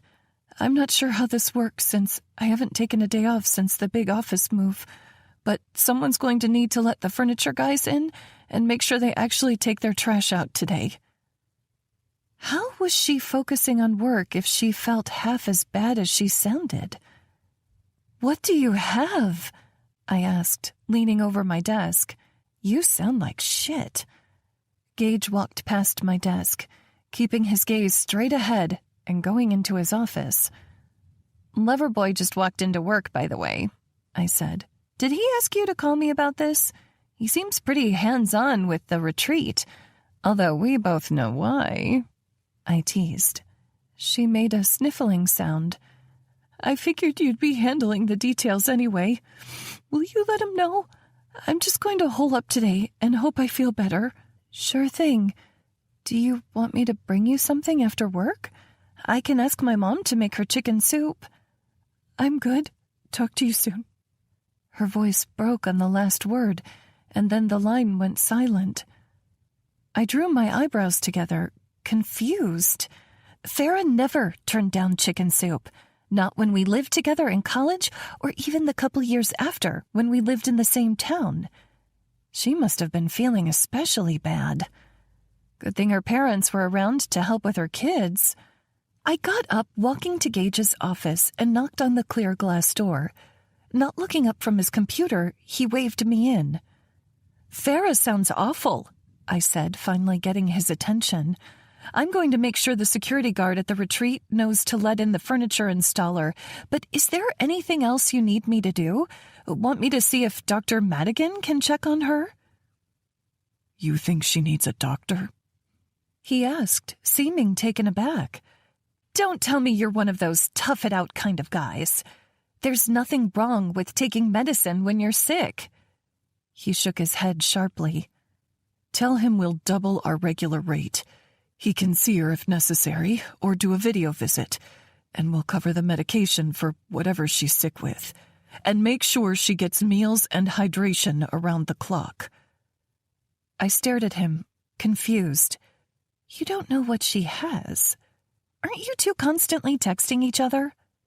I'm busy today, he said curtly, and that was my sign to go. But now I noticed the dark circles under his eyes. This partnership with Jason Romero was stressing him out like I'd never seen before. He and Jason had been in the office until well past 8 o'clock Friday night, which meant I hadn't gotten home to my place until after 9.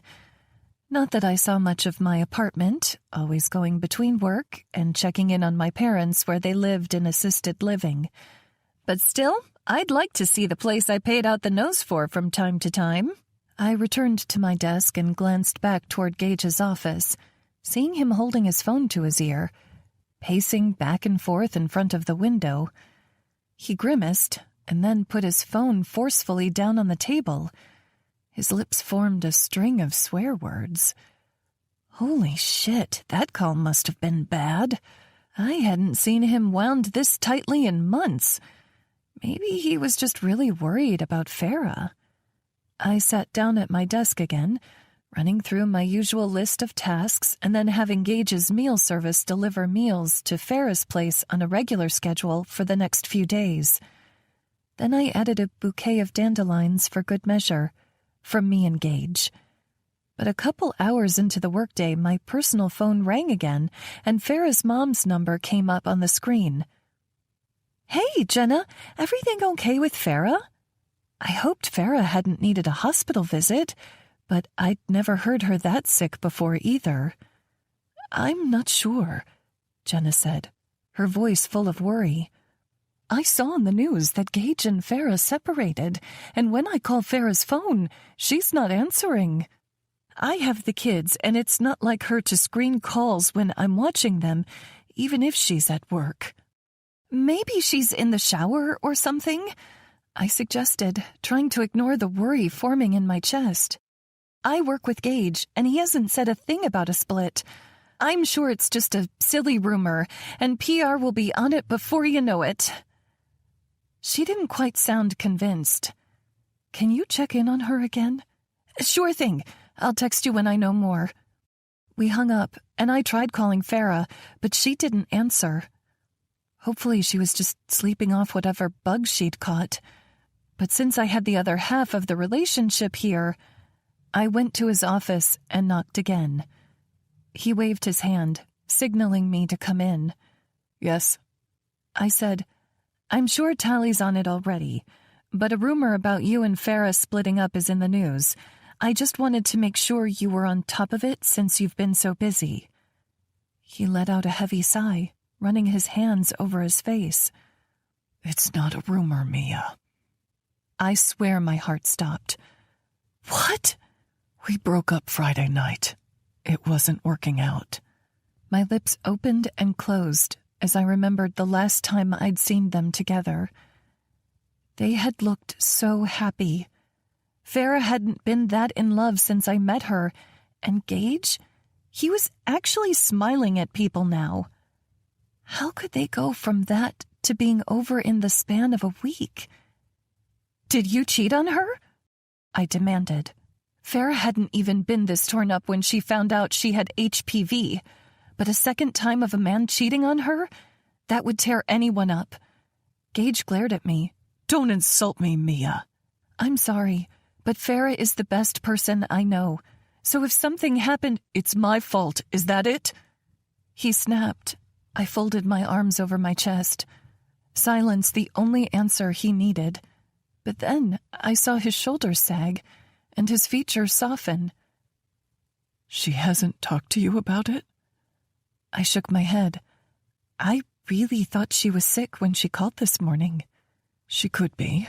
She hasn't answered any of my calls or texts, but I suspect the real reason for her radio silence is that she wants nothing to do with me."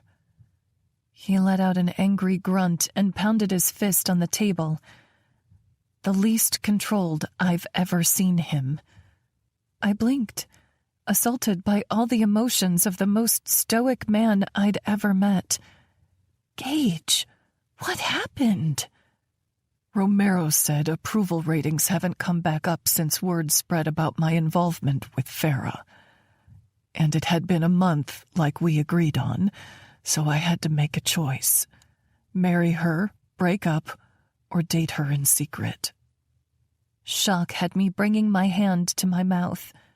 I knew Jason Romero was a pig, but making Gage and Farah break up was awful, even for a sleazy wannabe politician. "He really said that?" Gage nodded. "I can't blame him because it makes business sense.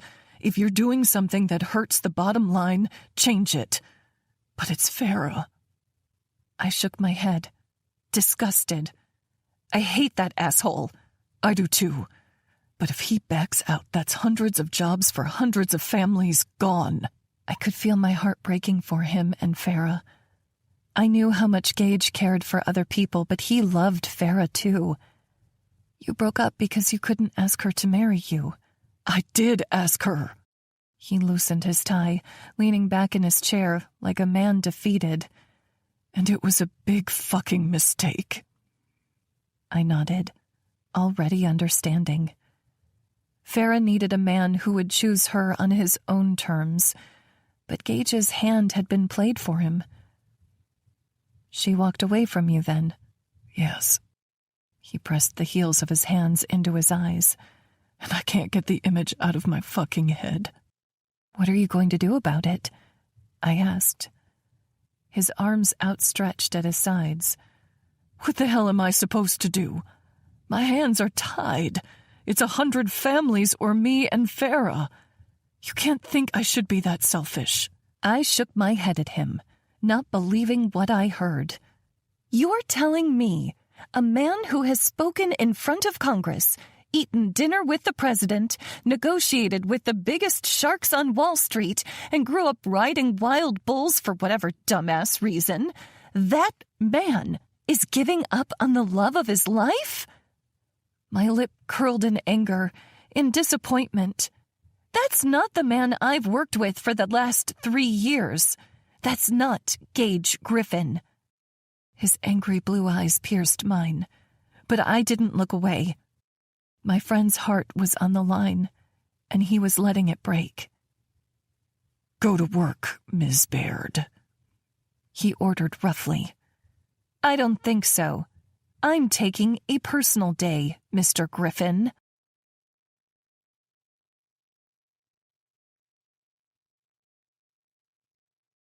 Chapter 55. Gage. With my assistant gone and my heart in tatters, I left the office, because no matter how much I tortured myself in the gym, no matter the amount of scotch I poured over ice, no matter how many times I tried to bury myself in work, the image of Farah disappearing behind the elevator doors was seared into my mind. My personal torture. The price I paid for choosing the good of hundreds over the good of a woman who truly mattered to me. Because I couldn't choose her for myself. I couldn't focus on what would make me happy. Not when I'd spent my entire life growing a business to serve other people. Not when I wanted so desperately for my dad to be wrong about me. I felt a renewed sense of pain and rage all over again, like Dad and I were fighting that first day.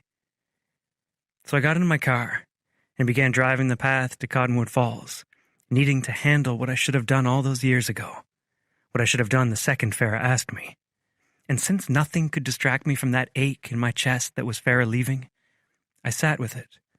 I stewed in it. I let it eat me from the inside out because I knew there would never be another like her. There would never be someone who wholly understood me and loved me without asking for anything in return. All she asked for was my dedication, my heart. And it had cost me too fucking much to give. My Tesla had never seen a dirt road before, but now I drove it down the gravel path to my family's home, driving under the metal arch that said Griffin Farms, with a cow silhouette on either side. Dust flew behind me as I sped toward the white farmhouse, waiting at the end of the lane. A glance at my clock told me it was almost noon. Dad should be back for lunch any minute now if he wasn't there already. A car and 2 pickups sat in the driveway, and I figured one of them was his. I let anger, hurt, fuel me as I got out of my car and marched to the front door, wrapping the wood not covered by a massive wreath with lots of gingham ribbon and a large white G in the middle. Footsteps sounded on the hardwood inside, and my mom opened the door, her lips pulling into an O at the disheveled sight of me. "Gage, what are you doing here? Come in." I walked past her, saying, "Where's Dad?" "At the table. Why?" "We need to talk," I replied, stepping through the living room. They still had the same couches, same layout from when I'd been there more than a decade ago. Some things didn't change, but I had. When I made it to the kitchen, Dad was getting up from the table, asking, "Who is it?" Then he laid eyes on me. His jaw tensed as he took me in, reading me just like I was reading him. "Well, this is a surprise," he said. "Mom just made lunch. We have some extra if you want it." What the hell was going on? And why was he offering me food? "That's not why I came." My anger was already fading, being replaced by pain, guilt, regret. "Then why did you come?" he asked. There were new wrinkles around his eyes, more salt and pepper in his mustache than ever before. But there was also a kindness I'd forgotten existed since he'd caused me so much hurt all those years ago. "My girlfriend and I just broke up," I said. "The single mom?" he asked. My eyebrows knitted together. "How did you know?" He glanced toward my mom coming into the room, and I turned my head just in time to see her say, "We still keep up with you as much as we can. We miss you." "We?" I demanded, looking at Dad. He looked down, away. Mom's voice came loudly. "Damn it, Jack, we've talked about this." When I looked at my mom, I saw angry tears in her eyes. Dad gritted his teeth. "So what? I'm supposed to admit I was wrong, and it'll all go away? It's been years, without a word, without a phone call. And when you looked at me in that diner, I could see it in your eyes. You hate me. You want nothing to do with me. You raised me, and then you wrote me off the second I disagreed with you. What was I going to do? Beg my dad to love me?" I choked on my words, hating how weak I felt saying them. I was a billionaire, had a thriving company. Shouldn't I be past this by now? He shook his head, his voice gruff. "Of course I love you. But when Easter came and you didn't show up, then Thanksgiving came and you didn't show up, and then Christmas. Months turned into years, turned into a whole damn decade. I thought you'd made your choice. You were done with me." I shook my head. "You never called me either. Mom's the one who's been having Liv sneak me zucchini bread for years." "Of course, she missed you," Dad said. "Hell, I missed you." His words wrenched my already broken heart around in my chest. "Why haven't you called if you miss me?" I asked, not believing it. "I tried to call you at your office a couple years ago, and your assistant told me I wasn't on the approved list." He shook his head. "I could have tried harder, but I figured you seemed to be doing well. Why would I mess that up for you?" My heart was holding on to all the hurt, all the anger, but it was fading despite my efforts. Why would you miss someone who, in your mind, only cares about money? Dad ran his fingers through mostly gray hair. The top half of his head was pale where he wore his hat. "We know that isn't true, Gage. Anonymous donor rebuilds the baseball field in Cottonwood Falls with state-of-the-art equipment. Another anonymous donor makes sure the school has brand new textbooks every 3 years. Not hard to guess who has that kind of money. And buying that schoolhouse for your brother and his wife?" At my surprised look, he nodded. "Tyler told us. Not to mention your mom saves every press release about you, and they're all good. Donating to small-town farmers and ranchers, investing in infrastructure abroad. You've done it all. You proved that you were the one guided by your heart, Gage Griffin. And I was the one guided by fear." My legs felt weak, and I sat at the table. The same table where I'd done homework and eaten breakfast, lunch, and dinner for so many years. But I wasn't the same idealistic kid who used to sit here and dream about a life on the ranch with the girl I loved and a house full of babies. I was a guy who'd given up on the love of my life to play hardball with a politician who cared more about his bottom line than doing the right thing. "I'm not sure that's true," I said. Mom sat next to me, laying a comforting hand on my arm that almost brought me to tears. "What happened with Farah?" she asked. "We never met her, but you two looked so happy in all the photos." I had to swallow down the painful ball of emotion in my throat to speak. I fucked it up. You know, she wanted me to come and make up with you guys when I told her about the fight. She said she wanted a whole family to be behind her and her kids. Mom laid her hand over her heart. "She did?" I nodded. Dad cleared his throat. "When we saw that interview with you and her on the news, your mother told me in no short order it was time for me to put my pride behind me and make amends with you. The thought of me dying without ever knowing my grandkids, without telling my son that I'm proud of him." His voice broke up. Then he looked at me with murky, hazel eyes. "I promise I won't make that mistake again. We're here for you, Gage, and whoever you choose to love." "I love her, and it wasn't a choice," I said, falling for Farah was just as inevitable as a raindrop falling from the sky. And I love her kids. I haven't known them very long at all, but it's this feeling like I want to experience life through their eyes. Mom and Dad exchanged a glance. Dad said, "Gage, if I've learned anything while we've been apart, it's that hanging on to being right is the worst thing you can do. I may have gotten to stand by my opinion, but I missed the chance to stand by my son." Moisture pooled along my bottom lashes, and I wiped it aside. "This whole time, I've been waiting for you to reach out, Dad. My assistants never told me you tried to call, and that's on me. But you could have gotten my number from my siblings, too. I thought—" I had to clear my throat to speak. "I thought you hated me." Dad shook his head, putting his hand on my back. "I never hated you. I was mad at you for showing my own shortcomings. There was a 20-year-old kid with the guts and the brains to do what I couldn't. And after a while, when you didn't come by, I figured you were better off without your old man stomping on your dreams." My voice broke. "I just wanted you to be proud of me." He put his hands on both of my shoulders.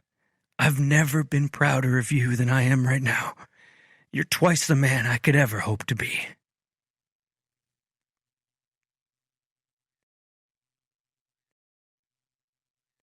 Chapter 56. Farah. Knocking sounded on the front door, but I ignored it. Whoever it was could call and leave a message like my mom had been doing all morning, or come back later. I was too busy trying to cry it out in my bed before I had to pick up my kids tonight. I didn't want them to see how devastated I was, even after I had the whole weekend to grieve. This breakup was tearing me apart even more than the divorce had. Leaving Caleb had felt like an inevitability. Even before I found out about the cheating, I'd sensed him pulling away, becoming less invested in me. There were the forgotten birthdays, the months that passed without flowers or even a date. So when I found out about the cheating, it was more about my loss of identity, realizing all I'd given to a man who wouldn't remain faithful to me, wondering which parts of me weren't good enough to earn fidelity, and mourning the life I'd dreamed of having with my kids, grieving for my children, the loss of a cohesive family unit, a mom and a dad who were home at night. But this heartbreak, it was different. Because I'd let myself love Gage Griffin with every broken piece of me. I'd loved him despite every worry that love wasn't in my cards.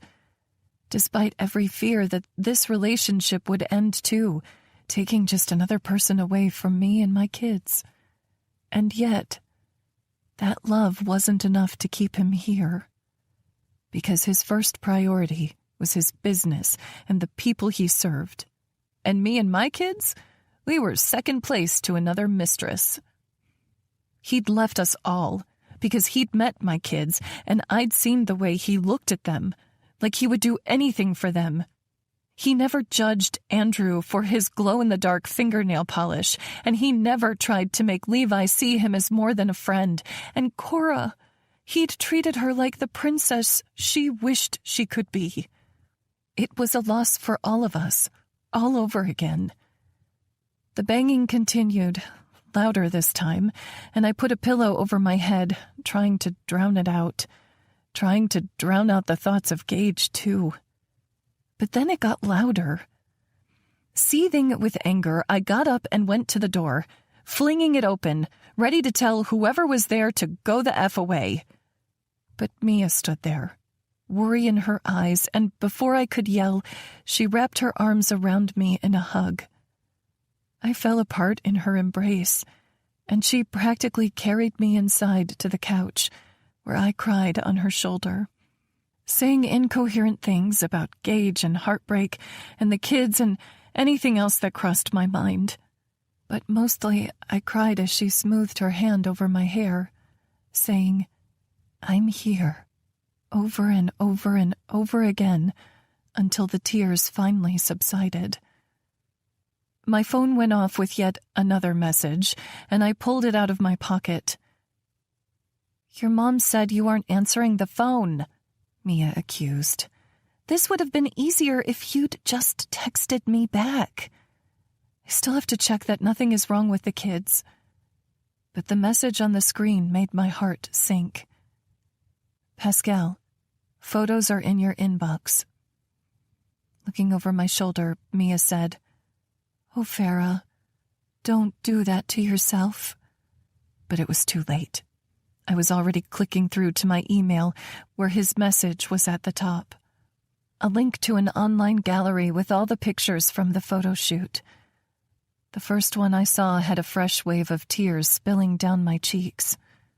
Gage and me in bathrobes. Mine slipped down one shoulder while he kissed it gently. Then Gage and me in bed, reading magazines side by side.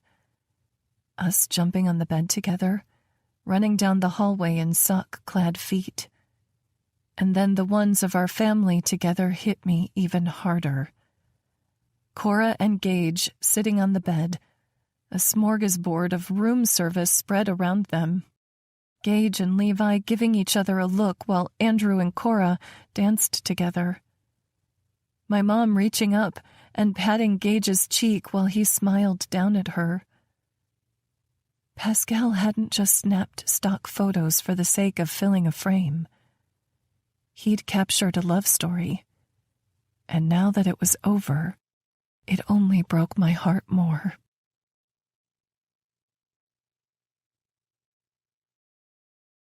Chapter 57, Levi.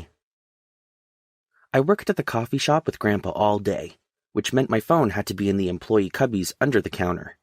Gramps was a great boss, but a little old-fashioned. No phones allowed at work. The days usually went by pretty fast, though, which was good because not texting Alyssa, even for 8 hours, seemed like such a long time. After work, I always laid out on the couch and texted her till Mom and the younger two got home a few hours later. But today, when we finished cleaning up the shop and locking it up, Grandpa didn't take me to my house. He brought me back to his. Did you need to pick something up before we go to my house? I asked him in his car. It was the same one he'd had since I was a kid, an Oldsmobile with leather seats. I could still see the dark gray gum stain Andrew left in the middle seat when he was 4 and promised he was big enough to have bubblegum in the car. I'm taking you to practice tonight, he said. My eyebrows drew together. We'd gotten in late last night from Lake Texoma, and I hadn't spoken much with Mom. She cried a little more than normal, saying it was because she'd missed us. I figured she'd want to hound me with questions before practice at least. Did she have to work late? I asked. Grandpa was quiet a second too long, and my stomach sank. Well, did she lose her job? No, it's nothing like that. What is it? I asked, trying not to get frustrated. I felt like I had a right to know. But then my phone went off with a text, and I stared at the screen. Alyssa, Dallas Dietz said your mom and Gage broke up. Sad face. Is she okay? I looked from the phone to Grandpa. Mom and Gage broke up? He cringed as he nodded. I don't know too much about the how or why of it all, but seems like she's taking it pretty hard. My hand clenched around my phone. So that was it. Gage could go from taking us all to the zoo last weekend like we were one big happy family to getting rid of us all? How had he fooled everyone into thinking he cared for us when it was all going to end without so much as a word to any of us kids? Andrew thought of Gage like he was a god, and Cora loved him too. They would be so broken up, and here was yet another guy in my life, promising to show up to my baseball games without any intention of following through. By the time we got to Grandma and Gramps' house, I was seething mad. I'm taking a walk, I said. He studied me for a moment over the top of the car, then nodded. Just remember the toothpaste rule. Yeah, I know. Can't put it back in the tube once it's out. I really didn't want a lecture right now, but luckily that was enough for Grandpa. He lifted his hand in a wave as he walked to the house. I turned and paced down the narrow sidewalk, the late June sun beating on my back, already making me sweat. It was so freaking hot and only pissing me off more. I jabbed my finger at my phone, dialing Gage's number. He'd given it to me a couple of weeks ago, in case I ever needed anything. After a few rings, he picked up. "Levi, how are you? I guess you're not coming to my baseball game anymore," were the first words out of my mouth. And in that moment, I realized just how tight that feeling in my chest was, just how close I was to tears. And I really hated to cry, especially in public, even if everyone was inside their air-conditioned houses. Gage was silent for a long moment as sweat beaded at the spot where my phone touched my cheek. "I'm sorry." "That's it?" I demanded. "What the hell happened?" "It's complicated." I pulled my phone away from my face, glaring at it. "Adults always say things are complicated when they're not. Do you love my mom?" "More than anything." "Then it's simple. Because I know she loves you. Stop being a jackass and make it right." I clicked my phone off and walked back to the house, my anger subsiding and being replaced by a tiny spark of hope. If he loved her, there was still a chance. Chapter 58. Gage. Sometimes it takes a 14-year-old kid to help you pull your head out of your ass. At least, it did for me. I wasn't going to be another guy in this life missing his baseball games. And the way Levi spoke, the way he fought for what he wanted, who's to say he wouldn't go on to change the world in a big way with a little bit of guidance? Maybe I'd been looking at this the wrong way. Maybe my love for Farah. Maybe it could change the world and create a ripple effect. One where I could feel good about the work I did and live the life I wanted to live, with Farah by my side. Maybe he was right. It could really be that simple. I called Jason Romero in for another meeting the next day. Mia's smile was as fake as it got as she walked him to my office. As soon as his back was turned, she scowled at me. I still wasn't forgiven. But if I had it my way, all would be righted soon. There were just some things I needed to handle first. Jason Romero wore a sharp black suit with a white shirt and red tie. He clasped my hand and said, "Approval ratings are already up 5%, and we expect to see that climb even more this week." "That's what I called you in about," I said. "Our partnership is dissolved, effective immediately." He chuckled. "Good one, Griffin." "I'm serious." I slid a manila envelope across the table. I'd called legal and PR after talking with Levi the night before and paid them handsomely to stay up preparing this for my meeting today. This is a written document stating my separation from all dealings with Romero Corp., along with a press release we'll be issuing tonight. Jason's face flooded with color as he flipped through the pages, stating in not-so-fine print that Griffin Industries would be investing in another company that would bring even more jobs to West Texas, without Romero Corp's involvement. They were, of course, welcome to continue with the plant. We both knew he didn't have the capital for it to make a difference before elections. Taking satisfaction in his reddening face, I said, "Thanks for coming in, but now it's time for you to leave." His mouth opened and closed as he sputtered. You can't do this. I have sway in that area, and I will ruin you. You'll be tied up in litigation so deep that you'll regret the day you ever chose that whore over our business deal." I held up my phone, showing the recording of our conversation. "I'm sure your constituency would love to hear about your multiple attacks on a single mom of 3. His lips curled into a sneer. "The investment you've made thus far in marketing is being wired to your bank account as we speak." I stood, using all my energy to keep from punching this jackass in the teeth like I should have 3 days ago. "Now get out of my building, or I'll have security throw you out on your ass like you deserve." He snatched up the manila envelope, storming out of the office. I followed him to my door, watching as he disappeared into the elevator.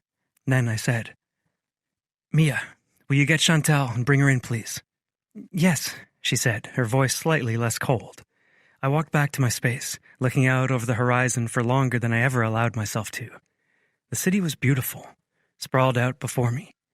I imagined how many hands it had taken to build the roads piling atop each other like strings of spaghetti. How many people had worked to construct the high-rises and homes. So many people working together to create something amazing. I'd spent more than a decade of my life turned away from this window, focusing on my company. Now it was time to turn around and face the beauty I'd missed all these years.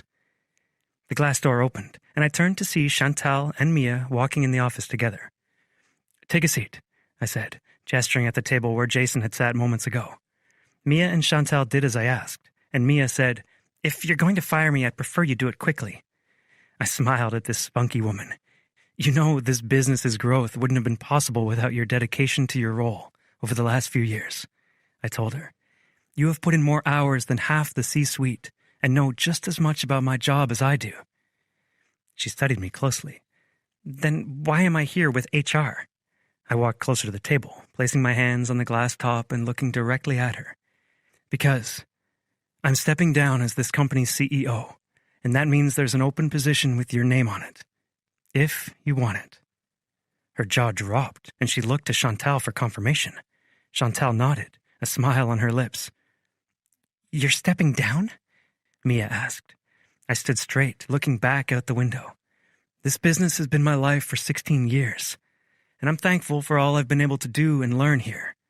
But growing something like this has come at a cost, and it's a price I'm not willing to pay anymore. I faced them again. "If you decide to step into this role, Mia, it will take commitment, dedication, and you'll have pains as you grow with it.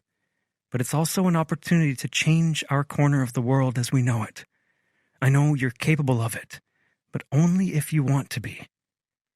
"I've never been in the C-suite before," she said. "I've only ever been an assistant." Chantal shook her head. "I started out as Gage's first employee, and I've always been stretched into a better version of myself with each promotion. Gage provides excellent training, and growing with this company has been a highlight of my life." I nodded in agreement. I had full faith that Mia could do this. "You graduated summa cum laude from Upton University with a degree in business administration, and then earned your MBA while working overtime. You have the education, and you know this business better than anyone else." "What will you do?" she asked. "I'll train you for the next 6 months, if you accept the position, and then I'll stay on as a consulting board member, but I won't be working long hours anymore." Chantal passed Mia a manila envelope with details of the position, including her starting salary to be bumped up when she completed training. She flipped the folder open and covered her mouth at the final page. "This is real?" "As real as it gets," I replied. "If you need to sleep on it, I understand." "I don't need to sleep on it," she said. "For the last 3 years, I've seen you put in more hours than anyone I've ever known. I've watched you make decisions that cost you money to better the lives of others. And I've seen you fall in love with the woman of your dreams, and then give up everything for her." Her eyes filled with tears. "It would be my honor to take this position and follow the amazing example you've left." She got up from the table, wrapping her arms around me, and said, "Go get your girl."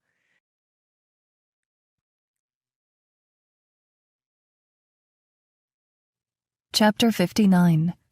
Farah. The day of Levi's first summer game, I put on my royal blue Titans t-shirt that Andrew made for me one day at Mom's house, using puff paint to create the team's design. Cora had a matching shirt in her size, and I added a big blue bow to her ponytail. For someone who was quickly running out of vacation time because of the breakup, I probably should have stopped spending money and spent more time looking for another position. But quitting was like giving up on Gage. Even though it had been a week since we'd broken up, and he still hadn't called, my stupid heart didn't want to let go. I finished adjusting the bow in Cora's hair and said, "Perfect. Ready to go cheer on Levi?" She nodded with a smile and linked her hand with mine as we walked out of the bathroom to the living room, where Andrew and Levi were already dressed and laying on their stomachs playing video games. "Time to go, guys," I said. They paused the game, getting up. As Levi grabbed his gym bag, Andrew picked up a bundle of blue fabric from the couch. "What's that?" I asked. "I made a shirt for Gage. He said he was coming." My heart broke all over again. "Honey, I don't think we'll be seeing him anymore." "Why?" Andrew asked. "Yeah, why?" Cora added. I struggled to find words, but Levi's jaw was tight as he said, "They broke up."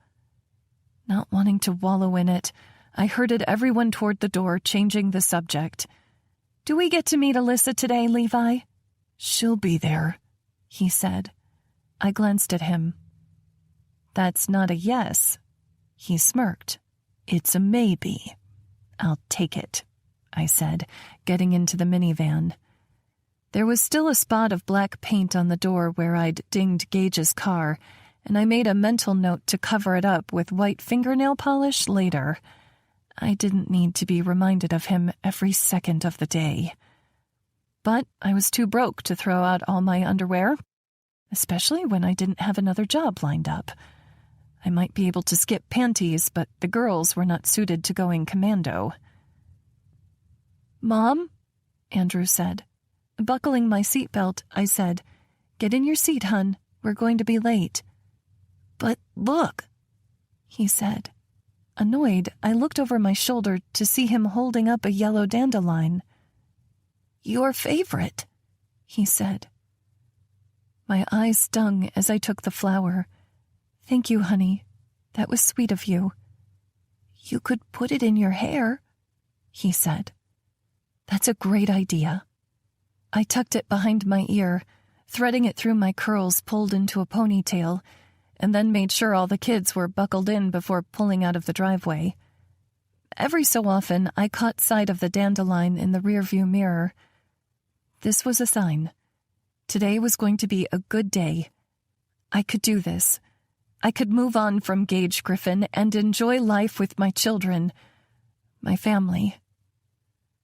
We reached the ball fields and parked, getting out of the car.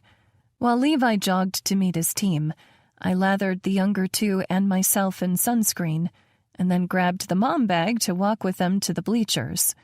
We found Mom and Dad in the second row from the front, and they greeted us with smiles and hugs.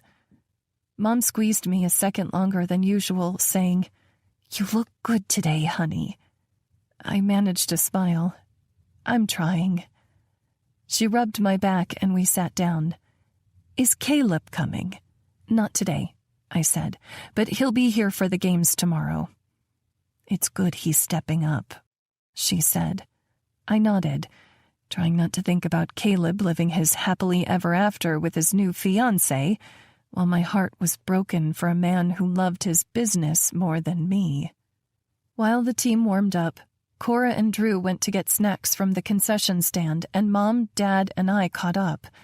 Dad had his eyes on a new grill that could also be used as a smoker, and Mom grumbled good-naturedly she didn't want him turning their backyard into a Renaissance festival with smoked turkey legs. I laughed, wondering if someday I'd be having similar conversations with a spouse, a life partner, or if I was destined to be alone. The game started, a kid on Levi's team going up to home plate to bat. "Hey," Mom said, "did you ever get those photos back? I was thinking it would be fun to hang one over the mantel." "Oh, yeah, I forgot to show them to you," I said, getting out my phone and going to the folder, trying not to fall apart at the sight of Gage and me happy together. "Oh my God, it's him," Mom said. I nodded, fighting tears. "He looks good in the pictures, huh?" "No, look." I tracked her gaze, seeing Gage getting out of his car by the field. He began walking our way, followed by all of his siblings and two older people I didn't recognize. Were those... I gasped, covering my mouth. "His parents!" "Go, Levi!" Gage yelled, and I turned my head to see Levi walking out of the dugout with his bat. With a grin, he lifted a hand in a wave, going up to the plate. The rest of Gage's family cheered as they walked closer to the bleachers, standing by the chain-link fence. Tears spilled down my cheeks as I looked between them and my son. Gage's entire family was here, supporting Levi. The first pitch, he swung and missed, but Gage clapped his hands together. "You've got this. Keep that elbow up." Levi nodded, hitting his bat against the plate and squaring up again. Cheers for him filled the air, from my family, from Gage's family, from a group of cute teenage girls in the front row. The next pitch came in fast, but Levi swung faster, his bat cracking against the ball, making it sail through the air and over the back fence. "That's how you do it!" Gage yelled, pumping his fist in the air. "Bring it home!" Grinning ear to ear, Levi dropped his bat, jogging the bases. We stood, yelling for him as he rounded the plates, and when he came home, he jogged to the dugout, still smiling. A hand nudged my back, and I realized it was Cora, shoving me toward Gage. My legs were rubber as I walked to him where he stood flanked by his family, but he stepped forward to meet me, and even though we were surrounded by people, we entered our own bubble, just him and me. His eyes were soft on me, drinking me in like a thirsty man, and then he reached up, touching the dandelion at my ear, trailing his fingers down my cheek. I shuddered against his touch. My entire being craved for it to mean more. "What are you doing here?" He glanced at his family, and then he looked at me. "I promised I would be here, and my family wanted to support Levi." My heart constricted. This was for Levi, not for me. I tried to keep my voice from breaking as I gave a shaky smile and said, "Levi's going to be so glad you made it." "And what about you?" he asked, tilting his head. "What do you mean?" "I mean, I came for Levi today, but I'm staying for you, Farah." "But your business." He shook his head. "I stepped down as CEO and canceled the partnership with Romero Corps. I'm with you, Farah. If you'll have me, I mean, us." He gestured at the people behind him, trying to act like they weren't watching and listening in. "I worked things out with my parents.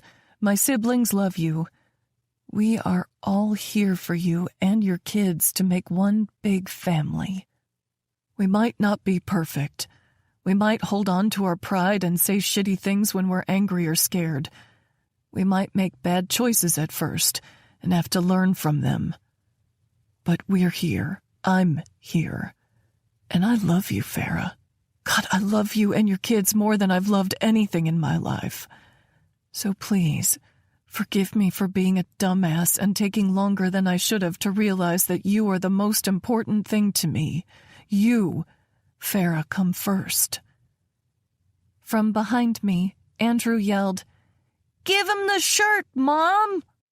I chuckled tearfully and turned, getting the shirt from Andrew, who stood with Cora at the edge of the bleachers. Then I held it up, Drew's puff paint design on full display. Levi's #1 fan, with a baseball and a bat. "Will you be a part of our team?" I asked. "Forever?" Emotion filled Gage's eyes as he took the shirt, pulling it over his head and smoothing it over the white tee he'd worn. I'd seen this man in designer suits, walking around his house like an underwear model, fully naked in all his muscled glory. But with the wrinkled fabric pulled over his chest, I thought he'd never looked better.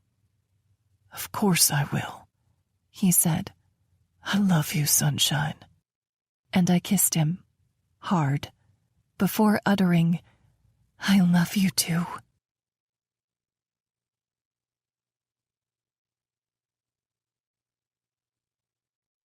Chapter 60. Gage. 3 months later. I pulled Farah's minivan up to the hen house in Cottonwood Falls, turning down the Sunshine playlist blaring through the radio. "We're here." "Finally," Andrew moaned as Cora said, "Yay!" Levi finished texting and shoved his phone into his pocket. "Is Red or Grandpa Jack going to let us ride horses after? Alyssa wants a picture." "I'm not sure," I said. "We'll have to see how the party goes." Farah said, "If not, maybe you can get a picture of the horses on the way home." I reached across the console, squeezing her thigh.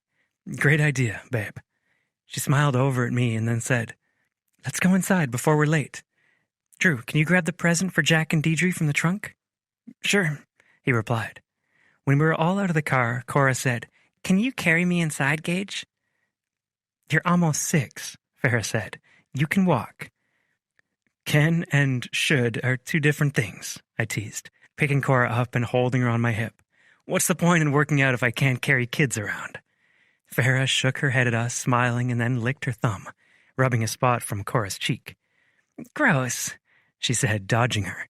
Levi laughed, holding Cora in place while Farah cleaned the spot. Ha ha, Drew said, catching up with the gift bag. Farah grinned. You're next.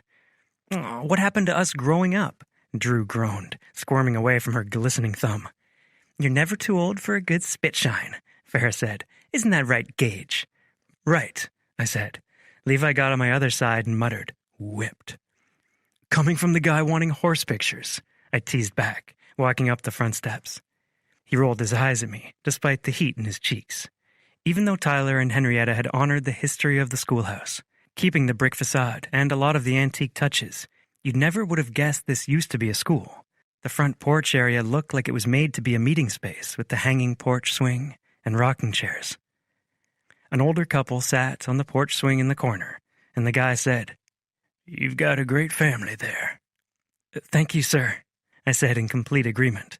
Farah held the door open, letting us into the lobby space where people were already making their way to the meeting area that used to be the school's cafeteria. Henrietta and Liv had decorated the room in red for Mom's and Dad's 40th anniversary party. It was supposed to be the year for rubies, and they'd gone all out with the theme. Henrietta stood at the entrance, holding red bead necklaces. It's some of my favorite people, she said with a warm smile. Would you like a ruby necklace? Levi bowed his head for one, and then Andrew copied him. Even though they got on each other's nerves, Drew looked up to him so much. Cora tapped her chin thoughtfully. Do princesses wear rubies? I thought they only wore diamonds. This princess can, I said to her. Princesses make the rules. Good point, she replied, tipping her head down. Hen winked at me as she laid the beads over Cora's curls. Farah took a couple necklaces for me and her, and then we went to the party.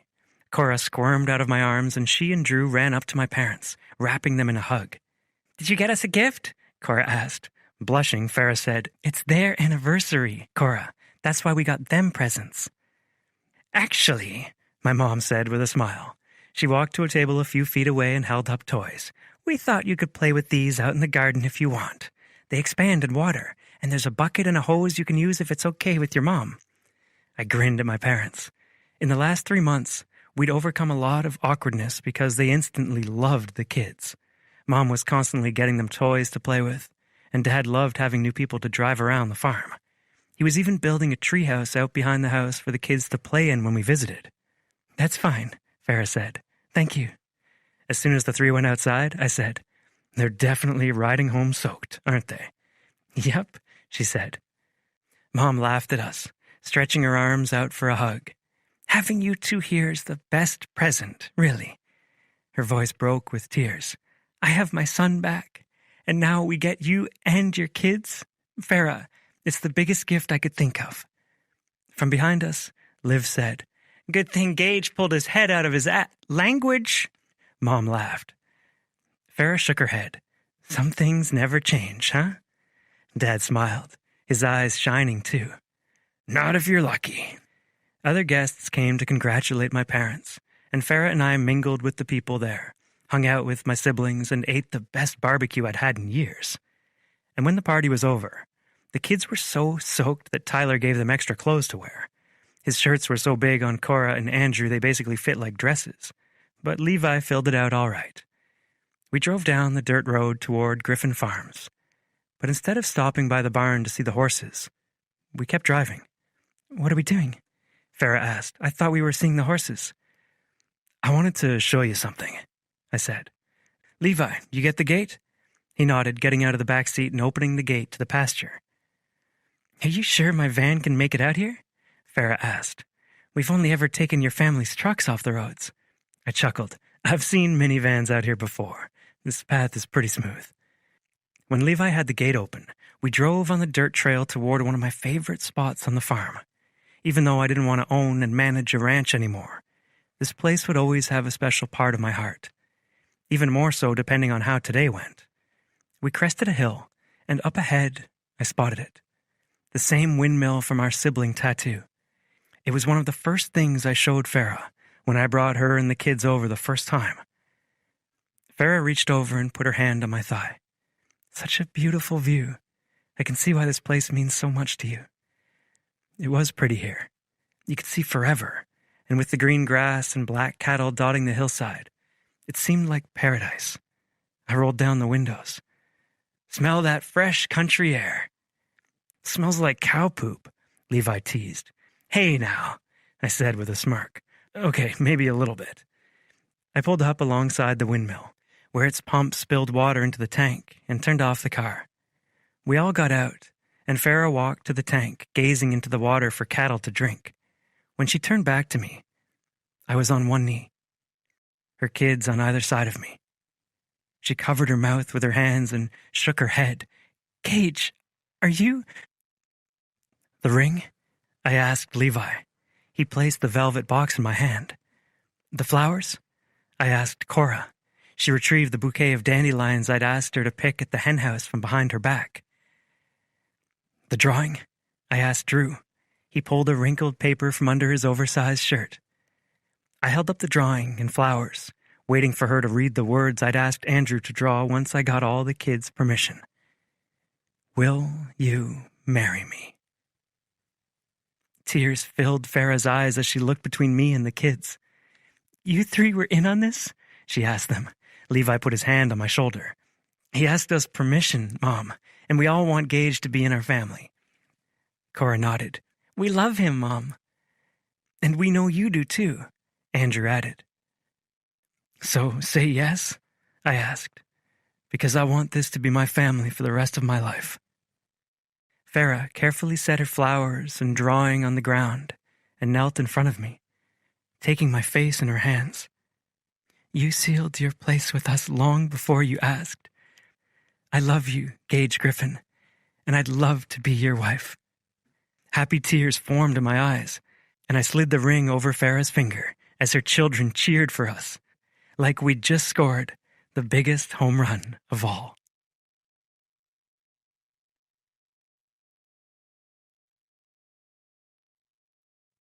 Chapter 61. Farah. I never thought I'd get a tattoo, but here I was in a tattoo parlor with my best friend and soon-to-be sisters-in-law, ready to go under the needle. I hadn't decided what I would get Gage for a wedding present, and with the big day tomorrow, we were running out of time. When I confided my problem to Mia, she said, "What more could you give him than forever?" That's when I knew that getting this symbol permanently on me would mean more to him than anything else I could think of. It had been his siblings' way of reassuring him that they'd always be there for him. And now, it would be my sign that I would too. Since there wasn't a ton of room in the tattoo shop, Liv and Mia sat in the front waiting area, and Hen sat beside me, her own windmill tattoo on her wrist. The tattoo artist, a guy named Henry, with more ink than bare skin, asked if I was ready. I nodded. Go ahead. The needle sliced into my skin, hurting like hell. Oh my gosh, that's worse than I thought it would be, I said, trying to stay still. He didn't say much, just kept tracing the design. To distract myself from the pain, I asked Hen, "What's it been like, being a griffin?" I planned to change my last name after the wedding, even though I'd have a different name than my kids.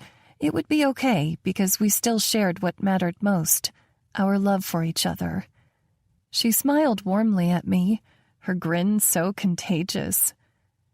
It feels like when you've had a long day of work and you come home. I smiled back, despite the tattoo pain, because I knew exactly what she meant. Gage and I may have had a rough start, but he'd been my safe harbor, even before we started dating. I'm excited I get 2 new sisters. She squeezed my free hand. Me too. The pain in my wrist stopped, and Henry said, "All done. What do you think?" I stared at the stark black mark on my wrist, the perfect windmill matching all of the griffins. I love it. It reminded me of the ink on Gage's arm, the place we'd gotten engaged and promised forever, the place where my kids romped around the tank, happy and carefree, despite all we'd gone through in the last year. And in that moment, I knew I wouldn't trade my story for anything.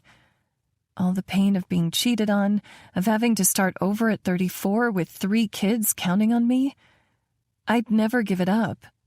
Because even if this family didn't come about in the ideal way, it brought me 4 of my favorite people, who I knew would be there for me always. It was perfect, and it was mine.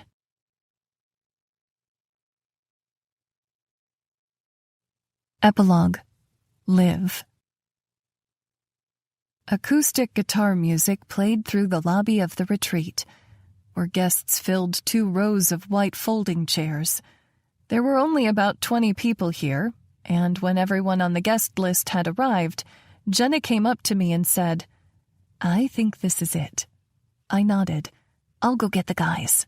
"Sounds good," she said, and I went to the elevator, riding up to the suite where Gage was getting ready with Andrew, Levi, Rhett, Tyler, and my dad. "It's time to go out." Gage nodded, smiling as he did. Ever since he and Farah got together for good 6 months ago, he'd been happier than I'd ever seen him. He worked less, hung out at the farm with our family now, and had come to Wednesday night dinner at least once a month, sometimes more. Not to mention, he bought the house Farah and the kids lived in. It was now theirs to share and make a million memories in, together. Dad clapped his back. "Ready, son?" "I am," Gage agreed. "I know the speeches are supposed to come after the wedding, but I just had to say how grateful I am to have you here, all of you. I know this isn't the way you might have imagined me building a family, but—" "It's perfect," Rhett finished with a smile. "You hit the jackpot, Gage.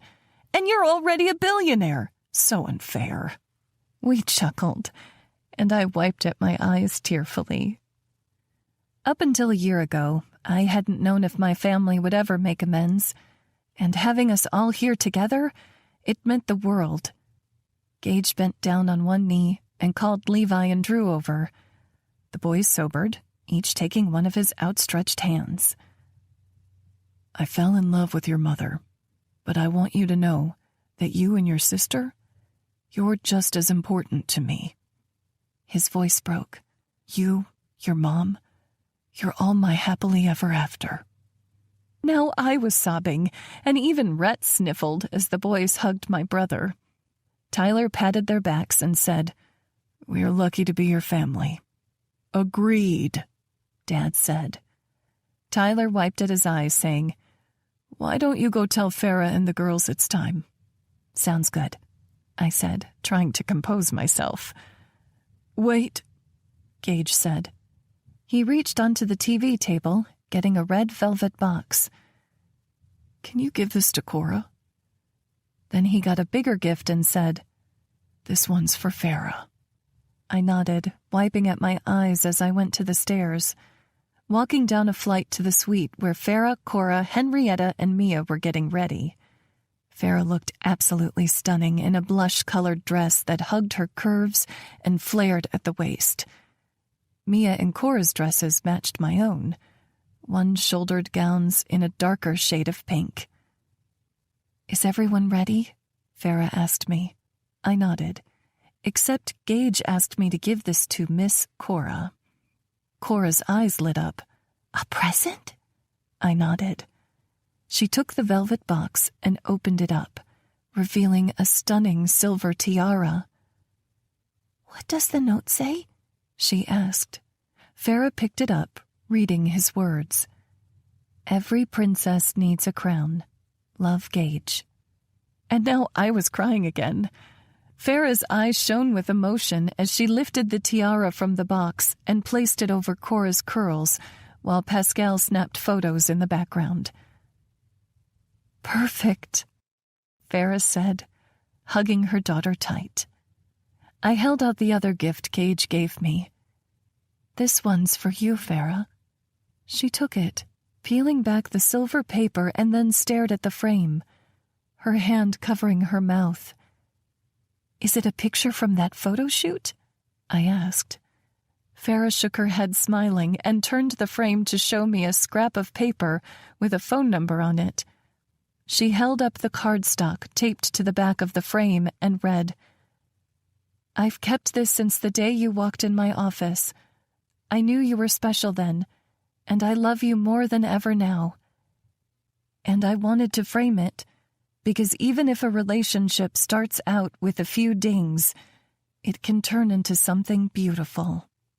Mia and I exchanged glances, and Mia wiped at her eyes. Am I going to be crying all day? She asked. I'm supposed to be a big bad CEO on Monday. I know I am, I replied. Thank God for waterproof mascara. Farah wiped at her eyes, saying, I hope they're happy tears. You know, I've always been an only child, and today feels like I'm not just getting a husband, I'm gaining an entire family. Henrietta and I went to hug her, and Hen said, Joining this family has been the biggest blessing in my life. I know it will be for you too. And I'm happy to get another sister, I said. If Rhett ever gets married, we'll outnumber the boys one day. Girl power, Cora said, pumping her little fist in the air. We laughed and then fixed our makeup so we could go downstairs. And Mia was right. I cried through the entire ceremony. Farah and Gage wrote their own vows and had everyone there sobbing with how heartfelt they were. Gage even wrote vows specifically for each child, promising to be there for them always and to love them as his own. Even though we were a small crowd, we had a reception, dancing to music played by a DJ who took more requests than chose songs on his own. The kids picked classics like Crazy Frog and Barbie Girl, and at the end, there was a bouquet toss. Mia, Cora, and I were the only ones standing to catch it when Farah threw the bouquet over her head. The flowers sailed through the air and landed directly in my hands. Farah turned, grinning at me, and said, Your turn.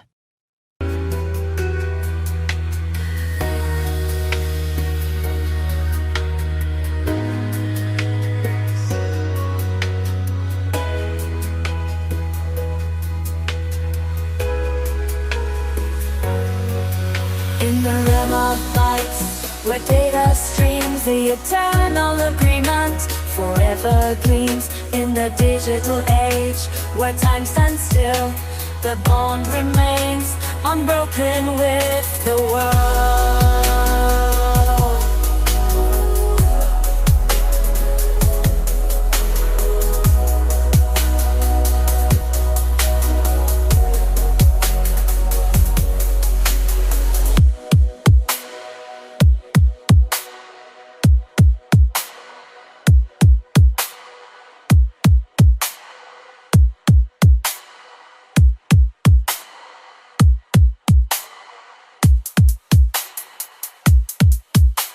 Nothing has put me on a roller coaster ride like being a mom.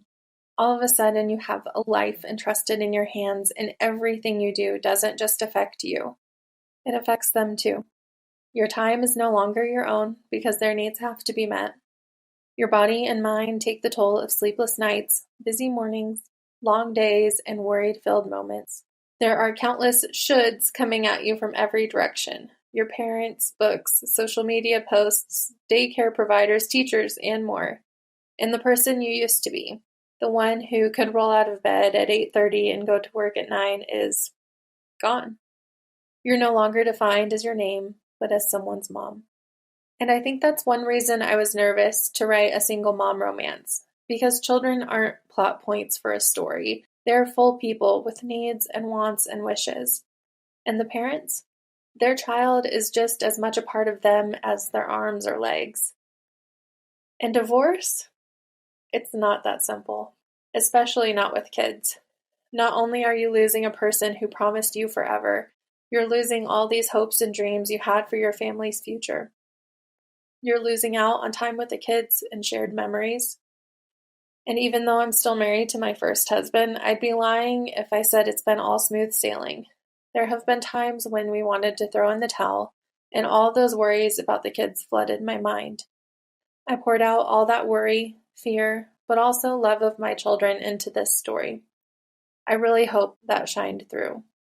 Because even though having kids has been a roller coaster ride that's changed everything, I love them with all that I have. They are 3 of the kindest, most creative, and fun people I know.